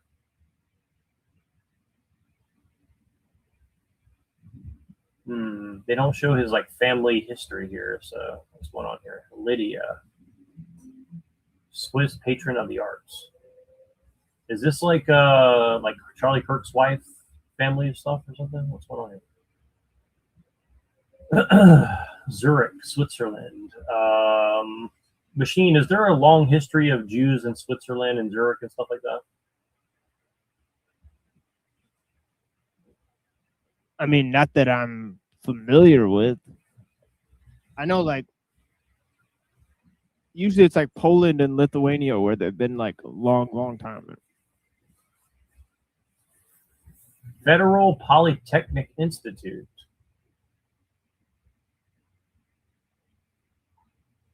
Yeah, Moontan says yes. Yeah, I had a feeling there was. I wasn't sure though. Like, yeah, like, because you hear like the Swiss banks and you hear like the Jewish banks. So there's got to be like some link. Well, this is like the silent partner of the Federal Reserve. So one way or another, it's not too far away.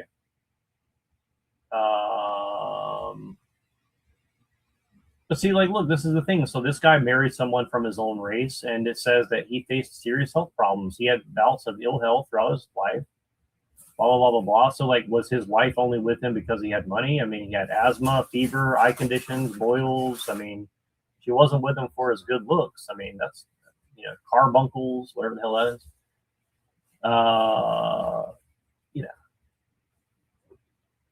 So I guess intra-racial relationships can still suffer from exploitation. I want to know if this dude's a Jew. That's what I want to know. Let me find out. Let me Google this.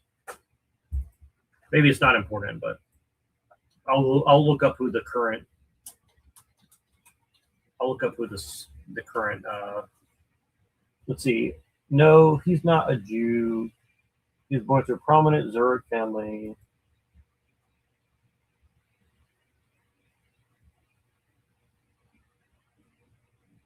See, it doesn't say anything, so like that's suspicious to me. It's like they say, well, we don't know if he's a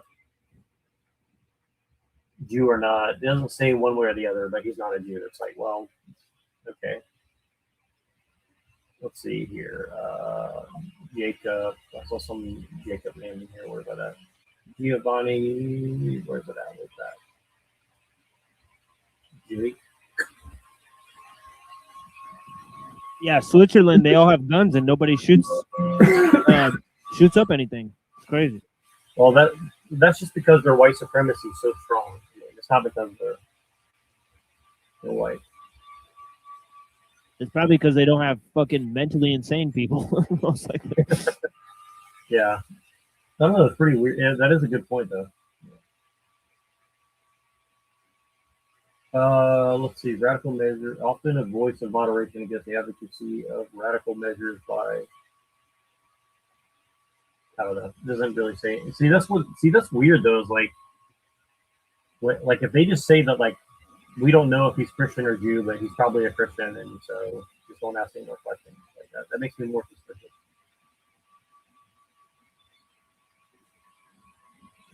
But anyways, let's go to the current day of credit suites and see who. Like, actually, let's just go to Peter Thiel. To be honest with you, I'm gonna look up Peter Thiel. Did I ever show you the Peter Thiel like early career stuff?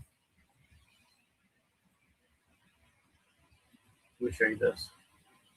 So I don't think so. Yeah. So this is what's interesting. So early life and education, which is interesting in and of itself. But okay, so after he graduated from Stanford Law School, Thiel was a law clerk to the judge James Larry Edmondson of the Court of U.S. Appeals in the 11th Circuit. Which, let me just look up this guy for a second and see if there's something I missed last time. Okay. Jasper, Georgia, bachelor's degree from Emory University, Juris Doctor, blah, blah, blah, blah, University of Virginia Law School, 1990, la, la, la, la, la. Notable cases, 3-judge panel on the Alien Gonzalez. So he was a part of the Alien Gonzalez, should be sent back to Cuba and shit. That's interesting. Let's see what else. But yeah, it doesn't say much about him, but let's just go back. And then let's see. He then worked as a securities lawyer for Sullivan and Cromwell. So this is an interesting bank. Have you ever heard of Sullivan and Cromwell? An American multinational law firm headquartered in New York City. Blah blah blah blah blah. Key role in the development of corporate and financial law in the United States, including the development of shareholder derivatives, antitrust actions, federal law, income tax, and securities registration. It has advised transactions including the formation of U.S. Steel and the creation of Edison General Electric. So, yeah. Landmark deals, Ford Motor Company, $643 million offering in 1956. Internationally, the firm has a long history of involvement from financing America's infrastructure to advising the Panama Canal Authority. It was among the first U.S. firms to open overseas offices, although its history includes controversial actions such as aiding Nazi Germany's arms buildup and involvement in the 1954 Guatemalan coup d'etat. That's not suspicious at all. Yeah, so long story short, FTX cryptocurrencies exchange, 2024, hiring a background check company to investigate students involved in pro-Palestinian groups, targeting of law firms and lawyers under the Trump administration, and represents Donald Trump in his appeal to his criminal conviction in New York State Court. Okay, so yeah, so again, this is like one of these like hidden like little things. It's good, and here we go. I knew I was going to find something good. I remember there's some good shit in here. So this is very interesting. So international practice goes back to America's industrial and transportation, Panama Canal, all that shit, and then Alan in 1935, Alan Dulles, then a partner in the firm. And if you don't know who Alan Dulles is, he basically was a secret ruler of, America, director of the CIA, essentially. So yeah, so the fact that this guy came out of this firm, I think should be kind of like interesting to people, right? So is Peter Thiel like the new director of the Central Intelligence? IG Farben, you get the idea. Controversy, insider trading, FTX, Sam Friedman Bank. So, which this guy is a huge psyop in and of himself. You know, it's a whole big thing. Close to Donald Trump. So yeah, I just think that's very interesting. Maybe nobody else does, but let's see here. William Bennett. He was a speechwriter for the Secretary of Education, William Bennett. Who was William Bennett? Secretary of Education for Ronald Reagan. Catholic family in Brooklyn. Gonzaga College, Jesuit. Williams College, probably Jesuit. Member of the Kappa Alpha Society. PhD at University of Texas Austin in political philosophy. JD Harvard Law School. Kappa Alpha, what is that? Progenitor of the modern fraternity system in America. Union Triad. Let's see. Byard's Manual. Kappa Alpha Order. The different, let's see here.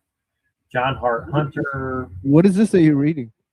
So this is the fraternity that his boss, the Secretary of Education under Reagan, that he wrote speeches for. So he first worked at that law firm that was international law. Then he worked for this guy as a speechwriter in the late 80s. And and this guy was a part of the Kappa Alpha. And I've realized, like, if you start going and looking at people's like fraternity, you'll see like the connections, right? So they formed this thing. The Kappa Alpha Society represents the middle link between secret societies, literary societies, and Greek letter organizations like Phi Beta Kappa. So this is literally like so if you understand that, like, Thiel, for example, is like the basic like monopoly man of the entire like literature and writing sector of the internet right now, right? Like Moldbug is a product of Thiel, for example, right? This starts to make more sense, right? Like, where did he learn all this shit, right? So, you know, this is tied into Princeton, UVA, Cornell, Toronto, Lehigh, McGill. Yeah, that's pretty sad. Like, if that's the case, is the thing is that, you know, like, we've run into like the whole thing, right? And it seems like we can basically produce people that are higher on an intellectual level through our own like programs than they can with their entire effort of their, by literally spying on everyone. Right. So that's pretty sad.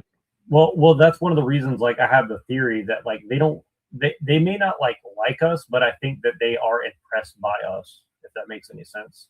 You know, I think that this is one of the things that Thiel is up to that people aren't talking about. I think he's looking into people like us for, like, what makes these people able to, like,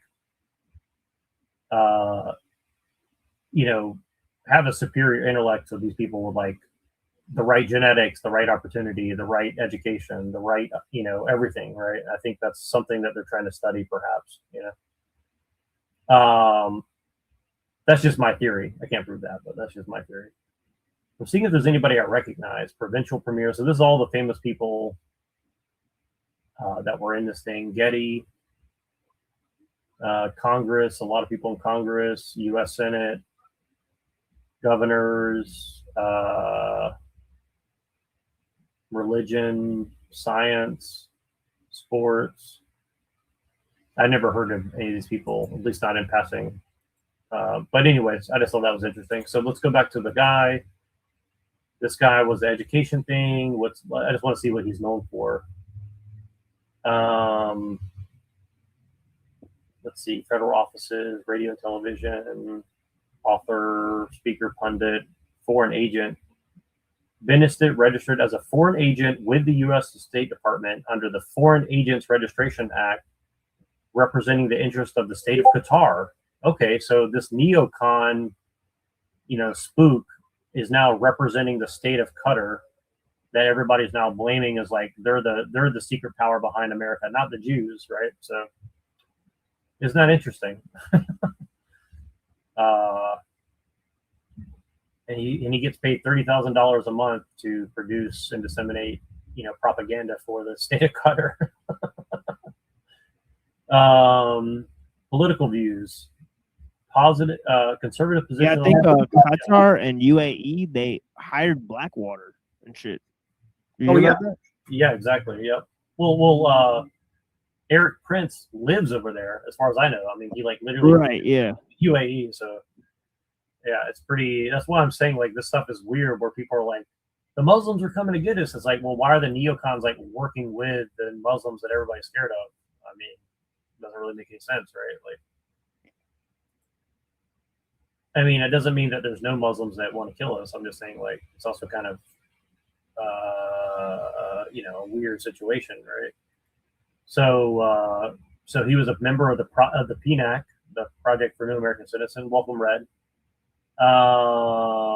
which urged Clinton to remove the Iraqi leader for Saddam from power. Well, shot, man. You missed the big conflict about Asian women, but we'll catch you up later. The neoconservative Lols and an advocate of the Iraq War. He vigorously supported Donald Trump in his president campaign. Gambling, so he's a gambling addict. Abortion comment. Let's see what else. So I don't know. It's just I'm just looking into Peter Thiel right now. So let's see. So he worked for this dude.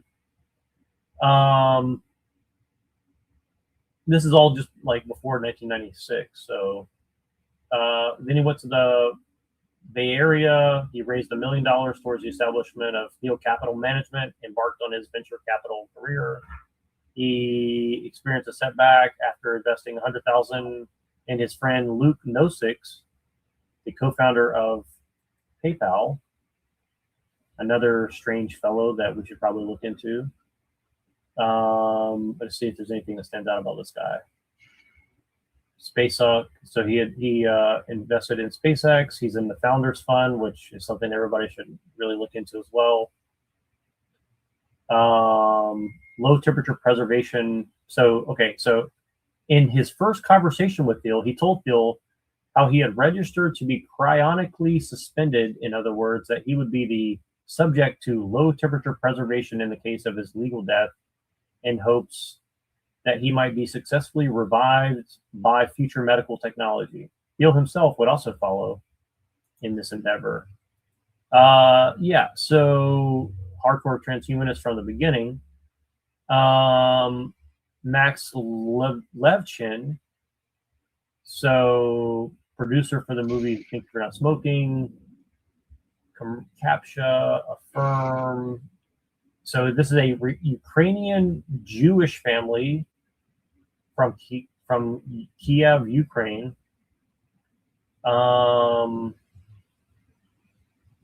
He also started PayPal, apparently. MIT, right? Something with MIT. Let's see what else we've done. Evernote, Yelp, Mixpanel, Coca-Cola. Oh, here we go. Amidst the controversy over mass surveillance and NSA espionage activities, Levchin defended the NSA in opposition to the views of many other tech entrepreneurs. According to him, the agency was designed to protect U.S. from terrorism, so even if it oversteps its bounds, the public should support it. Seems legit. All right. Let's see what else we got here. So he did a cryptography-related company, Confinity. So Confinity is another company that created PayPal and Palm Pilot and stuff like this. So they basically kind of invented, like, the modern payment systems that we kind of deal with like phones and PayPal and shit. So, so then he started PayPal, Clarium. So Clarium's another weird company here. So it's a hedge fund by Peter Thiel, and so Peter Thiel founded PayPal and Facebook. And then you go here, Clarium was an employee-owned firm that invests in public equity. So it's almost like a little communist private public equity. Microcap companies. Microcap is a public company that has a market capitalization of roughly 250 million. So I guess they're trying to run lean. All right. So unlike most funds, which charge clients about 2% of management fee for their total assets invested and an additional 20% performance fee of the increase in the fund's net asset, Clarium charged 0% management fee and a performance fee of 25%. The company stopped working while Thiel worked on PayPal and resumed in 2002. So it's saying that it's defunct now.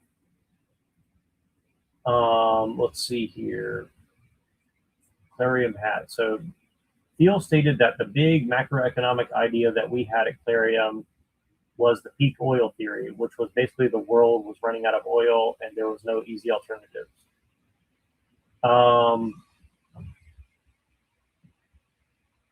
Thiel thought successfully that the United States dollar would weaken, specified General Electric and Walmart as vulnerable.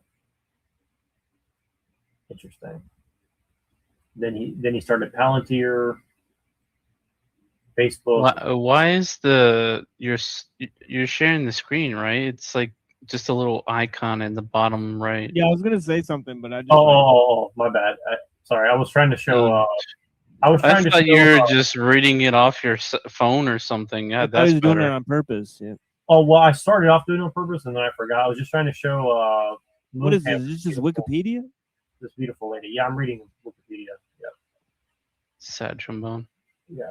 I was just trying to show Montana, beautiful black lady, because she said I only give the Asian ladies love, so I was trying to show them. I'm pretty sure he went to Exeter, didn't he? Exeter? And did he and he's also in Bilderbergs? That wouldn't be surprising. Exeter, let me see.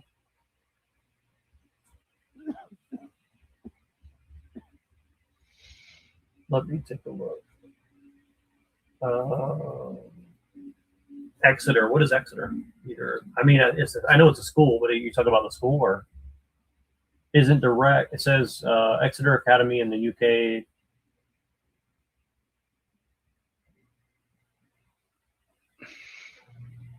Yeah, I just Googled it. It said there's no direct link with Exeter. But they do have Pooja. Who's Pooja Thiel? Pooja Thiel. Yeah, that's what I was trying to figure out. When I typed in Thiel Exeter. I know. I was like, who's this lady? What the Pooja Thiel? Like, it must be another mixed race person. Although she doesn't look like it. I clicked on her picture here. I'll show you. Hold on. Let me show you this. Maybe she's married to somebody in Thiel's family. Dr. Pooja Thiel, another race mixing cunt, according to Moontan here. I'm just kidding. It's just weird that this Indian lady's last name is Thiel.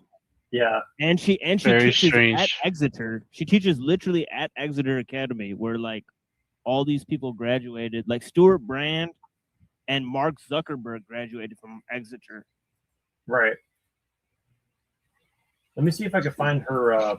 Total coincidence, right? The Tocqueville coincidence. Let's see. Hold on now. What's this Indian lady doing with a Jewish name? Yeah, Pooja is a cute name. Yeah, I agree. Pooja. I need me some Pooja myself. It means prayer. Oh. Or is it like Puya, like the J is like a Y maybe? I don't know if Indians do it that way, but No, it's puja. It's like it means prayer, yeah, in Hindi.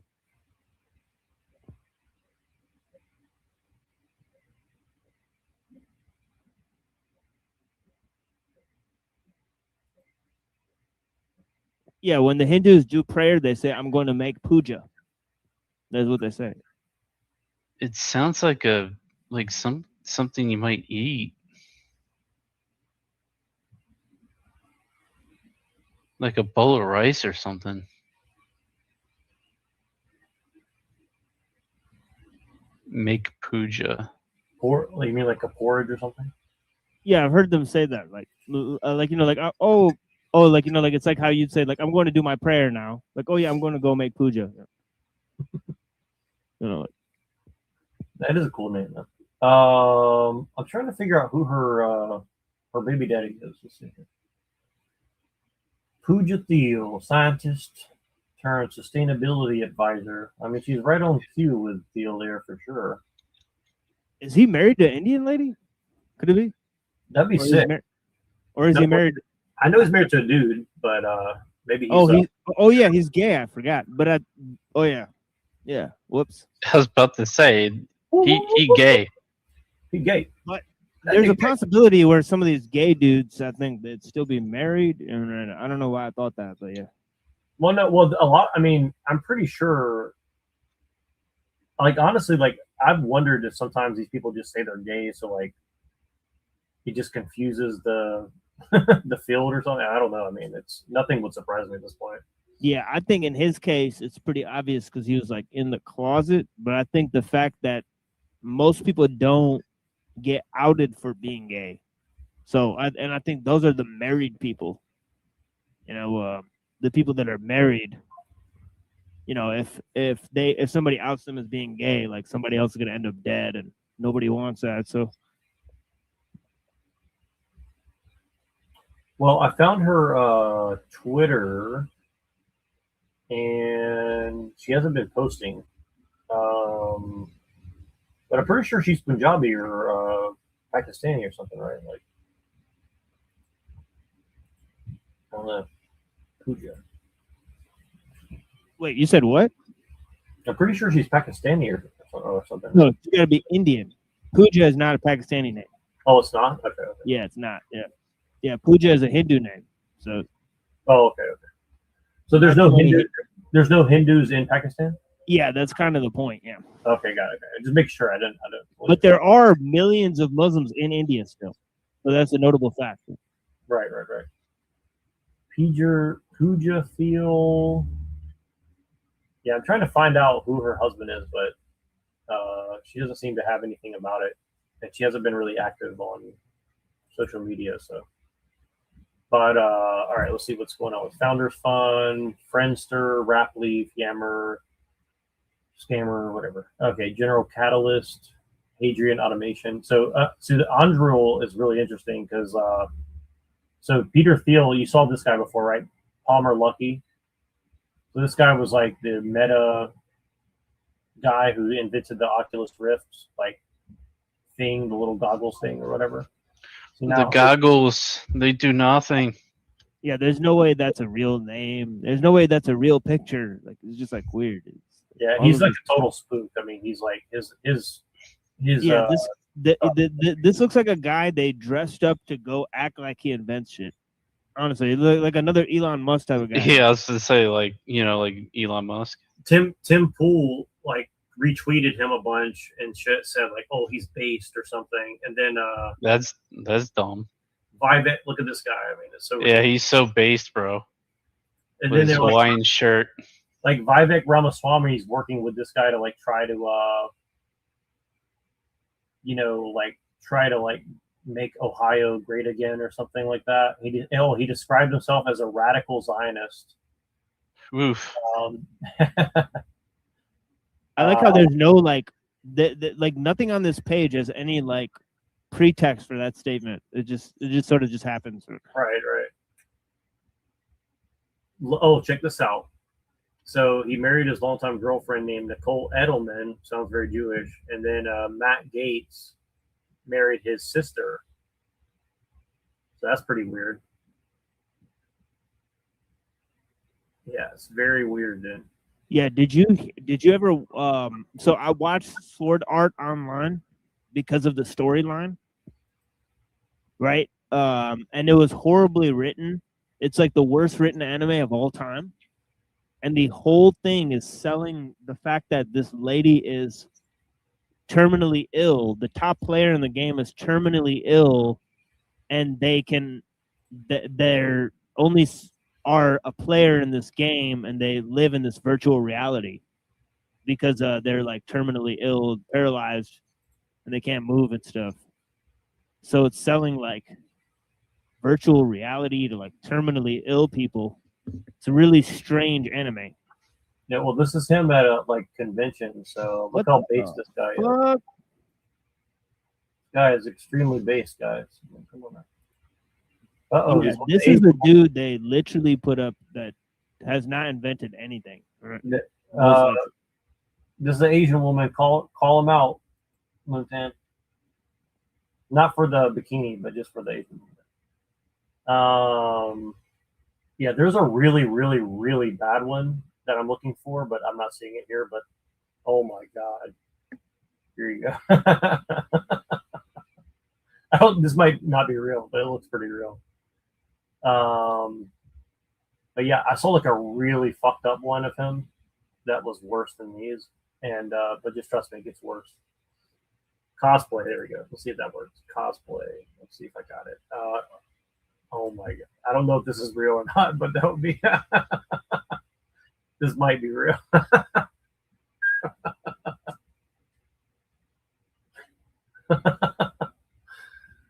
That might be real.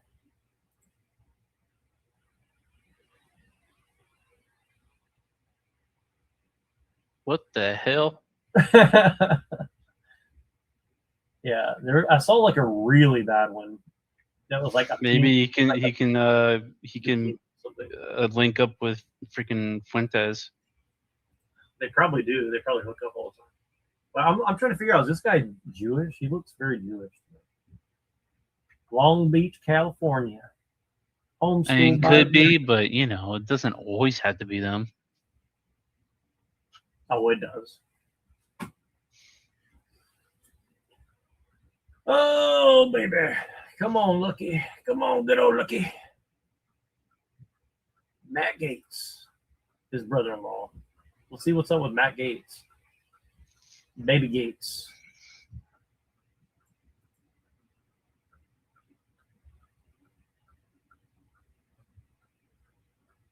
Let's see his personal life. I think some like weird stuff came out about this guy. Like he did some weird stuff.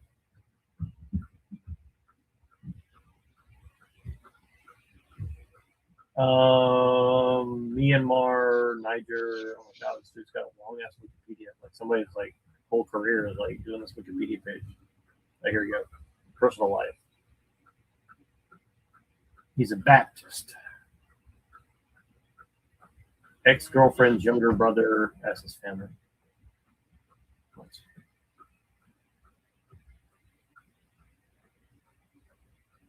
Nestor Galbon. Ex-girlfriend. That's kind of weird. Ginger Lucky. Let me see if I can find a picture of Ginger.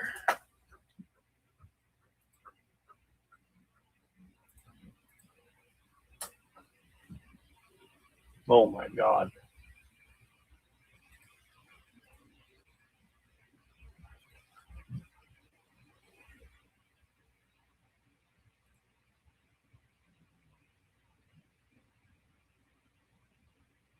Who's that lady? What the fuck?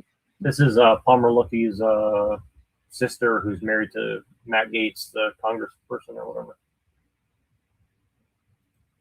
Yeah, that dude's really weird. Yes, he is. He's a very strange guy. Let's see. Let me try to look something up. Palmer Lucky Jewish. I mean, it says he's an ardent Zionist, so it doesn't even matter if he's Jewish. Either one or the other. His wife is Jewish, though. Her family is born in Israel. So I'm sure that's just a coincidence. Is he a race trader, Moontan?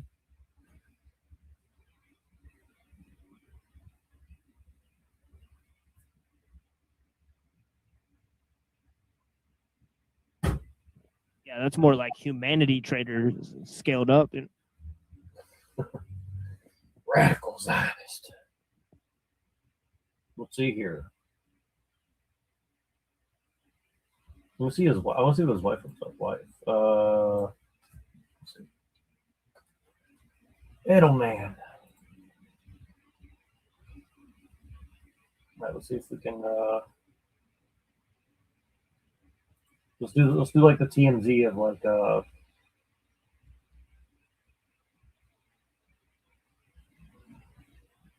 Well, it's not a clear picture. Reddit. I mean, she's kind of cute, I guess. For an evil blood-drinking lizard person. Uh-oh, he donated to AOC, but he just did it because she's a big booty Latina, allegedly.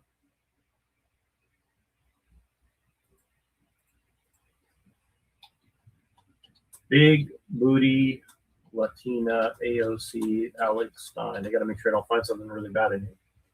Let's see here.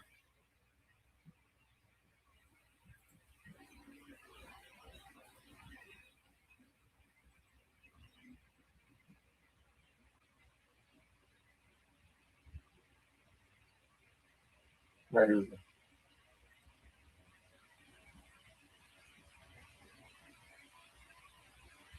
My favorite big booty Latina AOC, Alex Stein 99.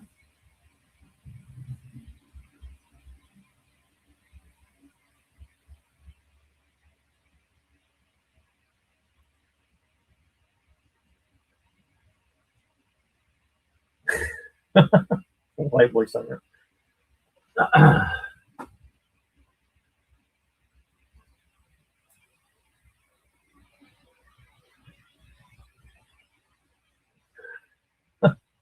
All right. Well, I want to continue doing this, but I have to run. Of course, Machine, you're always welcome to stay and run the panel if you like. I'm sure you probably have other things to do, and you probably have a show later or soon. So. But I do appreciate everybody, though. I just have to go do some stuff. I'll be busy for like an hour at least, or maybe the rest of the night. I'm not sure yet. So. Yeah, I was like test some videos. I'll just go do it on my channel. Pretty much just gonna test videos and then go to sleep or whatever. But hell yeah. I put like a lot of cartoons and videos. One of them is like this Arab dude like blowing up a bunch of stuff, like sniping people, and then he like shoots a bunch of white dudes, and then and there's a bunch of dismembered shit. So I probably won't like play that one. That sounds base. No, it's okay. Yeah, I'll send Probably it to you. not advisable. Yeah, I'll send it to you. It's pretty crazy video. It's a real video though. It's like a movie, but it's like realistically made. I don't know where it's from, but nice. Yeah, it's crazy. But yeah. So I'm gonna go play music on my channel. So yeah. Cool. Yeah, and yeah, I wanted to cover some of that like RadFem stuff you were sending me too. Like, I have those videos queued up, but I wanted to show some other stuff. And but yeah. Yeah, they're fucking. Yeah, it's the pace of the videos is very annoying, but it's still interesting. Like the way they look. Right. It's like trying to get like these red-haired white girls. It's definitely like actors or something, or actresses or something. And it's the same type of chick. Like from the two videos, it's the same type of chick. It's kind of funny, right? It's like red-haired, pale-faced white girl. With like, it's just funny how they have like communist style. That's what I think is really interesting about it. Yeah, it's like it's a whole performative thing, right? Like, right. I saw this. So this is one of the things that triggered me to talk about some of this stuff. Is like I saw this half white, half Asian girl pretending to be like the super base communist person. She's dating a Jewish guy pretending to be a woman, and then she also has like an ex-girlfriend who is a woman, and she's like doing OnlyFans with these people saying that she's like a lesbian. And then she's like, well, my girlfriend, meaning the guy who's transgender, has HIV, and like we shouldn't stigmatize HIV and having sex with people with HIV. And then the next post is like, she goes to Vietnam, she finds a picture of Ho Chi Minh and like twerks in front of like, a statue and picture of like Ho Chi Minh, and says like Ho Chi Minh would be down for like smashing the white male patriarchy and all this shit. And it's like it makes you really like, it's like obviously this isn't serious, but like this is the level of like content that they're putting out for you know, I guess the rad fem communist people. I might start doing a show where it's like I declare myself like the winner of like all the debates, and I say like I'm taking challengers, and then like anybody who comes up, I just like I'm like, so what do you want? You want to fucking debate, motherfucker? Right, and then just like really just like, you know, get at and then that's what TikTok is. That's why I was saying like TikTok is a perfect place to do shows like that. Like you could literally just open up a panel, put some stupid controversial thing, and like I bet you can't beat me at debate, and you just start like screaming at people. And like I literally saw these people who are claiming to be Muslim, and they're like, "There's nothing wrong with rape. There's nothing wrong with PDF. Like, fuck your." But that's every like. It's like what the fuck? Yeah, but that's every like you know, like show. You know, if you want to actually like, you know, I feel like at the first start of a show, you can't just do open panels and just calmly talk to people. You have to just take in random people and then just like, you know, so we'll like prevent everyone that usually calls in from calling in and just take people that call in. And if nobody calls in, I'll just be like, well, nobody wanted to challenge me. I guess I win. Another day, another victory. Well, that's basically what Andrew Wilson does every day. I mean, come on. Right, exactly. So, like I'm saying, like if I just do the bit, right? Yeah, the bit non-bit, and that's the thing. Like, I want to start doing that too. I would love to just. That's kind of why I'm doing these shows. Like this. Paul does that too. Like Paul Enslaved. Yeah, it's a good bit, man. It really is. Like that's what I've been doing on TikTok. Is like I go in and just like speak the semantics of the person, and then like I undermine their whole shit, but I do it like from a nice point of view. And the smart people they get it and they kick me off the panel quick. But like I did it to somebody yesterday, and they didn't catch what I was doing, and they let me go, and they're like, "Well, maybe you're right about maybe this whole thing with like letting men into women's bathrooms is kind of bad, even though I'm trans." And I'm like, so it's kind of weird how like some people are willing to like have their mind changed, but most of what you see is just like somebody who's like they're never gonna let anybody win against them. So like if they notice somebody can like see through their bullshit, they'll just kick them off the panel and claim victory. So I mean that's basically like the whole Tulip show is basically that's all you got. Like if you start getting the upper hand on him, he'll just like kick you off the stage or whatever. That's right. That's right. So I could just do that on my show where I could just feign victory in every interaction and just get the points up for like a little while. Because that will just add points to my shit. All right. But like a lot of the people that regularly watch will be like, "This is the fakest, gayest thing I've ever seen TML do." Right? Well, that's the kind of cool thing is like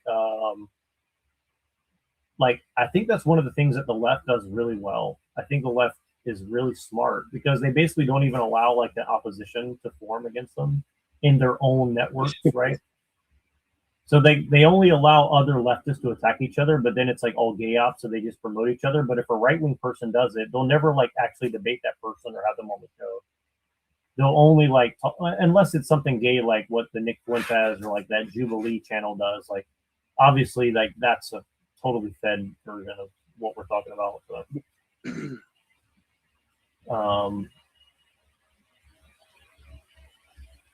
But yeah, I'm reading your comments, Dan. I'm just not sure how to respond, but I get you. Rad femmes or anti-sex work. Well, I mean, if you ask the common rad femmes on TikTok that are promoting sex work is like not always bad. Essentially, I mean, yeah, they might disagree, but I mean, I don't know. They're not. Maybe I don't know if they're calling themselves rad femmes, but I mean, they sure are like trying to look the role or the part. I guess. Yeah, I don't know. And maybe I need to be educated by some beautiful Aryan women like yourself. Yeah, maybe I've been with the mudbloods too long. Sad trombone.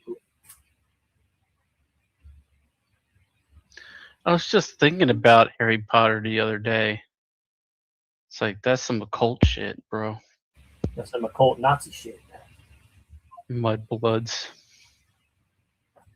Whatever you say, mudblood. You're a wizard, Harry. Yeah, we need to get David Livingstone on to talk about how the Mitford sisters, and Hitler's love child is J.K. Rowling. Ruh-roh. That'd be kind of based. Based. That means I got. That'd be crazy though. It's like if she were and she's got this like $1 billion franchise now, be like damn.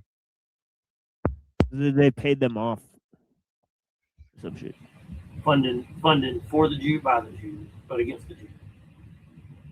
Yeah, rating TikTok would be fun. Yeah, I'm if I figure out how to like easily rate TikTok, kind of like how Andrew Wilson's doing, like I'm definitely down, but I would really love it if a couple of you guys would like join me because it's a lot easier to do that if you have multiple people. Aren't we a bunch of Johnny-come-latelys? Well, no, but I think you'll see the utility in it because like it's kind of like how the panels used to be, but like you just get so much more organic, like normal people joining. But there's so many like allegedly panel. No, there's real people, but there's a lot of fake panel actors too. And I think that we have the experience where like we could expose it with an actual like audience participation, and then if we restream it back to YouTube. I think it would draw the panel actors from YouTube onto TikTok, and that would be interesting to get like panel actors from YouTube cross breeding with like panel actors from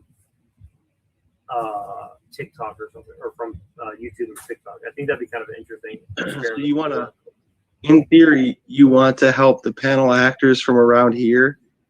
You want to help them network with panel actors on TikTok. Well, I'm not. Holy shit, dude! I thought you were televised this whole time.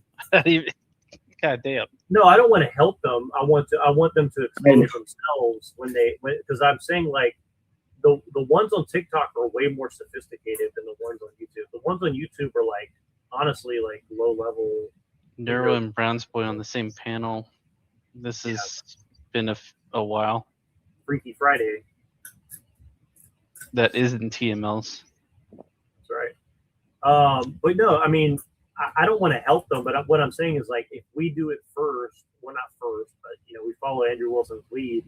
Like, I haven't seen anyone else in the panelverse doing that, right? But I guarantee you, if we start doing that, there's some crossover. Like, I think the nerd atheists are doing it. Yeah, I mean, almost all the top shows are like that's what they're doing, and then every like. I don't know, dude. I just feel like we could do the same thing. I feel like we need to bring that to YouTube, if we can. Well, yeah, I agree, but like I don't know where to find like regular people who are willing to join panels on YouTube. Like I haven't seen that much of that. But I mean, it's not really just normies. Like I like the people we have now. I'm just saying, like if we get normies mixed in with what we have, I think that would be like an interesting dynamic where maybe like someone like Dominator could like red pill some normies or something. But that's the thing is like I feel like we're hitting a sweet spot to where like we could shut the normies out. It's kind of weird. Maybe. I mean, I don't know. The normies I've been talking to are pretty smart, but so maybe they're not normies, I guess. Yeah, but I think like compared to like me, like a step above normies. Yeah, like me, Avi, and an unseen will eat them alive. Right. Just us three. Well, I think what we should do is teach them a lesson, and then maybe they'll want to join our little thing. You know what I mean? That's kind of what I'm saying. Like, because the shittiness on TikTok I see as like an opportunity, right? I see that because like here's the thing is like you can't really panel hop on YouTube among these other shows. I mean, we could, we have been doing it. You have been doing that, but like it seems like. It's kind of hitting like from my perspective, it's like you eventually hit a wall, right? And I think it's also because like there's no one under 30 on YouTube, right? I mean, I haven't seen that many people under 30 on YouTube, right? So I don't know. I'm just seeing like you kind of get like a bigger slice of the thing. And again, I'm just saying, I'm just thinking out loud. I mean, I could be totally wrong, but I agree with Nuero about hitting a wall. Clearly there's barrier. And by the way, the only person who's under 30 is Christos. From what I've seen, He's 28 or something like Well, that. and Noelle, and she tried to join my last show, and I blocked her again because I'm like, I'm not gonna have her. I don't know what she's Also, trying to do. Like, Landry's 29, but yeah. Listen, I'll be like, you know me. I'm I think it would be fun to watch me potentially go on TikTok and just do whatever it is that I do, talk to people. But I think I could. Out of 10 times, I guarantee you I can get one person to come over to the channel. well, you could also make a lot of those panels spiral because like the way that you do things is so antithetical to the way they run their panels. And again, what I'm saying is like, yeah, I think I don't know. I think it would be funny to watch me adjust to whatever they're doing too.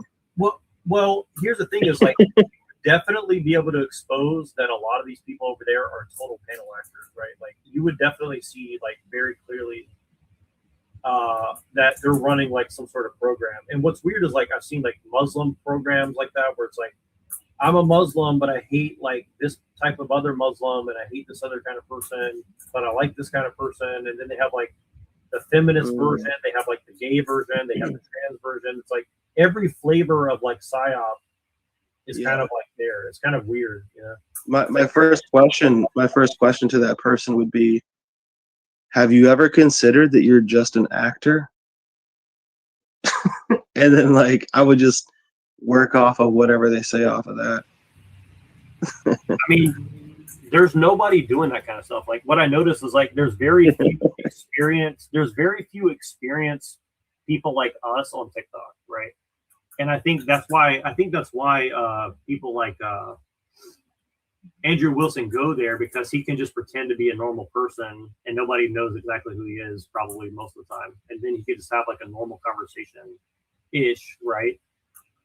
And well, I saw something different. I saw him like sort of like having very curated interactions on there. Really?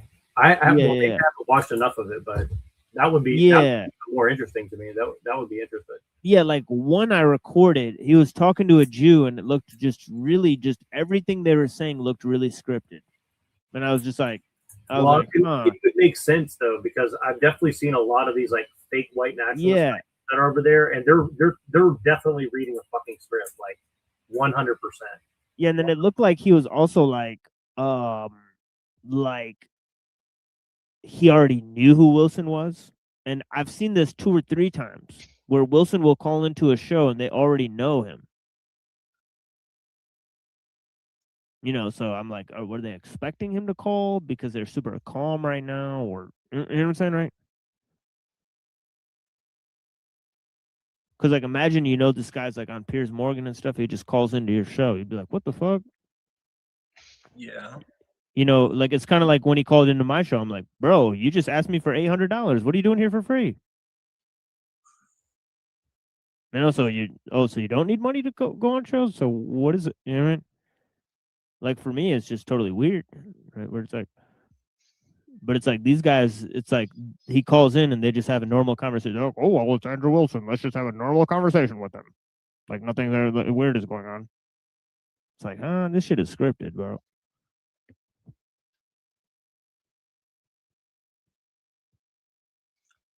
Script, non-script. You don't know what's really coming up, but you have an idea and act in accordance.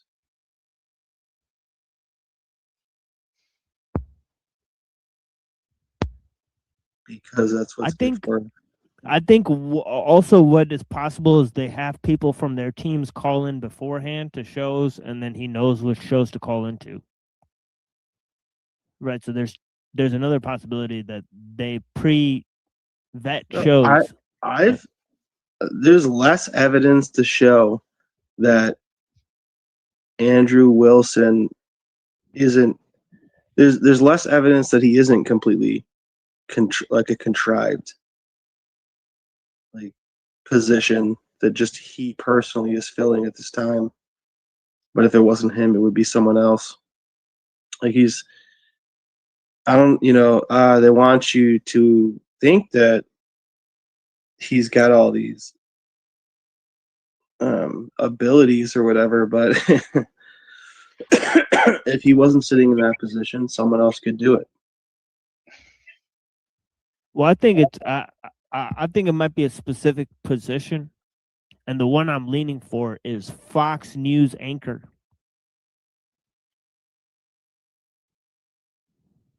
You know what I'm saying? That's the only place where it would fit. Yeah, because it's like he does a show where he's like kind of like looking at stuff in a critical way, and I could see him with like that little box on the side of the screen where it's just like a news story, and he's like, these liberals they're gonna take everything they get. And he's just like doing this monologue with the news story, you know, just like Hannity or Bill O'Reilly. He's probably paid by the left, you know, Right. like the left, like the money changes, but like, yeah, I mean, the guy's a complete clone. Yeah, I think it's gonna be like Tucker Carlson, like when they like get into some positions. He's kind of like that, but it's kind of like they think he thinks he can make more money if he does it independently. So he's gonna stick to that, but then one day somebody's gonna convince him, like, nah, you're actually not gonna get the reach you want unless you just are part of the big networks. And I think that's when he'll sign up. And imagine if Andrew Wilson tried to say, I'm not connected to big media. You'd be like, Yeah. yes, you are. Of course you are. Yeah, but this is exactly what the like sort of 5-minute thing was on my channel, where I was like, dude, you're totally like a shill, basically. And he's like, no, I'm doing it myself. I'm like, the hell you are. It's like, and then we went, it's a joke. That's a joke. Yeah. And then so I don't want to get stuck here. Neuro, he's gonna just close this out because I think he said he had to go, so unless he already left. No, this is the thing. I think he probably already left. Yeah, see, this is the problem. As usual, dude. At least he said he was leaving. Oh, there you go. But the mouse was directly in the center. His mouse was directly in the center of the picture before he left, which could have meant loss of power or something. Okay, so this means that if we drop out of the studio, then it'll just end. So I think he's giving me the signal there. So might as well. Yeah. So because yeah, I'm definitely gonna start this music stream in a little bit. Easy. Yeah, blessings, brother. All right, y'all. See y'all later.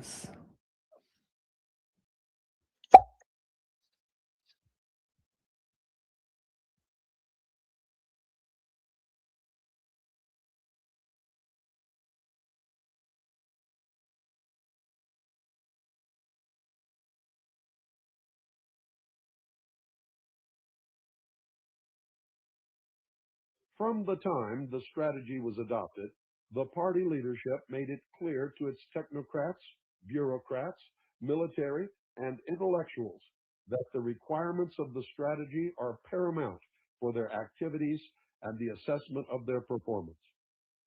Because of these demands and party discipline, there can be no genuine opposition among conservatives in the party, the military, or the technocracy.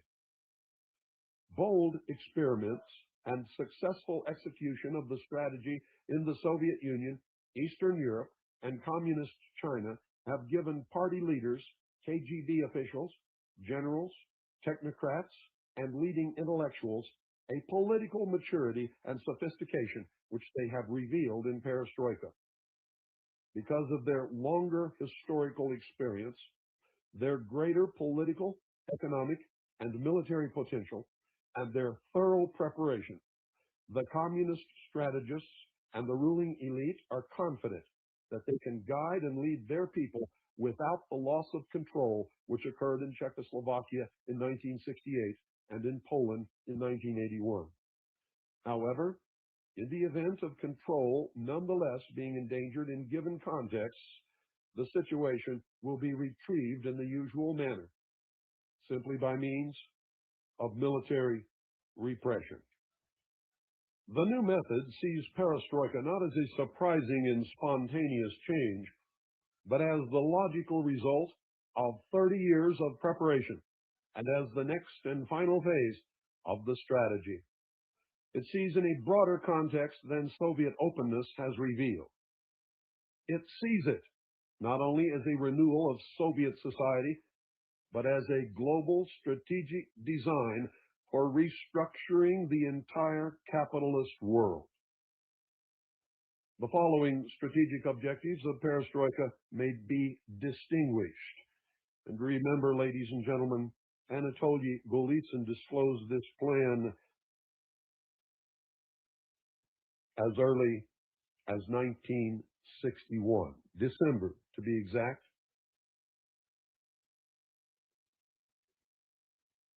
For the Union of Soviet Socialist Republics. A. Restructuring and revitalization of the Soviet socialist economy through the incorporation of some elements of the market economy. B.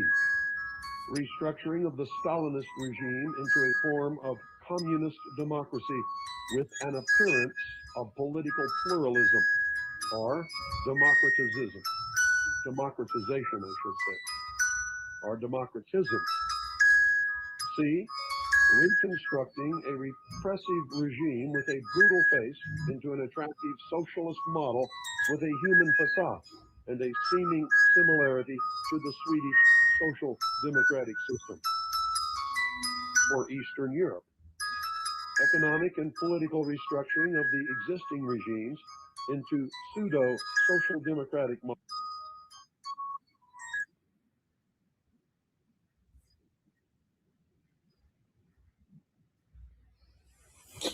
Okay,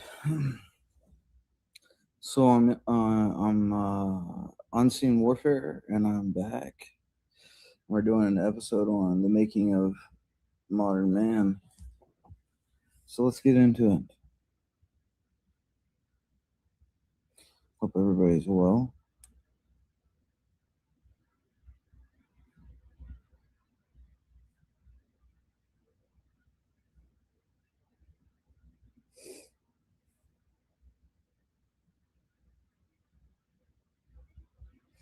So let's see. So we can pull this up first.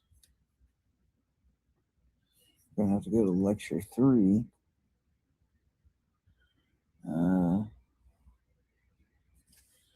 Let's see if I can pull this up.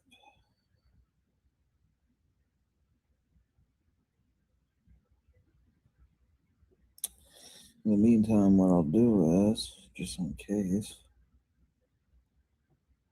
right here, copy this. And here we are.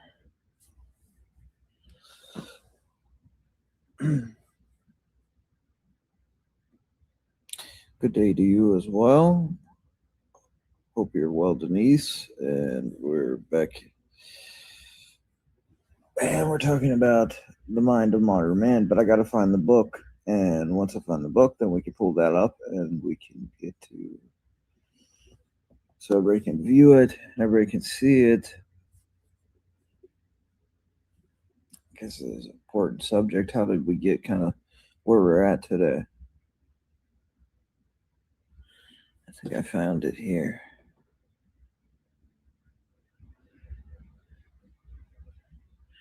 Well, not exactly. Not the copy I wanted.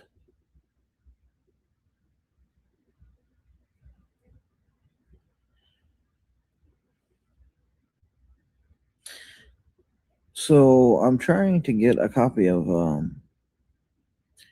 the Orthodox Survival Course, but I want a very specific copy. It's a single page format version of the book.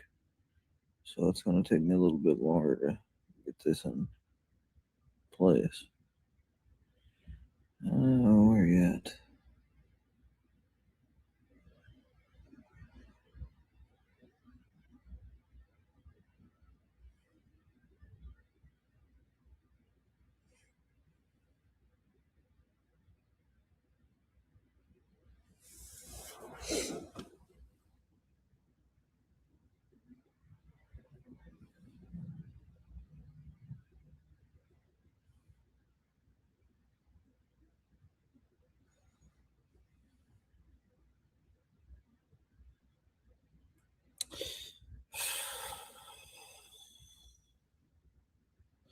Okay, so actually, you know what?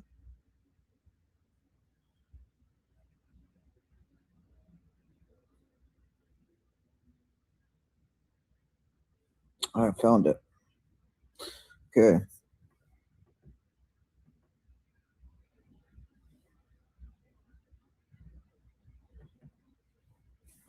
All right. All right. So, maybe on page 50. I'm going to pull that up so everybody can see. Right. Where's the screen?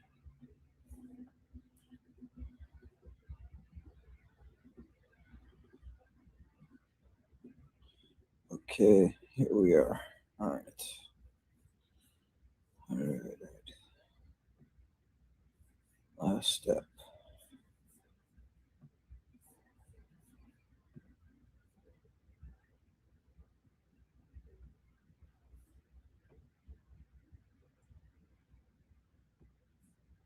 Here we are.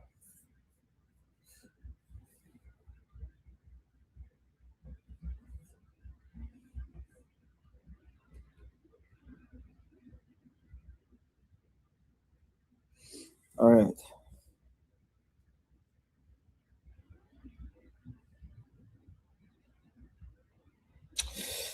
Orthodox Survival Course is Lecture 3 of the Renaissance, and says, the life of the saint, which we just heard, St. Paul of Nora, gives us an insight into a civilization which is exactly the opposite of the civilization we are studying now. The Western civilization, since the schism, since the Middle Ages, in the traditional Orthodox civilizations such as that of Russia, very similar events repeat themselves. That is, there are barbarian invasions, monasteries may be laid waste, the monastic life at one time flourishes, at another time it grows lax, and then again it flourishes. Saints rise up, the devil is constantly attacking, there are invasions from outside, and all this happens without disturbing the basic harmony and equilibrium of the civilization. The same thing is true of Byzantium. The same thing is true in the West before the period of the schism. There is nothing we could call new because once Christianity has been proclaimed, once Christ came and established his church, there is nothing more that can be new. This is the preparation for the end of the world, and people who are penetrated by the principles of Orthodox tradition do not expect anything new in this world. In the West, on the other hand, beginning already, as we saw in the last lecture with the High Middle Ages, with scholasticism, Francis of Assisi, Joachim of Flores, the element of romance, entering into religion, the new political ideas, there's already the idea that something new is happening. Christianity is being improved upon. There's a search for some kind of new Christianity, even though they do not use that word yet, and this emphasis is increased in the period we study now, that of the Renaissance, the period after the Middle Ages, roughly 1300 to 1600.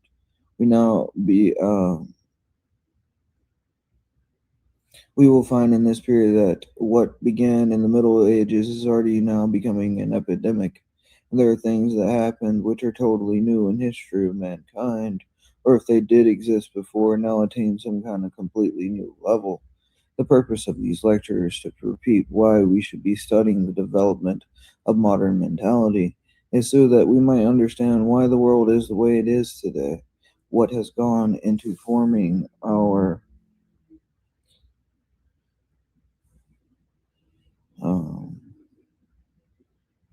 own minds so that we can be orthodox by rising up against all false ideas, all false formation in our minds, and seeing what is the true orthodox mentality and the true orthodox teaching. Unfortunately, the end of this modern period, which begins with the schism, has produced a generation of people who people are quite unaware of the past, and therefore a person who does not know what his past very easily becomes the victim of his environment, which is based upon an anti-Christian philosophy. He becomes this by everything which is in life around him. If we're trying to understand those things which are in the life around us from a deeper philosophical point of view, so that even the music in the supermarket becomes something philosophical. It has back of it an idea which is supposed to give us a certain feeling which takes us away from Christ. And so the purpose of this study is orthodox self-defense.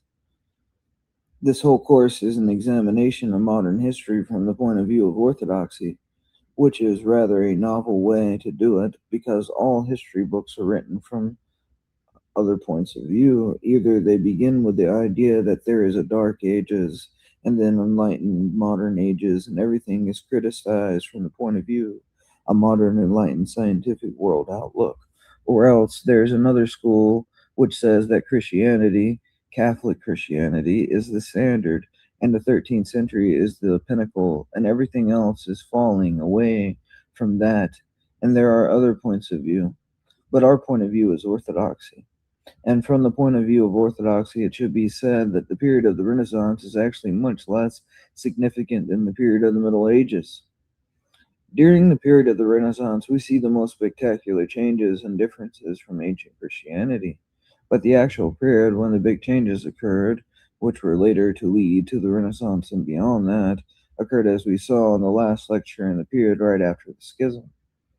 After this, everything else becomes a logical deduction from the first change, because once orthodoxy has been left behind, there is nothing but the playing out of the new principles which came in. And all the principles which began in the Middle Ages will be worked out right up to the present day. So that actually today, the forces which are shaping history are just the same as they were in the 13th century, only they have attained now a more advanced form. The period after the Middle Ages is called the period of the Renaissance, the rebirth, that is, rebirth of antiquity. It is the age of so-called humanism, and it very clearly already what is the basis of this new epoch. Hold on a second.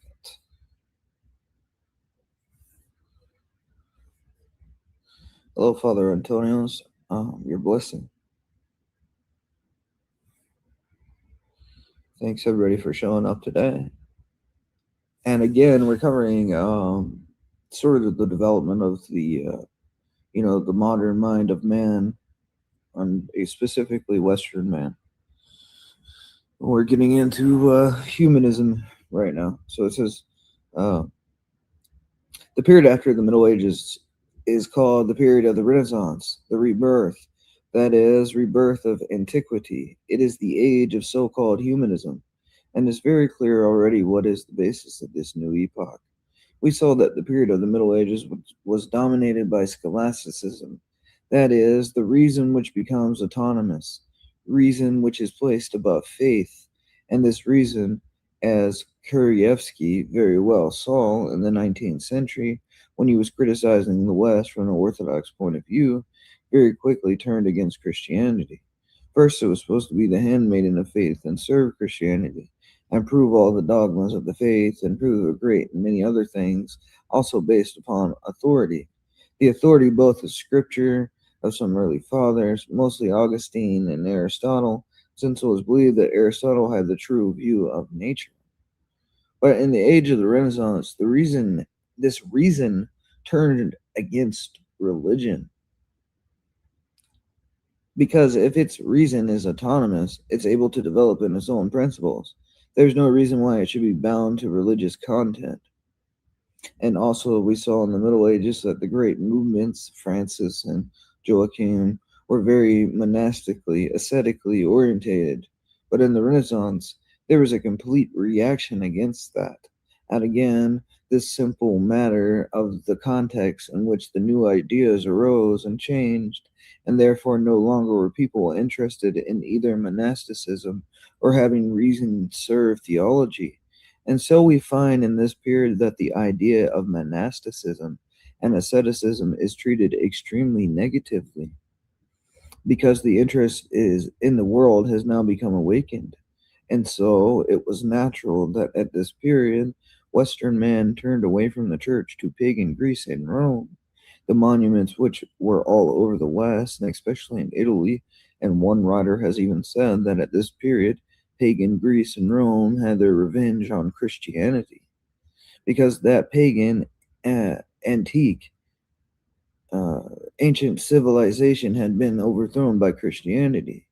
The ancient pagan civilization which overthrew, the ancient pagan civilization which placed man first was first overthrown by Christianity. And now, when reason turned against Christianity, this ancient paganism had its revenge on Christianity, being united with reason. And in its turn, this paganism gave a great impetus, a great push to an idea of total worldliness. So the ideal of the Renaissance is the ideal of natural man and also of a natural religion, which is understandable to reason without any special revelation.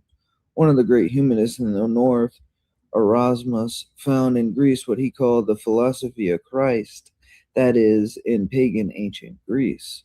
Quote, he says, "When I read certain passages of these great men," he wrote of the Greeks, he said, "I can hardly refrain from saying, Saint Socrates, pray for me." Of course, he probably did not pray to the saints and did not pray to Socrates.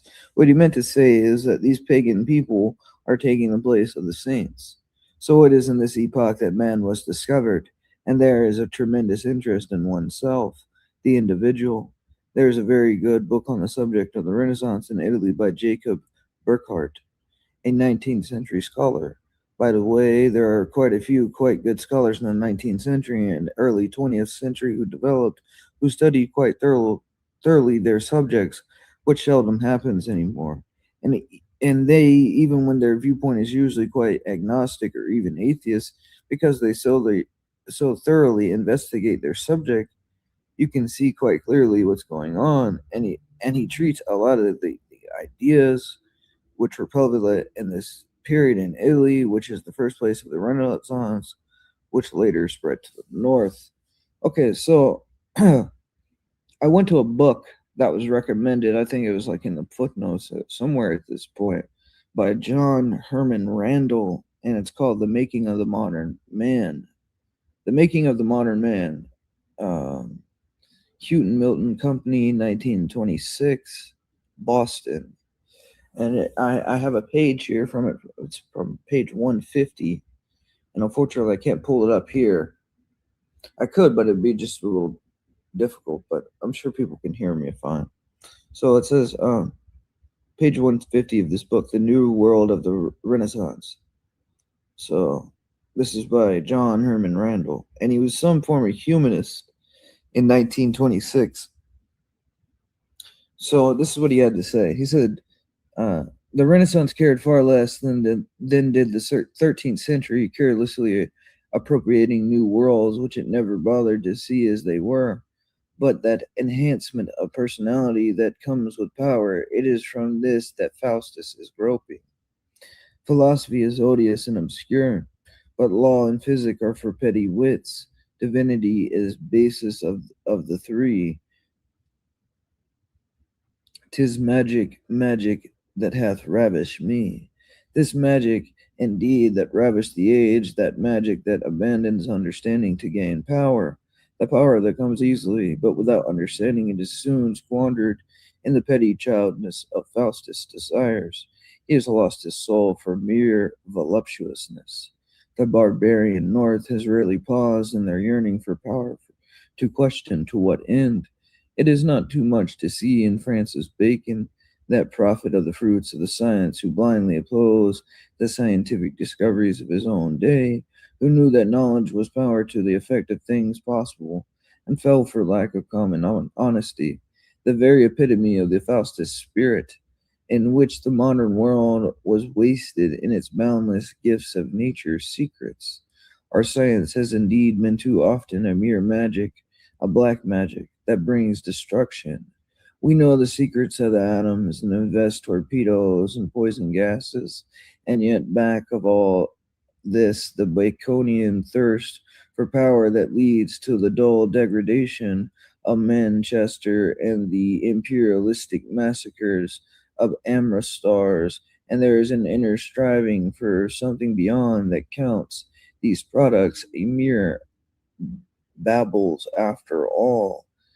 He says the monk was gone, and his striving for a perfection beyond life gave way to a striving for a fullness of life. It is for others to decide whether this was an advance. So we even have a kind of like a humanist recognizing the time of the monastic is over, and now we're going into this so-called new age, or we're in the, the new Aquarian age, or the new age in some way. The monk was gone, and his striving for a perfection beyond life gave way to a striving for a fullness of life. It is for others to decide whether this was an advance.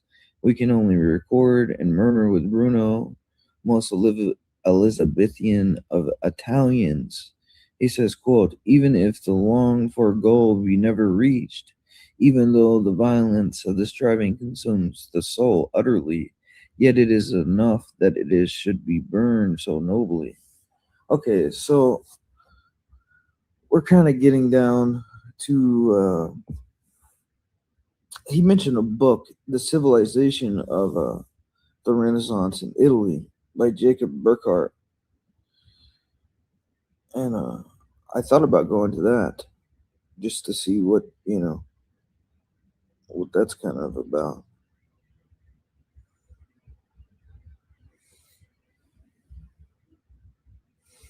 Well, let's see what the next lecture is. Okay, so we got fame.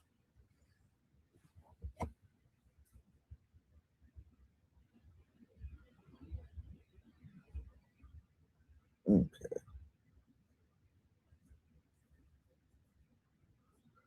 Wow.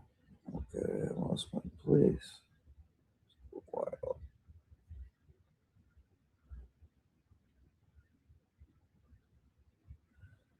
Okay, we're back. So what page is this?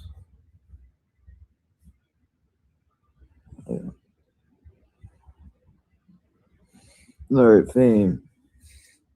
And he cites, for example, he has one chapter on the modern idea of fame, which now first came out the first time, that is, since antiquity. He notes, first of all, that even Dante, who has something in common with the Middle Ages, is the first one who can be called someone who is after fame. He says he strove for the prophet's garland with all power of his soul. As a publicist and a man of letters, he laid stress on the fact that what he did was new, and what he wished not only to be, but to be esteemed the first in their own walks. Later, there was another elder, a later contemporary of Dante, Albertinus Musadus,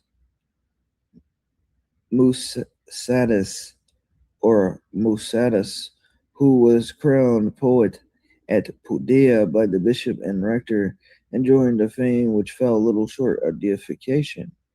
Every Christmas Day, the doctors and students of both colleges at the university came in a solemn procession before his house with trumpets, as it seems with burning tapers, to salute him and bring him presents.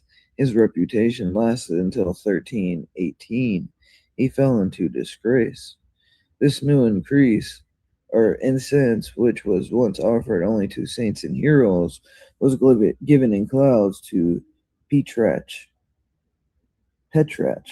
who persuaded himself in his latter years that it was after all but a foolish and troublesome thing. It's obvious that it's the lowest kind of worldliness, the desire to be remembered by worship now and remembered by prosperity. Amid all these preparations outwardly to win and secure fame, the curtain is and now and then drawn aside, and we see with the frightful evidence a boundless ambition and thirst after greatness, independence of all means and consequences. Thus, in the preface to Machiavelli's Florentine history, in which he blames his predecessors Leonardo Arentino and Poggio for their too considered reticence with regard to the political parties in the city. They erred greatly and showed that they understood little the ambition of men and the desire to perpetrate a name, and how many could distinguish themselves by nothing praiseworthy strove to do so by infamous deeds. Those writers did not consider that actions which are great in themselves, as is the case with the actions of rulers and of states, always seem to bring more glory than the actions of rulers and states always seem to bring more glory than blame of whatever kind they are and whatever the result of them they may be. In more than one remarkable and dread undertaking, the motive assigned by serious writers is the burning desire to achieve something great and memorable. This motive is not a mere extreme case of ordinary vanity, but something demonic.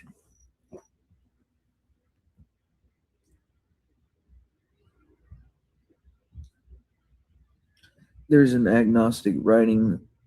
What he means by demonic is something not understandable to human motives, something demonic involving a surrender of the will, the use of any means, however atrocious, and even an indifference to success itself. In this sense, for example, Machiavelli conceived the character of Stefano Porcaro, of the murderers of Galeazzo Mario Sforza, and the assassination of Duke Alejandro of Florence is ascribed by Verrocchi himself to the thirst for fame which tormented the murderer, Lorenzo di Medici. Of course, we know the history of something of the history of the Italian princedoms of this period. With these, the infamous de Medicis, who even had popes among them who were poisoning each other and killing off other families, and these tremendous rivalries going on. There was even a certain Lorenzo who brooded over a deed whose novelty shall not make his disgrace forgotten, and he was in some kind of disgrace, and he ends by murdering his kinsman and prince. And these are characteristic features of this age of overstrained and despairing passions and forces. And of course, we see in our own times people who are assassinating presidents. They're unsuccessful in life.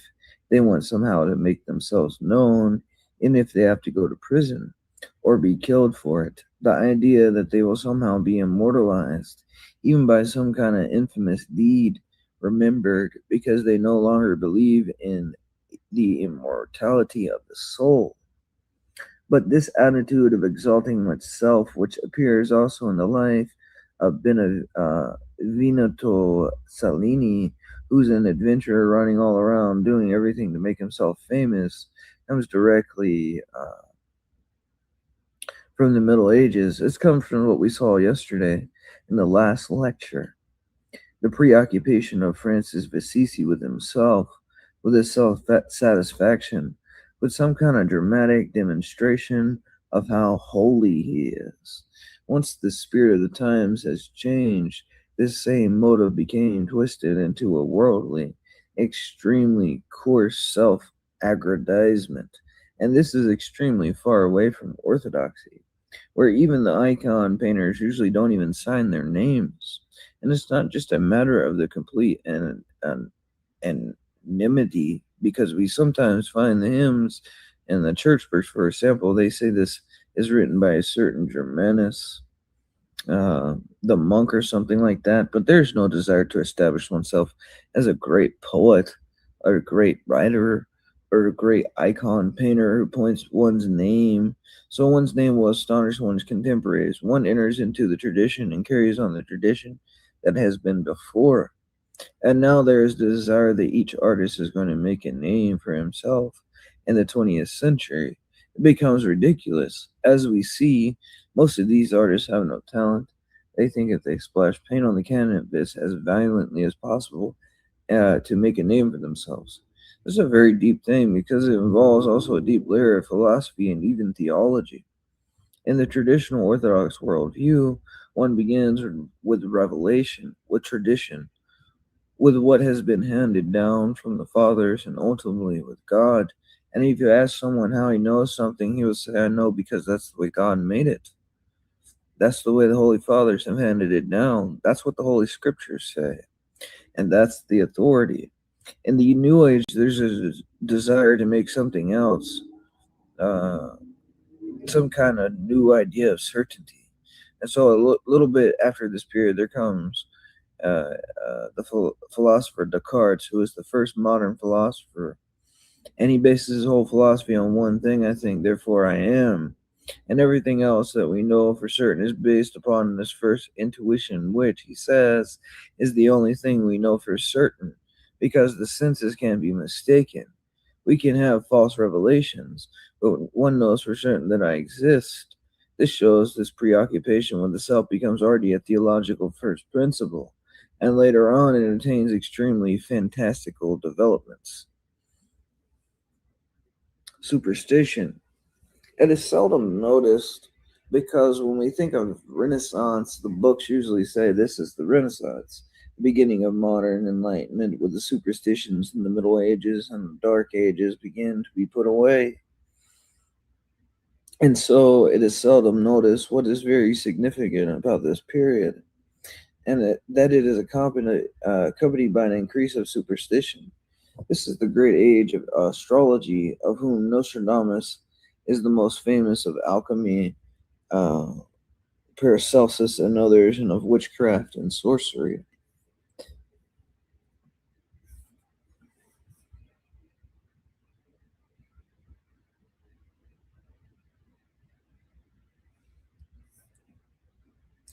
Okay, so, all right.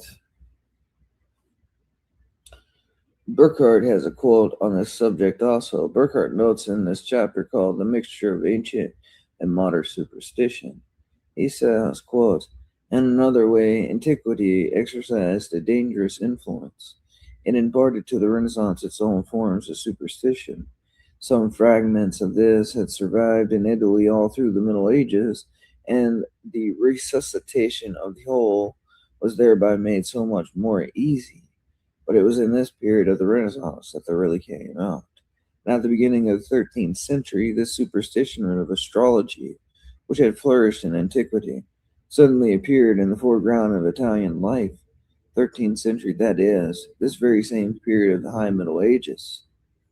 The Emperor Frederick II always traveled with his astrologer, Theodorus, and Ezzelino the Romano, with a large, well-paid court of such people, among them the famous Guido Bonato and the long-bearded Saracen Paul of Baghdad. In all important undertakings they fixed for him the day and the hour. The gigantic atrocities of which he was guilty may have been in part practical inferences from their prophecies. Soon all scruples about consulting the stars ceased, and it should be noted that in Orthodoxy the fathers are very much against this. Soon all scruples about consulting the stars ceased. Not only princes, but free cities had their regular astrologers, and at the universities from the 14th to 16th century professors of the pseudoscience were appointed and lectured side by side with the astronomers. It was well known that Augustine and the other fathers of the church had combated astrology, but their old-fashioned notions were dismissed with easy contempt. That is, there's no longer an authority to these fathers because they are looking for some new kind of religion.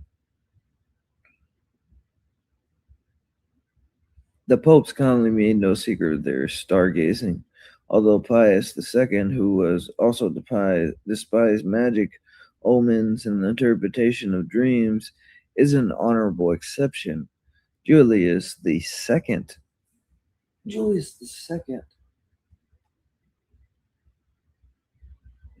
on the other hand, had the day for his coronation and the day for his return for Bologna. It's like Bologna? Bologna? I don't know. Calculated by astrologers.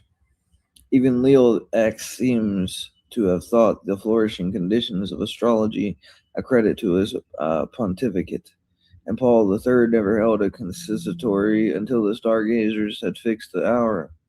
In all the better families, the horoscopes of the children was drawn as a matter of course, and it sometimes happens that for half of a lifetime men were haunted by the idle expectations of events which never occurred. The stars were questioned whenever a great man had to come to any important decision, and even consulted as to an hour at which any undertaking was to begin. The journey of princes, the reception of foreign ambassadors, the laying of foundation stones of public buildings, depending upon the astrologer's answer. One might ask why these superstitions of pseudosciences now begin to increase at this time. The answer is because when orthodox tradition prevails, there is a knowledge of good and evil. There is a knowledge of evil forces, how they operate, a standard to measure them by. And when this standard is abandoned, when you begin to have the idea that there is some new standard coming in, then there is room for ignorance and superstition to thrive. We will note later on about the question of superstition in our own times, which is by no means as simple as people think. The connection, for example, between socialism and spiritualism, which is a very interesting one.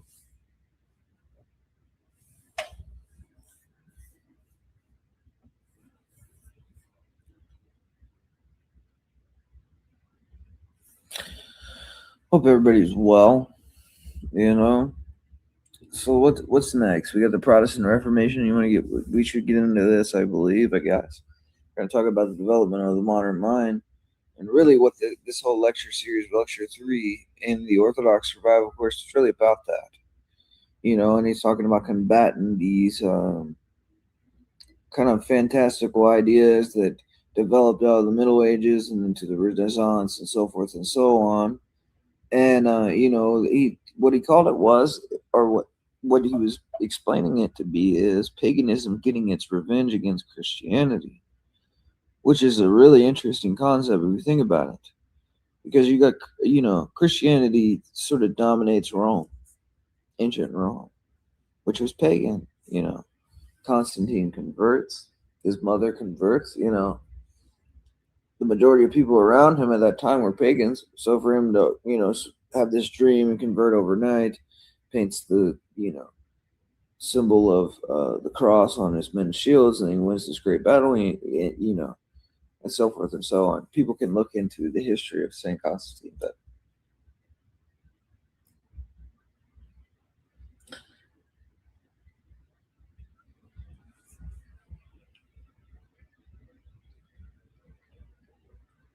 but anyways, so Rome gets taken over by Christianity ideologically. You know, it becomes the dominant view. So what he's saying is, as time goes on, the pagans get their revenge. Because first and foremost, reason has no reason just to be applied to theological and dogmatic purposes for the church, where you can just, you know, write polemics or use the philosophers, because that is the way that many monks viewed it, like Saint Justin Martyr and those early church fathers. They viewed the, you know, a lot of the Greek philosophers as precursors to you know, Christianity. They seen it, rather than viewing it as superior, they view Christianity as this superior philosophy, and all other philosophies you could find bits and pieces or fragments or shadows of truth within them, to the universal truth that is or Christ rather. But again, so the pagans get their revenge sort of, you know, from the Middle Ages into the Renaissance. And I believe the Jews did as well. You know, the Talmud and the Kabbalah was really flourishing from the 13th century, really from the 1100 on, it slowly started to develop. So you had direct replies, and a lot of these ideas are like replies to Christianity throughout history. And then you'll have the atheist that sort of blames Christianity for the reply. And it's like, well, what can you do? You got 4 or 5 different enemies at the same time trying to attack Christianity from different sides, and they're all trying to pass off what they're doing, their philosophy as fact. And that's oftentimes, a tool of rhetoric. And that was something, I think that came out of those early, philosophy schools, and, because they were trained in rhetoric. Okay, so the second great movement in this period of the Renaissance, let's get to it.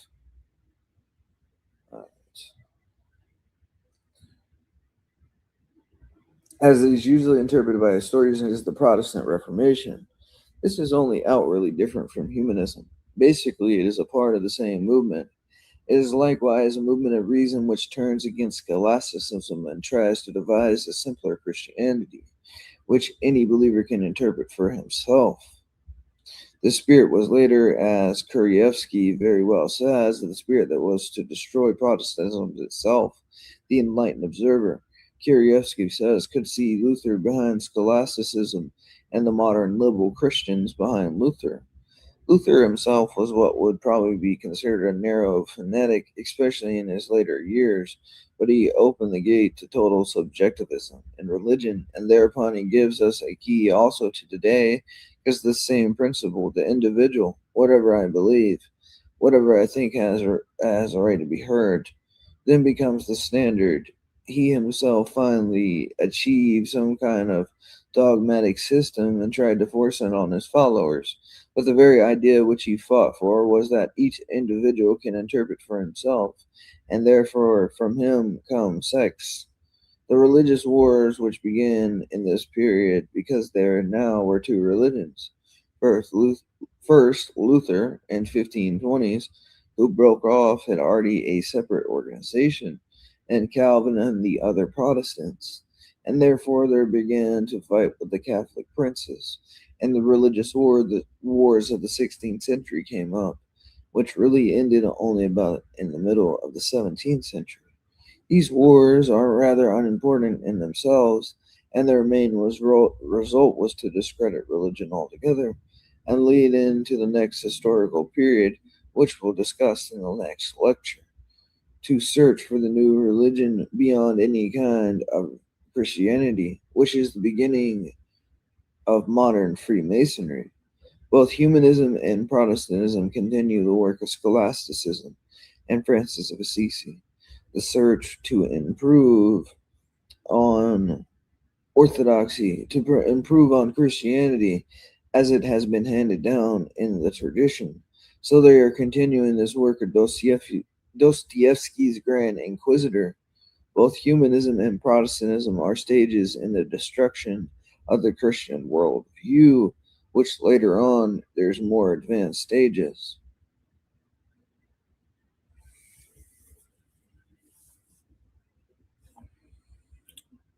Science.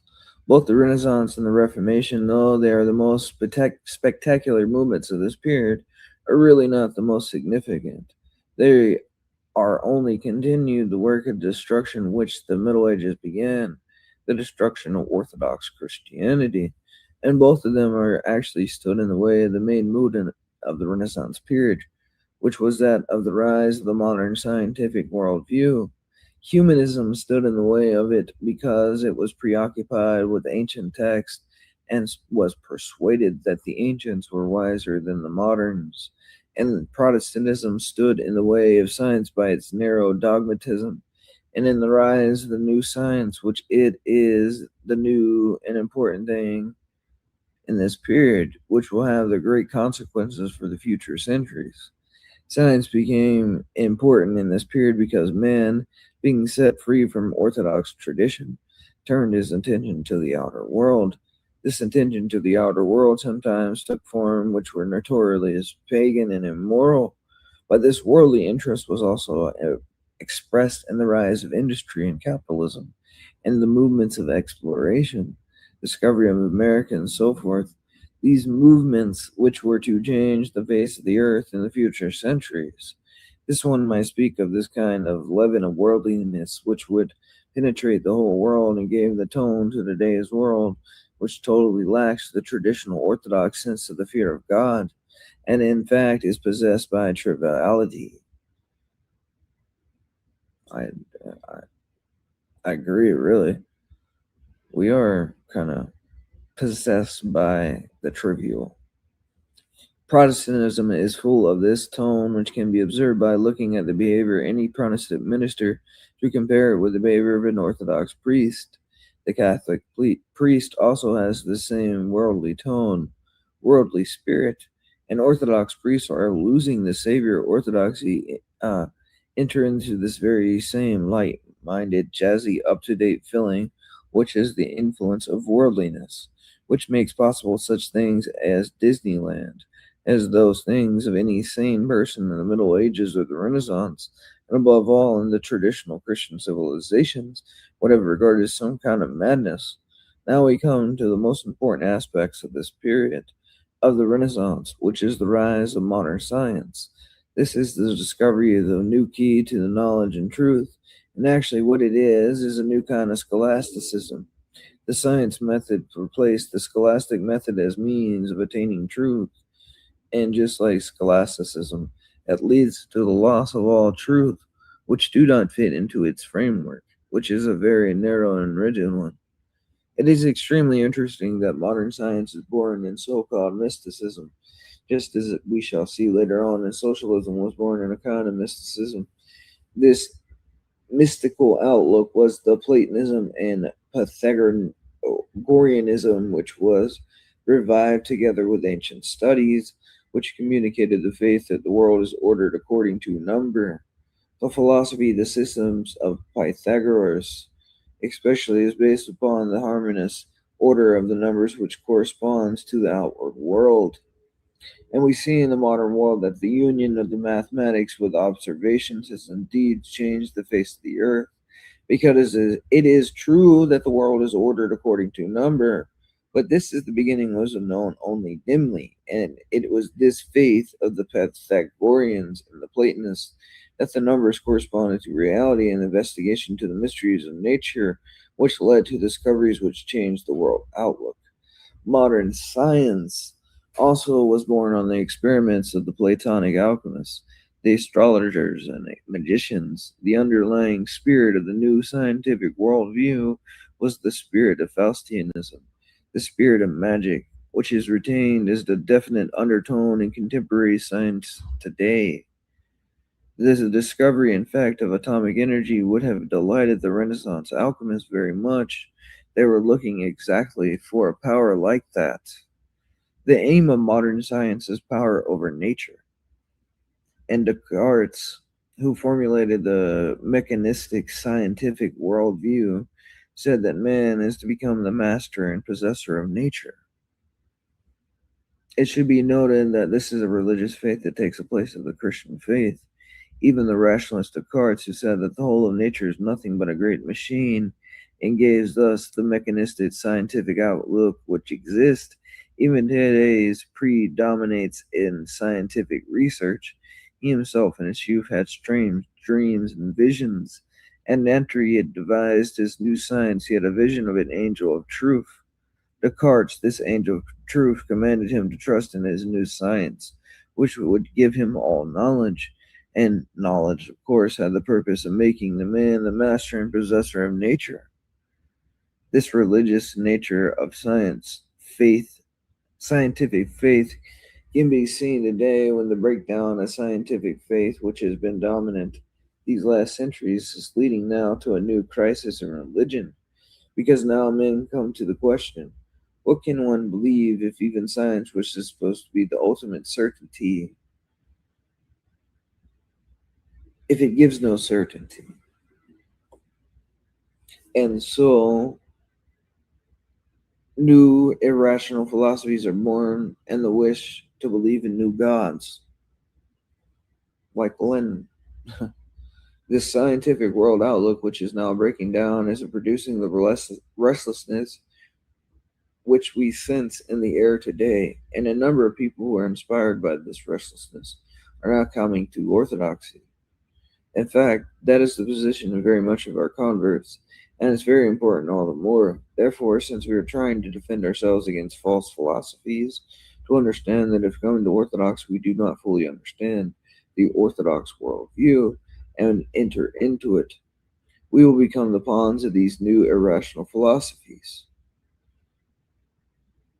which will take the place of the scientific faith. This scientific text of the Renaissance period are filled with Platonic and pseudo-Christian mysticism, and with the conviction that the mystery of the universe is now being discovered, because before the Middle Ages and traditional Christian times, and Byzantium in the West, before the schism in Russia and other Orthodox civilizations, there was no desire to unravel the mysteries of the universe, because we had the knowledge, sufficient knowledge of God for salvation, and we knew that the universe there are many aspects we don't understand.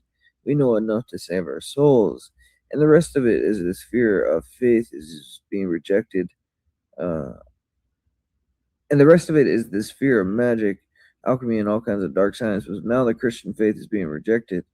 The religious interest is projected into the world, and therefore we see the idea that there's a mystery of the universe, which, by the way, is very much with many modern scientists. At the present day, scientific knowledge is felt to be almost an intolerable weight upon men, and many people feel the rise of modern science as has its ultimate aim, the bringing of mankind to total slavery.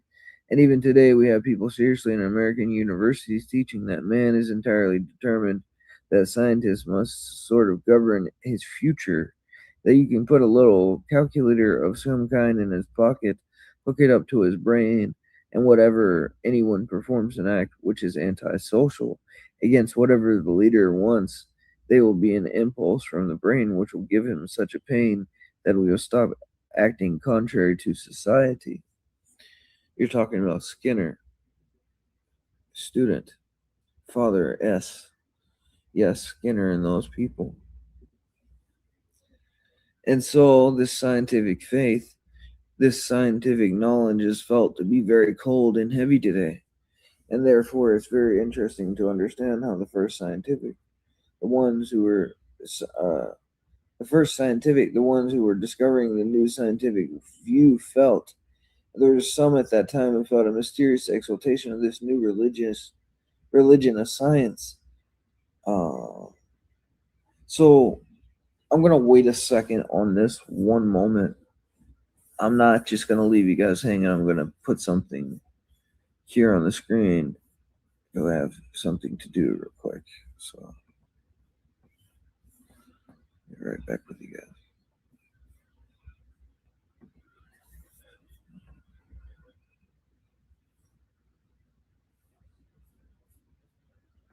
All right.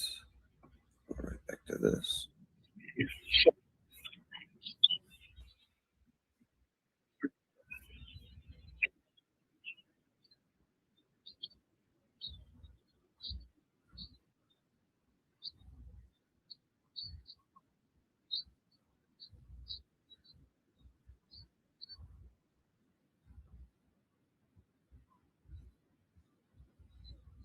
For Western Europe.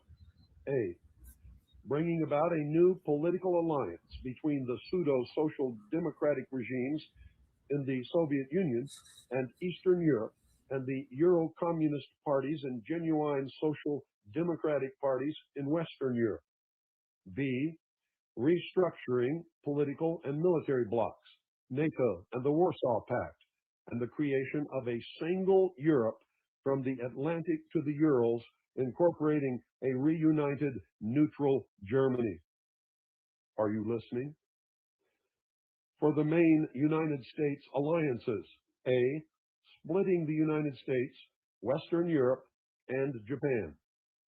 B. Dissolution of NATO, and the United States-Japan Security Pact, and the withdrawal of U.S. troops from Western Europe and Japan. For third world countries, the introduction and promotion of a new Soviet model with a mixed economy and a human face in Latin America, Africa, and Asia through a joint campaign by the pseudo-social democrat regimes of the old Soviet Union and Eastern Europe and the genuine social democrats of Western Europe led by the Socialist Internationale. For the United States, A, to neutralize the influence of the anti-communist political right in the American political parties and to create favorable conditions for a victory of the radical left in the 1992 United States presidential elections. And if you've been paying attention, ladies and gentlemen, they certainly accomplished that. B, to restructure the American military, political, economic, and social status quo to accommodate greater convergence between the Soviet and American systems and the eventual creation of a single world government. The paramount global objective of the strategy of perestroika is to weaken and neutralize anti-communist ideology and the influence of anti-communists in political life in the United States, Western Europe, and elsewhere, presenting them as anachronistic survivors of the Cold War, reactionaries and obstacles to restructuring and peace. Anyone who warns about Moscow's true objectives is automatically branded a Cold Warrior, even by people who have doubts about Moscow's motives. The new method penetrates the facade, tears the verbal mask off perestroika, and reveals its true meaning, which Gorbachev and Glasnost have failed to do. Lenin's teaching and the experience of the new economic policy are keys to understanding the essence of perestroika and the reasons for Gorbachev's downgrading and reunification of elements of ideological orthodoxy like the class struggle and his emphasis on common interests and the benefits of close cooperation. Lenin advised the communists that they must be prepared to resort to all sorts of stratagems, maneuvers, illegal methods, evasions, and subterfuge to achieve their objectives. This advice was given on the eve of his reintroduction of limited capitalism in Russia in his work, Left-Wing Communism and Infantile Disorder. The new method sees perestroika as an application of Lenin's advice in new conditions. Another speech of Lenin's in the NEP period at the Comintern Congress in July 1921 is again highly relevant to understanding perestroika. Our only strategy at present, wrote Lenin, is to become stronger and therefore wiser, more reasonable, more opportunistic. The more opportunistic, the sooner will you again assemble the masses around you. When we have won over the masses by our reasonable approach, we shall then apply offensive tactics in the strictest sense of the word. It is obvious that Gorbachev's opportunistic speeches and his presentation of perestroika to the West are very clever applications of Lenin's thinking. Gorbachev's reasonableness and moderation are aimed at assembling and winning over the masses throughout the world, and yet another of Lenin's speeches is relevant here. Instructing the Soviet delegation to the Genoa Conference in 1921, he advised them to use moderate language in negotiations in order not to frighten the capitalists and particularly to avoid reference to the class struggle, the violence, and the terrorist aspects of communist doctrine.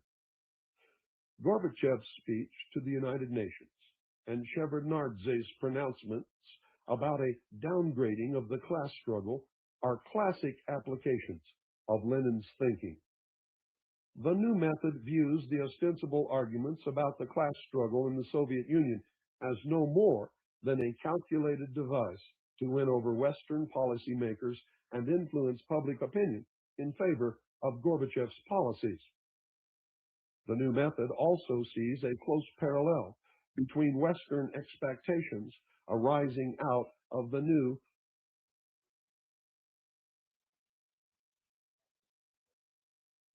economic policy and those arising. I've got to stop and take a drink of water. My tongue is getting tied to my cheek again. The new method also sees a close parallel between Western expectations arising out of the new economic policy and those arising out of perestroika. In view of this parallel, the outcome of the NEP can be instructive now. The new economic policy was presented by the Soviets and accepted by the West as a retreat from communist ideology and a decline in the power of the Soviet regime. In fact, the NEP revived the Soviet economy, stabilized Soviet power, and facilitated the creation of the Soviet Federation. Because of the NEP, the Soviets were able to broaden their ideological and political assault on the capitalist world. To sum up, the essence of perestroika is the creative application of Lenin's thinking and the experience gained through the NEP to the final battle with the capitalist world. It is a step backwards to take 2 steps forward.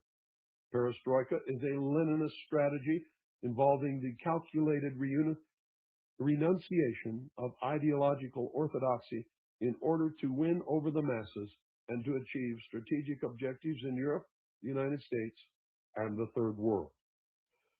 The experience of the new economic policy teaches us that contemporary Soviet pragmatism and opportunism are not lasting because they are tactical. Gorbachev is a committed Leninist who is carrying out the strategy of communist renewal as a means towards the ultimate conquest of the Western democracies. And if you don't believe it, ladies and gentlemen, I challenge you to obtain Mr. Gorbachev's book entitled Perestroika and read it very carefully. President Reagan responded in 2 ways to the Soviet threat. At first, he revived the American economy and restored American military strength. He described the Soviet Union quite correctly as the evil empire. Although unaware of the long-range strategy, he hurt the Soviets with his rhetoric, which threatened their strategic objectives. For his accomplishments in this period, history will treat Mr. Reagan kindly. But subsequently, President Reagan became involved in a new détente with Gorbachev and went over to support for perestroika without realizing its essence and its dangers for the West. In the light of this analysis, President Reagan's embrace of Gorbachev and his proclaimed closeness to the Soviets was a grave strategic blunder, which will have far-reaching and dangerous consequences for the security of America and her allies. It has imparted a misguided direction to the foreign policies of the United States, the European allies, and Japan. It has, in fact, invited the Soviets to begin their strategy of restructuring in Europe and especially in Germany. It has given them the opportunity to begin the execution of their strategy in the United States and to engage the American and West European elite, in particular the European Social Democrats, in close cooperation over restructuring. It has generated enormous euphoria in the West and an eager willingness to provide the Soviet Union with credits and technology. West European and Japanese bankers are in frenzied competition with each other to finance restructuring. West European bankers, with encouragement from Hans-Dietrich Genscher, the West German foreign minister, are already thinking of a new Marshall Plan to finance the failing economies of Eastern Europe. New opportunities have been opened up for the Soviets to undermine and neutralize rational and healthy anti-communism and the influence of the right in the political life of the Western democracies. President Reagan's closeness to the Soviets has also sent a misleading signal to their adversaries. It allows the Soviet leaders and their Communist Party to strengthen their hold over the Soviet people and to involve them in practical perestroika in the Soviet Union. Furthermore, it allows them to achieve their main strategic objective of winning over the masses in both the communist and the capitalist worlds. President Reagan's embrace of Gorbachev and perestroika has made it difficult for the new administration to develop its own policies towards the Soviets by stoking up public expectations and popular pressure for continuing rapprochement with the Soviets. The new method detects an active Soviet offensive to reach the American elite and to engage it in close cooperation and restructuring in the United States. This operation is evident inter alia from the following developments. 1.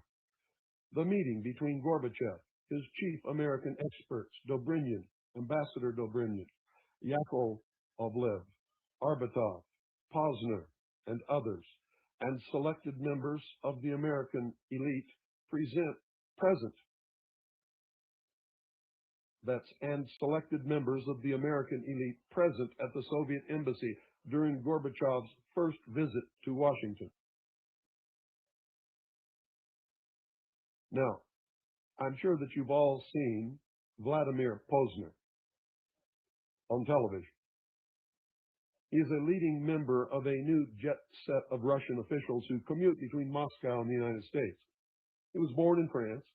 He speaks perfect American English, having grown up in New York.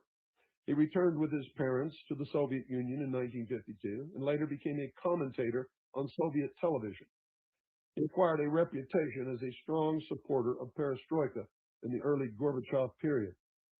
He reappeared in the United States ahead of the August coup and became a co-host of the Posner-Donahue show.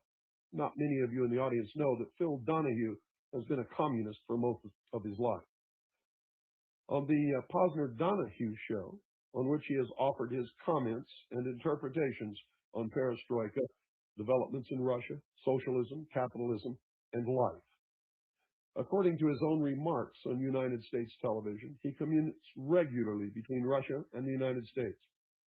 Posner, in short, is a good example of convergence in practice. 2. The consistent and persistent campaign by the Soviet embassy in Washington to widen its contacts with American businessmen, academics, political, religious, and cultural figures in order to exploit the political changes and even the disasters in the Soviet Union for the purpose of promoting the appearance of irreversible change. 3. The active use by the KGB Rezidentura in Washington of known agents of influence in the United States in the interests of the strategy of perestroika. 4. An increase in the number of Soviet invitations to members of the American elite to visit the Union of Soviet Socialist Republics and to become involved in some kind of cooperation. The recent joint Soviet-American meeting on missiles in Cuba was a case in point, and many, many more since then. 5. The active role of Sakharov, the main KGB agent of influence in introducing perestroika to the United States. Sakharov began these activities in the 1960s. In 1967, he dispatched his well-known manifesto to the West, in which he predicted A. The victory of the realists, economic reforms and expanding democracy in the Union of Soviet Socialist Republics from 1960 to 1980. B. The victory of the left-wing reformers, their attack on the forces of racism and militarism, and changes in the structure of ownership in the United States and other capitalist countries from 1972 to 19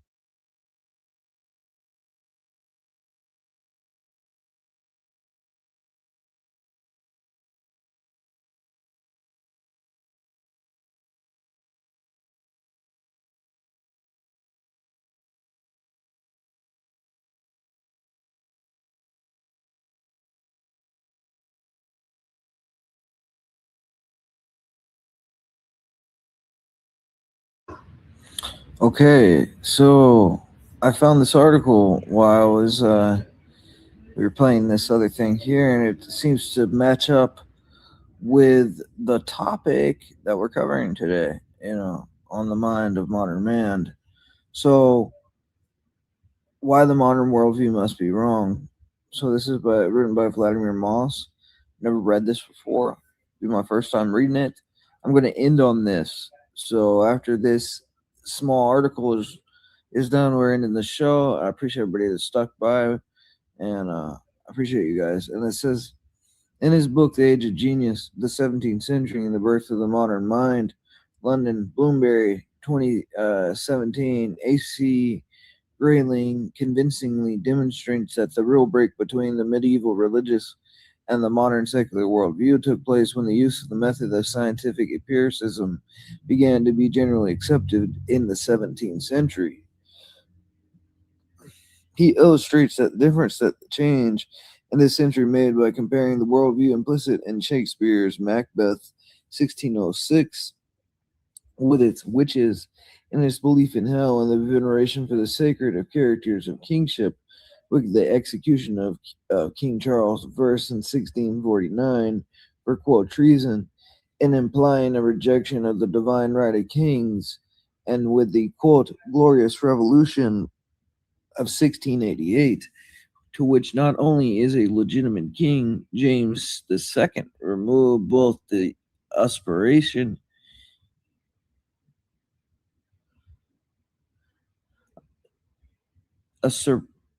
usurpation and given a rational justification by John Locke without any scriptural or traditional foundation. Thus, within the bounds of 1 century, we see a massive transition, at least in the leading minds of one nation, England, quote, from magic to method, from essentially religious worldview to essentially scientific one. And the proof, according to Grayling, that is, the transition is from error to truth, from superstition to real knowledge, is the fact that this same transition repeated throughout the world, and with only a few regions as yet relatively untouched by it, has had massively positive results in terms of useful technological discoveries. Grayling argument as its simplest goes as follows. Science works, we see its success in all the wonderful technologies which we see all around us. Therefore, the modern scientific worldview that has developed in parallel with science advance since the 17th century must be true. Quote, if evidence were required for the success of science methods, only need one say, see, monumentum requires circumspice.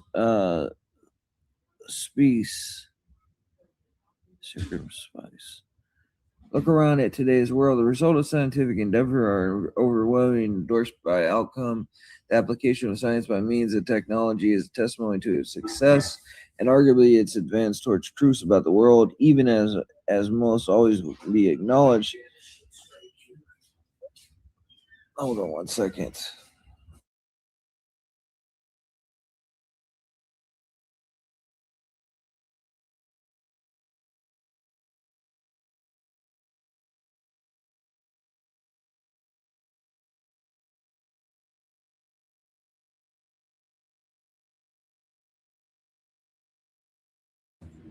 Okay, so where was I? I said, okay, this transformational worldview was not complete until after Darwin, of course, and its application via technology to the transformation of life in a world required the wider spread of literacy and education in 19th and 20th centuries. Moreover, it is not by far the worldview of everyone even today, perhaps not even a majority of people today, but it is the worldview that drives almost everything of significance that happens in our world, from technologies to economies, with the resulting impact on the social and political organization of almost all societies, even the societies where the majority of people still hold a version of the pre-17th century mindset. Page 321. However, there are powerful reasons for believing that whenever the defects of the early 17th century religious worldview in the West, that there were many, the modernists such as Grayling must be wrong, not in their devotion to empirical method as such, nor in their pointing to the detailed accumulation of the knowledge in science and technology, which cannot be denied, but in the ultimate senselessness of the general secular worldview they seek to extract from this scientific success. In order to answer Grayling's argument, let us first of all ask the question, does the religious worldview, which we shall identify from now on with Orthodox Christianity, the Christianity common to both East and West for the first 1,000 years of Christian history, necessarily reject the major discoveries and concepts that underlie the startlingly successful technologies of today? And the answer is no. It is perfectly possible for the Orthodox Christian, such as the present writer, to believe in subatomic particles, gravity, bacteria, viruses, DNA, electricity, supernovas, and black holes without surrendering an iota of his faith. Now are we required to reject the vast majority of scientific hypothesis of a lower and middle order complexity and scope that form the objects and study and verification of the vast majority of scientists and their everyday working life? What we cannot accept, because it is directly contrary to the Orthodox Christian worldview, is the hypothesis of the very highest generality and scope, the overarching myth of the modern secular scientific worldview. This view can be summed up in the following propositions, rather. That the whole universe came into being spontaneously without a creator from nothing, that the whole consequent development of the universe after the Big Bang proceeded by chance, that the transition from inorganic to organic matter, that is, the formation of the simplest living cells, took place by chance, that the extraordinary complex and abundant variety of life forms, plants and animals, evolved from simpler organisms by chance by process of mutation and natural selection. That man evolved from apes by chance and by the process of mutation and natural selection. That man, having come into being by chance and by process of mutation and natural selection, has no free will and no immortal soul, and therefore no moral responsibility. That all the greatest cultural and scientific achievements of man, from the plays of Shakespeare and the symphonies of Beethoven to the theories of Einstein, took place by chance. That miracles, that is, events that cannot be explained by scientific theories, do not exist. Now, all of these 8 propositions are unproven, unscientific assumptions of a philosophical or metaphysical or metabiological or metaphysiological or psychological nature. They cannot be deduced from the mass of existing scientific knowledge based on the existence of such real things as subatomic particles, gravity, bacteria, viruses, DNA, electricity, supernovas, black holes, nor are they necessary axioms without which it is impossible to understand such things and use them in scientific investigations. In other words, they are the benefits, or beliefs rather, that are strictly unnecessary for conducting the scientific enterprise, by showing that one does not have to believe that these propositions in order to be a real scientist is not the same as demonstrating that they are false. So we shall now adduce some arguments to show that these philosophical assumptions are false. Nothing comes from nothing. The modernist view falls flat before the nihilism and nonsensality of its initial assumption. 2. Chance is the absence of law. A chance event, if such existed, would be an event that cannot be derived from any scientific law or lawgiver, human or divine. Let us remember Einstein's dictum, quote, God does not play with dice. However, the universe clearly contains both laws and lawgivers. The whole scientific enterprise is made possible as a result of this fact. If there were no laws, there would be no science, whose essence consists in searching out and discovering laws. So how did chance give birth to all? In other words, how did chance cease to be chance? Or to put it another way, How did lawlessness become lawful? The modernist worldview has no answer to these questions. 3. Nobody has reliably produced even the smallest cell of living matter from inorganic matter. The physical difficulties involved are so great that the probability of it happening by chance are calculated by infinitesimally small. On the other hand, the second law of the thermodynamics, the best tested law in physical science, says that there is an inexorable tendency for information to be lost. In other words, for death to triumph over life. Yet we are asked to believe that all the vastly complex forms of life come into being and replicate themselves by chance, contrary to the best tested laws in physics. 4. The processes of mutation and natural selection are essentially processes of death and destruction. Therefore, they cannot explain the creation of new forms of life. Life can only come from life, not from death. In fact, we know that the characteristics of all living things, down to the smallest physical detail, are encapsulated into fantastically complex chemical information code known as DNA. But information codes require intelligence to create them and intelligence to decode them. So the DNA can only be brought into being by super intelligent being. 5. The most that any scientist has demonstrated are similarities between apes and men. However, the attempts to demonstrate a mechanism by which an ape could become a man have yet with the universal failure. Been met with universal failure, he says. In order for an ape to become a man, vast numbers of changes in DNA of both a male ape and a female ape involving different but precisely complementary changes in the male and the female would have to take place simultaneously in one generation. This simultaneously appearance of both male and female of the new species is necessary if the new species is not to die out after the first generation. Moreover, to prove such a hypothesis, it would have to be demonstrated first why, quote, mitochondrial Eve, the ancestor of our species, according to modern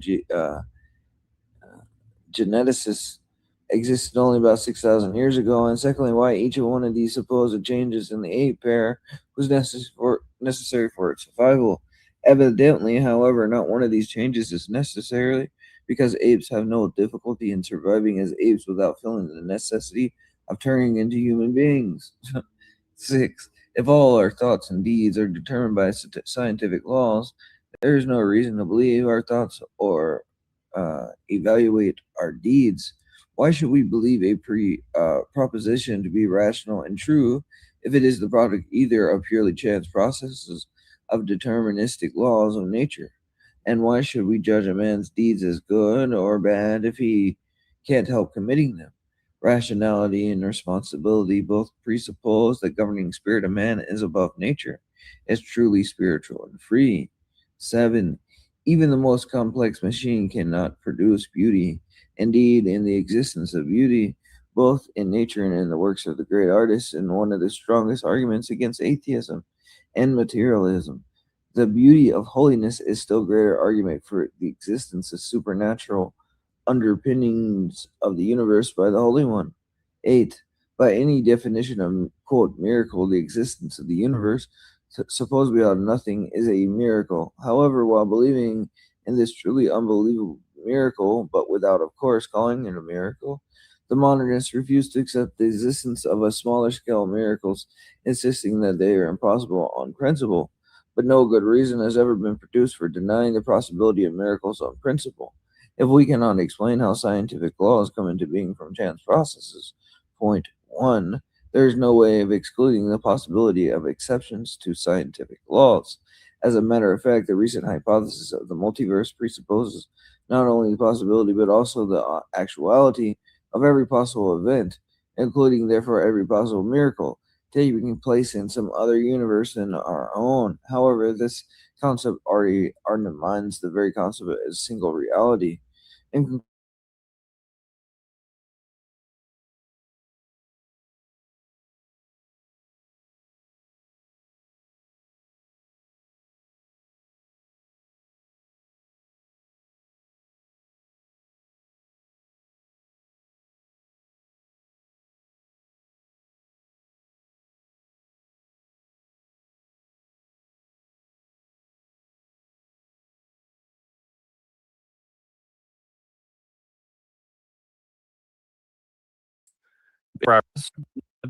Don't know.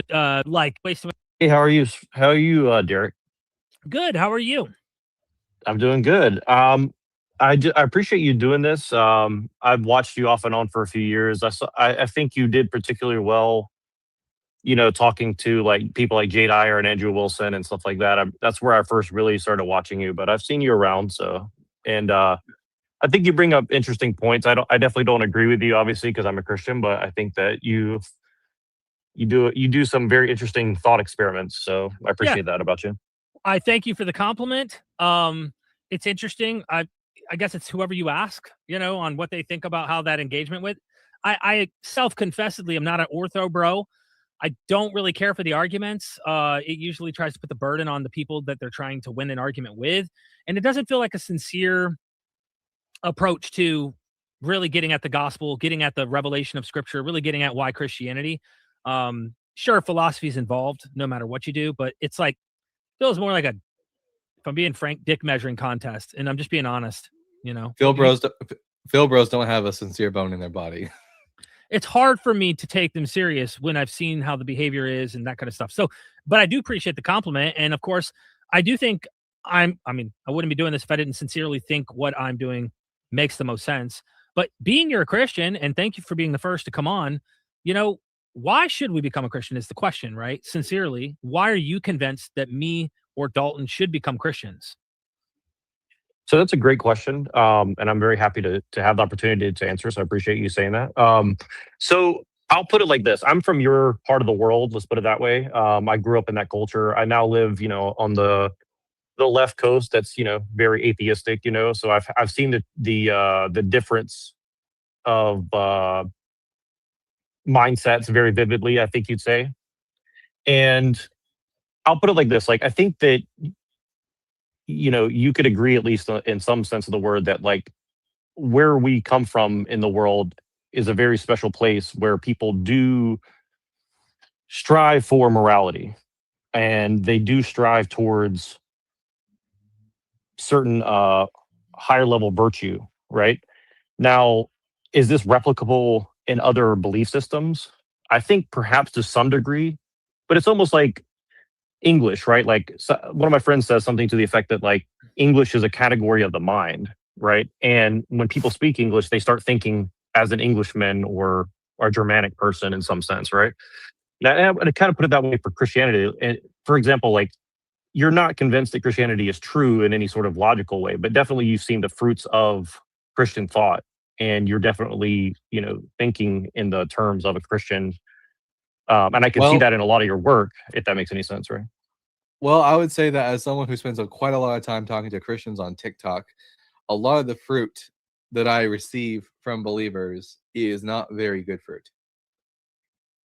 Oh, I would 100% agree with you on that. And, you know, and that's a fair point, I think. And I think you guys have done a good job of, you know, exposing a lot of the hypocrisy, and I would say also the, I'm trying to use the right nice terminology because we're on YouTube, obviously, but there's a lot of wolves in sheep's clothing as well, where people just use faith as a shield to guard them from criticism or you know, being judged or something like that. And I think that that is a major problem, right? But I would still argue that, like, on some level, you know, especially if you look at something like Orthodox Christianity, you know, the actual belief structure itself, not necessarily the version of it that we're seeing online, that it is kind of like the standard of morality that's kind of existed in Western civilization for a long period of time. Now, has it been abused from the beginning till now? Absolutely. You know, if that makes any sense. If I may just let me make sure I'm not hearing any background noise here. If I may just chime in here just to say, like, one of the things I've done with my deconstructing, I would just say my heightening of my skepticism and why the threshold for believing in Christianity has gone up is, you know, I don't know if you've been paying attention. There's a debate happening right now between Matt Dillahunty, Alex O'Connor, and another philosopher over, are claims equal to evidence? And like, this is a philosophical debate that's going on between these guys, and one side thinks they're right and the other side thinks they're right. And is testimony, you know, enough for evidence? Is testimony evidence? And what kind of evidence is it? All these kinds of things. And when you bring a claim, and they're going through this, for example, the guy goes, "Hey, I bought a soccer ball at the store." If you know your friend's into soccer, that testimony will heighten the evidence claim and make you probably 90 to 95%. You wouldn't probably doubt your friend bought a soccer ball at the store. It's not like a belief to accept, but also it makes sense. You know, he's into soccer, that kind of stuff. So it can be used as evidence. And so we hear testimony. We have written literature that is saying to do good things according to the philosophy of the New Testament, claims of resurrection, and these things. What happened to me, and I'm getting taking the long way to get around to pointing out what I mean by morality, is much of the ethics we find in the New Testament are inspired directly from the philosophies in the pagan world that existed by the philosophers such as the Stoics, the Platonists, Epicureans even. I mean, there were Cynics. A lot of scholars have identified Cynic philosophy in Jesus's words. And so what I'm getting at is like, yes, Christianity ended up dominating the world. No doubt. Islam might be next. It proves nothing of the validity, and you're not making that argument that, you know, it is. I'm just making the point that if the ethics of, let's say, Islam had fruition, and then eventually, let's say, Islam tamed itself from its more radical aspects, we started seeing some positive things. Eventually, they abolished some horrific ideas or whatever. And then all along, the apologists in the Islamic realm just say, you know, all along, these were the truths. It just took a long time for Muslims to finally come around and see them and things like that. And yes, they made a lot of change in large portions of the world. The morality claim to me is just like, there are plenty of societies that thrive quite well with good ethics in the East, for example. And I'm not saying that all their ethics are good. In history, everybody owned slaves, for example. But the morality argument or the ethic argument doesn't really move the needle on me when I can find those ethics predating Jesus in the philosophers of the time. And it's just not a very convincing argument to me, if I'm being just honest with you. Sure. Yeah, and I appreciate what you're saying. And I could even agree largely kind of like with your perspective in a sense. I mean, there's a lot to unpack. And of course, you know, a lot of it comes down to like, what's your standard of evidence and what's your definition of truth? And I think that like fundamentally, of course, we're not really going to fully agree with that. But I would say that in a sense, you know, and sorry, I'm just going to have an interruption in just a second here. But I'll say it like this, like, sorry, I'm distracted because somebody came up to talk to me. So just give me one moment. I'm sorry. Hold on. And Dalton, feel free to, you know, if you want to add anything. Yeah, let him add, and I'll respond, because I do have a response to you, but it's going to be a little long-winded, and I want to make sure I address both you guys. So I agree with Derek that, you know, here the thing is, people are good or bad, and they are going to use their religion to either justify their goodness or to excuse their badness. The religion doesn't really, I don't think Christianity really makes people good or bad. People are good or bad regardless, and they're going to use a religion to justify or excuse their actions regardless. And to Derek's point, yeah, I mean, the fact that we have ethics and morals in a moral society before and outside of Judeo-Christianity. So I think, in general, I think people are good in spite of what Christianity will tell them. If I may add just to that, while Neuro's paused for a second here, I was on my way up here, and I've caught some slack. I'm glad Neuro brought up some of the ortho bros that I've engaged in the past, because one of the things I haven't done is studied a lot of the philosophy or philosophers. And so I had a 9-hour trip getting up here to my mother-in-law, we don't know how much time she has left. She's on stage 4 cancer right now. I'm in her backyard, and my wife's inside spending time with her. And I was told by a lot of friends of mine who do know Plato, who do know Socrates quite well, and they said, start with, you know, Crito or Crito, apology, start diving into Meno, start diving into Euthyphro. And I started reading all of these, and I spent 9 hours that day listening to all these audiobooks, and I started realizing I noticed some trends. This is 300-400 years before Jesus. In some of the cases, it literally says there is not a single situation where you are allowed to harm another human being. Coming out of Plato, Socrates, in these discussions, that they had such an ethic that harming any human at any time is absolutely uncalled for, and they do not allow it. And so I thought to myself, well, that's interesting. Turn the other cheek kind of philosophy. We find this kind of sacrifice for oneself and pray for your enemy kind of thing. You see this idea already existing hundreds of years in the philosophers' minds. Their reasoning may be a bit different from the time you get to Jesus, but the seeds are already planted there. I can imagine Buddha having a similar thing, harming others, harming any life. He goes beyond just humans. And all of these things, it just doesn't move the needle on the truth of it for me, because if it did, I would equally lay out, you know, the other religious views and be like, oh, yeah, this is convincing to me, but the ethics one doesn't move the needle on the ontological belief of a religion. I think you can have a lot of religions teach good ethics. I mean, I know Mormons who are more ethical than evangelicals, and they would say they're false religious people. You know what I mean? Yeah, I mean, I think there's always going to be a tendency to have like a purity spiraling among Christianity. And again, I think that's, maybe depends on your perspective because, okay, you could, I mean, I like to argue things like, for instance, that Nietzsche was a Christian who struggled and he wrote all these polemics against Christianity because he saw the value in Christianity, but also hated how it had been bastardized, by, people like Hegel, maybe, for example, right? So, like I would say that, Hegel is like the father of like modern,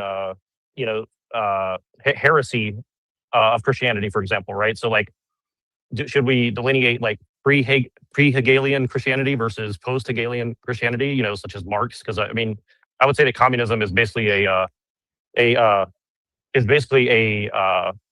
heresy of Christianity in a lot of ways, right? And I mean, if you want to get technical about it, I mean, Marx kind of said that in a sense, right? So, and I think that it is kind of a strength that if you want to like look at Christianity as a syncretic version of previous philosophies and stuff like that, then I think that is, you can make a strong argument for that. But to me, that kind of would like kind of strengthen Christianity. Like I particularly agree with what you're saying about the Cynics. I think that people often overlooked it. Like, Jesus very much sounded like an Eastern and Western version of Cynic philosophy in a lot of ways.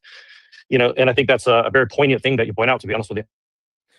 I mean, it sounds like we could just take the ethics and leave all the, because like, again, I don't think there's really anything all that like unique to Christianity as far as its ethics are concerned. So I can take the ethics and I don't need any of the religious aspects. Like the question really at the end of the day is does Yahweh exist? Is the Bible historically accurate? Did Jesus resurrect from the dead? Was he the Messiah? Because at the end of the day, these ethics are not unique to Christianity. I'll tell you the problem with your argument, and from my perspective as a Christian. Again, this isn't to like demean you guys or belittle you, but like you kind of just discard the concept of God from a Christian point of view. Which from your own argument, I think you could argue that it's a syncretic God or something like that, or a perennialist God or something. One of those two. I don't know which one would fit best.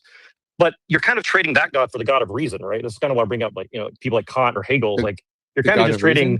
I don't have any God. I don't have any. Yeah, God. you're kind of like worshiping reason. You're kind of saying like, well, I need to be able to reason things out in a rationalist Descartesian sense. But see, this is the thing. I don't worship. Yeah, that. reason is a tool, but reason is a tool. It doesn't like epistemologically, ontologically, like exist outside of time and space, right? No, but I don't think anything does. Yeah, you think. See, again, you're kind of like in a solipsistic Descartesian framework of mind, which is kind of what we've all been put into by modern thinking. I can only believe things that I'm convinced of, and I'm not convinced that Christianity is true. And when I say true, I mean comports to reality. Yeah, but see, this is the thing: is that term doesn't actually really mean anything at the end of the day. And again, I'm not saying this to like belittle your position, but I think that which term? You're making a distinction between. You're not really making a distinction between belief and faith. Right, like there's a difference. Like faith doesn't require belief necessarily. I don't think faith is a type of belief. Like you can live it. I don't think so. It's belief without. I think it's super real. That's a very particular and peculiar definition. I kind of reject that. Right. Yeah, I would just go to Hebrews 11 in terms of how do I understand faith, and the examples that are listed from those in the scripture, and they use the Hebrew Bible, happen to be in circumstances where all the evidence is contrary to the promise. So God promises something and Abraham's way too old, or Sarah's way too old, or the situation in front of their eyes do not seem to make sense with what he's promising them, and yet they're still having hope. So contrary to the evidence, they have hope. And the example in that, the faith hall of fame, if you will, with all the list in Hebrews 11 describes people having hope in cases where all the evidence seems to suggest that's not going to happen, but they still believe, or they still have hope in God doing those things he promises. So that's why a lot of skeptics you'll hear say faith is believing in things without evidence, because when you look at and maybe that doesn't sound right, because sometimes we're going back and forth and trying to engage and debate and whatnot. But when you just look at the face value of that Hall of Fame, a lot of those people have no reason in front of their eyes. We walk by faith, not by sight. Contrary to what sight is, we believe. And so this is why we look at it and go, okay, God's promising stuff. The evidence doesn't seem to contort to it until he fulfills that promise, and the example's already in scripture. So we're reading a story that's telling you he fulfilled his promise, when most of us question the historicity of those stories to begin with, as if they ever happened to begin with. So it's like, I guess we're getting off track of like, why should we become a Christian? I think we all agree there are ethics that we could find that are good or bad in all systems. I imagine you may not agree with that as far as Christianity because you are a Christian, but I don't think the ethics moves us the needle toward why we should become Christians and believe there are other philosophies and religions that have ethical systems. So we're wondering, what other than ethics would you argue? Sure. Well, I would argue like this again. I think that, to my knowledge, I think that, if you want to look at it from a pragmatic point of view, which I think that's where you guys are coming from, which I think is another trap. But again, like I do respect it more than most world. For me, it's not pragmatism. It's just simply like I don't necessarily care about if a religion works or it functions in society. I want to know whether or not the religion is factually true, if it comports to reality. Like I could, but you're putting a value on truth that ultimately you're still kind of arguing that but you're still kind of arguing that it has some sort of practical or intrinsic value. Exactly right. So it's still a subjective value that you're kind of like imprinting upon. Yes, the idea itself. I can have ethics and morals without Christianity. At the end of the day, though, if I want to become a Christian, I need to be convinced that Christianity is true, and the way to do that is by providing evidence in favor of its veracity, not just its usefulness. Right. But so again, I'll just make a few brief points just to leave you with some thought experiments from my angle, because I think that's kind of what you guys are that's kind of one of you guys' strengths. So I'll put it like this. I would put it like this. I think that Christianity is one of the only faiths that allows people to kind of play golf between themselves and God, like God being like the golf course or life, and yourself as the player of golf, right? Like you usually don't play golf necessarily against the other people unless you're in a tournament, right? But ultimately you're trying to beat your last best, or at least find some sort of satisfaction out of the game that you're playing, right? And I think that that's kind of the perspective that Christianity brings to the world. I don't know that another faith does that. For example, I don't quite understand the analogy, but if you're making the claim that Christianity allows for one to have like a personal connection with the deity, I don't think that's unique to Christianity. I mean, I certainly do think it is, but let me explain briefly. I can get that in Judaism. Well, you kind of seem to get that from like scientism, right? Like you kind of think that like, well, by analyzing and measuring things, it gives you some sort of like connection to reality that's superior to somebody else. I mean, you're kind of doing a simulacrum of that, I think. I'm able to understand the physical world to a better extent through science. I don't know what scientism is. Scientism's not a real word. It is a real word. It's the religion of like some solipsistic religion that a lot of people are in that they just can't admit to themselves. I'm not a solipsist. I think most people in the modern age are definitely a solipsist, whether they're aware of it or not, for sure. But again, I'm just leaving you guys with some thoughts. I think what you're doing is what a lot of Christian apologists do, is that you have to sort of drag atheists down into the muck of religion. Like you realize that there's something wrong with religion, so you have to point fingers at us and say, well, actually, you're religious, but we're not. I don't have a religious bone in my body. You definitely are. I'm definitely not. I don't think that, but by every definition of the word of religion, I think you guys do fit. And again, I'm not saying that to dig on you. I think it's there's not a single deity that I natural worship. to humans. I think he's breaking. Well, this is why people do. I don't like the way that the guys do the presupposition with you guys, but I do think that in general, like you do have to examine all the presuppositions, at least to yourself in private, in the closet, like we Christians do when we pray. But I don't worship any deities. About what your belief is. I can't belong to religion. I don't worship any deities.